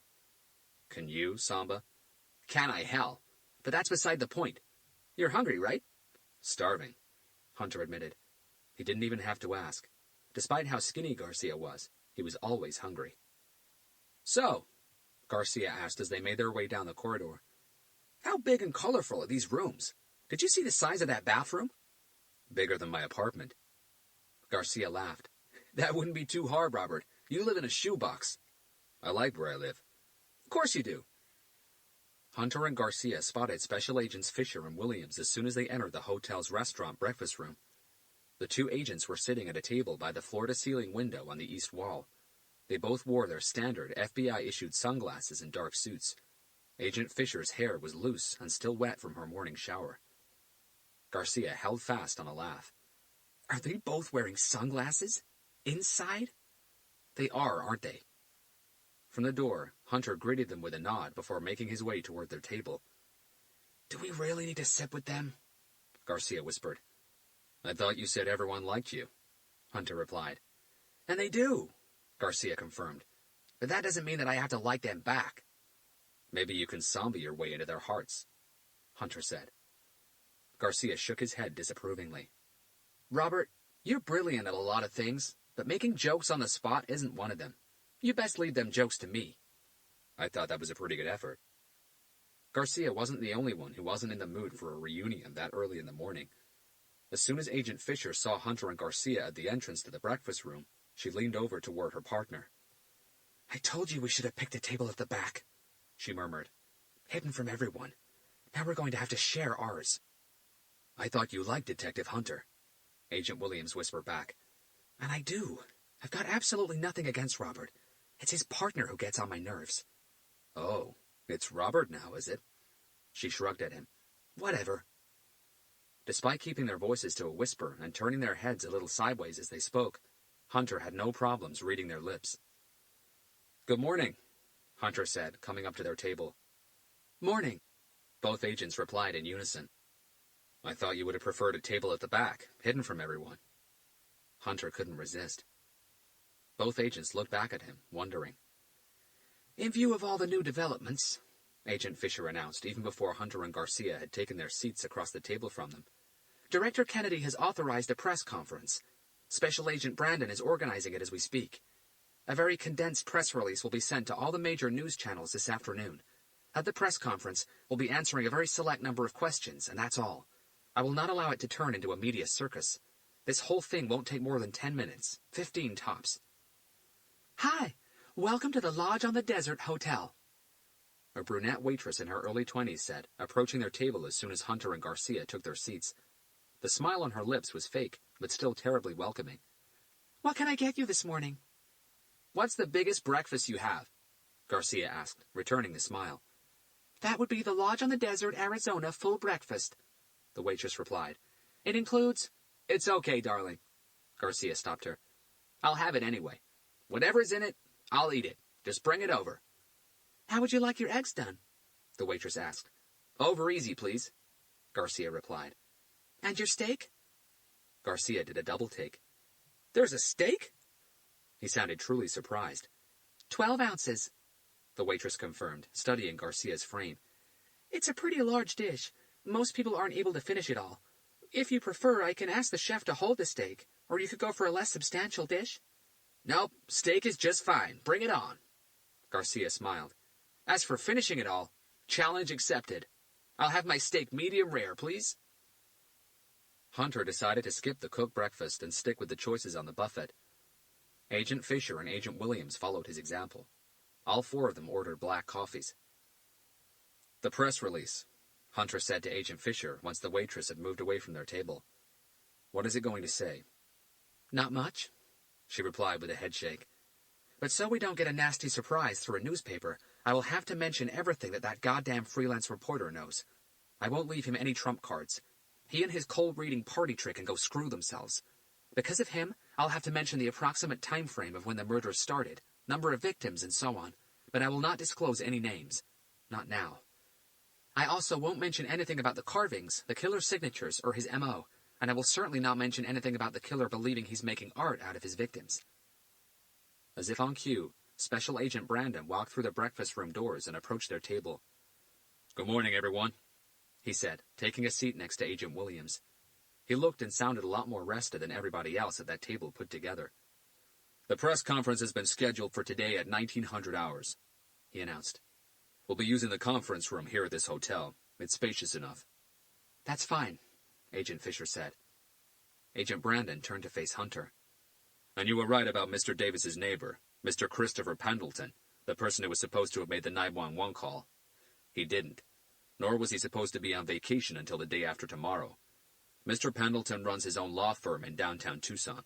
He said that he only got home yesterday at around 9 in the evening and was as surprised as anyone else to see all those police cars around his neighbor's house. When I knocked on his door this morning, about an hour ago, he told me that was the first time anybody had asked him anything." "Does he live alone?" Garcia asked. "Wife? Kids? Was anybody at home during the day yesterday?" He's divorced, Agent Brandon replied. 2 kids, both in college. The house is empty the whole day, most days. Was there any sign of a break-in? Garcia again. None whatsoever. The house is also alarmed. There was no breach. Did Tucson PD confirm phone numbers after the 911 call? Agent Fisher asked, annoyance already back in her voice. Apparently not, Agent Brandon confirmed. So the killer made the 911 call, Agent Williams concluded. That's the most likely scenario, Agent Brandon agreed. Why? Agent Fisher again. Why would the killer first call that shitty reporter, get into the house, and then call 911? Where's the sense in that? He did it because he wants the press conference to happen, Hunter said, his memory quickly connecting several facts. What? Agent Fisher looked unsure, though she wasn't the only one. The killer wants the press conference to happen? I don't follow. Well, Hunter began, we all know that the killer was the one who called Owen Henderson back in Phoenix yesterday afternoon, right? He didn't wait for a reply. We're now also pretty sure that the killer was the one who made the 911 call. He added the bullshit story about the neighbor coming back early from his holiday because it would give the call a lot more credibility, also giving us the impression that we'd gotten lucky. Now think back to yesterday. Owen Henderson told us that he arrived at Mr. Davis's house at 5:40 in the afternoon, give or take a minute. Hunter faced Agent Brandon. You told us that the 911 call came in at exactly 5:42 p.m. Isn't that right? Yes, that's correct, the agent confirmed. Hunter's gaze rounded the table, and he shrugged. Now, does anyone here think that was a coincidence? Chapter 45. The girl opened her eyes and slowly rolled over on the bed to have a look at her alarm clock, though she didn't really have to. Like always, she woke up just as the sun began infusing its first light into the dense night sky. For a moment, the girl didn't move, her eyes fixed on the dim red glow of the digital timekeeper on her bedside table. Then, as the stupor of sleep finally began to dissipate, her lips stretched into a timid smile. It's Friday, she whispered to herself. With those words, the timid smile gained confidence before the girl rolled over again, this time to face the ceiling. It's Friday, she told herself one more time, her voice a lot more animated than a second ago. Yes, it is. Yes, it is. It's Friday. Her words came out dancing to a silly melody that she had made up on the spot. As she sang her improvised verse, her hips shook from side to side, and her head bobbed up and down to her own crazy rhythm. The reason behind all that happiness was simple. Today she would see him again, just like she had last Friday, and the Friday before last, and the Friday before that one. They always met at the old park, the one behind the ugly, disused school. No one played there anymore. No one walked their dogs or rode their bicycles there anymore either. With the school closure just a few years back, the whole area was slowly forgotten, which suited them just fine. No one can know about our meetings, okay? He had told the girl the first time they had met, 4 weeks ago. They won't let us meet if they find out. Yes, I know, she had replied. My mother really wouldn't like that. With every meeting, they got a little more comfortable with each other, and that was another reason for the girl's barely containable happiness. Last Friday, they'd held hands for the first time. It had made her feel like she had never felt before. Warm inside, goosebumps on the outside, happy all over. She really hoped that he would hold her hand again today. That thought alone brought a new smile to the girl's lips and a new, more animated rhythm to her improvised song. Her arms punched the air in front of her one at a time in a syncopated movement. Okay, she told herself, bringing her enthusiasm down several notches. Before she could see him again, she had to go to school, and before that she had to get ready. She turned and checked the bedside clock one last time. Definitely time to get up. She swung her feet over the bed and sat at its edge. Right then, an idea came to her. Before leaving for school, why not sneak into her mother's bedroom and hide one of her perfume bottles in her school bag? Her mother wouldn't mind, would she? She had so many of them. Plus, she wasn't stealing it. She was just borrowing it. She would return it when she got back. Maybe she could even borrow a pair of earrings, those shiny ones her mother only wore on special occasions. Those were beautiful. Everybody loved them, and if she wore them, he would love them too, wouldn't he? Yes, of course he would. Maybe he would even love her. Chapter 46. The reality of what Hunter had just suggested hit everyone square in the face. There's only one way the killer could have placed that call at the exact time Owen Henderson slipped into Timothy Davis's house, Hunter said. He was still there, Agent Williams said. Hunter sat back on his chair. I don't think that he was still inside the house, he said. Too risky, but he was certainly close enough to have seen Owen Henderson arriving. Once he was sure that Owen had entered the house, he made the 911 call, probably also knowing that Tucson PD's response time would be under 5 minutes. Wait a second, Agent Fisher interrupted. If the killer really waited for the reporter to enter Mr. Davis's house before making the 911 call, then I think you might be wrong, Robert. You said that you think the killer did all this because he wanted the press conference to happen, but I don't think so. Let's try to look at this logically. If the killer called 911 as soon as he saw the reporter entering the house, obviously it was because he wanted the reporter to be picked up by the police. If he wanted the reporter to be picked up by the police, it was because he wanted the reporter to talk to us. Clearly, he knew that we would be interrogating anyone found at the crime scene. So if he wanted the reporter to talk to us, it was because he wanted the reporter to try to get as much information out of us as he possibly could, which was exactly what happened. Yes and no, Hunter replied. Agent Fisher stared at Hunter blankly. Yes, Hunter explained. The killer wanted Owen Henderson to be picked up by the police, and he wanted him to talk to us. But no, the intention wasn't for him to get information out of us. The cold reading idea came from Owen Henderson himself, not the killer. There's no way the killer could have predicted how the interrogation would play out. Owen Henderson wanted to get information from us because he's a reporter, and that's what they do. The killer's intention was to make us aware that now an ambitious reporter knows about the murders. What that means, Garcia jumped in, like I've mentioned before, is that now there's no way we can keep this whole thing under wraps anymore. If we don't say anything, Owen Henderson will. To put it simply, Agent Fisher, the killer has just forced us to call a press conference. Agent Fisher considered everything for a long moment. So you think that this killer is your typical, textbook, attention-seeking serial killer? She asked. He did all this because he wants to be on the news. Nothing typical about him, Garcia countered. But why not? From the level of emotional detachment this killer has shown towards other human beings, even animals, there's no doubt that he's a high-grade psychopath. And as such, I'm sure he truly believes that he is indeed superior to everyone else around him, in every sense. Garcia paused, allowing his words to sink in for an instant. People like fame, Agent Fisher. They like to be remembered, revered if possible. It's a fact. To some, it doesn't even matter if that fame is good or bad. Fame and notoriety can both be very powerful motivators, especially for people who believe that they are much more than what they really are. It was Garcia's turn to hold Agent Fisher down with a serious stare. You said so yourself, remember, he continued. Certain killers want not only us, but the whole world to know how great they really are. He's got a point, Erica, Agent Williams commented. It is really hard to believe that a killer who goes through all this trouble and preparation with every single one of his murders, Garcia added, would want recognition for his work. Think about it. The professional removal of body parts, the Latin clues, the completely crazy way in which he drained one of his victims of all his blood, the canvas-like staging of the crime scenes, everything. He's showing off. What good is creating works of art if no one is able to appreciate them? This guy wants to be recognized for his talent.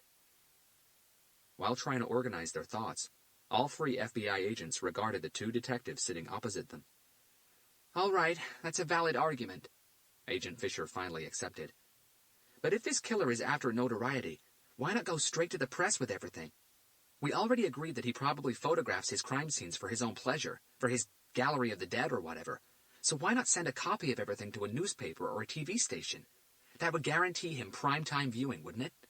Why go through such an elaborate plan, sending a reporter to the crime scene so he could get arrested, so we could talk to him, and so on? Doesn't all this sound too nuts to anyone? Once again, Hunter replied. Credibility. Excuse me? If he contacts the press himself, Hunter explained, his story would lack credibility. He could just be another psycho looking for attention. Whatever photos he sends in could have been created using image editing software. But even if they want to believe his story, any newspaper or TV station would have to confirm it either with the FBI or local police departments before printing or broadcasting anything. The story could very easily be played down by law enforcement agencies, and instead of prime time, he would get a bottom corner on the 15th page. But if the Federal Bureau of Investigation breaks the story in a national press conference, Garcia said, jumping into Hunter's train of thought, he gets the credibility, the prime time, and the ego boost he's after, because this would be you, the FBI, admitting that you're struggling with the case. Garcia's words seemed to enrage Agent Fisher. Well, she countered, the FBI certainly won't be admitting struggling with anything. Not in this press conference. I will not inflate this freak's ego in any way, shape, or form. Actually, for this conference, we think that it would be best if the two of you stayed away from the cameras and let us do all the talking. After all, this is primarily an FBI investigation. Garcia fixed his ponytail while consulting Hunter with a simple look. Not that he needed to. Hunter hated being in front of cameras. Sure, Hunter agreed. That's absolutely fine by us. Chapter 47. After 2 more bathroom breaks and a total of almost 7 hours behind the wheel, the man whom the FBI had initially called the surgeon finally parked his car in his driveway. It had been a terribly long and awfully exhausting trip, but by all means worth every second, every drop of sweat, every bated breath. His latest piece of work had been exquisite. He wasn't shy to admit it. If he could actually put a price on it, he would have to say that Timothy Davis had been his most valuable item yet. Inspirational. The man couldn't help wondering how astounded the police, the FBI, even the coroner would be once the true extent of his ingenuity and intelligence was revealed through the autopsy examination. A catheter threaded directly through the inferior vena cava. Simply magnificent. Truly the work of a superior mind. No doubt that now they would have to at least recognize his genius, even if they didn't understand it. The man loved the little wits game he'd been playing. He was proud of how perfectly puzzling, how deceiving, how ambiguous the clues he'd left at every scene were, and they had to be. In a case like this, he had no doubt that the FBI would have turned to their NCAVC's Behavioral Analysis Unit, the topmost elite, the best of the best when it came to puzzle solving. But were they, really? Had they actually figured anything out yet? Would they ever understand the grandeur of his vision, or see the importance of his work? Despite how much the man enjoyed the game he'd created, he would be lying if he didn't admit that he was somewhat disappointed with the best of the best. So far it had pretty much been a one-sided affair. By now, he had expected to see something on the news, or to hear something on the radio, or to at least read something in a newspaper or on the internet. But after over 2 months, he hadn't read a word or heard a sound about his work anywhere, even after Los Angeles. True, the man had never really cared much for cats. In his view, they were animals without a purpose. All they ever did was eat and sleep. They were also disloyal, unashamedly befriending anyone who offered them food. But that wasn't reason enough to kill them. The man acknowledged that. No. Back in L.A., the man had placed the cat inside the freezer simply for the shock effect. He believed that that would have rubbed up the police and the FBI the wrong way. It was simply the logic of this crazy world. Take the life of a human being, and people might get angry. Take the life of a domestic animal, and people will get utterly outraged. But that wasn't all. Also, solely for the shock effect, the man had practically painted the walls, the furniture, the entire room in blood. And still, even after Los Angeles, not a word about his work anywhere. But things were about to change. The man had made sure of it. Bringing a freelance reporter into the action had been another simple but cunning idea. "There's no more denying it now," he said out loud while staring into his own eyes in the rearview mirror. But his trip to Arizona had proven even more fruitful than he had expected, because by sheer luck, in a truck stop in the middle of shit-kickers country, USA, he had found her. Just a girl. Just a young girl. But perfect in every sense. From the moment he'd laid eyes on her photo, pinned to that dirty bulletin board inside that greasy diner, he knew his collection would be getting a new piece. Now that he was back home, all he had to do was research her, devise a brand new plan, and then set it in motion. And he just couldn't wait to get started. Chapter 48. 28 minutes. That had been how long it had taken Agent Brandon to drive from their hotel in downtown Tucson to Timothy Davis's house in Catalina foothills. By most standards, the house was certainly impressive, but still modest when compared to the other 4 on East Miraval Place. Owen Henderson hadn't lied. Timothy Davis's property was surrounded by thick, overgrown vegetation. There was no way anyone could have seen into the house or grounds from a neighboring window, never mind witness someone breaking into the place. On the driveway, 2 white forensics vans were blocking a silver Buick Encore. Leaning against one of the vans, a forensics agent, dressed up in a blue Tyvek coverall, was just finishing a cigarette. Her charcoal hair was bunched up into a messy bun at the top of her head. She, too, looked like she'd been up for most of the night. As Agent Brandon parked the black SUV on the road outside, the forensics agent stubbed out her cigarette, cleared a couple of loose hair strands from her face, and walked back into the house. Hunter, Garcia, and all 3 FBI agents stepped out of the SUV, signed the crime scene manifest, and followed the footsteps of the forensics agent, rounding the driveway to the house's front porch. But as they got to it, Hunter paused, turned around, and regarded the area before him. Something wrong? Agent Fisher asked, noticing the intrigued look on Hunter's face. Hunter's gaze moved left in the direction they had come from. From where he was standing, he couldn't see the road, the entrance to the driveway, or any of the vehicles parked on it. Have forensics checked the live fence? He asked Agent Brandon, indicating the thick, desert-like shrubs that surrounded the house. The fence? Agent Brandon asked in reply. You mean like, in the bushes? Yes, in them. I know they processed the outside of the house, including the driveway, but I don't think they've gone as far as checking in the live fence. Why? I think it would be a good idea if they did, Hunter replied before explaining.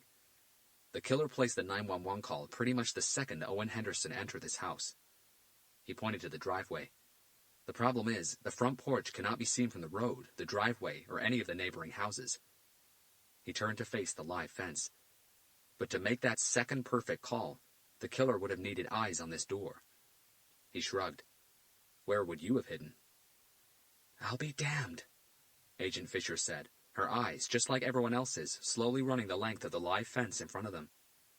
The thick bushes would have provided anyone with a perfect hiding place, while allowing them a clear view of the house's front door. I'll get them to start on it straight away, Agent Brandon said. Once they entered the house, they lost no time exploring any of the rooms, moving straight down into the basement and the crime scene. They'd been correct in the impression they'd had from the photographs Owen Henderson had taken. The entire space had indeed been transformed into a shrine to Timothy Davis's late wife, Rhonda. What no one could have guessed from the photos was that the nauseating smell of death that inevitably accompanied most crime scenes didn't linger in that room. Instead, a light lavender scent graced the air, as if every object in that basement had been infused with Rhonda Davis's favorite perfume, a fact that somehow seemed to add an extra layer of sadness to an already heartbreaking scene. I hate to admit it, Garcia said, coming up to Hunter, who had spent the last 10 minutes studying the photograph-covered wall to the right of the entrance door. But Agent Fisher was right. This room slowly swallows you into this choking combination of love and sadness, as if both feelings really did reside side by side on these walls. It elates you and rips you apart at the same time. Garcia looked around as if he were searching for something. It's like some strange soul-draining quicksand. The longer you stay in here, the more divided you get. And do you think that was done on purpose? Hunter asked. I mean, do you think that the killer knew about this room beforehand? This love and sadness sanctuary? Garcia pondered the thought for a minute. If we're correct about this whole crime scene as a canvas theory, if the meaning behind the killer's Latin phrase used here, beauty lives on the inside, really refers to the beauty that lived inside Timothy Davis, maybe even inside this room, like Agent Fisher suggested, then he had to have known about it. No way this could have happened by chance, Robert. That's the problem, Carlos, Hunter said, his eyes still on the photographs that hung from the wall. How could he have known? Agents Fisher and Williams had just joined Hunter and Garcia by the photograph-covered wall when Agent Brandon, who had stayed upstairs giving the forensics team a whole new set of instructions, walked into the room. You were right, he said, his voice animated, his stare moving straight to Hunter. It was worth checking with blood donation centers around town. Timothy Davis did donate blood recently. In fact, he did it yesterday at a Red Cross blood bank in central Tucson at around 11 in the morning. After his donation, he was seen talking to a tall man in the snacks room at the blood center. The information we got is that they were seen leaving together, and that was the last time Mr. Davis was seen alive. Agent Fisher first looked at Hunter as if asking, When did you instruct anyone to check with blood donation centers? Before her gaze moved over to Agent Brandon with a new unspoken question. And why wasn't I informed about this before? But the agent managed to swallow her pride, and the question she finally asked wasn't a bickering one. Please tell me that this blood bank downtown has a CCTV system in place. They do, Agent Brandon replied, but didn't give anyone a chance to rejoice. But unfortunately, it isn't working. What? Are you joking? Agent Fisher looked like she was about to punch someone. How convenient. No, Agent Brandon clarified. The system hasn't worked for months. It didn't just all of a sudden stop working yesterday. Months? Agent Fisher queried, her voice moving up the irritation scale at least a couple of notches. And they never cared to fix it? We're talking about the Red Cross here, Erica. Hunter tried to calm her down. A volunteer-based movement where the budget is tight at the best of times. Fixing a CCTV system in a blood bank in Tucson probably isn't very high on their priority list. Fine, she said, throwing her hands up in the air. CCTV or no CCTV, we still need the names of everyone on duty at the blood bank yesterday morning, together with whoever else was inside that snacks room at that particular time. We need to talk to all of them, and we need to do that now. From his pocket, Agent Brandon produced a notepad. There were 3 volunteer nurses on duty at the center yesterday. A 4th volunteer took care of the snacks room. According to their reports, there could have been as many as 3 other people in the snacks room at that time, but that hasn't been confirmed yet. The only other person we're sure was in the snacks room with Mr. Davis is the tall stranger, whom the blood center seems to have no record of. No record? Agent Fisher again. Agent Brandon shook his head. Despite him being in the snacks room, which in theory you can only gain access to once you donate blood, no one can find him in yesterday's donors list. This tall stranger doesn't seem to be in their system. Okay, so how the hell did he get into the snacks room? Maybe the retina scan and the voice signature security systems were also down, Garcia joked, though his voice sounded serious. It's a Red Cross blood bank, Agent Fisher, not Fort Knox. The room was full of cookies and juice, not gold bars. He probably strolled in through the front door. Nobody would really scrutinize his presence there, would they? Before the agent could reply, Garcia turned and addressed Agent Brandon. What else have you got? Well, all 4 volunteers who were on duty yesterday are back on duty today. All we need to do to talk to them is drop by the blood bank. And, Agent Brandon informed everyone, but his nod once again went Hunter's way. Forensics has already started going through the live fence outside. If you're right, with a bit of luck, we might get something. Is the blood bank open? Agent Williams asked. Agent Brandon checked his watch. Yes, they opened a little while ago. Okay, so let's go, Agent Fisher said, motioning toward the door. Hunter would have liked to have spent a lot more time inside that basement room, but preferably undisturbed and alone. Under the circumstances, there was nothing else he could do there. Garcia didn't have to be asked twice. He, for one, was glad to get out. Once the group was outside, Agent Fisher's cell phone rang inside her pocket. As she reached for it, Garcia, who was directly behind her, caught a glimpse of the caller's photo on the display screen. The image showed the smiling face of a teenage girl with Down syndrome. Oh, Agent Fisher said, doing her best to hide the concern in her eyes as she addressed the group. You all go right ahead. I'll catch up with everyone in just a minute, okay? She brought the phone to her ear, and though she kept her voice as quiet as she could, as she moved away from everyone, Garcia overheard her first few words to the caller. Hi, darling. Is everything all right? Those words were flooding with worry. As the remaining 4 rounded the house, moving back toward the driveway, Garcia looked at Agent Williams. Cruella de Vil has a daughter? He asked, sincerely surprised. The agent nodded. She does, yes. Heather. She's 14 years old, and as sweet can be. Funny, too. You'd fall in love with her if you met her. Wow, I had no idea. She doesn't look like a mother, if you know what I mean. Agent Fisher isn't a bad person, Detective Garcia. She's just rude and a massive pain in the butt? Garcia beat Agent Williams to the punch. Now, come on, call me Carlos. We're like old friends now. We've known each other for... He looked at his watch. Almost 24 hours. Agent Williams smiled. Sure, Carlos. She can be rude at times, but I was about to use the word dedicated. She's a very strong woman who's been through one hell of a lot in the last few years. He shook his head to indicate that was all he was prepared to reveal. This job and her daughter are pretty much all she's got left. So every day, when she wakes up and grabs those credentials, she gives it 110%, never less. And yes, to a lot of people she might come across as arrogant, intense, pushy, rude, and no doubt a pain in the butt sometimes. But the one thing you can always bet on is that she will get the job done, and she'll always have your back. No matter what situation you might find yourself in, if you ever need her, she'll always be there for you. They'd been sitting inside the SUV for less than 10 seconds when Agent Fisher rejoined them. The only seat left was the one next to Garcia. Is everything all right? He asked. Agent Fisher had to do a double take. She had detected absolutely no sarcasm in the detective's voice. In fact, she could swear that there was concern in his words. Yes, everything is fine, thank you, she replied, her tone a little skeptical. Garcia smiled, and once again Agent Fisher picked up no cynicism in his action. For some reason, that prompted her to reveal a little bit more. I haven't been home for almost 2 weeks now. My daughter just wanted to hear my voice.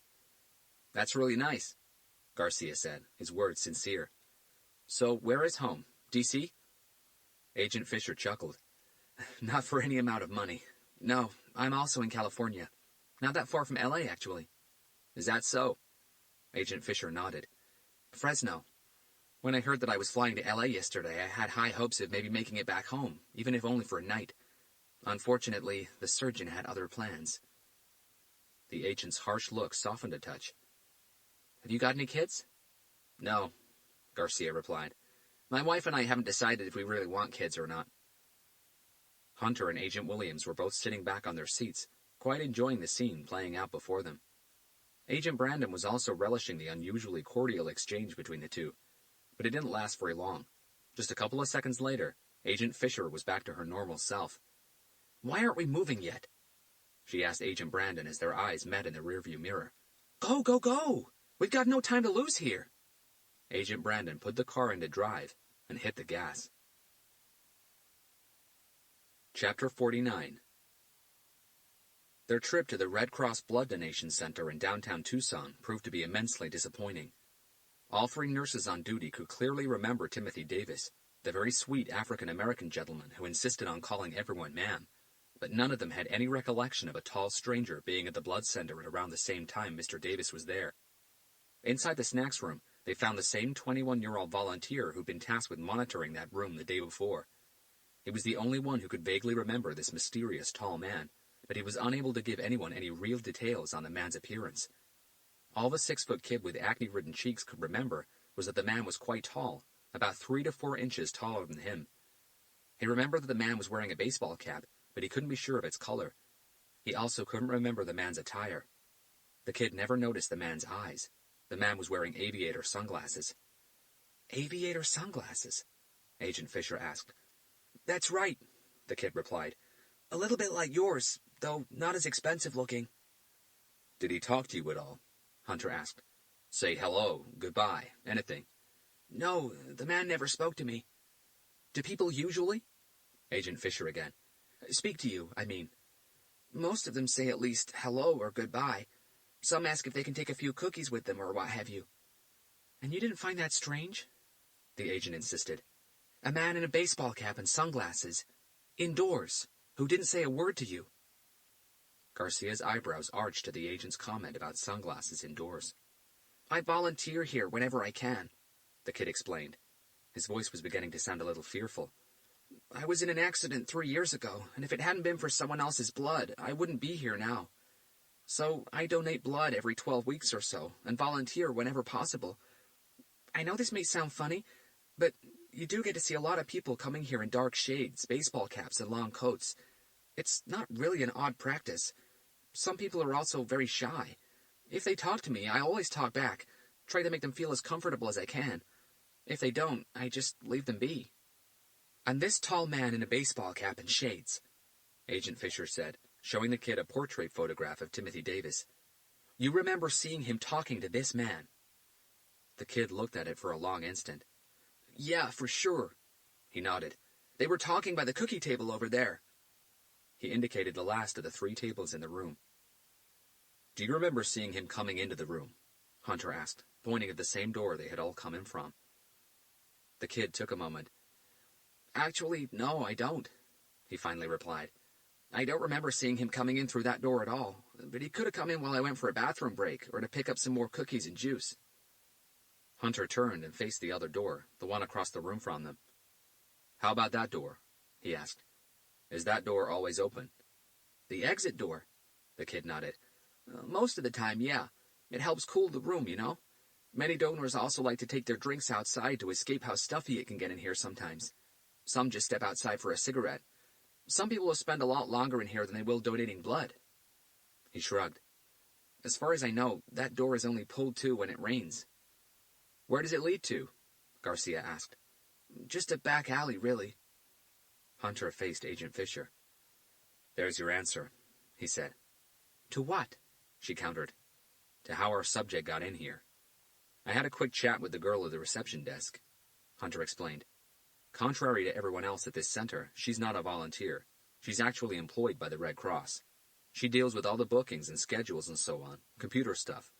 She's also the receptionist, which means that she's the one who greets everyone who walks through that front door, sits them down, and makes sure that they have stuck to the blood donation guidelines. She has to speak with everyone who enters this center." And she doesn't remember our tall, mysterious man. Garcia could see where Hunter was going with his explanation. "No, she doesn't," Hunter said. "She clearly remembers Mr. Davis. She said that it would be hard not to, but she does not remember any tall man coming in yesterday morning, whatsoever. My guess is that our subject simply sneaked in here through the back door. He knew nobody would really question him. He probably even had some sort of false bandaging around his arm just so he could blend in." His arm was bandaged, the kid confirmed. I do remember that. Hunter just made a face. "Good call, Detective," Agent Brandon said to Hunter as the group finally left the Red Cross Blood Donation Center. "Forensics seems to have found the spot where the killer hid in the live fence at Mr. Davis's house, just like you suggested. So far, they've managed to retrieve a partial shoe print, which is already on its way to our lab in Quantico. They're still checking for any fibers that might have lodged themselves in the bushes. With some luck, this might be our first real break." Chapter 50. To keep the number of reporters down to a minimum, one of the Bureau's favorite tricks when it came to press conferences was quite a simple one. Issue the official press release, which would reveal the time and location of the press conference, as late as possible. The less time the press had to organize themselves, the better. In the case of the surgeon's investigation, the FBI's NCAVC decided to give the media only 2 hours' notice, which wasn't much, considering that the press conference was to take place in a boutique hotel in Tucson, Arizona. The trick didn't work. News of a serial killer roaming the streets of any U.S. city was enough to get crime reporters jumping for joy. The news of a serial killer practically putting the entire country under siege was almost a once-in-a-lifetime event. By 6:55 p.m., the conference room inside the Lodge on the Desert Hotel was packed to capacity. Broadcasting cameras and microphones seemed to be absolutely everywhere. Photographers and reporters were literally falling over each other for a better position even before anyone took the stage. Speculation ran around the room like kids out of control, with an army of voices interweaving to form a totally incomprehensible web of sound. "Wow," Garcia said, cringing at the noise as he and Hunter blended into the crowd by perching themselves between two cameramen right at the back of the room. "This place is louder than a Sunday fish market. Smells almost as bad, too." "Don't worry," Hunter replied. "This won't take long." At exactly 7 p.m., Agents Fisher and Williams entered the conference room. As Agent Fisher stepped up to the microphone podium on the small stage, Sunday Fish Market turned into Sunday Church. "Good evening, everyone," Agent Fisher began. She wore black straight-leg pants with a white satin blouse under a black blazer. Her hair was loose, falling down to her shoulders in ringlets. Her makeup was subtle and professional, but still elegant. Her posture was impeccable, oozing self-confidence. One didn't need to be a detective to know that she'd done this before. "Hubba hubba." Hunter heard the cameraman to his right whisper to his friend. "Is she an agent or a model? I wouldn't mind getting me a piece of that." "You know she carries handcuffs and a gun, right?" his friend replied. "Hell yeah. Sign me up." "I'm Special Agent Erica Fisher with the FBI's Behavioral Analysis Unit," the agent continued before glancing at her partner. "And this is Special Agent Larry Williams." Agent Williams greeted the room with a simple nod. "I'd like to begin by saying that we're not here to make any sort of statement." Agent Fisher's voice was placid but firm, full of authority. "That was made in the press release you received this afternoon. What we're here to do is answer a few questions." She immediately lifted her hand, halting the loud murmur that threatened to engulf the room. "But there are ground rules." She paused and let her eyes travel the room. 5 seconds later, they were back to absolute silence. This is a high-profile, ongoing investigation, which means that I will not discuss any avenues we are pursuing at the moment, so please don't even bother asking. We have very limited time to spare, so right now I'm prepared to answer questions for 10 minutes only. That's all. Do not projectile vomit your questions at me. You want to ask me something? Put your hand up like you were back in school. If I pick you, you're a lucky one. If I don't start shouting your questions over other people's voices. If this even hints at turning into a circus, this conference is over. I hope I've made myself clear. Okay, I take it back about wanting me some of that. Hunter once again heard the cameraman say to his friend, She sounds like a nasty piece of work. Garcia didn't even try to hide his smile. All right, Agent Fisher said from the stage. Your 10 minutes starts now. Hands flew up in the air. Most of them were holding microphones emblazoned with insignias. CNN, Fox, NBC, CBS, CNBC, Court TV, and even some international channels like the BBC, 9 Live, France 4, and several others. Agent Fisher's gaze crawled around the room. She didn't recognize any of the faces. Please. She pointed to an attractive, dark-haired reporter who was sitting on the 4th row from the front. Thank you. The reporter stood up and identified herself before asking her question. Lindsay Cooper, CBS News. In the FBI press release, you say that this killer has claimed 4 lives so far. How certain are you of that number? And why can't the FBI disclose any of the victims' names at this moment? A Mexican yeah wave circled the room. Agent Fisher once again waited for the place to quiet down. 2 questions in one, she replied. You no doubt have experience in this. The room laughed. To answer your first question, Agent Fisher carried on, we are 100% sure of the number of victims so far. The reason we are not disclosing any of their names at the moment is because we've been asked by their families not to. We are respecting that wish.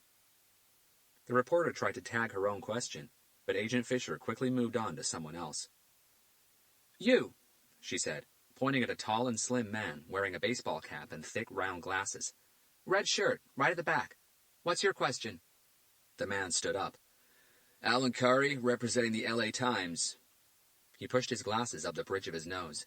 In his right hand he had a printout of the FBI's press release. 2 months, 4 victims, 4 different states. Other than that, your press release hasn't told us much else. My question is simple. How do you expect not to provoke countrywide panic with this kind of information? You haven't really told us anything about this killer. We don't know who to look out for or what to look out for.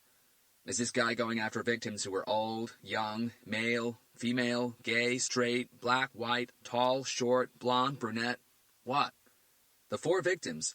Has the killer picked them out of the streets, bars, clubs, colleges, parks, their own houses? Where? Should we all be concerned about going out at night or walking our dogs early in the morning? Did the victims share any characteristics that we should know about? Did the killer torture his victims? Is he likely to be timid and socially awkward? Are there any indications that he's an intelligent person or the opposite? The man paused and looked around. All eyes were on him. Come on, Special Agent Fisher, he continued, his tone becoming a little somber. You need to give us a little bit more than this joke of a press release. He raised the printout in his hand. You are the FBI's Behavioral Analysis Unit. When it comes to serial killers, you're supposed to be the utmost authority, not only in the country but in the world. You study them, you collect them, you pick their brains apart, don't you? 2 months. You must have had a team of criminal psychologists working non-stop to come up with some sort of profile on this guy. So where is it? What should we look out for? If this press release is all you can give us after over 8 weeks of investigation, then it can only be for one reason. The utmost authority in the country doesn't have a clue where it stands, does it? There's no profile on this killer because you simply cannot come up with one. Agent Fisher immediately put up her hand, anticipating the explosion of voices that was about to come her way. But it never happened. Instead, every pair of eyes that a second ago had been fixed on the tall and slim man darted toward the agent, but no one said a word. The only sound that could be heard inside the room was the incessant clicking of cameras. You're wrong, Agent Fisher replied, her voice still solid, her self-confidence undaunted. Yes, we do have a very extensive profile on this killer, Mr. Curry. And the reason why we can't share it with any of you is because if we do, it'll be all over the news and the papers by tomorrow. And guess what? Serial killers also watch the news. They also read the papers. She paused so the whole room could absorb her words. If we reveal our findings on this killer now, it'll give him a chance to alter his methods, to adapt, to evade the net that is already in place and quickly closing around him. We can't risk that. But I can tell you this, Mr. Curry. Agent Fisher looked straight into the eyes of the reporter. This killer isn't intelligent, like you've suggested. He isn't smart, or talented, or creative, or gifted, or artistic, or anything else that he might think he is. No, he's just another pathetic loser. Another psychopath. Someone who probably blames society for his problems. Someone who, to make up for his many inadequacies, decided to go around playing God. But his days are counted. You can bet on that. We have figured him out, and... What the hell is she doing? Garcia asked Hunter, his eyes growing wider with every word Agent Fisher uttered. It looks like she's trying to piss him off, and I'm not talking about the reporter here. That's exactly what she's doing, Hunter agreed. Garcia listened for a few more seconds. That's not a smart move, is it? No, Hunter replied, transfixed by what Agent Fisher was doing on the stage. Angering this killer is not a smart move at all. Chapter 51. The man had been working at his desk for the past 4 hours. He had created 10 different sketches, 10 different plans. All he had to do now was decide which one he liked best, which one he could implement with most ease. But there was no real rush. After all, he had just added a brand new item to his collection, and he deserved a much-needed rest. The man put down his pen, sat back on his chair, and let his head drop back. He was tired, and he could feel the muscles around his neck beginning to stiffen up. But more than that, he was hungry and he was thirsty. In the kitchen, he switched on the small TV on the counter before pouring himself a large glass of unsweetened iced tea. As he returned the glass jug to the fridge, an image on the small screen caught his attention. He used the remote control to turn the volume up. 2 crazy gunmen, armed with a high-powered, fully automatic assault weapon, had entered a rock concert in Barcelona, Spain, and opened fire on the crowd. The gunmen had managed to kill 115 people and injure another 39 before they were both finally shot down by Spanish police. The attack lasted around 45 minutes. The report included several shocking cell phone images shot from inside the venue by the fans themselves. This world is going completely nuts, the man commented as he made himself a pastrami and cheese sandwich and divided it into 4 practically millimeter-perfect triangles. While the news played out, showing more amateur images together with concert survivors' interviews, the man set a place at the 6-seater table inside his kitchen. Drinks coaster, plate mat, napkin, cutlery, and finally salt and pepper mills. That was always the order, and all of it always flawlessly aligned. Like always, when eating a sandwich, the man started with the topmost triangle and worked his way clockwise. After he finished each triangle, which he would do with exactly 2 bites, the man would have 2 sips of his drink before returning it to the coaster. He would then dab the corners of his mouth with the napkin and return it to the right side of the placemat before realigning everything once again. The process would repeat itself until his meal was finished. As the man took his first bite of the last sandwich triangle, the news on his TV changed, and the report about the atrocities in Spain was followed by a national bulletin. On a much more domestic note, the TV anchorman announced, the FBI has held a press conference this evening concerning their investigation into the murders of 4 people, all of them victims of the same predator, a serial killer who has been roaming our streets for over 2 months now. The man stopped halfway through chewing. This is what Special Agent Erica Fisher had to say. The news anchor continued. The man put down his food and turned the volume up. The report cut to the press conference held in Tucson, which had already been edited by the station's news team.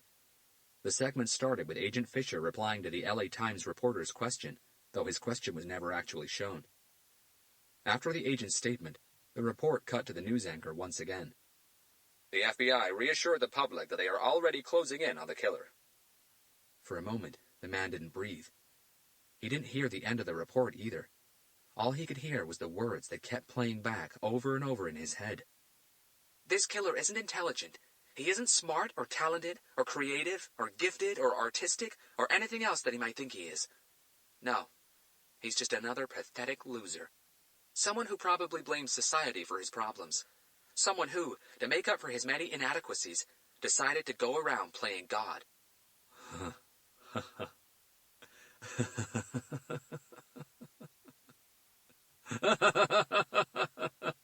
The man's laugh started slowly, like a locomotive leaving the platform. It was a quiet, reserved laugh, but as it gained momentum, it also picked up strength, echoing around the kitchen, with the man's shoulders bouncing up and down in an odd rhythm. All of a sudden, the man went dead quiet. If anyone could see his eyes, they would have seen the focus, the determination in them. "Okay," he said out loud, his head nodding a couple of times at the TV. "You want to play? Let's play. How about a new game this time? We can call it No More Mr. Merciful." Chapter 52. "Hey," Tracy Adams said, as she answered her phone after the second ring. Are you all right? "Yes, I'm fine," Hunter replied. "How are you?" I'm okay, thank you. I really wanted to apologize for having to cancel on you at such short notice. Again. But you've already apologized, remember? Like always, Tracy's voice was soft, her tone understanding, but Hunter did pick up a hint of disappointment in her pitch. "Yes, but through a text message, which I would also like to apologize for." Hunter's voice, on the other hand, sounded tired. "It's been quite crazy over here, and I just couldn't find the time to call, at least not for longer than a minute. I didn't want to call and then all of a sudden had to put the phone down on you because I had to rush off somewhere. Given the circumstances, a text message was my best option, and even that had to be done in snatches." It's all right, Robert. I know it's not your fault. Hunter got the feeling that what Tracy really wanted to say was, "It's all right, Robert. I'm used to it. It's not the first time you canceled on me, is it?" Maybe it was the fact that they were in different cities, different states. Maybe it was the fact that distance was different from time in the way it affected people. But right then, Hunter missed her. "I'll make it up to you when I get back to L.A., I promise. I was thinking that maybe I could take you out for dinner somewhere. What do you think?" Tracy went into a thoughtful silence, one Hunter could hardly blame her for. When he didn't cancel on her, he would usually cut their date short by having to rush out somewhere after a phone call. When do you get back? Do you know? "I think we'll fly back tomorrow morning, or afternoon at the latest. There's nothing else we can do over here, really." Tracy went quiet again, but this time only for an instant. Wait a second, Robert. Where are you again? Hunter had never told her where he had flown off to. "Arizona." In Tucson. Tracy's tone changed, and Hunter couldn't tell if she was surprised, concerned, or both. "That's correct," he replied. "How do you know?" I just caught the end of a news report on CNN. An FBI press conference in Tucson, Arizona, about a serial killer they've been chasing for some time now. "A little over 2 months." 4 victims. "Yes." So that's the joint operation you were telling me about. "Yes." This killer has been active for over 2 months. "Yes." Despite her curiosity, Tracy saw no point in pushing Hunter for answers she knew he would never give her. Instead, she brought the subject back to their date. How about Monday evening? The sudden change in topic did catch Hunter unprepared. "I'm sorry?" Our dinner date. I'm away for the weekend. I'm attending a conference in Sacramento until Sunday evening. I think I told you about it. I'm not sure. Anyway, I'll be back in LA by Monday morning. If it suits you, we can go for dinner on Monday evening. "Yes, that suits me just fine," Hunter replied, a smile now also on his lips. "Monday evening sounds great." Hunter, Garcia, and both FBI agents did fly back to Los Angeles the next morning, and the rest of the weekend went by in a blur of checking, cross-checking, and rechecking. By Monday morning, the IT experts in Quantico were still trying to breach Timothy Davis's laptop and desktop security with absolutely no advance whatsoever. A separate team of analysts, also back in Quantico, had spent the last few days going over a monumental mountain of emails, texts, and social media messages sent to Linda Parker, but with over 250,000 followers all around the world, and having to backtrack everything to an indefinite point in time, the team couldn't even see the summit of their task, never mind get to it. Though they were still searching, they'd also had no luck so far with the airline's passenger manifests. To be on the safe side, Agent Fisher had put in a new request to include private jet companies. The first real progress made by anyone came only on Monday morning. The FBI had finally managed to obtain a transcript of the telephone conversation between the killer and Owen Henderson, the freelance reporter the killer had called in Phoenix. Owen had given Hunter a pretty accurate rundown of the entire phone call. Most of it, just like the reporter had described, had been nothing more than a set of instructions on how to get to Timothy Davis's house and what to do once he got there. But what had really intrigued Hunter had been the killer's final words to the reporter. We live in a false world, a plastic world where real, natural beauty is the purest and rarest of art forms, the most valuable of art forms. True beauty cannot be fabricated, copied, or duplicated, and for that reason, it's becoming extinct. But true beauty should live forever. I am making sure of that. I hope that you will be able to understand and appreciate true art. Hunter had spent the entire morning dissecting those words, breaking down those sentences, searching for hidden meanings between the lines. "Anything?" Garcia asked. He too had spent the last few hours scrutinizing the transcript. "It doesn't make much sense," Hunter said, slumping back on his chair. "You think?" Garcia joked. "We're talking about a killer who mutilates his victims, then uses their bodies to stage some sick scene that only he would consider art. Not to mention the cryptic Latin phrases that he likes to carve into their flesh. In other words, this guy is a freak, Robert, a lunatic lost in some crazy world inside his own head. I'm surprised he can actually string a sentence together. Wanting him to also make sense is maybe asking a little too much, don't you think?" "No, I'm not talking about the sense in what he said," Hunter replied. "I'm talking about sense in relation to what we have.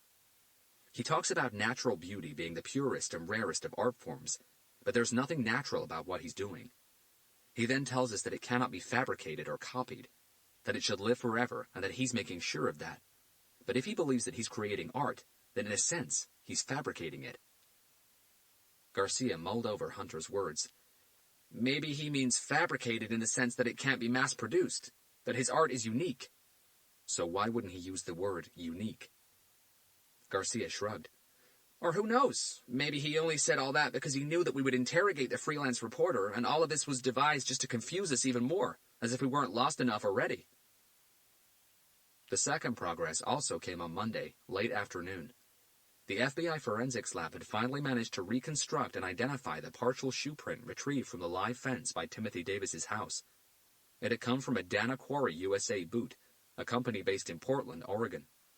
Its size had been estimated to be anywhere between 11.5 and 12.5, which suggested something that they already knew.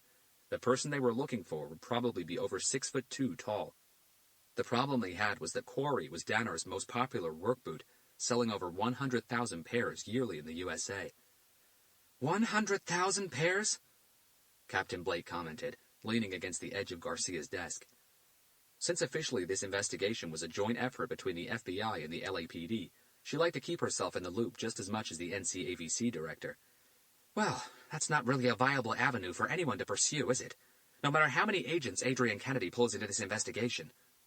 "I know," Garcia agreed. "But I wouldn't be surprised if the FBI gave it a try." Despite the ample space and the advanced technology, Hunter and Garcia didn't really take to their new temporary office inside the Los Angeles FBI headquarters on Wilshire Boulevard. Every morning, it took them about 5 minutes each just to clear security at the entrance, and since it was a widely known fact that federal agents and city police officers didn't really see eye to eye, the level of animosity that came at them from pretty much every angle, regardless of Adrian Kennedy's orders, was at the best of times infuriating. Hunter and Garcia still met with Agents Fisher and Williams every day, but with no real necessity for them to be in the Federal Bureau building, they preferred to work from their own office back at the PAB. "And that's pretty much the only progress that has been made?" Captain Blake asked. "Well," Garcia replied, "that and the fact that the crime scene as an art piece theory has solidified considerably." "Yes, but it's still only a theory." She immediately lifted her hand at Hunter. I know. Everything in an investigation is only a theory until the perp gets caught and the theory gets proven." The captain had heard that saying from Hunter so many times she had lost count. "I just hope you can either prove or disprove this theory before the killer decides to go out again." Chapter 53. As Tracy and Hunter got to the WeHo Bistro in West Hollywood just a couple of hours ago, the sun had begun tucking itself away behind the horizon line, transforming the sky above Los Angeles into a beautiful gradient sheet. But while they were inside, thick dark clouds had repopulated the sky, covering almost every visible inch of it. As they came out, a thunder roar startled Tracy. Hunter noticed the quick quiver of her shoulders. "Are you okay?" he asked. "Yeah, I'm fine. I just wasn't expecting any rain tonight." Tracy wore a black and white, knee-length strapless dress with a charming black bow around her waist. Her hair, which she had straightened for tonight's date, was loose, falling over her shoulders like a shining red shawl. Hunter looked up at the sky. The clouds were indeed menacing. He took off his jacket and placed it on Tracy's shoulders. "Here," he said. "It doesn't really match your outfit, but it'll keep you warm." Tracy smiled back at him. "Will you walk me home?" "Of course." As they walked, the wind picked up considerably, with the army of black clouds above them gaining strength. Tracy was glad she had Hunter's jacket.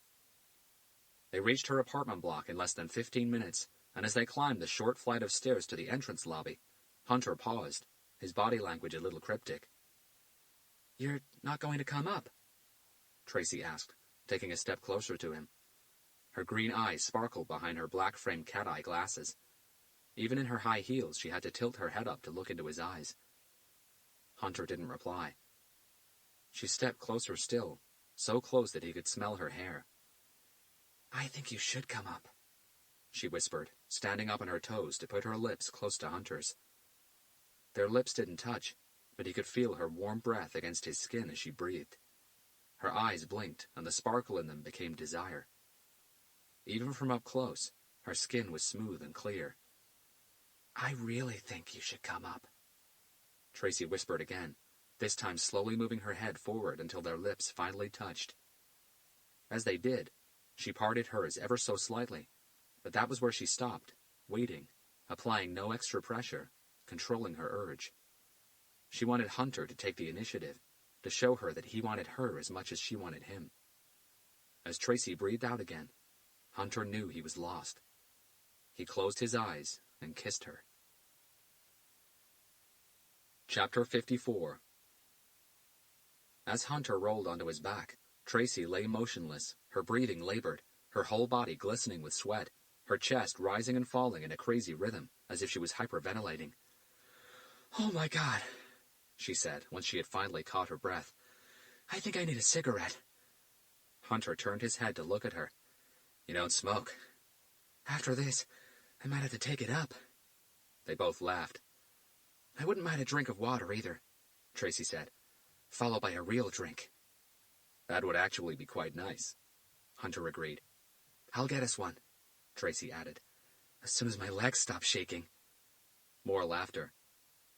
Tracy did get them a drink eventually, before they made love again, then again, then again. As they lay side by side, literally too exhausted to move, Tracy smiled to herself. "Do you know what the most incredible thing about tonight has been?" She quickly paused and corrected herself. "I mean, second most incredible thing." "What was that?" Hunter asked. "Your phone hasn't rung. Not once." "Unless we get a new victim," Hunter said, clasping his hands behind his neck. "There's no reason for a phone call." Regardless of how intrigued she was, Tracy stayed quiet. All she did was look back at him with interest. She knew that if Hunter wanted to talk, he would talk. "We're all stuck," Hunter continued. "The entire investigation is stuck. The FBI, us, forensics. We really have nowhere to go at the moment." Tracy rolled her body on her side, placed her elbow on the bed, and rested her head on her knuckles. Her eyes were still firmly on Hunter. His stayed on the ceiling. "Which is a horrible feeling," he said, and though it looked like he was about to tell her a lot more, he didn't. Tracy maintained her silence. Hunter's profession wasn't one that would benefit from positive thinking comments like, "I'm sure you'll get him in the end," or, "You can do this, believe in yourself." The reason Hunter had opened up to her, even if it had been just a couple of sentences, was because he felt the need to let off some steam, not because he was looking for comfort or reassurance. Tracy knew that very well. She was also very sure that Hunter knew if he ever wanted to talk, she would be right there. When Hunter had gone quiet for long enough, she knew that that conversation was over. "I don't suppose you're free sometime tomorrow, are you?" she asked. "Possibly. Why?" Tracy scooted over and rested her head on Hunter's chest. "I think I've mentioned this to you before, but for 1 week only, the owners of the 2 biggest comic book stores in the U.S. are opening the doors to their private collections. Between them, they've got some of the rarest comic books ever written. I know that comics probably aren't your thing, but I was wondering if you'd like to come with me. Tomorrow is the last day." I didn't know that you were into comic books, Hunter said. I'm not a collector or anything, but I really do appreciate the art, the creativity, and the imagination that is put into them. Plus, this really is a rare opportunity.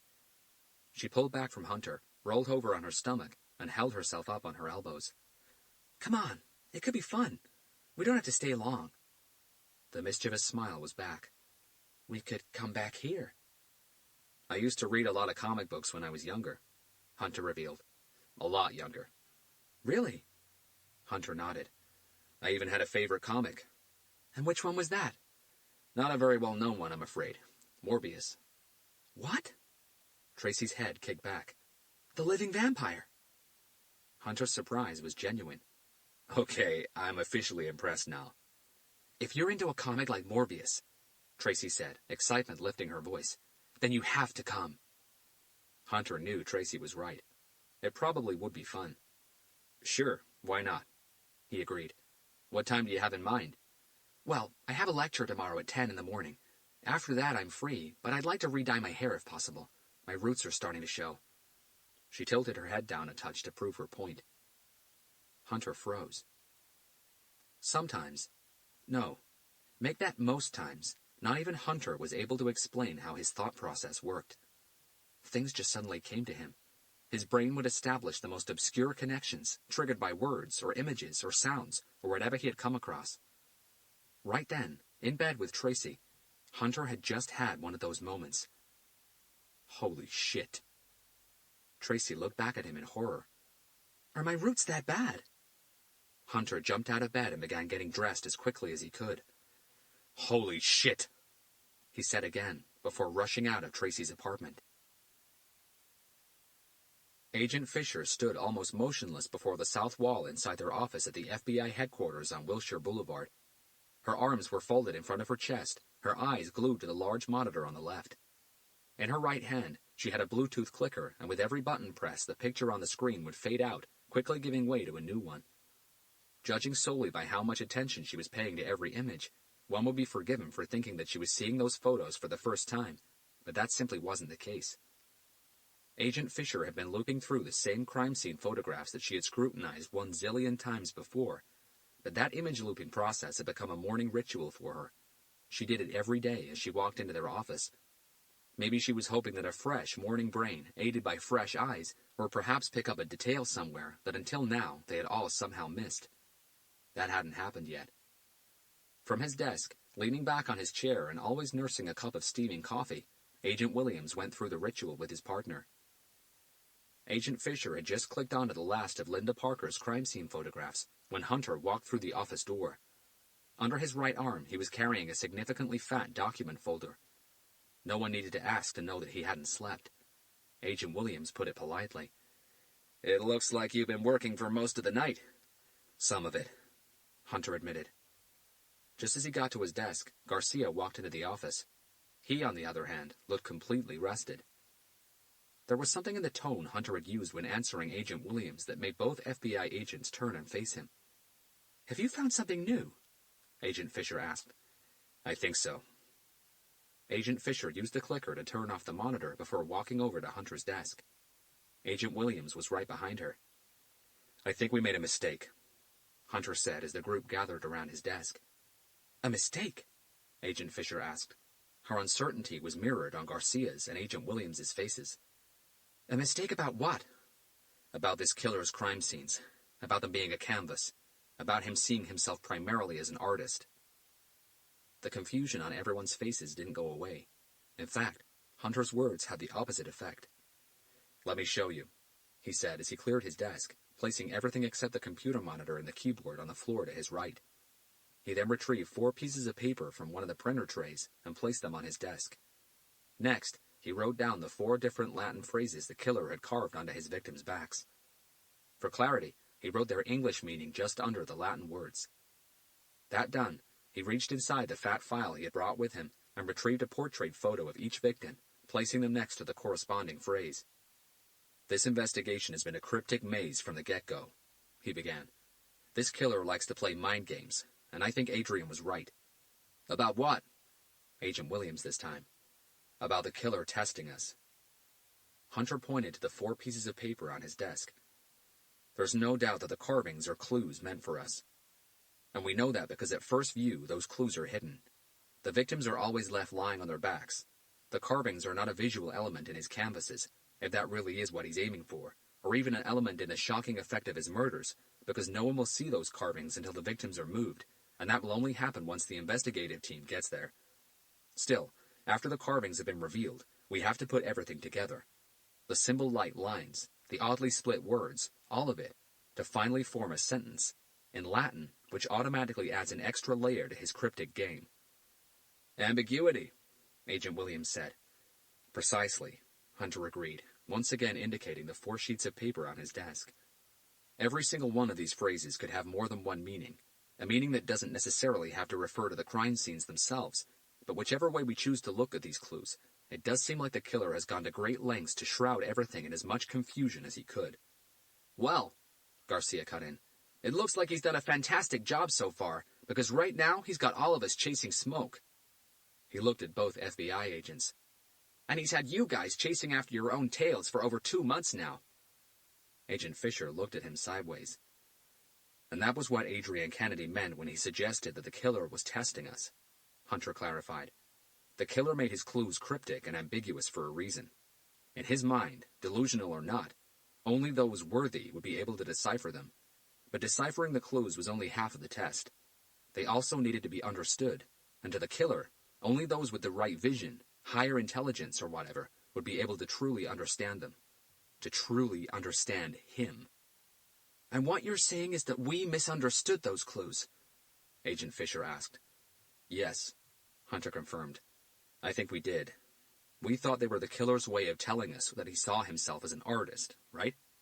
Yes, Agent Fisher agreed firmly.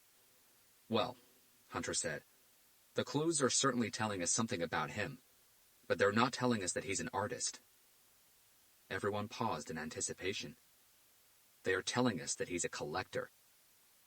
It was as if Hunter had cast a flash-paralyzing spell on everyone inside the office, because for the next 5 seconds, no one spoke, no one moved, no one even blinked. What? Agent Fisher broke the spell, quickly followed by Garcia, then Agent Williams. What? What? Awkward looks all around. So what is he collecting? Agent Fisher asked. Hunter took a deep breath before speaking, because he knew how crazy he was about to sound. Human rarities. Surprise and bewilderment came together to form a very peculiar look, which masked everyone's faces. Human rarities?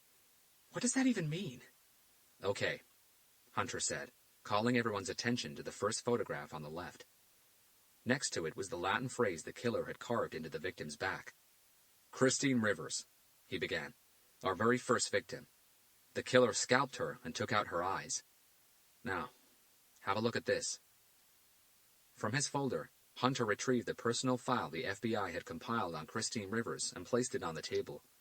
He then indicated 2 fields displayed right on the first page. Hair color, red. Eye color, blue. Now remember, Hunter stressed, pointing to Christine Rivers' portrait on the desk. This is her official profile, so we're not talking about her dyed bright red hair here. On the photo, Christine Rivers' hair, which had been styled into large curls, was fire engine red. Beneath all that bright red color, Hunter carried on, Christine Rivers was actually a natural redhead. Hunter went back to his file and selected a new photo of Christine Rivers. This one showed her sitting with 2 other girls on a bench somewhere. Her hair was loose, falling several inches past her shoulders, a gorgeous shade of natural red. According to what we have, Hunter added, this picture was taken just a few days before Christine Rivers was murdered. Garcia and Agent Williams still looked puzzled, but from the expression on Agent Fisher's face, Hunter knew she had caught on. Redhead women make up less than 2% of the world's population, Hunter explained. And the combination of natural red hair and blue eyes, Agent Fisher took over, is the rarest eye-hair color combo on Earth. She looked back at Hunter. I, too, read a lot. That's right, Hunter confirmed. The combination of red hair and blue eyes makes less than 0.5% of the world's population. The rarest combination on Earth. He indicated the Latin phrase the killer had carved into Christine Rivers's back. Pulchritudo in coniunctio. Beauty is in the combination. The puzzled look on everyone's faces seemed to intensify. Hunter kept the momentum going by indicating the second photograph from the left. "Let's move to our second victim," he said. "Albert Green." The photo Hunter had placed on his desk was the same one Agent Williams had showed Hunter and Garcia back in their office when they met for the first time. The picture showed the old man looking up from a newspaper. "As we all know," Hunter continued, "the killer took Mr. Green's eyes, nothing else." Hunter's words prompted everyone to move in a little closer and concentrate their attention on the old man's eyes. "Is there something special about them?" Garcia asked. "There is," Hunter confirmed. "Something that wouldn't show in his personal dossier." "And what is that?" Agent Williams this time. "Isn't there anything on this picture that seems a little odd to any of you?" Hunter asked. 3 pairs of eyes jumped back to the photo on his desk. Hunter waited. "I don't see anything." Agent Williams replied first. Agent Fisher was still trying. "The newspaper," Hunter said, giving everyone a clue. Both FBI agents' attention shot to the newspaper Albert Green had in his hands. They both squinted, trying to make out some of the headlines. For some reason, Agent Fisher tried to identify the date on the paper's front page. Garcia's gaze, on the other hand, kept moving from Albert Green to the newspaper, then back to Albert Green. "No glasses," he finally said. Hunter nodded at his partner. "What?" Agent Fisher looked unsure. "He's not wearing any glasses," Garcia said again. Albert Green was 84 years old, Hunter said. "Most of us, even if we already wear glasses, will begin to experience a significant decline in our reading sight from around the age of 45. That decline will naturally progress as we get older and our eyes get weaker. But that wasn't the case with Albert Green." "You got that from a picture?" Agent Fisher countered. "He could have been wearing contact lenses here." "He wasn't," Hunter affirmed. "I spoke to his daughter on the phone earlier today. He had a few health issues, but for some reason his vision never deteriorated, at least not at the rate that was expected. Albert Green never wore glasses. He never needed them." "Never?" Agent Williams looked unconvinced. "When he got to the age of 65, Hunter said, recounting what he'd been told by Green's daughter over the phone. His daughter made him go to an optician with her because she just couldn't believe that he didn't need glasses by then. She thought he was just being his stubborn self, but no. According to her, the optician was surprised at how good Mr. Green's vision was." "At the age of 65? Agent Fisher questioned. "But Albert Green was 84 when he was murdered. His vision could have easily changed in those 19 years. "You would have expected it to," Hunter agreed. "But apparently that wasn't the case. Mr. Green's daughter told me that since that first visit to the optician, she made him go back every year for a checkup." Hunter shook his head. "Nothing. Year after year, the results were always the same. Mr. Green's vision held steady like a fort. 2 years ago, just after his 82nd birthday, she took him to a clinic to see an ophthalmologist, not an optician, because she just couldn't believe the results anymore. She was starting to think that the opticians were getting things wrong. After a battery of tests, the ophthalmologist confirmed that Mr. Green's vision had indeed deteriorated, but at a much, much slower rate than what would be considered normal. At 84 years old, his vision was as good as might be expected of a person less than half his age." "How's that even possible?" Agent Williams asked. "That's the problem," Hunter replied. "It's not supposed to be, but there have been a few isolated cases registered around the world where a person's organ has failed to age at the normal rate. Eyes, liver, auditory system, heart. The cases are few and far between, but they do exist. It's a type of nerve and muscle hypertrophy. Mr. Green was one of those rare cases. His eyes were unique." Hunter indicated a Latin phrase that corresponded to Albert Green. "Pulchritudo in oculis aspicientis." Beauty is in the eye of the beholder. Agent Fisher was starting to get fidgety. "There's one more detail," Hunter added. "Can you remember the job Albert Green did before he retired?" "Janitor," Garcia replied. "He was a school janitor his whole life. Isn't that right?" "Not his whole life," Agent Williams corrected him. "But his last 9 working years, he was the main CCTV control room operator for Maple Hills High School." "That's correct," Hunter said. "In other words, he was an observer. He spent his days watching students through video cameras. So? Agent Fisher failed to see the relevance. Fuck! Agent Williams didn't manage to keep his remark quite under his breath. Agent Fisher's surprised eyes shot in his direction. Despite having worked with him for over 7 years now, she couldn't remember ever hearing Agent Williams curse. By definition, that's what a beholder is, Erica, Agent Williams clarified. An observer. Given how much thought this killer puts into everything he does, Hunter said, I don't think that was a coincidence. Beauty is in the eye of the beholder. The killer isn't talking about us being able to see the beauty in what he did. He's literally talking about the eyes of the beholder. This is absolutely mad, Garcia said. What about Linda Parker, the LA victim, and Timothy Davis from Tucson? Agent Williams asked. How do they fit into this new collector theory of yours? Hunter held everyone's stare for an extra second. Well, he said, this is where it gets even more interesting. Hunter placed a new photo on the table for everyone to see.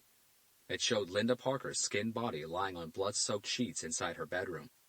As Dr. Hope suggested, he said, indicating the amputations the killer had performed.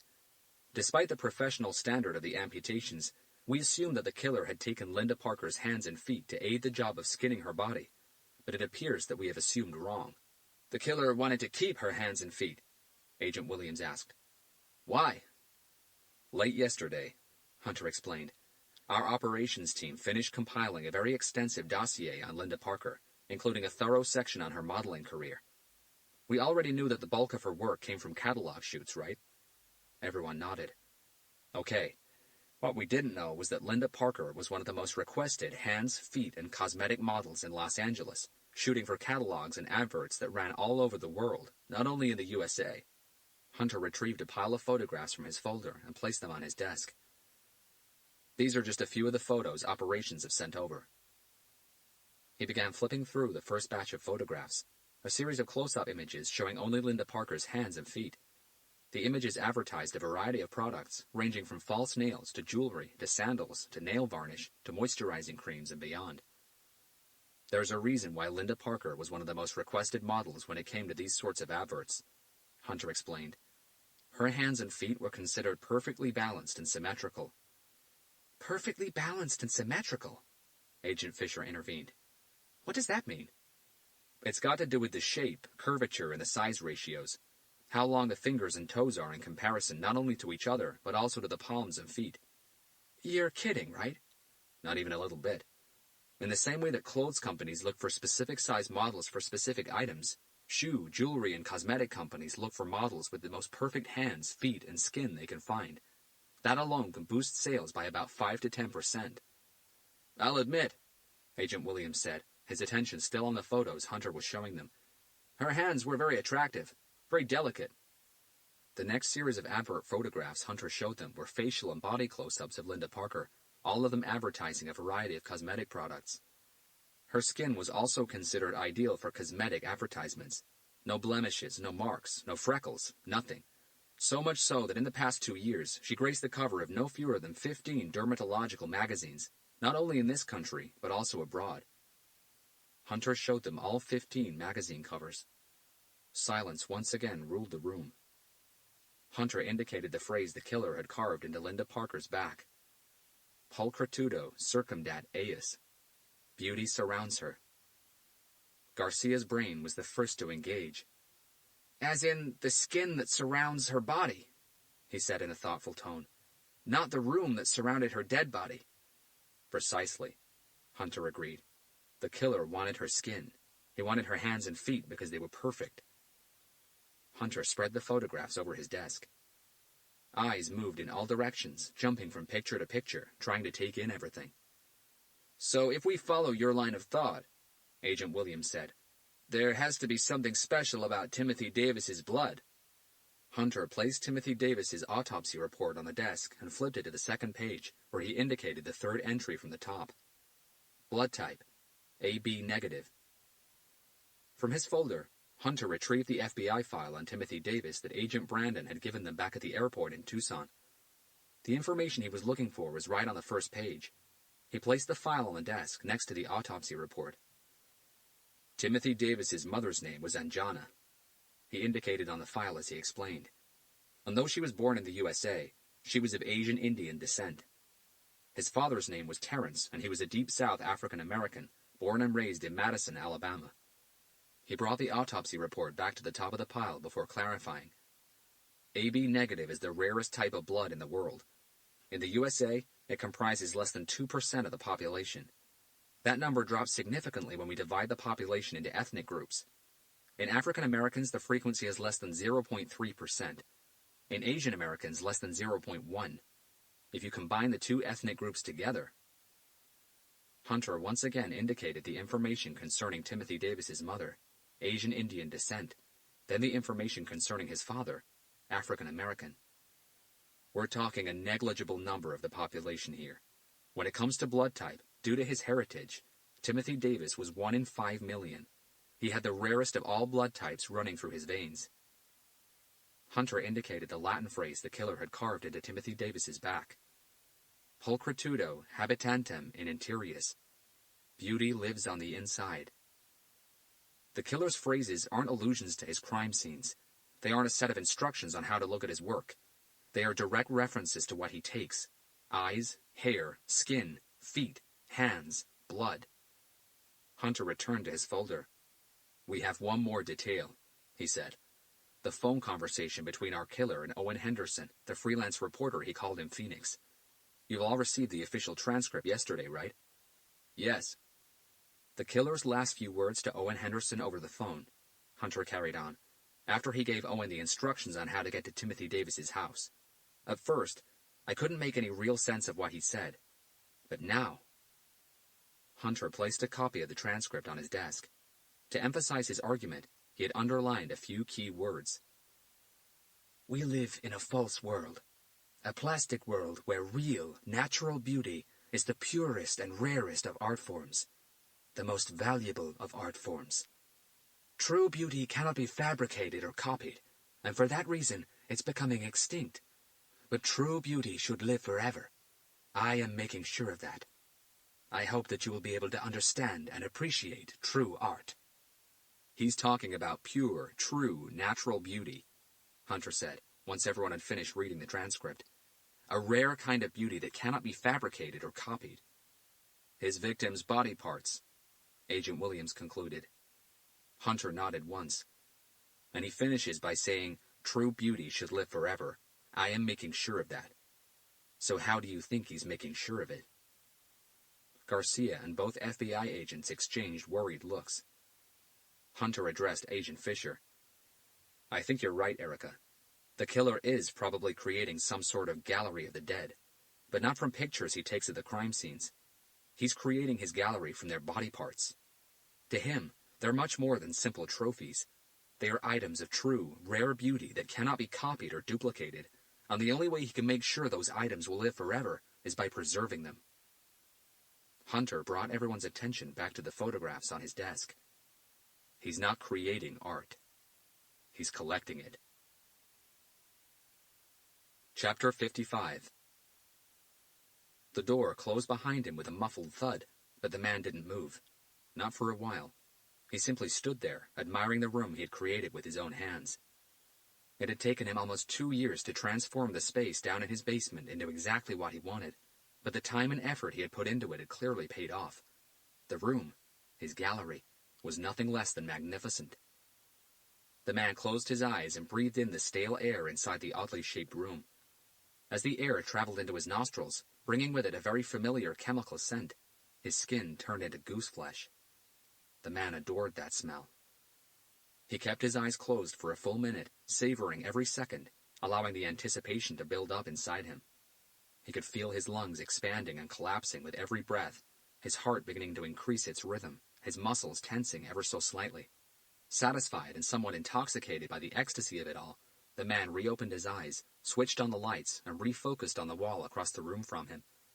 It was lined with long wooden shelves which had been divided into separate, different-sized compartments, each holding a clear glass jar illuminated by a special light designed to best bring out the details of the jar's contents. As the man approached his gallery, he paused, smiling, admiring his own work, his unique collection. The man lifted his right hand and allowed the tips of his fingers to brush against one of the jars. As his skin came into contact with the smooth, clear glass, a new wave of exhilaration shot through his body, filling him with energy. He pulled back his hand and stared into the empty jar. His plan was almost complete, his most audacious plan yet. Soon, that jar would be filled. But first, he had to teach the FBI a lesson. One that they would never, ever forget. Chapter 56. But how about the crime scene staged as a canvas? Agent Fisher asked. Was that just a coincidence?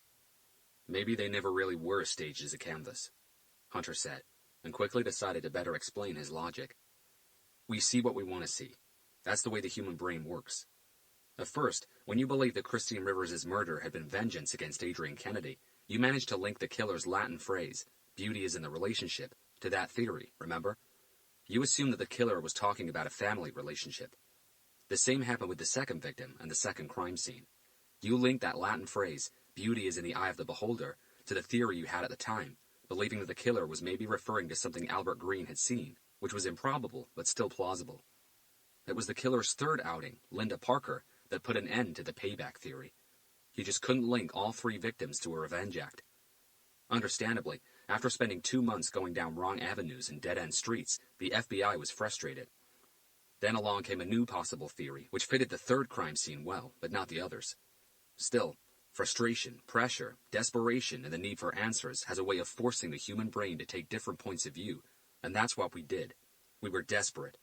We needed something we could work with because we had nothing. The art piece theory was a possibility, so just like with the payback one, we shaped our point of view. We found an angle, and we made it fit. And aren't we doing the same with this new collector theory? Agent Fisher asked. I'll admit that it does fit into place a little better than anything we've had before, but it isn't any less crazy. I'm figuring out what this killer is actually doing, whether it's creating works of art with his crime scenes or collecting rare human body parts, which he extracts from his victims so he can preserve them. Doesn't really get us any closer to catching him. I'm not so sure about that, Garcia said, beating Hunter to the punch. What do you mean? If Robert is right about this, Garcia explained, if what this killer is really doing is collecting rare body parts to create his own gallery, or to make a casserole or whatever, then Robert's theory would also explain the one thing that we were having trouble linking to the art theory. And what would that be? Agent Fisher asked. The victim selection process. This time it was Agent Williams who beat Garcia to the punch, his tone thoughtful, his eyes back on the photos on Hunter's desk. The victim selection process. Hunter agreed, rearranging some of the photographs. How are these victims being chosen? Why are they being chosen? That was one piece of the puzzle that we just couldn't slot into place. The best we could come up with was a random selection process. But if this killer really is collecting rare body parts, then there's nothing random about his victim selection. On the contrary, it's very specific. That's why he travels. He'll go to wherever they are, because these people are unique, and what they have to offer him, real, natural beauty, cannot be fabricated or copied. Agent Fisher's jaw tensed. If Hunter was correct, then the victim selection process was not random. The killer wasn't driving around picking his victims off the streets by flipping a coin. He knew who his victims would be beforehand, and that gave them something they could work with. So how is he finding them?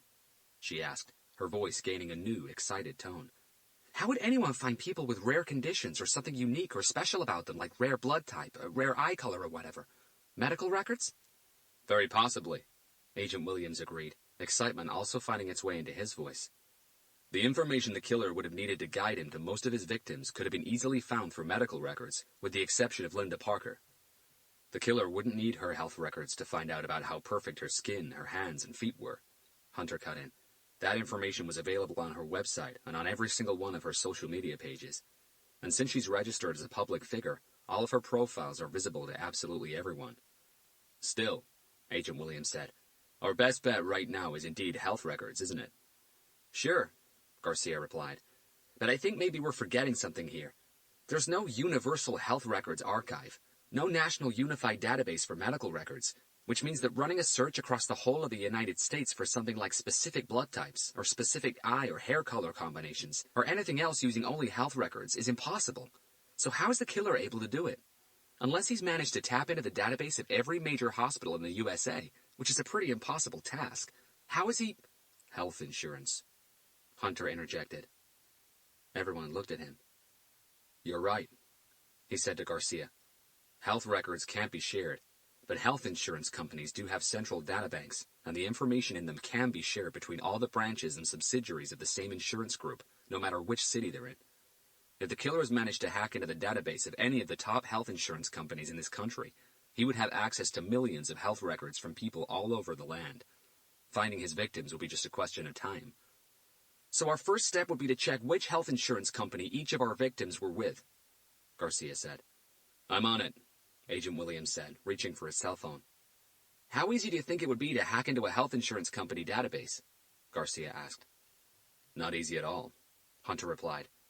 But I know just the person to ask if it can be done, and how it can be done. Chapter 57. Michelle Kelly, the head of the Los Angeles FBI Cybercrime Division, had just finished a meeting with two of her top programmers when Hunter, Garcia, and Agents Fisher and Williams walked into the large and uncomfortable cold room. As she clocked the two detectives, Michelle paused, looking somewhat confused. Hunter and Garcia also immediately spotted her across the room from them. How could they not? Michelle Kelly looked nothing like a typical FBI agent. She also looked nothing like most people would expect an Uber computer and networks geek to look like. 30-year-old Michelle Kelly was 5'8", with long dyed black hair and a spiked fringe that fell over her forehead in a teenager's skate punk way. Her deep green eyes were heavily framed by black eyeliner and purple eyeshadow. She had a thin silver loop nose ring going through her left nostril and a second loop ring that pierced the right edge of her bottom lip. She wore black jeans and a black t-shirt with a lime green skull. Above it were the words, "Kill Switch Engage." Detectives Hunter and Garcia, Michelle said as she approached the group. Though confusion still masked her face, her tone was warm and welcoming. To what do I owe the pleasure? They shook hands. Do you know each other? Agent Fisher asked. Yes, Hunter replied. Michelle and the FBI Cybercrime Division helped us solve a serial murder case a couple of years ago. Hi, Michelle said, extending her hand to the two FBI agents. Both of her arms were covered in tattoos from wrist to shoulder. I'm Michelle Kelly, or official title, Special Agent Michelle Kelly. I'm the head of this division. If Agent Fisher tried to hide her surprise, she failed miserably. You are the head of the Los Angeles Cybercrime Division, she queried. Michelle frowned at her. That's right. Why? Is there a problem? Her eyes moved sideways to Hunter as if asking, Who the hell is this bitch? No, Agent Fisher replied. No problem at all. She backpedaled like a pro. I was just expecting to see someone who looked more like a mad professor than a rock star. Thank you, Michelle replied. I'll take that as a compliment. She took a step back and regarded the group for no more than a split second. It's obvious that this isn't a personal visit. Though Michelle addressed everyone, her stare settled on Hunter. So what can I do for you guys this time? Is there a more private place we can talk? Agent Fisher asked, looking around the large open-plan room, which seemed to be in a league of its own when it came to high-tech equipment. Lights were blinking on and off just about everywhere she looked. The walls were covered by mega monitors showing maps, moving images, and lines of code. She had no idea what they meant or what they were used for. A multitude of desks, with agents typing frantically at their computers, were scattered around the space. Sure, Michelle replied. Follow me. She guided them to her office, located at the far end of the floor. Better? She asked as she closed the door to her office, which, though spacious, was crammed with books. Much, Agent Fisher replied. Thank you. This is quite a sensitive case. Aren't they all? Michelle waited for everyone to take a seat before taking hers behind her desk. So what is this about? Agent Fisher took the lead and gave Michelle the rundown on what they needed. She listened without interrupting. We already have a team checking if the victims were all with the same health insurance company, Agent Fisher said in conclusion. What we need to know is how difficult it would be to hack into one of these databases and search them for anything specific. From the outside, Michelle began, terribly difficult. She held the suspense for a few seconds. But it can be done. And if your killer really is finding his victims that way, then I'm willing to bet that the only database he hacked into belongs to the Global America Health Group. The largest health insurance group in the USA, Hunter said. That's them, all right, Michelle agreed. A few months ago, we investigated a breach into one of their servers. They have over 1 million physicians, 6,000 hospitals, and 70 million subscribers. But the very interesting fact, at least where you guys are concerned, is that they have an integrated information and technology platform called Optum, which is pretty much used in 4 out of every 5 hospitals in the U.S., regardless of whether the hospital is part of the Global America Health Group or not. Wait a second. Agent Fisher stopped her. Are you telling us that if anyone hacks into this Optum platform, they would be able to access records from everywhere, irrespective of which insurance group the patient might be with? Pretty much, Michelle replied. Son of a bitch. There's also a chance that the killer works for a branch of the health insurance company, Michelle added, or any of the hospitals that use the Optum platform. In that case, accessing any patient health files will be a hell of a lot easier. The downside to that, to the person who is accessing the files that is that if those records were accessed internally, then it will be much easier to track the digital trail. Is there any way we can find out if certain files were accessed recently? Agent Fisher asked. And in that case, by whom? We can try, Michelle replied. If the files were accessed internally, then our chances of finding out who did it increases exponentially. But if Optum or any health insurance database was hacked from the outside, things get harder. How much harder? Agent Fisher asked. Depending on how good the hacker is, Michelle came back. How well he was able to cover his tracks. It may range from a hell of a lot harder to impossible.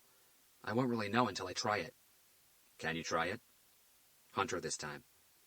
They held each other's stare for a moment, which seemed to bother Agent Fisher. Sure, Michelle finally replied, her gaze now moving to the 2 FBI agents. But I will need an official request for that. After all, this is the FBI.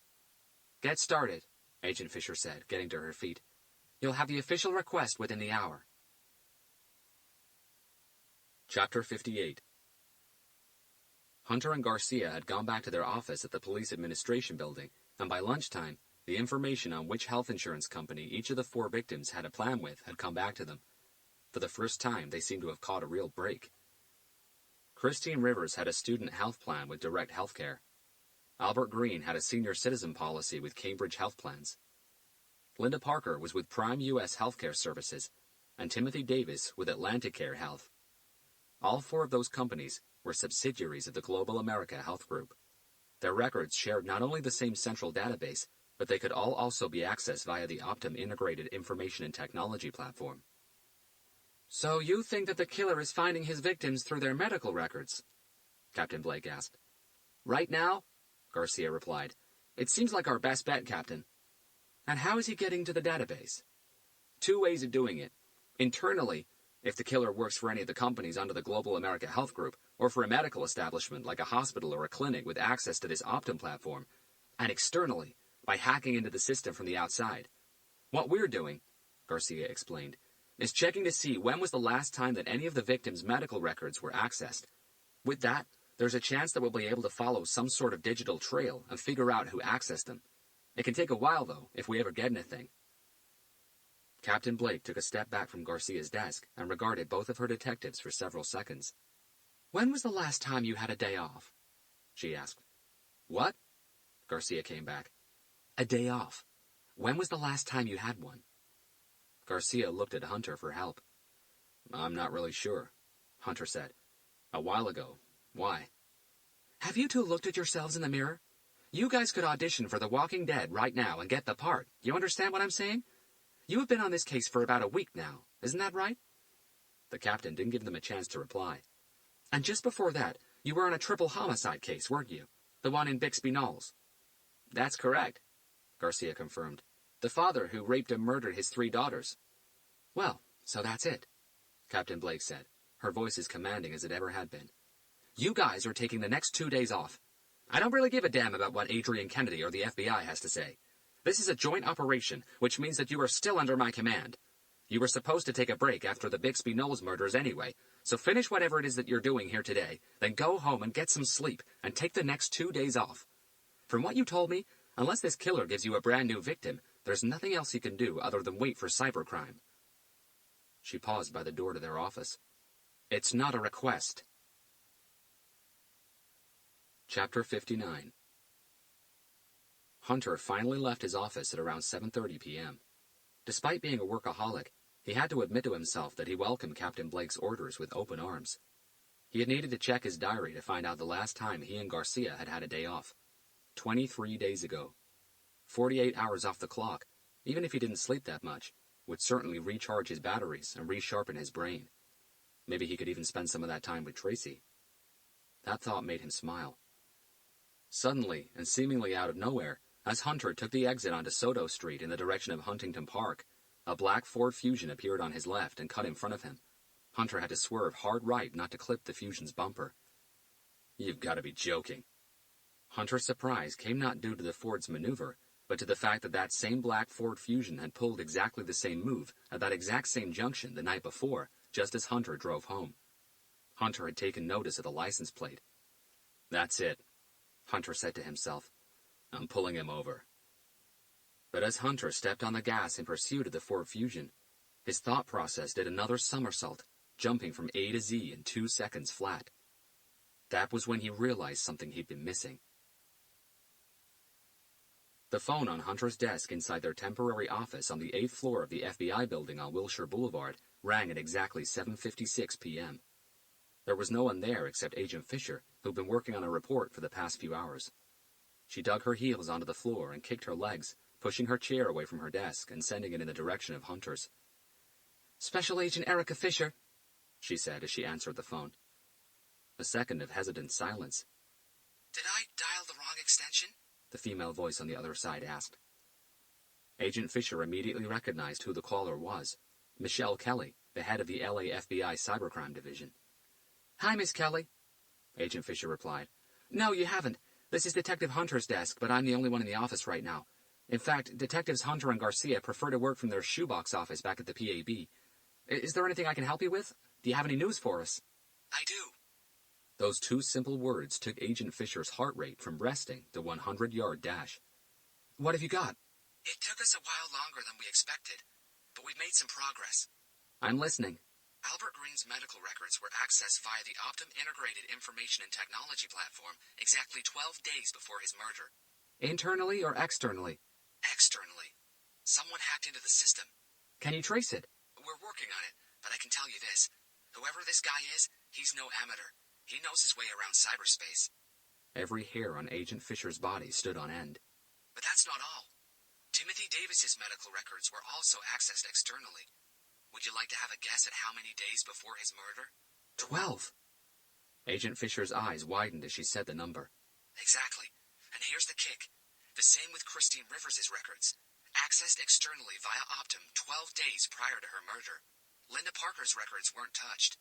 The killer wouldn't need her medical records to gather the information on her. Anyway, 12 days prior to every murder.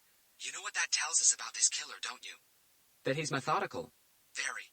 Probably almost to the point of OCD, which would mean that he also doesn't like to stray from routines, and that can increase our chances of tracking him down. So where are we right now with that? Crawling stages. But you've picked up a trail, right? I mean, finding out about the records being accessed externally and all. More like we've picked up a scent rather than a trail. But yes, we do now have a starting point, and we're going after him with everything we've got. Chapter 60. The man had spent almost an entire week putting the final touches to his plan and making sure that everything would work exactly in the way he had schematized it. It was a complicated and bold plan, a lot more daring and complex than anything he had done so far. Every detail had to be perfect. There simply was no room for mistakes. But then again, the man never really made mistakes. He was way too smart for that. Today, after purchasing a cheap prepaid cell phone and an old-fashioned Polaroid camera, all the man needed to do was a couple of last-minute tweaks to the system. Nothing major, just an adjustment here and there, and he'd be able to run his final test tonight.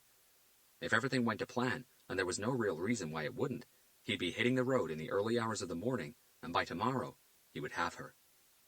Then the real fun would start. As always, the man had already made the trip to where the girl lived. That was how he worked. Once he'd identified a target, step 2 was always to go see them for himself, no matter where in the country they were. It gave him a much clearer idea of who the target really was and how to best approach him or her. He would, at least twice before he took them, stake them out for a period of never less than 24 hours each time, looking for patterns, routines, anything and everything that could make the job of taking them easier. Only once he had deviated from this. While researching Linda Parker, whose daily schedule proved to be too elusive, too unpredictable, and so the man had decided to actually approach her beforehand. Posing as an international photographer, he had booked a 3-hour photo session with the model in a studio not that far from where she lived. It had been a risky move, the man knew that, but he also knew how to cover his tracks, and there was no way anyone would be able to track him through that photo session booking. But the man hadn't needed to resort to any tricks with this new girl. She had the most predictable routine of them all, which, in a way, was expected, given who she was. The man checked his watch, powered down his computer, and sat back on his chair. As he envisaged what was about to unfold in the next few hours, he felt as if his body was being pricked by 1,000 needles, injecting him with some new drug that electrified his veins. The man smiled as he caught a glimpse of his reflection on the dark computer monitor. It was time to go work on his disguise. It was almost time to go get the girl. No more Mr. Merciful. Chapter 61. Don't eat so fast, Chiquita, the live-in babysitter said as she poured the girl another glass of apple juice. She always called the girl Chiquita, which meant little girl in Spanish.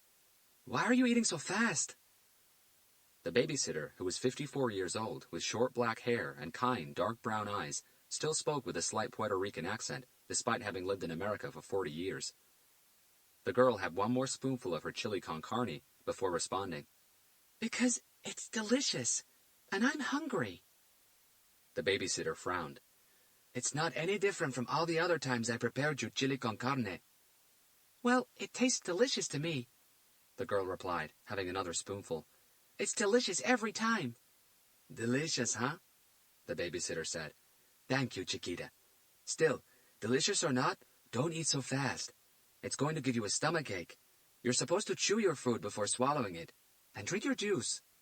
I am, the girl replied, having the last of her dinner before reaching for her glass of juice, which she drank down in 3 large gulps. There, see? What's gotten into you today, Chiquita? Do you want to feel sick? No, and nothing has gotten into me. Everything is perfectly fine. The girl got up from the dinner table and placed her bowl and her glass in the dishwasher. The babysitter could easily tell that there was something different about the girl, but whatever it was, it seemed to be something good. Since that morning, the girl had this happier air about her. I think I will go finish my homework and then go to bed, the girl said. Don't you want your dessert? The babysitter asked. We still got cheesecake. Maybe not tonight. Okay, the babysitter said, making a face. What's wrong, Chiquita? There's got to be something wrong. You never skip dessert. There's nothing wrong, the girl replied, shaking her head. I just need to watch what I eat. I don't want to be a big fat balloon. What? The babysitter said, almost in shock. The girl was 1,000,000 miles away from being overweight. Did someone at school make a comment on your weight? No. You can tell me, Chiquita. Did someone tell you that you needed to watch your weight? No. Why? Do you think I need to watch my weight? Of course not, Chiquita. There's absolutely nothing wrong with your weight. But I want to know where this silly idea to skip dessert came from. Well, the girl replied with a shrug. I saw this program on TV about eating sweets every day and how people got fat from it. I don't want to be like that. Oh, you saw it on TV, did you? Yes. Chiquita, you don't have to worry about that. They were talking about people who eat junk food all the time. Candy bars, chips, cookies, pizza, or whatever. You don't do that, do you? No. No, you don't. You eat healthy and you have dessert with your meal every day, which is good for you. The girl just looked back at her babysitter. Here, the babysitter said as she opened the fridge door. You're having your dessert. There's nothing wrong with having a dessert after a meal. The girl didn't want to argue. Okay, but just a small slice then. A small slice it is. And don't eat it too fast. The girl took no notice of the babysitter's last few words, devouring the whole thing in 3 bites. Okay, now I'm going to go finish my homework and go to bed. The babysitter wanted to ask the girl if she wasn't going to watch some TV with her, like they did most nights. But after the comment the girl had made about the program she had watched, the babysitter thought that less TV wouldn't be such a bad idea. Okay, Chiquita. Let me know if you need any help with your homework. No, thank you. I'll be fine. The girl practically skipped out of the kitchen and went upstairs. There certainly was a reason why the girl felt so happy. It was Wednesday evening, which meant that she would see him again the day after tomorrow.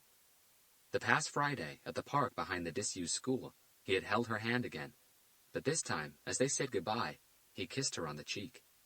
The girl had never been so happy. He had also commented on her perfume, the one she had borrowed from her mother's room. He said that it was very nice. The girl hadn't managed to find her mother's sparkly earrings, but it didn't matter because he kissed her anyway. Now the girl just couldn't wait for Friday to come. Just tonight and one more sleep, she told herself. She finished her homework, turned off her bedroom light, and tucked herself into bed, but she was too excited and her brain couldn't stop imagining scenarios of what would happen as she and the boy met on Friday. Holding hands, hopefully another kiss. Who knew? When the girl finally fell asleep, she still had a smile on her face. Her eyes blinked open again when she heard the door to her bedroom being pulled open. Oh no, she thought. Did I miss my alarm? I never miss my alarm. But that thought disappeared almost instantly as her eyes moved to the alarm clock on her bedside table, 17 minutes past midnight. Lucia? The girl called out her babysitter's name in a sleepy voice. There was no reply, but the girl heard footsteps entering her room. Lucia? She called again as she reached for her bedside lamp. As the light came on, the girl's eyes went wide with shock and her muscles stiff with fear. Towering over her bed was a tall and strong-looking man whom she had never seen before. The look in his eyes was cold, the expression on his face uncaring. But what petrified the girl was the fact that the man's gloved hands and some of his clothes were covered in blood. Hello, Chiquita. Chapter 62. It was the last of Hunter and Garcia's 2 days off, and for the first time in years, Hunter did stay away from his desk, spending most of his time in Tracy's company. He had spent last night at her apartment, and though she had asked him if he wanted to stay the night again, Hunter had politely declined, saying that he wanted to run a few searches against a couple of FBI databases. He had lied, which Hunter hated doing, but he wanted to take it slow with Tracy. He liked her, a lot actually, but he had way too many demons running around inside his head to be able to simply step into a relationship in the same way a regular person would. Back in his apartment, Hunter read for a few hours before finally going to bed. To put it in simple terms, there are essentially 2 types of insomnia. The first and most common one of the 2 keeps the subject from falling asleep. Regardless of how tired they might feel or how dark and silent they might be able to make their surroundings, as soon as they finally lie down and close their eyes, their brains will shift into a new gear they didn't even know existed. The body will feel exhausted, but the brain will be wide awake. No position will ever be comfortable enough, and sleep eventually becomes as elusive as the pot of gold at the end of the rainbow. The second type is even more debilitating because it will allow the subject to fall asleep easily at first. It will permit them to go into a deep sleep, which we all experience during the first third of our sleeping time, before torturously waking them up as if an angry fire alarm had gone off inside their heads. Once they are awake, most people who suffer from this type of insomnia will not be able to fall asleep again for the rest of the night. Unfortunately for Hunter, he suffered from both types. He'd been asleep for just under 2 hours when his brain decided to hit the fire alarm switch. "Oh, give me a goddamn break," he mumbled as he opened his eyes and woozily stared at the ceiling. He could picture his brain laughing at him. "So you thought you would get some real sleep this time, did you? Oh, Robert, you were so easy to fool." Hunter turned to one side and closed his eyes again, willing sleep to come back, but that just caused his brain to laugh harder. "What are you doing? Are you challenging me? We both know who'll win this battle, don't we? Sleep time is over for you, my dear friend." Defeated, Hunter sat at the edge of his bed and switched on the bedside lamp. Cursing his brain, Hunter staggered into the bathroom and washed his face. As he reached for the bathrobe hanging from the hook by the shower enclosure, he heard his cell phone ring on his bedside table. He rushed to it. "Detective Hunter," he said into the mouthpiece. "UVC unit." Robert, it's Erica. We've got a lead. There was an excited quiver to Agent Fisher's voice. "What?" Cybercrime has managed to track the external connections that were made into the Optum platform. "All of them?" That's right. It took them almost 3 days to track the entire path because the connection was bounced through 5 different locations. A pretty clever move according to Cybercrime, but not clever enough. The connections all originated from the exact same location. And guess what? The location is in California, less than 100 miles outside Los Angeles. What? Where? Riverside County. The property is an old horse ranch just south of Skull Canyon, about an hour's drive away. Who's the owner? The ranch used to belong to a Mr. Thomas Brewer, who died 9 years ago. His wife had passed away 5 years before him, and their only son was killed in action in Iraq in 2005. There's no record of a new owner. It seems like the place has been abandoned since Mr. Brewer's death. We're on our way there right now. You coming? Hunter felt a whoosh of warmth start at his temples and slowly spread through his whole body. What's the address? I'm sending a map with all the coordinates to your phone right now. Once Hunter joined Corona Freeway heading south, it took him exactly 52 minutes to reach exit 85, leading to Indian Truck Trail. From there, it was another 4 minutes until he reached Temescal Canyon Road. 2 minutes later, Hunter got to the dirt road Agent Fisher had indicated on the map she had sent him. The road was narrow and bumpy, surrounded by hills, bushes, and rough terrain. The sky, dense with menacing clouds, cast a particularly dark night where not a single star could be seen. Hunter drove for another 8 minutes until he saw Garcia standing in the middle of the road, signaling him with a flashlight. He instructed Hunter to switch off his headlights and pull up by some heavy bushes on the right, where Garcia's Honda Civic, a Chevrolet Malibu, and an Audi A6 were already parked. "When did you get here?"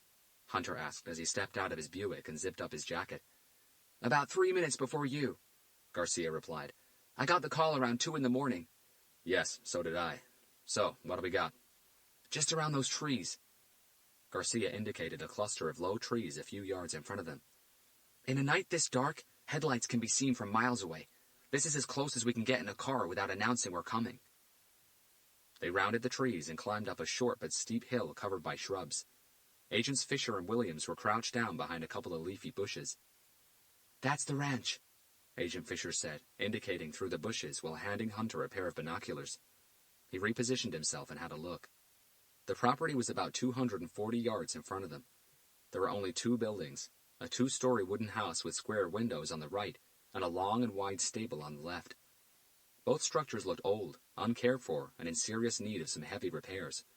The place also looked deserted. "Cybercrime traced the Optum platform breaches to this location?" Hunter asked, handing the binoculars back to Agent Fisher. "That's right, all 3 of them. But it doesn't look like anyone actually lives here. Did you notice the state of the place? Most of it is falling apart.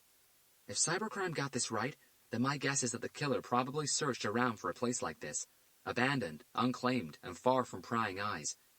You drove up the dirt track, right?" She looked around just to emphasize her point. "There's nothing around here but hills and rough terrain. No neighbors, no roads, no animals, nothing. In theory, this place is a safe house. The killer could do whatever he liked in there without ever worrying that he might get caught or disturbed." With the number of abandoned and shut-down properties increasing every year all over the land, Hunter didn't find it at all surprising that this killer had perhaps settled on a disused location to run his operation from. Over the years, he and Garcia had chased a number of perpetrators who had done just that, used abandoned buildings as their headquarters, or to dump bodies, or to rape and torture their victims before murdering them. The applications varied, but the examples were plenty. "Do we know if there's anyone in there right now?" Hunter asked. "It looks empty." "There's someone in there, all right," Agent Williams countered. "I got here about 20 minutes before you guys. See the top window on the right?" He indicated the house. "About 15 minutes ago, a light came on briefly before being switched off again. We haven't seen anyone leave." "Can I have those binoculars again?" Hunter asked. He spent another minute studying the property and its grounds. No dogs, and he couldn't see a vehicle anywhere. But then again, a car could easily be parked at the back of the house or inside the stable. Hunter turned around and looked down the hill they'd climbed. "So are we waiting for the strike team?" "They're on their way," Agent Fisher replied. "But we're not waiting." She quickly decided to explain before the next obvious question came her way. "This killer acts alone. We all know this. If he's in there, and it looks like he is, then the odds are totally in our favor. 4 armed and highly trained law enforcement officers against 1 probably unarmed civilian." "Probably," Garcia said as he zipped up his jacket and readjusted its collar. The wind had started to pick up, bringing with it a strong smell of damp soil. Rain was clearly imminent. "He has no reason to be," Agent Fisher retorted. "He's not waiting on a strike. Like I've said, this is probably his safe house. The only place where he feels secure enough to let down his guard. Add to that the fact that he's completely oblivious to the fact that we've made this location. He might be in there walking around naked while covering himself in ice cream. I've checked with cybercrime. They've covered their tracks. They guaranteed me that there's no electronic, cyber way the killer could have been alerted that his connections to Optum have been traced. And you really think that instead of waiting for the strike team, the four of us storming the property right now is a good idea? Garcia asked. Yes, I do. Agent Fisher's voice was firm. Whoever accessed the medical records of Christine Rivers, Albert Green, and Timothy Davis did it from that house 12 days prior to their murders. We know that there's someone in there right now. Maybe that's what he's doing again, searching for a new victim, scanning the Optum platform. If he finds what he's looking for, he might not come back here for days, weeks, months even. Remember, we don't have a name or a face. All we have is this location, which on paper belongs to no one. What that means is that if he's in there and we miss him now, we have no other way of tracking him down until he comes back here again, by which time it will probably be too late for whoever he might be selecting right now. She paused and looked back down the hill. If you'd rather wait for the FBI strike team to get here, be my guest. But I'm going in. Neither Hunter nor Garcia could argue with Agent Fisher's reasoning. Fine, Garcia accepted. We're in. So how are we? Light, Agent Williams announced, this time indicating the stables. A faint light was seeping through some old wood boards on the far left. They all went silent and still. Agent Fisher used the binoculars to have a look. Can you see anything? Garcia asked. No, nothing. The light stayed on for less than a minute before being switched off again. Hunter borrowed the binoculars one more time, spending another full minute regarding the ranch. I haven't seen any movement, he said. So he's either still in the stables, or I've missed him as he walked back into the house. So how do you guys want to do this? Garcia asked. I think our best option is if we split up into 2 teams of 2, Agent Williams replied. One enters the stables, the other the house. Do we have any sort of communication device? Garcia asked, so the 2 teams can stay in touch. I've got 2 headsets in my trunk, Agent Williams announced. That will help, Hunter said. Agent Williams quickly ran back to his car and picked up the headsets, handing one to Hunter and one to Agent Fisher. Larry and I can take the stables, Agent Fisher said, checking her Glock Model 22 and making sure she had an extra 15-round clip with her. You two the house. What do you say? We'll use the headsets to keep in touch. No problem, Garcia replied. But if I'm going into possible close combat with deaf ears, I'm taking the twins with me. Hold on. What? Agent Fisher made a face, but Garcia had already rushed back down the hill. A minute later he was back, carrying with him a sawn-off double-barreled shotgun. Meet the twins, he said, indicating his weapon. The bad boys of close combat. You give your weapons names? Agent Fisher asked. Boys with toys, Garcia replied. What can I say? She shook her head. If possible, we would like to take him alive. Haven't killed anyone in my career yet. They checked their weapons and tested their headsets. All was in order. We better get going before the rain gets here, Hunter said. If our shoes get wet, once we enter that house, each step will sound like a duck being strangled. Let's do this, Agent Williams said. They took off in the direction of the house. Hunter, Garcia, and both FBI agents walked as fast and as stealthily as they could, and considering that they'd opted to keep their flashlights switched off so as not to give away their approach, they bridged the 240 yards between their last position and the ranch in almost no time. Their dark clothes also helped them blend into the night, in case anyone was looking. As they got to where the old gates to the ranch would have been, about 40 yards from the house, they all heard a distant sound like a car engine running in low gear. What's that noise? Agent Fisher asked. Generator, Garcia replied. Probably somewhere at the back of the house. Hunter also noticed some fresh tire tracks on the dirty road leading into the ranch. They rounded the stables and disappeared toward the back of it. Okay, this is where we split, Agent Fisher said, looking up into the sky. The wind had strengthened a few notches in the last 2 minutes. The smell of damp soil now seemed to be part of the night. Rain was just minutes away. She paused and looked at both detectives. Stay safe. Wait, Garcia said, as he reached into his pocket and handed her a hairband. Here, for your hair. You don't want it flipping into your face while you're chasing the bad guy, do you? She shook her head. This is my good luck charm. Only once I chased a perp with my hair tied back. That was the only time one ever escaped me. Okay. Garcia returned his hairband to his pocket. Agents Fisher and Williams made their way toward the large stable building, while Hunter and Garcia carefully approached the dilapidated house on the right. Hunter used his flashlight to examine the front door. There was no lock. Its frame was old and split in places, and most of the dark green paint that had once covered the door and the rest of the house had long ago cracked and chipped away, thanks to the elements. "We've got to find another way in," Hunter said. "Why?" "Check out those hinges," Hunter replied, flashing his light at them. "They're covered in rust.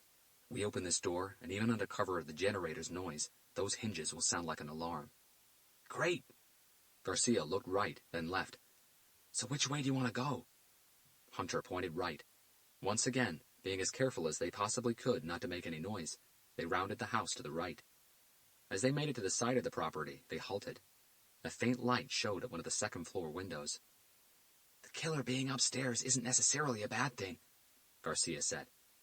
Hunter agreed with a nod. "Team A, this is Team B," Hunter whispered into his headset. "What's your location? Over." A second later, Hunter's earpiece cracked into life. "We have just entered the stables. Over." Agent Fisher whispered back. "We've got a light on the second floor of the house," Hunter said. "You guys might be in an empty building over there. Over." "Not sure about that. We've also got a light here, inside one of the enclosures. Can you see any movement? Over." "Not from where we're standing. We're still outside the building. How about you guys? Can you see any movement? Over." "Same as you. Not from where we're standing." There was a short silence. "I think it's best to proceed as planned and maintain radio contact. Over." 10-4. Over and out. Hunter passed on the news to Garcia. "Oh, that's awesome." The first ground floor window on the right side of the house was completely gone. No glass, no frame, nothing. All that was left was a huge hole in the woodwork. "I guess we found our way in," Garcia said.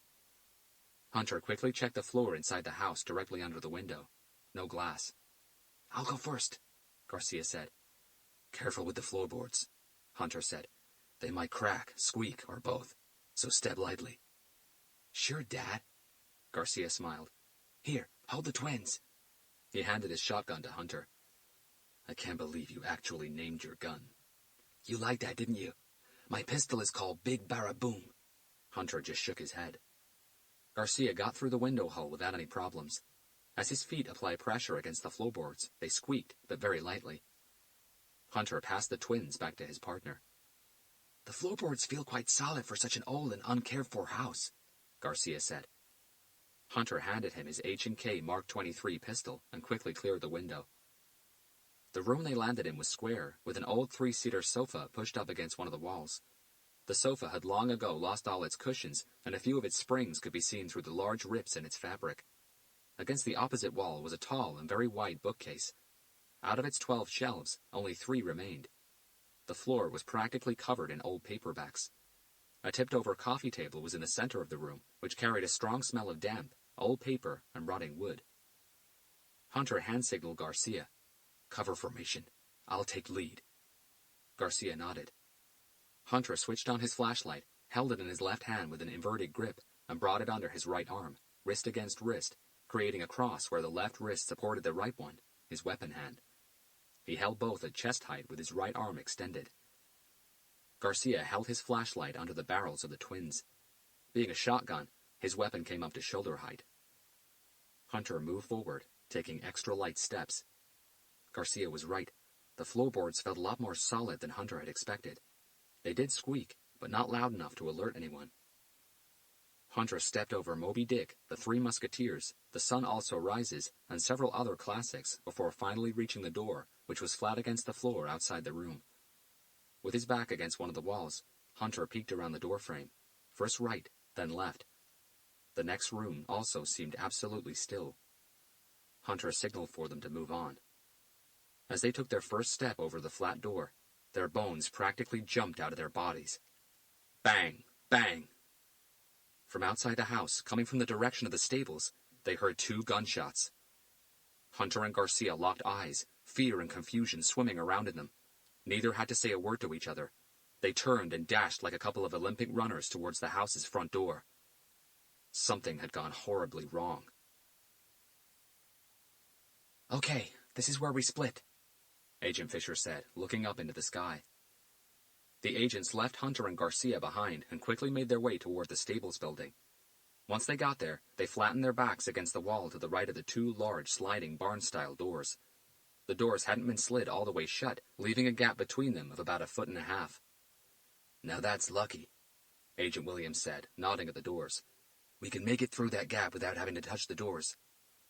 He quickly flashed a light on the door rails. They were in terrible condition. "I'll go in first," Agent Fisher said, but Agent Williams stopped her by placing a hand on her left shoulder. "No, Erica, I'll go first. You cover me." "Always the protective gentleman," Agent Fisher said, winking at her partner. Neither of them had any trouble clearing the gap between the doors. The inside of the building looked pretty much like what most people would expect a stable to look like. A long and wide corridor, flanked on both sides by individual horse enclosures. The concrete that paved the corridor was old, warped, and cracked. The enclosures had clearly been modified and were a little different from most regular stables. There were no windows, openings, flaps, or metal bars where one could look into the enclosure to check on the animals. Instead, they all had solid, sliding wooden doors, which were all shut. There must have been about 12 to 14 enclosures on each side of the corridor, but what really made them pause as they cleared the stable doors was the fact that on the left, toward the end of the long corridor, they could see a dim light coming through the cracks on the wood panels from one of the enclosures. "So what do we do?" Agent Williams asked, his voice a barely audible whisper. "Do we start at this end and check every enclosure, or do we move straight down the corridor and start with the lit one?" Before Agent Fisher could reply, her headset cracked into life, and she heard Hunter's voice loud and clear. "Team A, this is Team B. What's your location? Over." Once Agent Fisher ended her transmission with Hunter, her eyes found her partner's. "I don't like this, Larry. Not even a little bit." "What's going on?" "There's a light on in the house as well," she replied. "Second floor. Just like us, they can see no movement. Not yet." Agent Williams looked down the corridor at the faint light coming from one of the enclosures. "You're right," he finally said. "I also think that the best thing to do is to proceed as planned. So how do you want to do this?" he asked again. "Do we start at this end and check every enclosure, or do we move straight down the corridor and start with the lit one?" "I don't know," Agent Fisher whispered back. "The light could be a trick." At that exact moment, a muffled clang came from the first enclosure to their left, as if something had been dropped onto the floor. Both of their hearts missed a beat. "Did you hear that?" Agent Fisher asked. Agent Williams nodded and quickly signaled her to get ready. With ballerina steps, they approached the enclosure. Agent Williams signaled his partner to ready herself at one side of the door, while he positioned himself at the other. The plan was for Agent Fisher to quickly slide the door open. Agent Williams would then storm the enclosure first, quickly followed by Agent Fisher. The two of them had performed similar maneuvers during different investigations countless times before. They both knew exactly what to do. They readied their weapons and flashlights and signaled each other that they would go on the count of 3. Agent Fisher used head nods to count them in. 1, 2, 3. In one powerful yank, Agent Fisher pulled the door open. It traveled down its old and rusty rails uneasily, but still fast enough to surprise anyone who'd been hiding inside the horse enclosure. As the door slid open, Agent Williams, who had his back against the wall outside, quickly rotated his body clockwise and into the horse enclosure, his right arm extended in front of him, his eyes alert, his weapon searching for a target. A split second later, Agent Fisher appeared to his left, her weapon just as hungry as his. Their eyes moved in every direction, finding nothing. The enclosure was empty, but their attention was immediately drawn to a second door located diagonally across from where they stood. It was an internal door that linked to the next enclosure along, and it was wide open. "The enclosures link internally," Agent Fisher whispered. Agent Williams nodded and signaled for them to take cover formation. He would take the lead. Moving 3 paces in front of his partner, Agent Williams began making his way toward the open door, his attention on edge, his weapon ready to fire. As he got to a few feet from it, he turned to signal Agent Fisher again, but paused in total confusion. Agent Fisher's weapon was raised and aiming straight at his heart. "I'm sorry, Larry," she said in a quivering voice, her eyes drowning in tears. "What?" Agent Williams was the image of perplexity. His weapon arm had relaxed, as his brain tried hard to make sense of senseless. "What are you talking about, Erica?" "I'm so sorry," she said again. Tears began rolling down her face. Sorry? Sorry for what? For this. Agent Fisher squeezed the trigger twice in quick succession. The bullets exploded against Agent Williams's chest with maximum impact, rupturing muscle, shattering bone, and perforating his heart in 2 places. Hunter and Garcia exited the house in the direction of the stables at full speed. As if on cue, as soon as they hit the ground outside, the rain that had been threatening finally arrived, and it seemed angry. Its raindrops were the size of grapes. Officer down! Hunter heard Agent Fisher's voice come through his headset. Officer down! What? Hunter called over giant strides. What happened? In no time at all, the 2 detectives had reached the stables, squeezing through the gap between the 2 sliding doors with a simple body twist. Their weapons were up and ready, their breathing labored, their clothes drenched in rainwater. They looked left, then right. Nothing. Over here! They both heard Agent Fisher's voice coming from the horse enclosure to their left. Hunter and Garcia lost no time, immediately rushing to it. As they entered the square pen, they saw Agent Fisher kneeling by a pool of blood, cradling Agent Williams's lifeless body in her arms. A few feet behind her was a second door, which stood wide open. Jesus, what happened? Hunter called out, kneeling next to the agent. Garcia stood by the first door, guarding the entrance like a hawk.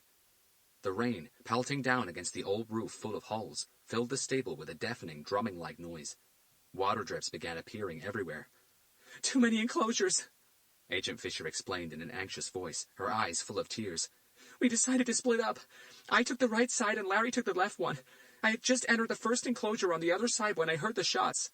Have you called it in? Hunter asked. Have you called for an ambulance? Yes, but what good will that do, Robert? He's gone, can you see? He's gone. Hunter looked up at the open door. Did you see anyone? Did you see the shooter? No, I didn't see anyone, but it looks like the enclosures all connect internally. He could be anywhere right now. Hunter looked back at Garcia. No one has exited the stables, Garcia said. At least not through the door we came in. If anyone had, I would have seen it. Crank. They all heard a loud noise coming from outside the enclosure. Hunter and Agent Fisher jumped to their feet. Crank. It happened again. Weapons in hand, all 3 of them stepped outside the enclosure as cautiously as they could. There was no one there. Shit, Agent Fisher said. The doors. What? When we got here, she clarified, every single door was shut. She indicated the door to enclosure number 5 on the right side, and then the one to number 6 on the left. They were now both open. Where the hell is the strike team? Garcia asked. Shouldn't they be here by now? Agent Fisher didn't reply. So what now? Garcia again. Well, I'm not waiting, Agent Fisher said, stepping to one side to avoid a leak from the roof. I'm going after this bastard. You guys do what you think you should do. She began moving toward the second enclosure on the right. Wait, Hunter called as he turned and faced Garcia. Stay with her. I'll take the left side. I don't need a babysitter, Agent Fisher replied before using the back of her right hand to wipe tears from her eyes. No one is babysitting anyone, Erica. Hunter came back. We need to split up, and there's 3 of us. No offense, but you're a bit shaken up and your eyes are full of tears. Your reflexes are not the same as they were a moment ago.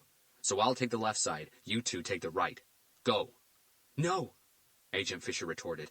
If you take the right side and we take the left one, the corridor between both sides stays clear. The killer might get past us without us noticing him. Better would be if you take the left enclosures, Carlos takes the right ones, and I'll hold the corridor. If he runs from one side to the other, I'll spot him. It gives us a better chance. She's got a point, Robert, Garcia agreed. Okay, Hunter said. Anyone see anything? Shout. Let's move. Repeating the same maneuver Agent Fisher had performed with Agent Williams when opening the door to the first enclosure on the left just moments ago, she helped Garcia with the door to the first enclosure on the right. Hunter went back to the one on the left, skipped over Agent Williams's body on the floor, and entered the second enclosure through the internal door. It was empty. So was the one Garcia had entered. It looked identical to the one they had just come from, with an internal door that linked the first enclosure to the second one. The door was open. Garcia moved fast but quietly, his eyes covering every direction as he took each step. He placed his back against the wall to the left of the open door, readied himself, and rotated his body counterclockwise into the next room. Empty. Directly in front of him was the internal door that linked that enclosure to the next one. Garcia moved to it. The rain outside, and some of it inside, had strengthened considerably. The drumming noise against the old roof now sounded like a death metal concert. Once again, Garcia placed his back against the wall to the right of the door, but before he was able to perform his rotating maneuver, he saw Agent Fisher walk in through the same connecting door he had just walked through. She had tears in her eyes. Instinctively, he lowered his weapon. "Are you all right?" he asked. "Has the killer come through the corridor?" Agent Fisher raised her weapon, pointing it directly at Garcia's chest. "I'm sorry, Carlos." "What?" Garcia's shock was so intense he practically froze. "This wasn't supposed to go like this." "You gotta be joking." Garcia tried to move, but his weapon was down while Agent Fisher's was locked onto her target. There was no contest. As Garcia tried to bring his weapon back up so he could fire, Agent Fisher squeezed her trigger 3 times. Some say that your whole life flashes before your eyes just before you die. In Garcia's case, a single memory, a single image flashed before his eyes a millisecond before the 3 bullets exploded against his chest and blood splattered against the wall behind him. The image he saw was of his wife, Anna, smiling at him. Chapter 63. Hunter had just entered the 3rd horse enclosure on the left when he heard the 3 loud shots coming from across the corridor from him. He had never been one to believe in premonition, or sixth sense, or cop's intuition, or whatever anyone would like to call it. But right then, as the sound of those 3 shots traveled through the air and into his ears, he felt as if a ghost had walked straight through his body and taken with it a part of his soul. Disbelief had frozen him in place, and it took Hunter's brain an extra half a second to re-engage. As it finally did, he shot out of the enclosure like a guided missile. "Carlos!" he called out as he reached the stable corridor, his voice loud enough to power through the thundering rain. "Erica!" No reply from anyone. "Carlos!" Nothing. Hunter made an on-the-spot decision, and assuming that he and Garcia were moving at the same pace, quickly approached the door to the 3rd enclosure on the right and smashed it open. Empty. There was no one in there. But as Hunter took a couple of steps into the room and waved his flashlight around, he saw blood splattered against the frame of the internal door that linked enclosures 2 and 3. No, no, no! Hunter rushed to it, and his heart sank into the darkest of holes. On the floor, resting in a pool of his own blood, he saw his partner. At that exact moment, Agent Fisher entered the enclosure through the door across from the one Hunter was at. "No!" she cried out, her voice shaking, her eyes red from tears. "What happened?" Hunter asked, dropping to his knees to cradle Garcia. "I don't know," she replied. "I was guarding the corridor as planned. Then I heard the shots and rushed in through the 1st enclosure." "He's got a pulse," Hunter said, after placing 2 fingers on Garcia's carotid artery, his voice fearful and hopeful at the same time. "He's got a pulse. Where the hell is the ambulance?" Clang! Clang! From just outside the enclosure they were in came the loud sound of 2 doors slamming. Hunter's eyes flashed fire. "Stay with Carlos," he ordered Agent Fisher as he jumped to his feet and readied his weapon. "Keep applying pressure to the wound and call for an ambulance now. I'm going after this son of a bitch." "I'm coming with you," Agent Fisher came back. "No, you're staying here with Carlos. Keep him talking. Don't let him doze off. And call for that goddamn ambulance." Hunter rushed out of the enclosure, determination and anger driving him like an autopilot. Out in the corridor, Hunter checked left and right. Nothing but rain coming down from roof leaks just about everywhere. "Which way, Robert?" he asked himself mentally. "Right or left? Which way? Pick. Now." He chose right, away from the front door they had squeezed through and toward the enclosure that was still lit. He walked slowly. Each couple of steps came with a full 360-degree check. Left, right, behind him, move on. He had taken his 7th step when he heard a weird noise coming from his headset. It lasted for just a second. He paused and looked both ways. Nothing. He took a step back. Zoom. There it was again. It sounded like static interference. What the hell? He moved his head forward, then backward a couple of times. Zoom. Hunter narrowed his eyes and once again looked right, then left. He saw nothing. He couldn't dwell on it any longer. He had to move on. But as he took another step forward, he heard Agent Fisher call him. "Robert!" Hunter looked in the direction her voice had come from. She was standing by the door to the 4th enclosure on the right, the one he had just passed. Her gun was pointing straight at him. Please, drop the gun, Robert, she said, her voice shaky. What? Hunter tried to blink the confusion away. The gun, Robert. Drop it. Hunter's brain froze. Absolutely nothing made sense. What? Now, Robert! Hunter lifted his left hand to signal her that he would do as he was told. Slowly, he placed the gun on the ground. Kick it, she commanded. Hunter kicked it to her. You shot them, didn't you? I didn't know I would have to shoot them, she said, tears once again coming to her eyes. There's no strike team coming, is there? No ambulance either. Agent Fisher shook her head. I didn't know I would have to shoot them. I didn't want to, but he's got my daughter. Her eyes wandered right. No, he deserves an explanation. They all did. What? Hunter followed Agent Fisher's eyes, but there was nothing there. Suddenly, he realized what he'd been missing. Agent Fisher wasn't addressing him. She was addressing whomever she was talking to through the earpiece in her right ear. That was why she'd had her hair down all the time, to hide the earpiece. Hunter's eyes moved around the place one more time. The static noise he'd heard just a moment ago. He now knew it had been electronic interference against his own headset. Broadcasting cameras, probably. Someone had been watching them this whole time. Hunter felt a tight knot grip his throat from the inside. How could he have been so oblivious? He's got my daughter, Robert, Agent Fisher said again, tears now rolling down her face, her voice uneven. She's 14 years old, and she's got Down syndrome. If I don't do what he tells me to, he's going to kill her. Hunter kept his eyes on her weapon arm. It was almost as shaky as her voice.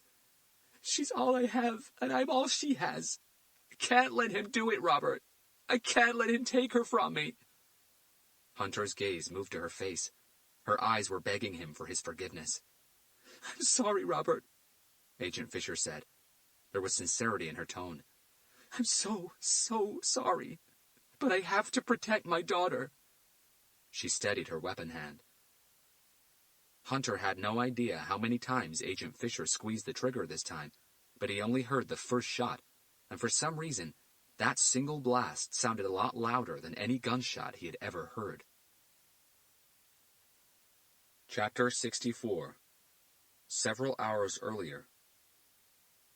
On Wilshire Boulevard, somewhere on the short stretch between Beverly Hills and Westwood Village, was a canyon of high-risers, one row deep.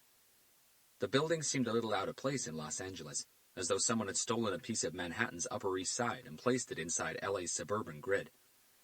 The apartment the FBI had allocated to Special Agent Erica Fisher was situated on the 6th floor of one of those buildings. Agent Fisher had left the FBI headquarters late and driven to a little Vietnamese cafe she had discovered just a block away from her building, but instead of having her food at the cafe, just like she had done the 3 previous times she'd been there, tonight she got her dinner to go. She still hadn't spoken to her daughter today, and she wanted to give Heather a call before her bedtime. Agent Fisher had just placed her food on the kitchen counter when the video intercom by her front door rang, which made her frown. She wasn't expecting any visitors, though Agent Williams sometimes dropped by unannounced. "Hello?" she said into the microphone. The person she saw on the video screen was a young and clean-shaven man wearing a brown baseball cap. "Parcel for Erica Fisher." Agent Fisher wasn't expecting any deliveries, but the FBI had a habit of sending her files without full warning her. "Can you leave it with the concierge?" "I need a personal signature, ma'am." The agent studied the man through the small screen. "Which courier company are you with?" "Deliver LA, ma'am." The man raised his credentials so the camera could pick it up. "We deliver at any time, day or night." "Stay there. I'll come to you." It took Agent Fisher less than a minute to get downstairs again. "Erica Fisher?" the man said as the agent met him in the building's lobby. "That's me." The young man handed her a square cardboard box, 20 inches by 20 inches, and about 7.5 deep. She looked at it with intrigue. It was clear that the box hadn't come from the FBI. "Could I please get a signature, ma'am?" the man said, handing her an electronic sign pad. "Who is this from?" she asked, searching the back of the box for a sender. There was none. The man shrugged. "I simply pick them up from the depot and deliver them, ma'am." "And the company you work for is called Deliver LA." "That's correct." He handed the agent a calling card. Agent Fisher signed the pad and handed it back to the man. "Have a nice evening," he said before exiting the building and getting back on his bike. Back in her apartment, curiosity got the better of Agent Fisher, and she quickly used a kitchen knife to break the seal on the box. She pulled the lid open and paused, confused. Inside it was a cell phone sitting on top of a black leather coat. What the hell? All of a sudden, the cell phone inside the box rang, frightening Agent Fisher and making her jump. Motherfucker! She stared at it for a few seconds. What is this? Am I in the Matrix now? The phone was still ringing. She regarded it for a few more seconds before finally picking it up. Hello? Hello, Special Agent Erica Fisher. The voice that came through the earpiece was male. He sounded middle-aged, perhaps somewhere between 30 and 45 years old. The man also spoke in a boring monotone and with a slight accent, one that Agent Fisher couldn't quite place. Who is this? Well, this is the person you called just another pathetic loser. A psychopath. The person who you said blames society for his downfalls. The person who, to make up for his many inadequacies, decided to go around playing God. What? Yes, Special Agent Erica Fisher. Remember the press conference back in Tucson? I'm the one who isn't intelligent, or smart, or talented, or creative, or gifted, or artistic, or anything else. Those were your words, were they not? It finally dawned on Agent Fisher who she was speaking to, and she felt sweat beads starting to form on her forehead. If you remove the coat from the box, you'll find an envelope under it. Inside the envelope, there are some photographs, which I'm sure you'll find very interesting. Why don't you have a look at them? What are you talking about? Have a look at the photographs, Special Agent Fisher. The man's tone was firm. She removed the coat from the box and reached for the envelope, quickly tearing it open. There were 5 Polaroid photographs inside it. As she looked at them, her heart stopped. All 5 photographs showed Heather, her daughter, tied up to an uncomfortable-looking bed. The girl didn't look hurt, but her eyes were cherry red and the skin around them was raw from so much crying. Agent Fisher had never seen her daughter look that sad. What? The agent tried to breathe. What is this? This is exactly what it looks like, Special Agent Fisher. I have your daughter. The reason I used a Polaroid camera is so that you know the photos aren't a trick. No editing whatsoever. This is real, and this is happening. You son of a bitch! Agent Fisher yelled down the phone. I swear to God that if you hurt one hair on her head, I will kill you. Do you hear me? I will kill you! I hear you all right. The man's voice stayed as calm as a librarian's. Now do you hear me? She's 14 years old, you sick freak, with a mental age of 10. Or haven't you realized she's got Down syndrome? Oh, I certainly have. And if you think I give a damn about that, then you shouldn't have the job you do. I'm a psychopath, remember? You diagnosed me yourself. Psychopaths display no emotions toward other human beings. Or have you forgotten that, Special Agent Fisher? Agent Fisher couldn't think straight.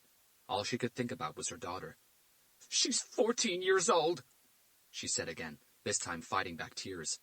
If you want your daughter to live, you'd better do exactly as I tell you. If you don't, I promise you I will skin her alive. I'll take her eyes, too. Oh my God, no! I trust you've seen what I can do, so you know this isn't an empty promise. Rule number 1, do not disconnect from this call. If you do, your daughter dies. What's rule number 1? Agent Fisher did her best to hold back her tears, but her voice was still shaky.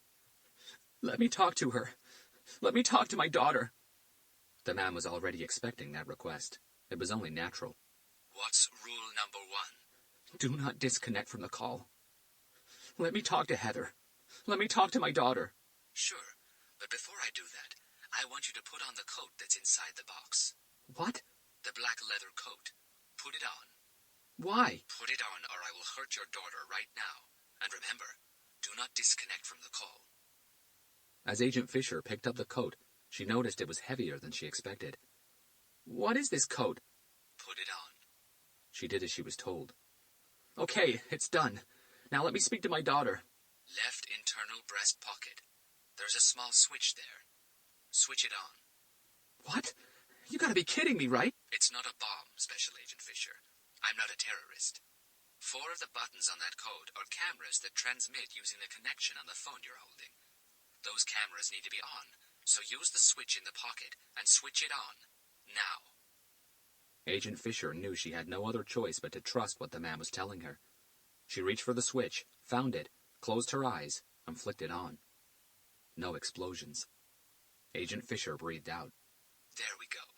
Now wave your hand in front of the coat, please. Once again, Agent Fisher did as she was told. Now let me speak to my daughter. Sure, but keep that left hand in front of the jacket so I know you're not using it to dial your phone. If I even suspect that you're trying to contact anyone about this, your daughter dies. Is that clear? Yes. Mommy? Agent Fisher heard Heather's sweet voice come through the earpiece. Heather, darling. Mommy, I don't like this man. He's not nice. Can you come pick me up? She sounded like she'd been crying, a lot. Yes, darling. Agent Fisher swallowed her tears. I'll go pick you up in a moment, okay? You just sit there and wait for Mommy. Are you coming now? Yes, honey, I'm on my... Sorry to interrupt, but this was getting too soppy for me. What do you want? The agent asked, anger dripping from every word. Right now, I want you to listen. Inside your right pocket, there's an earpiece, Bluetooth. It will fit into your ear perfectly. Switch it on and put it in your ear. It will free your hands. Done. Now, let me see both of your hands. Place them in front of the coat. Agent Fisher followed the instructions she was given. Fantastic. Now place the phone inside your internal right breast pocket. She did. That phone has a talk time battery life of 20 hours. More than enough. Enough for what? You better stop interrupting me, Special Agent Fisher. It's very annoying. And keep your hands in front of the coat. Agent Fisher obliged. If this phone call gets disconnected, your daughter dies. No questions asked. If I suspect that you're trying to contact or signal anyone at any moment, your daughter dies. No questions asked. If you do not execute the orders I give you through the earpiece immediately, your daughter dies. No questions asked.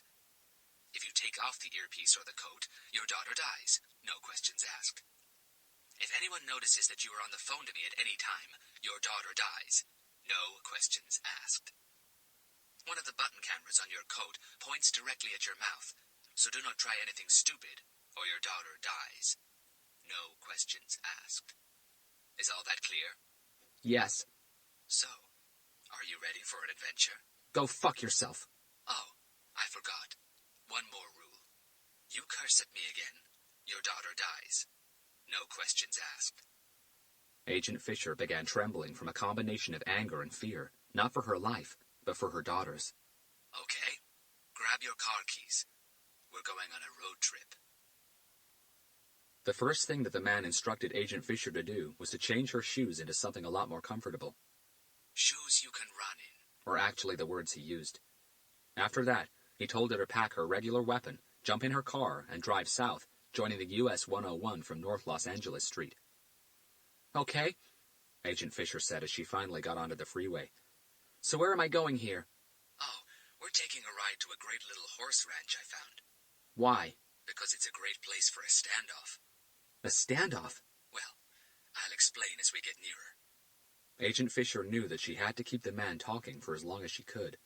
As long as he was talking, he couldn't be hurting Heather, and that was all that mattered right then. Why are you doing this? Because you called me a pathetic loser. You called me dumb. Well, not in so many words, but you did. You said that I was an inadequate person. What do you think, Special Agent Fisher? Do you think that you can just go around spreading lies about people and not suffer any consequences? Sorry, but that's not the way the world goes. You're doing this? Agent Fisher asked in disbelief. You've kidnapped my daughter because you want an apology? Oh, no. It's way too late for an apology now. But you'll see what I want in due time. It's not my fault if you are not worthy of my work. It's not my fault if your intellect is too constricted to understand the magnitude, the importance of what I'm doing. You mean collecting body parts? The man went quiet for a moment. What? Agent Fisher pushed. You think we haven't figured that out? She was careful not to sound too aggressive. She had no idea what sort of temper the caller had, but she could guess. If he got so offended as to kidnap her daughter just because she called him a loser in a press conference, who knew what he would be capable of if she insulted him in a direct conversation? Your Latin clues were very clever. It took us a while. We considered several different theories. But we got there in the end. I'm glad that you have finally figured out the clues, Special Agent Fisher. But the real question is, do you understand it? Do you see the importance of what I'm doing? No, I don't, Agent Fisher admitted. You're killing people to rob them of their body parts. What's the grand vision there? What's the master plan behind any of that? You really don't see it, do you, Special Agent Fisher? We live in a screwed-up world. A false world where almost nothing is real anymore. Everywhere you look, most of what you see is fake. Even the bodies you see. Fake cheekbones, fake lips, fake noses, fake hair, fake eyelashes, fake breasts, fake muscles, fake bums, fake smiles, fake teeth, fake nails, fake skin color, eye color, hair color, everything. Our whole lives are nothing more than one huge lie. Online we have 1,000 friends, but in real life we barely have 3. We pretend to be what we're not, to impress people we don't like.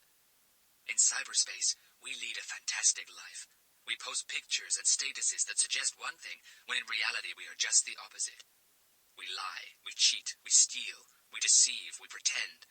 We do anything to maintain the fake appearance that we are happy with ourselves, happy with our lives, without realizing that what is actually making us miserable is the lying, the fakeness, the pretending. The more we lie, the sadder we get, but we can't stop it. We've all been sucked into this false world that no one can get out of.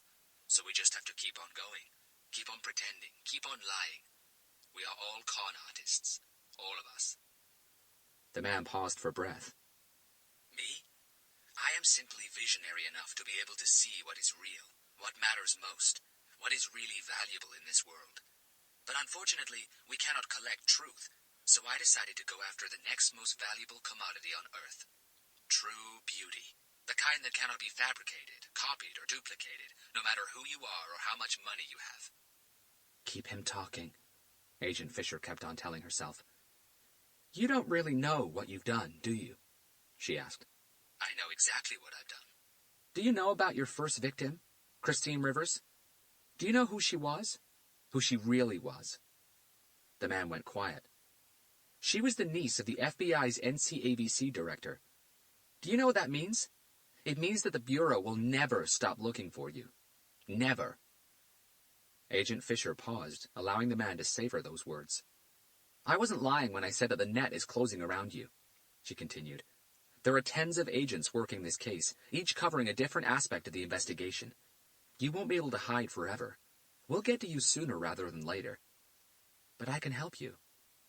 Agent Fisher's voice took a tender tone. Please just let my daughter go. I know you don't really want to hurt her.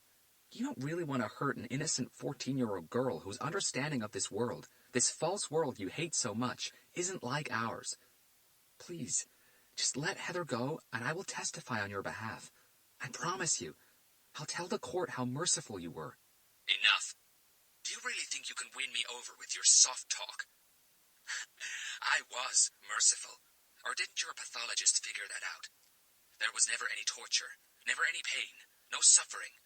Once they were gone, I placed them in the most respectful position there is, resting placidly on their backs. They should be thankful to me. You know why? Because I immortalized them. And now you want to talk about helping me out? You make me laugh. Who's pathetic now, huh? As for being able to hurt an innocent person, why don't you ask Lucia, your daughter's babysitter? Agent Fisher felt her stomach churn. What have you done? Let's just say there was a lot of blood. What have you done? Tears came into Agent Fisher's eyes. One day, what I'm doing will be understood, Special Agent Fisher. My collection will be understood. It will be seen as the most valuable collection on this planet. You'll see. Just give it time. Agent Fisher heard keyboard clicks coming through her Bluetooth earpiece. Okay, you're coming up to an exit on the right. I want you to take it. Agent Fisher followed the caller's instructions until he told her to park by some heavy bushes on the side of the dirt road she'd been driving on for the past few minutes. They were in the middle of absolutely nowhere. Now what? She asked. Now I want you to get on the phone and call the rest of the investigative team. The team that were with you in Tucson. All 3 of them. Tell them that you have got a lead on a suspect, or anything you like, but be convincing, because you'll only have one chance. Get them to come to you. You guys are about to storm the suspect's hideout place. Left with no options, Agent Fisher had to do as she was told. I'm impressed, the man said after she made all 3 calls. You have actually figured out about the Optum platform. Agent Fisher squeezed her eyes tight in anger. To convince Hunter, Garcia, and Agent Williams to come meet her, she had told them that cybercrime had managed to track the breach to the Optum platform. Now the killer knew the FBI knew about how he was gathering information about his victims. Even if she managed to get out of this, their only lead on how to actually track this killer down was now lost. Anyway, now we wait. Don't worry. I'll guide you through every single step. I'll even tell you what to say if the situation warrants it. And don't try to do anything silly, because I have eyes everywhere. The entire ranch is covered in cameras, and from where I am, I can control lights, doors, noises, anything I want. All you need to do is follow the script exactly how I tell you, and little Heather here won't have to worry about the big bad man. The man did guide Agent Fisher through absolutely every single step of the way, sometimes even telling her exactly what to say. He was also the one who had created the noise that had first startled Agent Williams. Through his cameras, he had watched as both agents approached and entered the first horse enclosure on the left. As Agent Williams moved to the internal door that linked enclosures 1 to 2, the man ordered Agent Fisher to shoot her partner. "What?" she had whispered back in a quiet voice that escaped her partner's ears. You heard it right, Special Agent Fisher. I want you to shoot him. Don't hesitate. If you do, I swear I'll start cutting your little girl. Shoot him. Shoot him now. I'm sorry, Larry. I'm so sorry. Sorry for what? Agent Williams had asked. Shoot him, or this little ugly bitch will start bleeding. For this. She squeezed the trigger twice. Okay, now get ready, because here come the other 2. The man had watched as Hunter and Garcia exited the house and dashed toward the old stable building. He controlled the opening and closing of the enclosure doors to give the impression that there was someone else in there with them. He also told Agent Fisher what to say when Hunter had suggested that she and Garcia team up to check the enclosures on the right. Okay, let's take out the guy on the right first. He has just entered the second enclosure. Go after him and shoot him dead. Shoot him 3 times, not 2. Go. Now. Once Agent Fisher had followed her orders, the man told her to run back to the first enclosure and wait. On one of his monitors, the man watched as Hunter rushed out of the enclosures on the left, following the sound of the gunshots. When Hunter had entered the third enclosure, the man told Agent Fisher to also run back into it and put on a good show, pretending she had just got there. The man was pleasantly surprised with how good an actress Agent Fisher could be. Don't worry about finishing this one off, the man had said once Hunter had ordered Agent Fisher to stay with Garcia and call an ambulance. He will bleed out anyway. Just let him suffer. Let's go finish this. Let's go take down this last one, and I promise you, you will see your daughter again. The man observed as Hunter returned to the corridor between the 2 enclosures and slowly began moving forward. Okay. Move to the 4th enclosure. You'll come out just behind him. Let's go end this. The man listened as Agent Fisher told Hunter to drop his weapon and kick it toward her. When she told him that her daughter had been taken from her, the man's eyes widened. What are you doing, Special Agent Fisher? You better get back to the plan or your daughter dies. No, Agent Fisher had replied. He deserves an explanation. They all did. The man thought about it for a split second. So what if she told him why she was doing what she was doing? He would die anyway. Okay, go ahead. Get it off your chest. As the man watched Hunter through the camera buttons on Agent Fisher's coat, he got a bad feeling. There was something about the man he was watching that bothered him. To him, Hunter looked dangerous. A lot more dangerous than the other 2. He decided it was time to end that game once and for all. All right, that's enough. I want you to shoot him. I want you to shoot him now, or I will rape this little bitch before I cut her. Do you hear me? Shoot him. Shoot him now. Bang. Chapter 65. Hunter had no idea how many times Agent Fisher squeezed the trigger, but he only heard the first shot, and for some reason, that single blast sounded a lot louder than any gunshot he had ever heard. But still, Hunter never closed his eyes. He would not give her, or whoever it was that was watching them through the cameras, the pleasure of seeing him flinch. Instead, Hunter looked straight into Agent Fisher's eyes. He saw the tears and the anguish in them. He saw the undying love of a mother who needed to protect her child. He saw the turmoil she was going through, the emptiness reflected from her soul. He also watched as her weapon hand was practically blown to pieces by the shotgun blast that came from her left. A 12-gauge shotgun cartridge releases tens of lead pellets. Upon exiting the gun barrel, the pellets spread out like a ball of death traveling toward its target. That ball of death hit mainly Agent Fisher's hand, nearly obliterating it, but some of the pellets did hit her arm, chest, and stomach, causing blood, muscle, and bone to splatter in all directions. Her gun was catapulted across the floor, and her body dropped to the ground like an empty sack of potatoes. Hunter's eyes shot to his right, and he saw Garcia standing there with smoke coming out of his shotgun. Hunter blinked twice to make sure he wasn't seeing things. "Fucking bitch!" Garcia said, now looking at Hunter.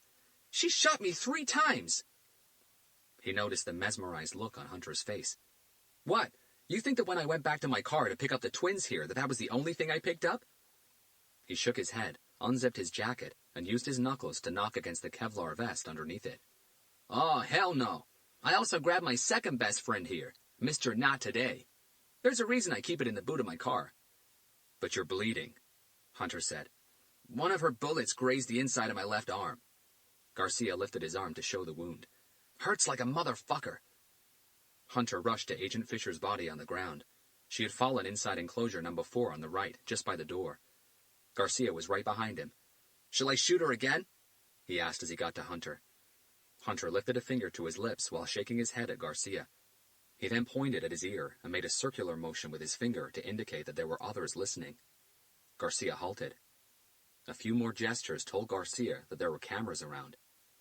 As Garcia took a step back and began scanning the walls inside the enclosure, this time for cameras, Hunter quickly checked Agent Fisher. She was still alive, but losing a lot of blood through the horrible wound on her right arm. Hunter took off his belt and used it as a tourniquet to reduce the bleeding before searching her pockets. He found the cell phone the man had sent her, but it was shot, completely destroyed by one of the shotgun pellets. "Motherfucker!" Garcia said as he identified a tiny camera above the inside of the door to the enclosure. He moved to the tip of his toes and grabbed it off the wall. It was round and small, the size of a coat button. "No microphones," he said to Hunter. "This is a visual aid only." "Whoever this guy is," Hunter said, "he's got no ears here anymore. The phone is shot to pieces." "How is she?" Garcia asked. "Alive, but she's losing blood fast. We need an ambulance here now." "I'm on it." "And wrap something around your arm wound," Hunter said, "before you bleed out too." "I'm on it." While Garcia called for backup, Hunter called Adrian Kennedy. As they waited, Hunter stayed with Agent Fisher while Garcia went around the stables collecting every camera he could find. There were 32 in total, 1 inside each enclosure and 4 on the center corridor. It took the FBI backup team and the ambulances less than 40 minutes to get there. Adrian Kennedy was inside a jet and on his way. Agent Fisher was still alive, but the paramedics didn't sound very hopeful about the chances of her actually surviving. "So the killer's got her daughter?" Garcia asked, after Hunter had told him the little he had gathered just before Agent Fisher got shot. His arm had already been bandaged up. "That's what she said." "So, chances are she's dead." "I'm not so sure," Hunter replied. "How come?" "Your shotgun blast obliterated the cell phone in her pocket, which means that the killer lost ears on this place immediately. He had eyes, but no ears anymore. What he saw through the cameras was Erica getting shot by you and falling to the ground like a corpse. He probably thinks she's dead." "She still might be," Garcia said. "But not yet," Hunter retorted. "Anyway, if the killer thinks Agent Fisher is dead, what's the point in killing her daughter? Remember, this is a killer who has always been merciful with his victims. He never tortures them. He's not after that kind of pleasure." Hunter shook his head. "No, I don't think he's going to hurt her. I think he'll just let her go." Right then, Hunter felt his cell phone vibrate inside his jacket pocket. "Detective Hunter, UVC unit," he answered straight away. He listened for several seconds, his expression changing from tired and worried to completely surprised. "You're kidding. Send those photos to my cell phone now. I'll wait and I'll call you back." "What's going on?" Garcia asked. "Hold on," Hunter replied, his attention fixed on his cell phone, waiting for it to beep, announcing a new text message. It did 10 seconds later. A minute after that, Hunter was on the phone to Adrian Kennedy again. Chapter 66. Through one of his monitors, The man watched as Garcia suddenly appeared to Agent Fisher's left, and quick as a flash, pulled the trigger on his sawn-off double-barreled shotgun. "No!" the man screamed, his voice resonating against empty walls, but it was already too late. The shot hit Agent Fisher with utmost precision, sending a crimson mist up in the air and the agent to the ground. Immediately, all the monitors that were broadcasting the images picked up by the camera buttons on Agent Fisher's leather coat went blank. His audio feed also died instantly. Shit! The man knew that the cell phone in her pocket had been hit. He checked his other monitor for the images coming from the cameras inside the stables. Agent Fisher had fallen inside horse enclosure number 4 on the right, just by the door, but the camera for that enclosure was directly above that same door, which meant that she had fallen in a blind spot. With no eyes on her, the man couldn't tell if she was alive or not. All he could see from one of the cameras on the corridor was the edge of her feet, and they weren't moving. Then, all of a sudden, he saw Garcia look up at the camera above the door and reach for it. He'd been made. That was unfortunate, but instead of being angry, the man smiled at himself. It didn't matter if they found the cameras, the phone, the leather coat, or anything else. He was already counting on that happening. Maybe not this soon, but he knew that they would eventually find them. Still, it didn't matter because none of it was traceable. The cameras hadn't been bought in a shop. He had put them together himself from parts bought from a variety of different outlets.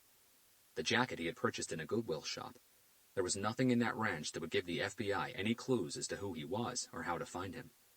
He now knew that the FBI knew about his Optum platform breach, but he was a computer whiz, and he knew that there was no way they could trace any of those breaches back to him. It was a pity that his little game had ended this way, and so soon, but it had certainly been fun. The man switched off all the monitors and sat back on his chair. He felt tired, exhausted even. He hadn't slept in 51 hours, and now that his revenge against Special Agent Fisher was complete, the fatigue hit him like a plane crash. He decided that he would rest for a little before returning to the girl. He had no use for her anymore. The girl had no mother. Even if Special Agent Erica Fisher survived, she would spend the rest of her life in prison. He might as well end the little girl's misery. Maybe he would be merciful one more time. Chapter 67. It's astonishing how light and darkness can completely alter one's perception of time. Take, for example, every casino in the United States. The intensity of the lighting in their gambling floors is controlled and constant, 24 hours a day, 7 days a week, just the right balance of brightness and colors so as not to overexpose and tire the human eye. Consequently, gamblers often lose track of time. What to them might feel like an afternoon spent at the tables turns out to be a day and a half. Heather Fisher was being subjected to the exact same experience, but in total darkness and without the luxuries of a Las Vegas gambling floor. Her notion of time had left her long ago. After the man had allowed her to speak to her mother on the phone, he had put her in that dark room, and Heather had waited and waited and waited. Her mother had said that she was coming to pick her up, but she still hadn't turned up. After waiting for what seemed like an eternity, Heather had cried herself to sleep. The girl missed her mother dearly, but what had really made her sad was the fact that she'd been unable to go to the park after school to meet the boy. She really liked him. He was just like her, different, but they understood each other, and they always laughed together. She liked that very much.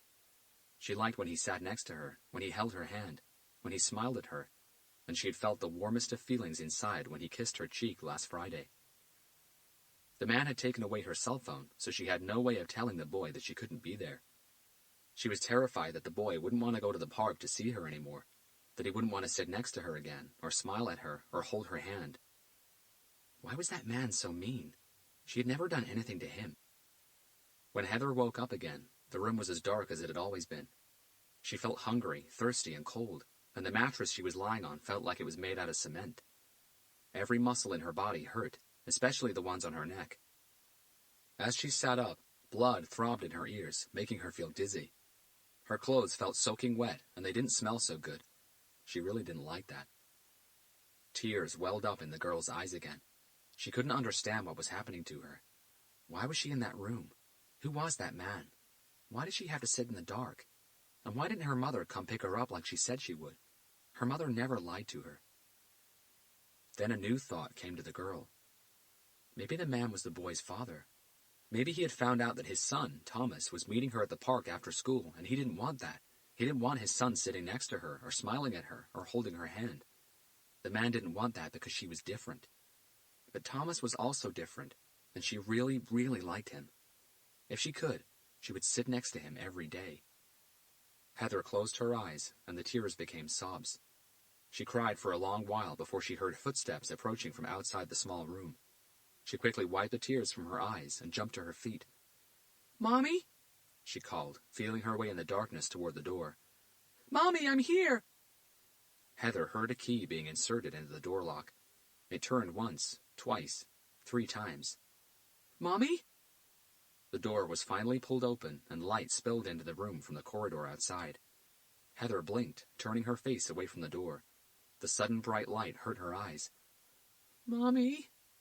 she called one more time. "No," the man replied, his voice firm and strong. He used the remote control in his left hand to switch on the lights inside the room. Heather blinked a few more times before her vision finally could handle the brightness. The man stepped into the room and allowed the door to close silently behind him. Heather shivered. "Mommy isn't coming for you." The man returned the remote control to his trouser pocket from where he retrieved a pair of latex gloves. "Nobody is ever coming for you. Except me." Chapter 68. The FBI Special Weapons and Tactics Team convoy was made up of 3 black SUVs. There were 5 specially trained assault agents in each vehicle. The team leader was Special Agent Trevor Richardson, an ex-military Black Ops officer with over 17 years' experience in covert operations. His team was the best the FBI had to offer, and they were all pumped and ready to strike. The address they had took them to a very quiet street on the outskirts of Chula Vista, the second largest city in the San Diego metropolitan area, Southern California. There were only 3 houses on the street, all of them back from the road, and far enough from each other for one to be able to throw a loud party without ever bothering the neighbors. The specific house they were after was by far the largest one on the street, tucked away right at the top of the hill. The team had already acquired the architectural blueprints for the property. It showed a massive 2-story building with 6 bedrooms upstairs, all of them en suites, and 3 of them very oddly shaped. Downstairs there was a large kitchen, a dining room, a living room, a study, and an extra room that could be absolutely anything. A games room, a projection room, a lab, a gallery, whatever the owner had decided to make of it, really. The basement was enormous, and though they knew of its existence, its layout was a complete mystery to the team. From the outside, the house was also the most imposing on the street, with a large, very well cared for front garden and a driveway that ended in a wide cobblestone courtyard with a 3-car garage to its right. The car parked in front of one of the 3 garage doors was an Infiniti QX80, the exact vehicle they were looking for. The car and the house were registered to Arthur Weber, a 34-year-old computer whiz and entrepreneur who, at the age of 25, had become a millionaire several times over, thanks to the success of his mobile applications company, Walking Gadgets. He had sold the company 2.5 years ago for an absolute fortune, and since then, at least according to what the team was able to gather in such a short time, had become somewhat of a recluse, withdrawing from social life almost completely. Mr. Weber had never been married, had no children, and no siblings. His mother had raised him alone, as his father had walked away from them even before he was born. The sun was about 40 minutes away from rising when the 3 FBI SUVs pulled up outside the gates of Mr. Weber's house. "Okay, everybody, listen up," Agent Richardson said, as all 15 agents gathered around in a circle. "As I've explained before, we're splitting into 3 teams, Alpha, Beta, and Gamma. Gamma will enter the house and immediately proceed upstairs. Beta team will take the ground floor, and Alpha team will venture into the unknown that is the basement. I will be leading Alpha team. Collins will head Beta team, and Gomez Gamma team." Richardson checked his watch. "The sun will be up in just over 30 minutes, and I want this all wrapped up by then." "Roger that, sir," 14 voices said in unison. "Now here's the deal," Agent Richardson continued. "Whoever this guy is, he has no clue we're coming for him this morning, so surprise is on our side here, and we want to keep it that way. No loud noises. Once inside, hand signals only between team members. Team leaders will maintain minimum radio contact. The point to remember is that if this is our guy, he's responsible for at least 5 deaths, one of them a fellow agent. He's smart and very resourceful, but the good thing is he shouldn't be carrying a weapon. The bad thing is, like I've said before, he's got a little girl hostage who he might be keeping in the house. We have no real intel on that, and for that reason, I want all of you to be on your toes. The girl's name is Heather. She's 14 years old. She has Down syndrome, and she's the daughter of an FBI special agent. He lifted up a tablet. On its screen, a portrait photograph of Heather. This is her, and she's our priority today. Is that understood? Yes, sir. The idea is to take Arthur Weber alive, so deadly force is to be used only if absolutely necessary. But if that necessity shows its ugly face, I want you to drop him without hesitation. Roger that. Agent Richardson looked around his elite squad of men. 14 don't fuck with me badasses whom you would trust with his life. All right, he said in conclusion. Once in there, watch your six and cover every corner. Lock and load, Godspeed, and let's go get this son of a bitch. All 3 teams moved fast and stealthily, easily clearing the gates and the front lawn in absolutely no time at all. The FBI had already been in contact with the alarm company that serviced Arthur Weber's house, and the whole system had been switched off without the owner's knowledge, so no one had to worry about bypassing circuits or disconnecting wires. As they approached the house, Alpha Team rounded it to the back door, while Beta and Gamma Team stayed with the front one. Beta and Gamma Teams in position, over, came the announcement from the Beta Team leader over their headsets. All right, Agent Richardson replied, nodding at the team agent who had slid a fiber optic tube under the back door. The tube was connected to a 5-inch monitor screen. Clear, the agent said, nodding back at Agent Richardson before moving to the door locks. Alpha Team is also in position, over, Agent Richardson replied. Done, the agent said as he finished picking the locks. Back door is breached, Agent Richardson said into his microphone. We're going in, over. Front door is breached, came the reply from Beta Team leader. We're going in, over and out. Wearing the latest technology night vision goggles, all 3 teams entered the house from both doors, cruising through rooms they knew only from a floor plan, like ghosts through a cemetery. Gamma Team rushed through the front door and reached the stairwell that led to the house's 2nd floor in 3 seconds flat. A second later, the entire team was upstairs. Beta Team followed Gamma Team in, beginning their sweep of the ground floor through the entry foyer before moving on to the living room. Alpha Team entered the house through the kitchen. The door that led into the basement was identified on the blueprint and sat next to a large double-door fridge on the south wall. It's unlocked. The first Alpha Team agent who got to the door hand-signaled his team leader. He's probably downstairs, Agent Richardson thought, and signaled the rest of the team to proceed in 2x2 cover formation. He would take point. The door led to a wide concrete stairwell. There was a light bulb above their heads just past the door, but it was switched off. Agent Richardson hand-signaled his team that they were moving down to the next door at the bottom. In between the first and second doors, there were 12 steps. The door at the bottom was also unlocked. There was no light from the other side. Another signal told the agent behind Richardson to push the door open while the rest of the team stormed into the next room. Fingers counted down from 3, 2, 1. The team thundered through the door and into a wide room where the wall across from them was lined with wooden shelves. Those had been divided into separate, different-sized compartments, each holding a clear glass jar.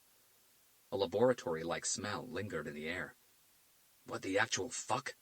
Agent Richardson thought, as the entire team focused their attention on the contents of the jars. The team cleared the room and moved to the second door, also unlocked. It dropped them in a corridor where the walls were cinder block, the floor concrete, and the ceiling white, with long strip lights. These were on. To prevent the team from going blind, their night vision goggles immediately adapted to the new light. Still, the team quickly removed them. The corridor was straight for about 10 yards before bending left. The team moved silently and cautiously. This is Gamma Team leader. Agent Richardson heard the voice come through his headset. Upstairs is clear. Neither of the subjects is up here, but we did find a control room of sorts. There's a makeshift control desk and no less than 10 monitors. We did try switching them on in case they could give us an idea of where the girl is located, but all we got were snowing screens. If they were receiving images from broadcasting cameras anywhere, it's all been disconnected. There's also a board covered in schematics of what looks to be plans for remotely activated engines and light switches. According to the schematics, the engines are to be placed on sliding doors somewhere so they can be opened or closed remotely, so be extra vigilant, over. Roger that, Gamma Team, Richardson replied. We suspect the subject, at least one of them, might be down here in the basement. Secure that control room and those schematics, and await further instructions, over. Roger that. Do you need any help down there? Over. That's a negative, Gamma Leader. Over and out. As Alpha Team rounded the corridor corner, they saw 2 doors, both of them on the wall to their left. There was light seeping from under the first door. The same wasn't true for the second one. Richardson hand-signaled his team that they would storm through the first door. Once again, the team got ready. One of Alpha Team's agents placed his back against the wall to the right of the door and very carefully tried the handle. A couple of seconds later, while keeping the handle all the way down, he nodded at Agent Richardson, indicating that the door was unlocked. Up came the finger count. 3, 2, 1. The agent with his back to the wall swung the door open in one very smooth movement. A millisecond later, the other 4 members of Alpha Team blasted through into the room beyond. Chapter 69. "Mommy isn't coming for you," the man had said as he returned the remote control to his trouser pocket and began gloving his hands. "Nobody is ever coming for you. Except me." Maybe it was the sincerity in the man's tone of voice, or maybe it was because the girl sensed danger in every word he spoke, but as he got to her and placed a hand on her left shoulder, the girl lost control. The fear that had begun as butterflies in her stomach rapidly spread throughout the rest of her body, manifesting itself in irrepressible shudders, forcing the tears that had welled up in her eyes to finally roll down her cheeks. Without being able to move, frozen in place from pure fear, the girl wet herself. The man looked back at her in disgust. As he circled around the girl, positioning himself directly behind her, the door to the small room they were in was pushed open, and in the blink of an eye, 5 FBI agents stormed in. Despite how shocked the man was, he was still able to quickly slide his hand from the girl's shoulder to her neck and bring her close against his body. "Don't move!" 5 different voices shouted at the same time. The aims of 5 different assault rifles targeting the same 2-square-inch spot over the man's chest. "Let the girl go," Agent Richardson commanded.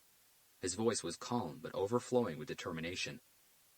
The man said nothing in reply, his big and powerful hand completely covering the girl's neck, his fingertips rounding it to her nape.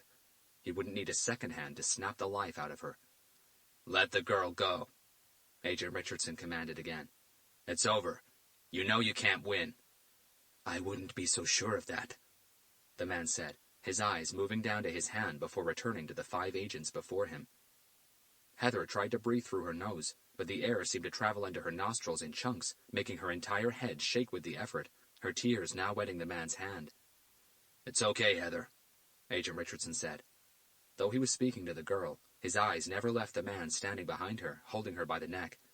"Your mommy sent us. We work with her. We're going to take you home, sweetheart." The girl tried to speak, but the man's grip against her neck was too tight, and all her vocal cords were able to produce was a meager squealing sound. "It will take me just a split second to break her neck," the man said, his eyes playing a tug-of-war with Agent Richardson's. "You know that, right?" "You really want to talk calculations?" Agent Richardson replied. "Okay, I think I can do that. If you were lightning fast, it'd take you maybe a second to do what you said you would do, but you would need both hands to be able to do it that fast. With only one hand, it would take you 1, possibly 2 seconds more. And remember, you would still have to be lightning fast to be able to accomplish that. The problem you have is that we're all carrying modified M16 assault rifles with high-velocity ammunition. That means that a round will leave the barrels of our weapons at an average speed of 2,750 feet per second, or 1,875 miles per hour. The distance between our weapons and you is about 8 feet, give or take a couple of inches.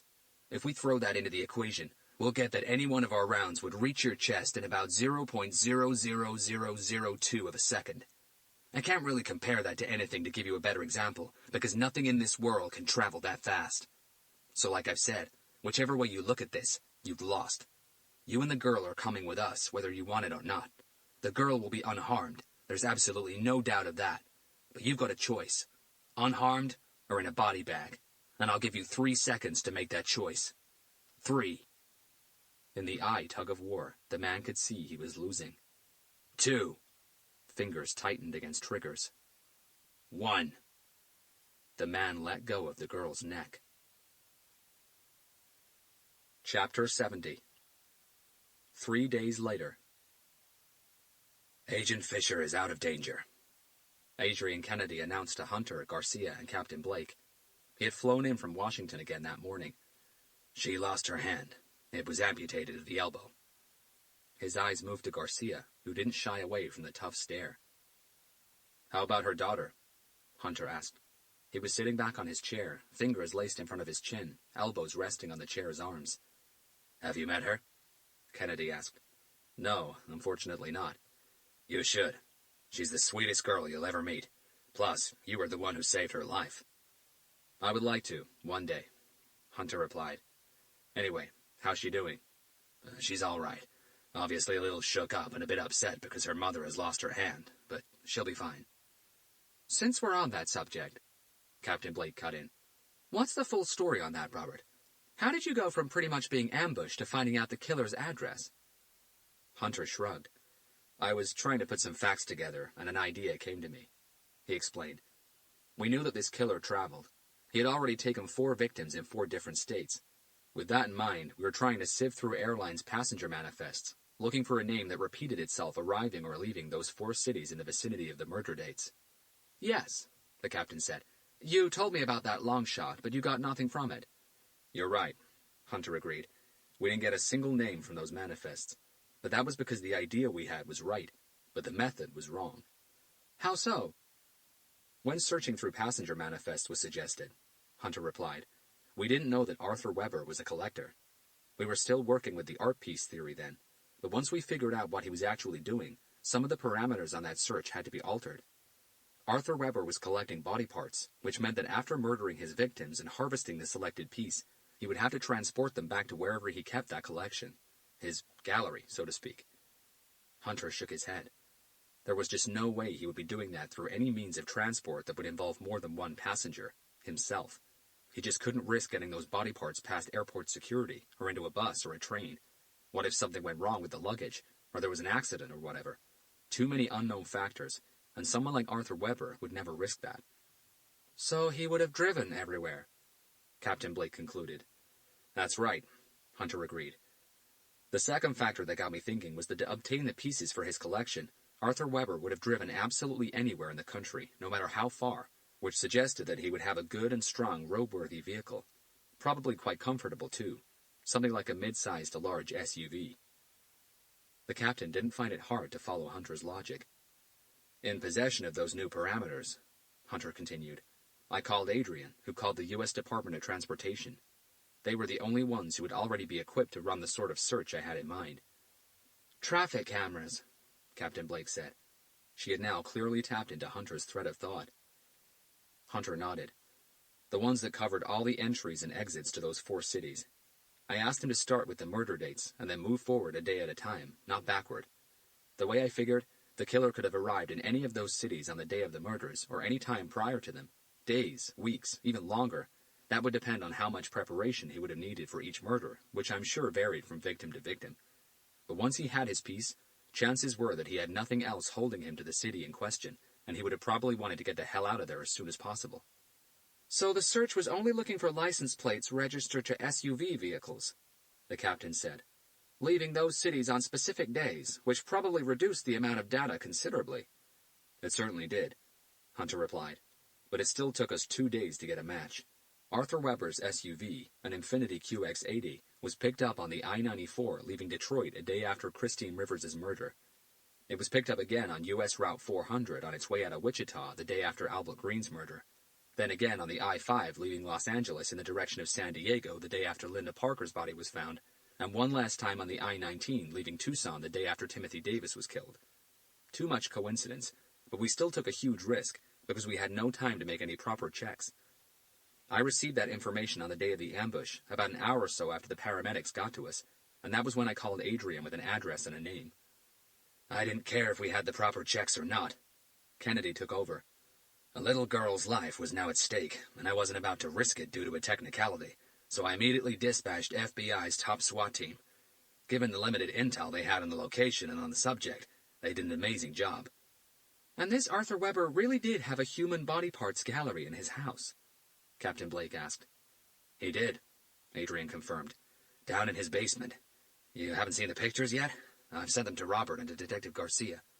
No, the captain replied. And to be honest, I'm not sure I really want to. I did read the file we now have on Arthur Weber.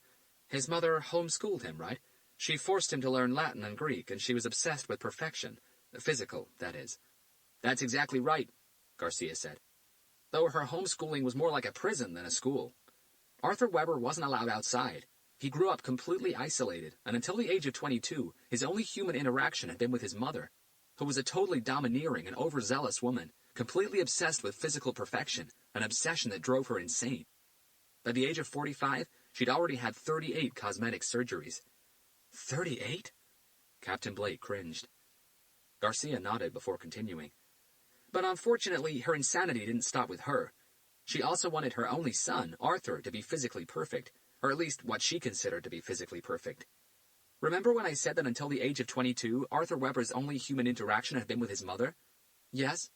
His first non-mother interaction was with a cosmetic surgeon. She forced him to have surgery? Captain Blake asked in bewilderment. 15 of them, Garcia confirmed, before showing the captain a portrait photograph of Arthur Weber. This is him at the age of 18. He showed her a second photo. And this is him at the age of 30. Captain Blake's jaw dropped open. Are you for real? This is the same person? There wasn't a single facial feature on Arthur Weber's first picture that was recognizable on the second one. His eyes, nose, jawline, cheekbones, brow, mouth, lips, chin, teeth, and ears all looked different. He looked much better before all the procedures, Captain Blake commented. Also, Garcia carried on, probably just to please his mother, Arthur Weber started studying medicine at home, reading books, watching videos, searching the internet, whatever. Now would be a good time to mention Arthur Weber's IQ, Hunter cut in. Rated at 152, which would put him comfortably inside the genius bracket. Captain Blake frowned at him. What I'm trying to say here is that from books alone, he could learn just as well and as easily as if he'd attended classes at an Ivy League university. And that was where all of his medical knowledge came from. Books. How about his computer company? The captain asked. Where did that come from? Wasn't that how he made his fortune? It was, Hunter replied, and it all came from his genius. From what we've gathered, Arthur Weber was a natural when it came to computers. He started messing around with them at a very early age, and it all just made sense to him. The codes, the electronics, all of it. He started creating his own applications at the age of 10. From there, it all escalated naturally. He set up his company at 23, and by 25, he was already a millionaire. So what happened with him? The captain asked. His mother's obsession with physical perfection just rubbed off on him. In a reverse sort of way, Hunter said, nodding. What does that mean, Robert? It will take countless therapy sessions for anyone to be able to properly get to the bottom of it, Hunter explained. And that's only if Mr. Weber decides to talk. But his mother's obsession no doubt left him with much deeper scars than simply physical ones.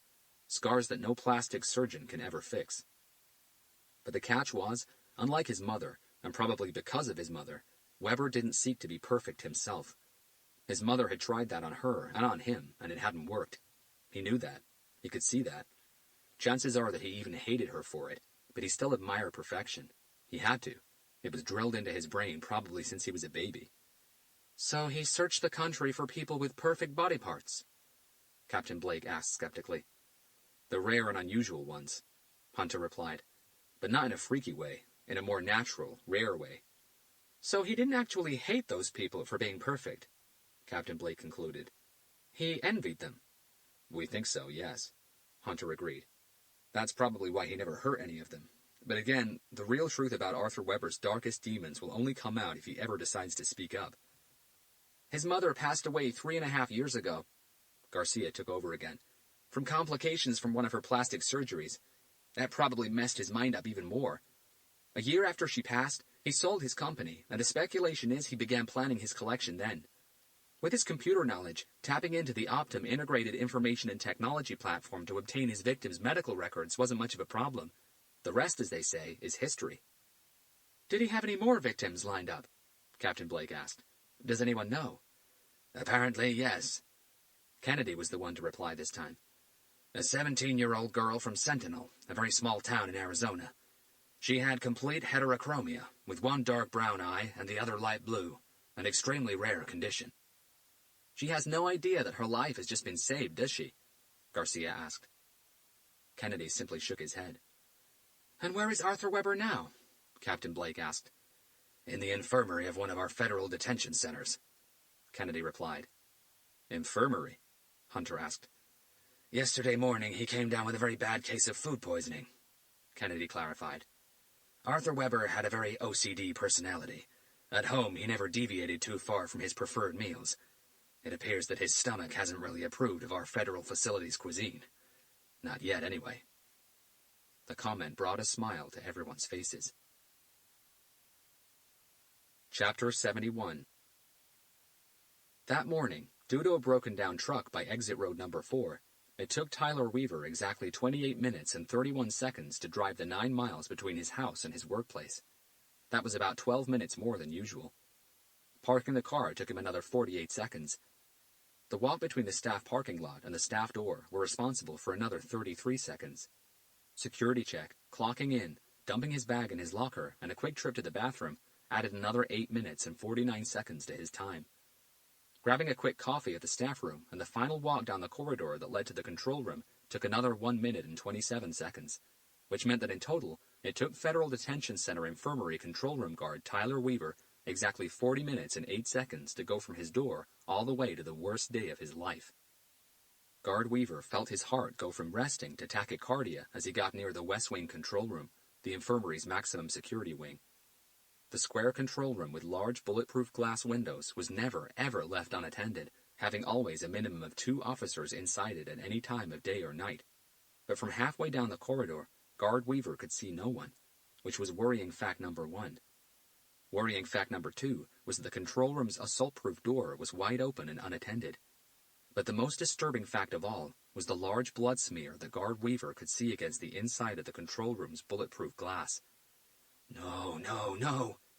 His voice got louder as he went from walking to the fastest sprint he'd ever done. With each step, the large ball of keys that hung from his belt bounced loudly against his right thigh. Guard Weaver reached the control room door in 2 seconds, and nightmare became reality. On the floor inside the control room, Guards Vargas and Bates lay in one massive pool of blood, both of their throats slit. Jesus Christ! Guard Weaver had to step over Vargas's body to reach the blood-splattered cell monitors. Only one maximum security prisoner was supposed to be in the ward that day. Guard Weaver checked the monitor broadcasting the images from Infirmary Cell 1. Empty. Lying in another pool of blood inside the cell was another body who had been stripped naked. Guard Weaver immediately recognized the body he could see on the monitor as belonging to Guard Torres. He felt his airways constrict. Breathing became a struggle. Shit, shit, shit! Though he knew it was way too late, the first thing Guard Weaver did was raise the alarm. Then with trembling fingers, he called the FBI Academy in Quantico. Chapter 72. Special Agent Larry Williams's funeral will be in 2 days' time, Kennedy said, as he got ready to leave Hunter and Garcia's office. It'll be held in Washington, D.C. I just thought you'd like to know in case you guys could make it. He was a great agent, Garcia said. He was one of my best. Kennedy came back. So what will happen to Special Agent Fisher? Captain Blake asked. Not a special agent anymore, Kennedy replied. And once she leaves hospital, she will go to prison. There are no questions about that. There will be no trial, as she already said that she wouldn't contest any charges brought against her. There was undeniable sadness in Kennedy's eyes. She was also a great agent. And first and foremost, she was a mother. Nothing can compete with that. She simply followed her heart. She did what she had to do to save her daughter. Kennedy paused by the door to Hunter and Garcia's office. She told me to tell you that she will be forever in your debt, Robert. In my debt? For what? For saving her daughter's life. She told me to tell you that you managed to do what she had failed to do. Right then, Kennedy's cell phone rang. He retrieved it from his pocket and brought it to his ear. Director Adrian Kennedy, he said into the phone. The next several seconds were spent listening. Within the first 5 seconds, Kennedy's facial expression morphed to confusion. 5 seconds later, to disbelief. 5 seconds after that, to shock and anger. What do you mean, he's gone? Those words prompted Hunter, Garcia, and Captain Blake to look back at Kennedy expectantly. He killed 3 guards? What's going on? Garcia asked.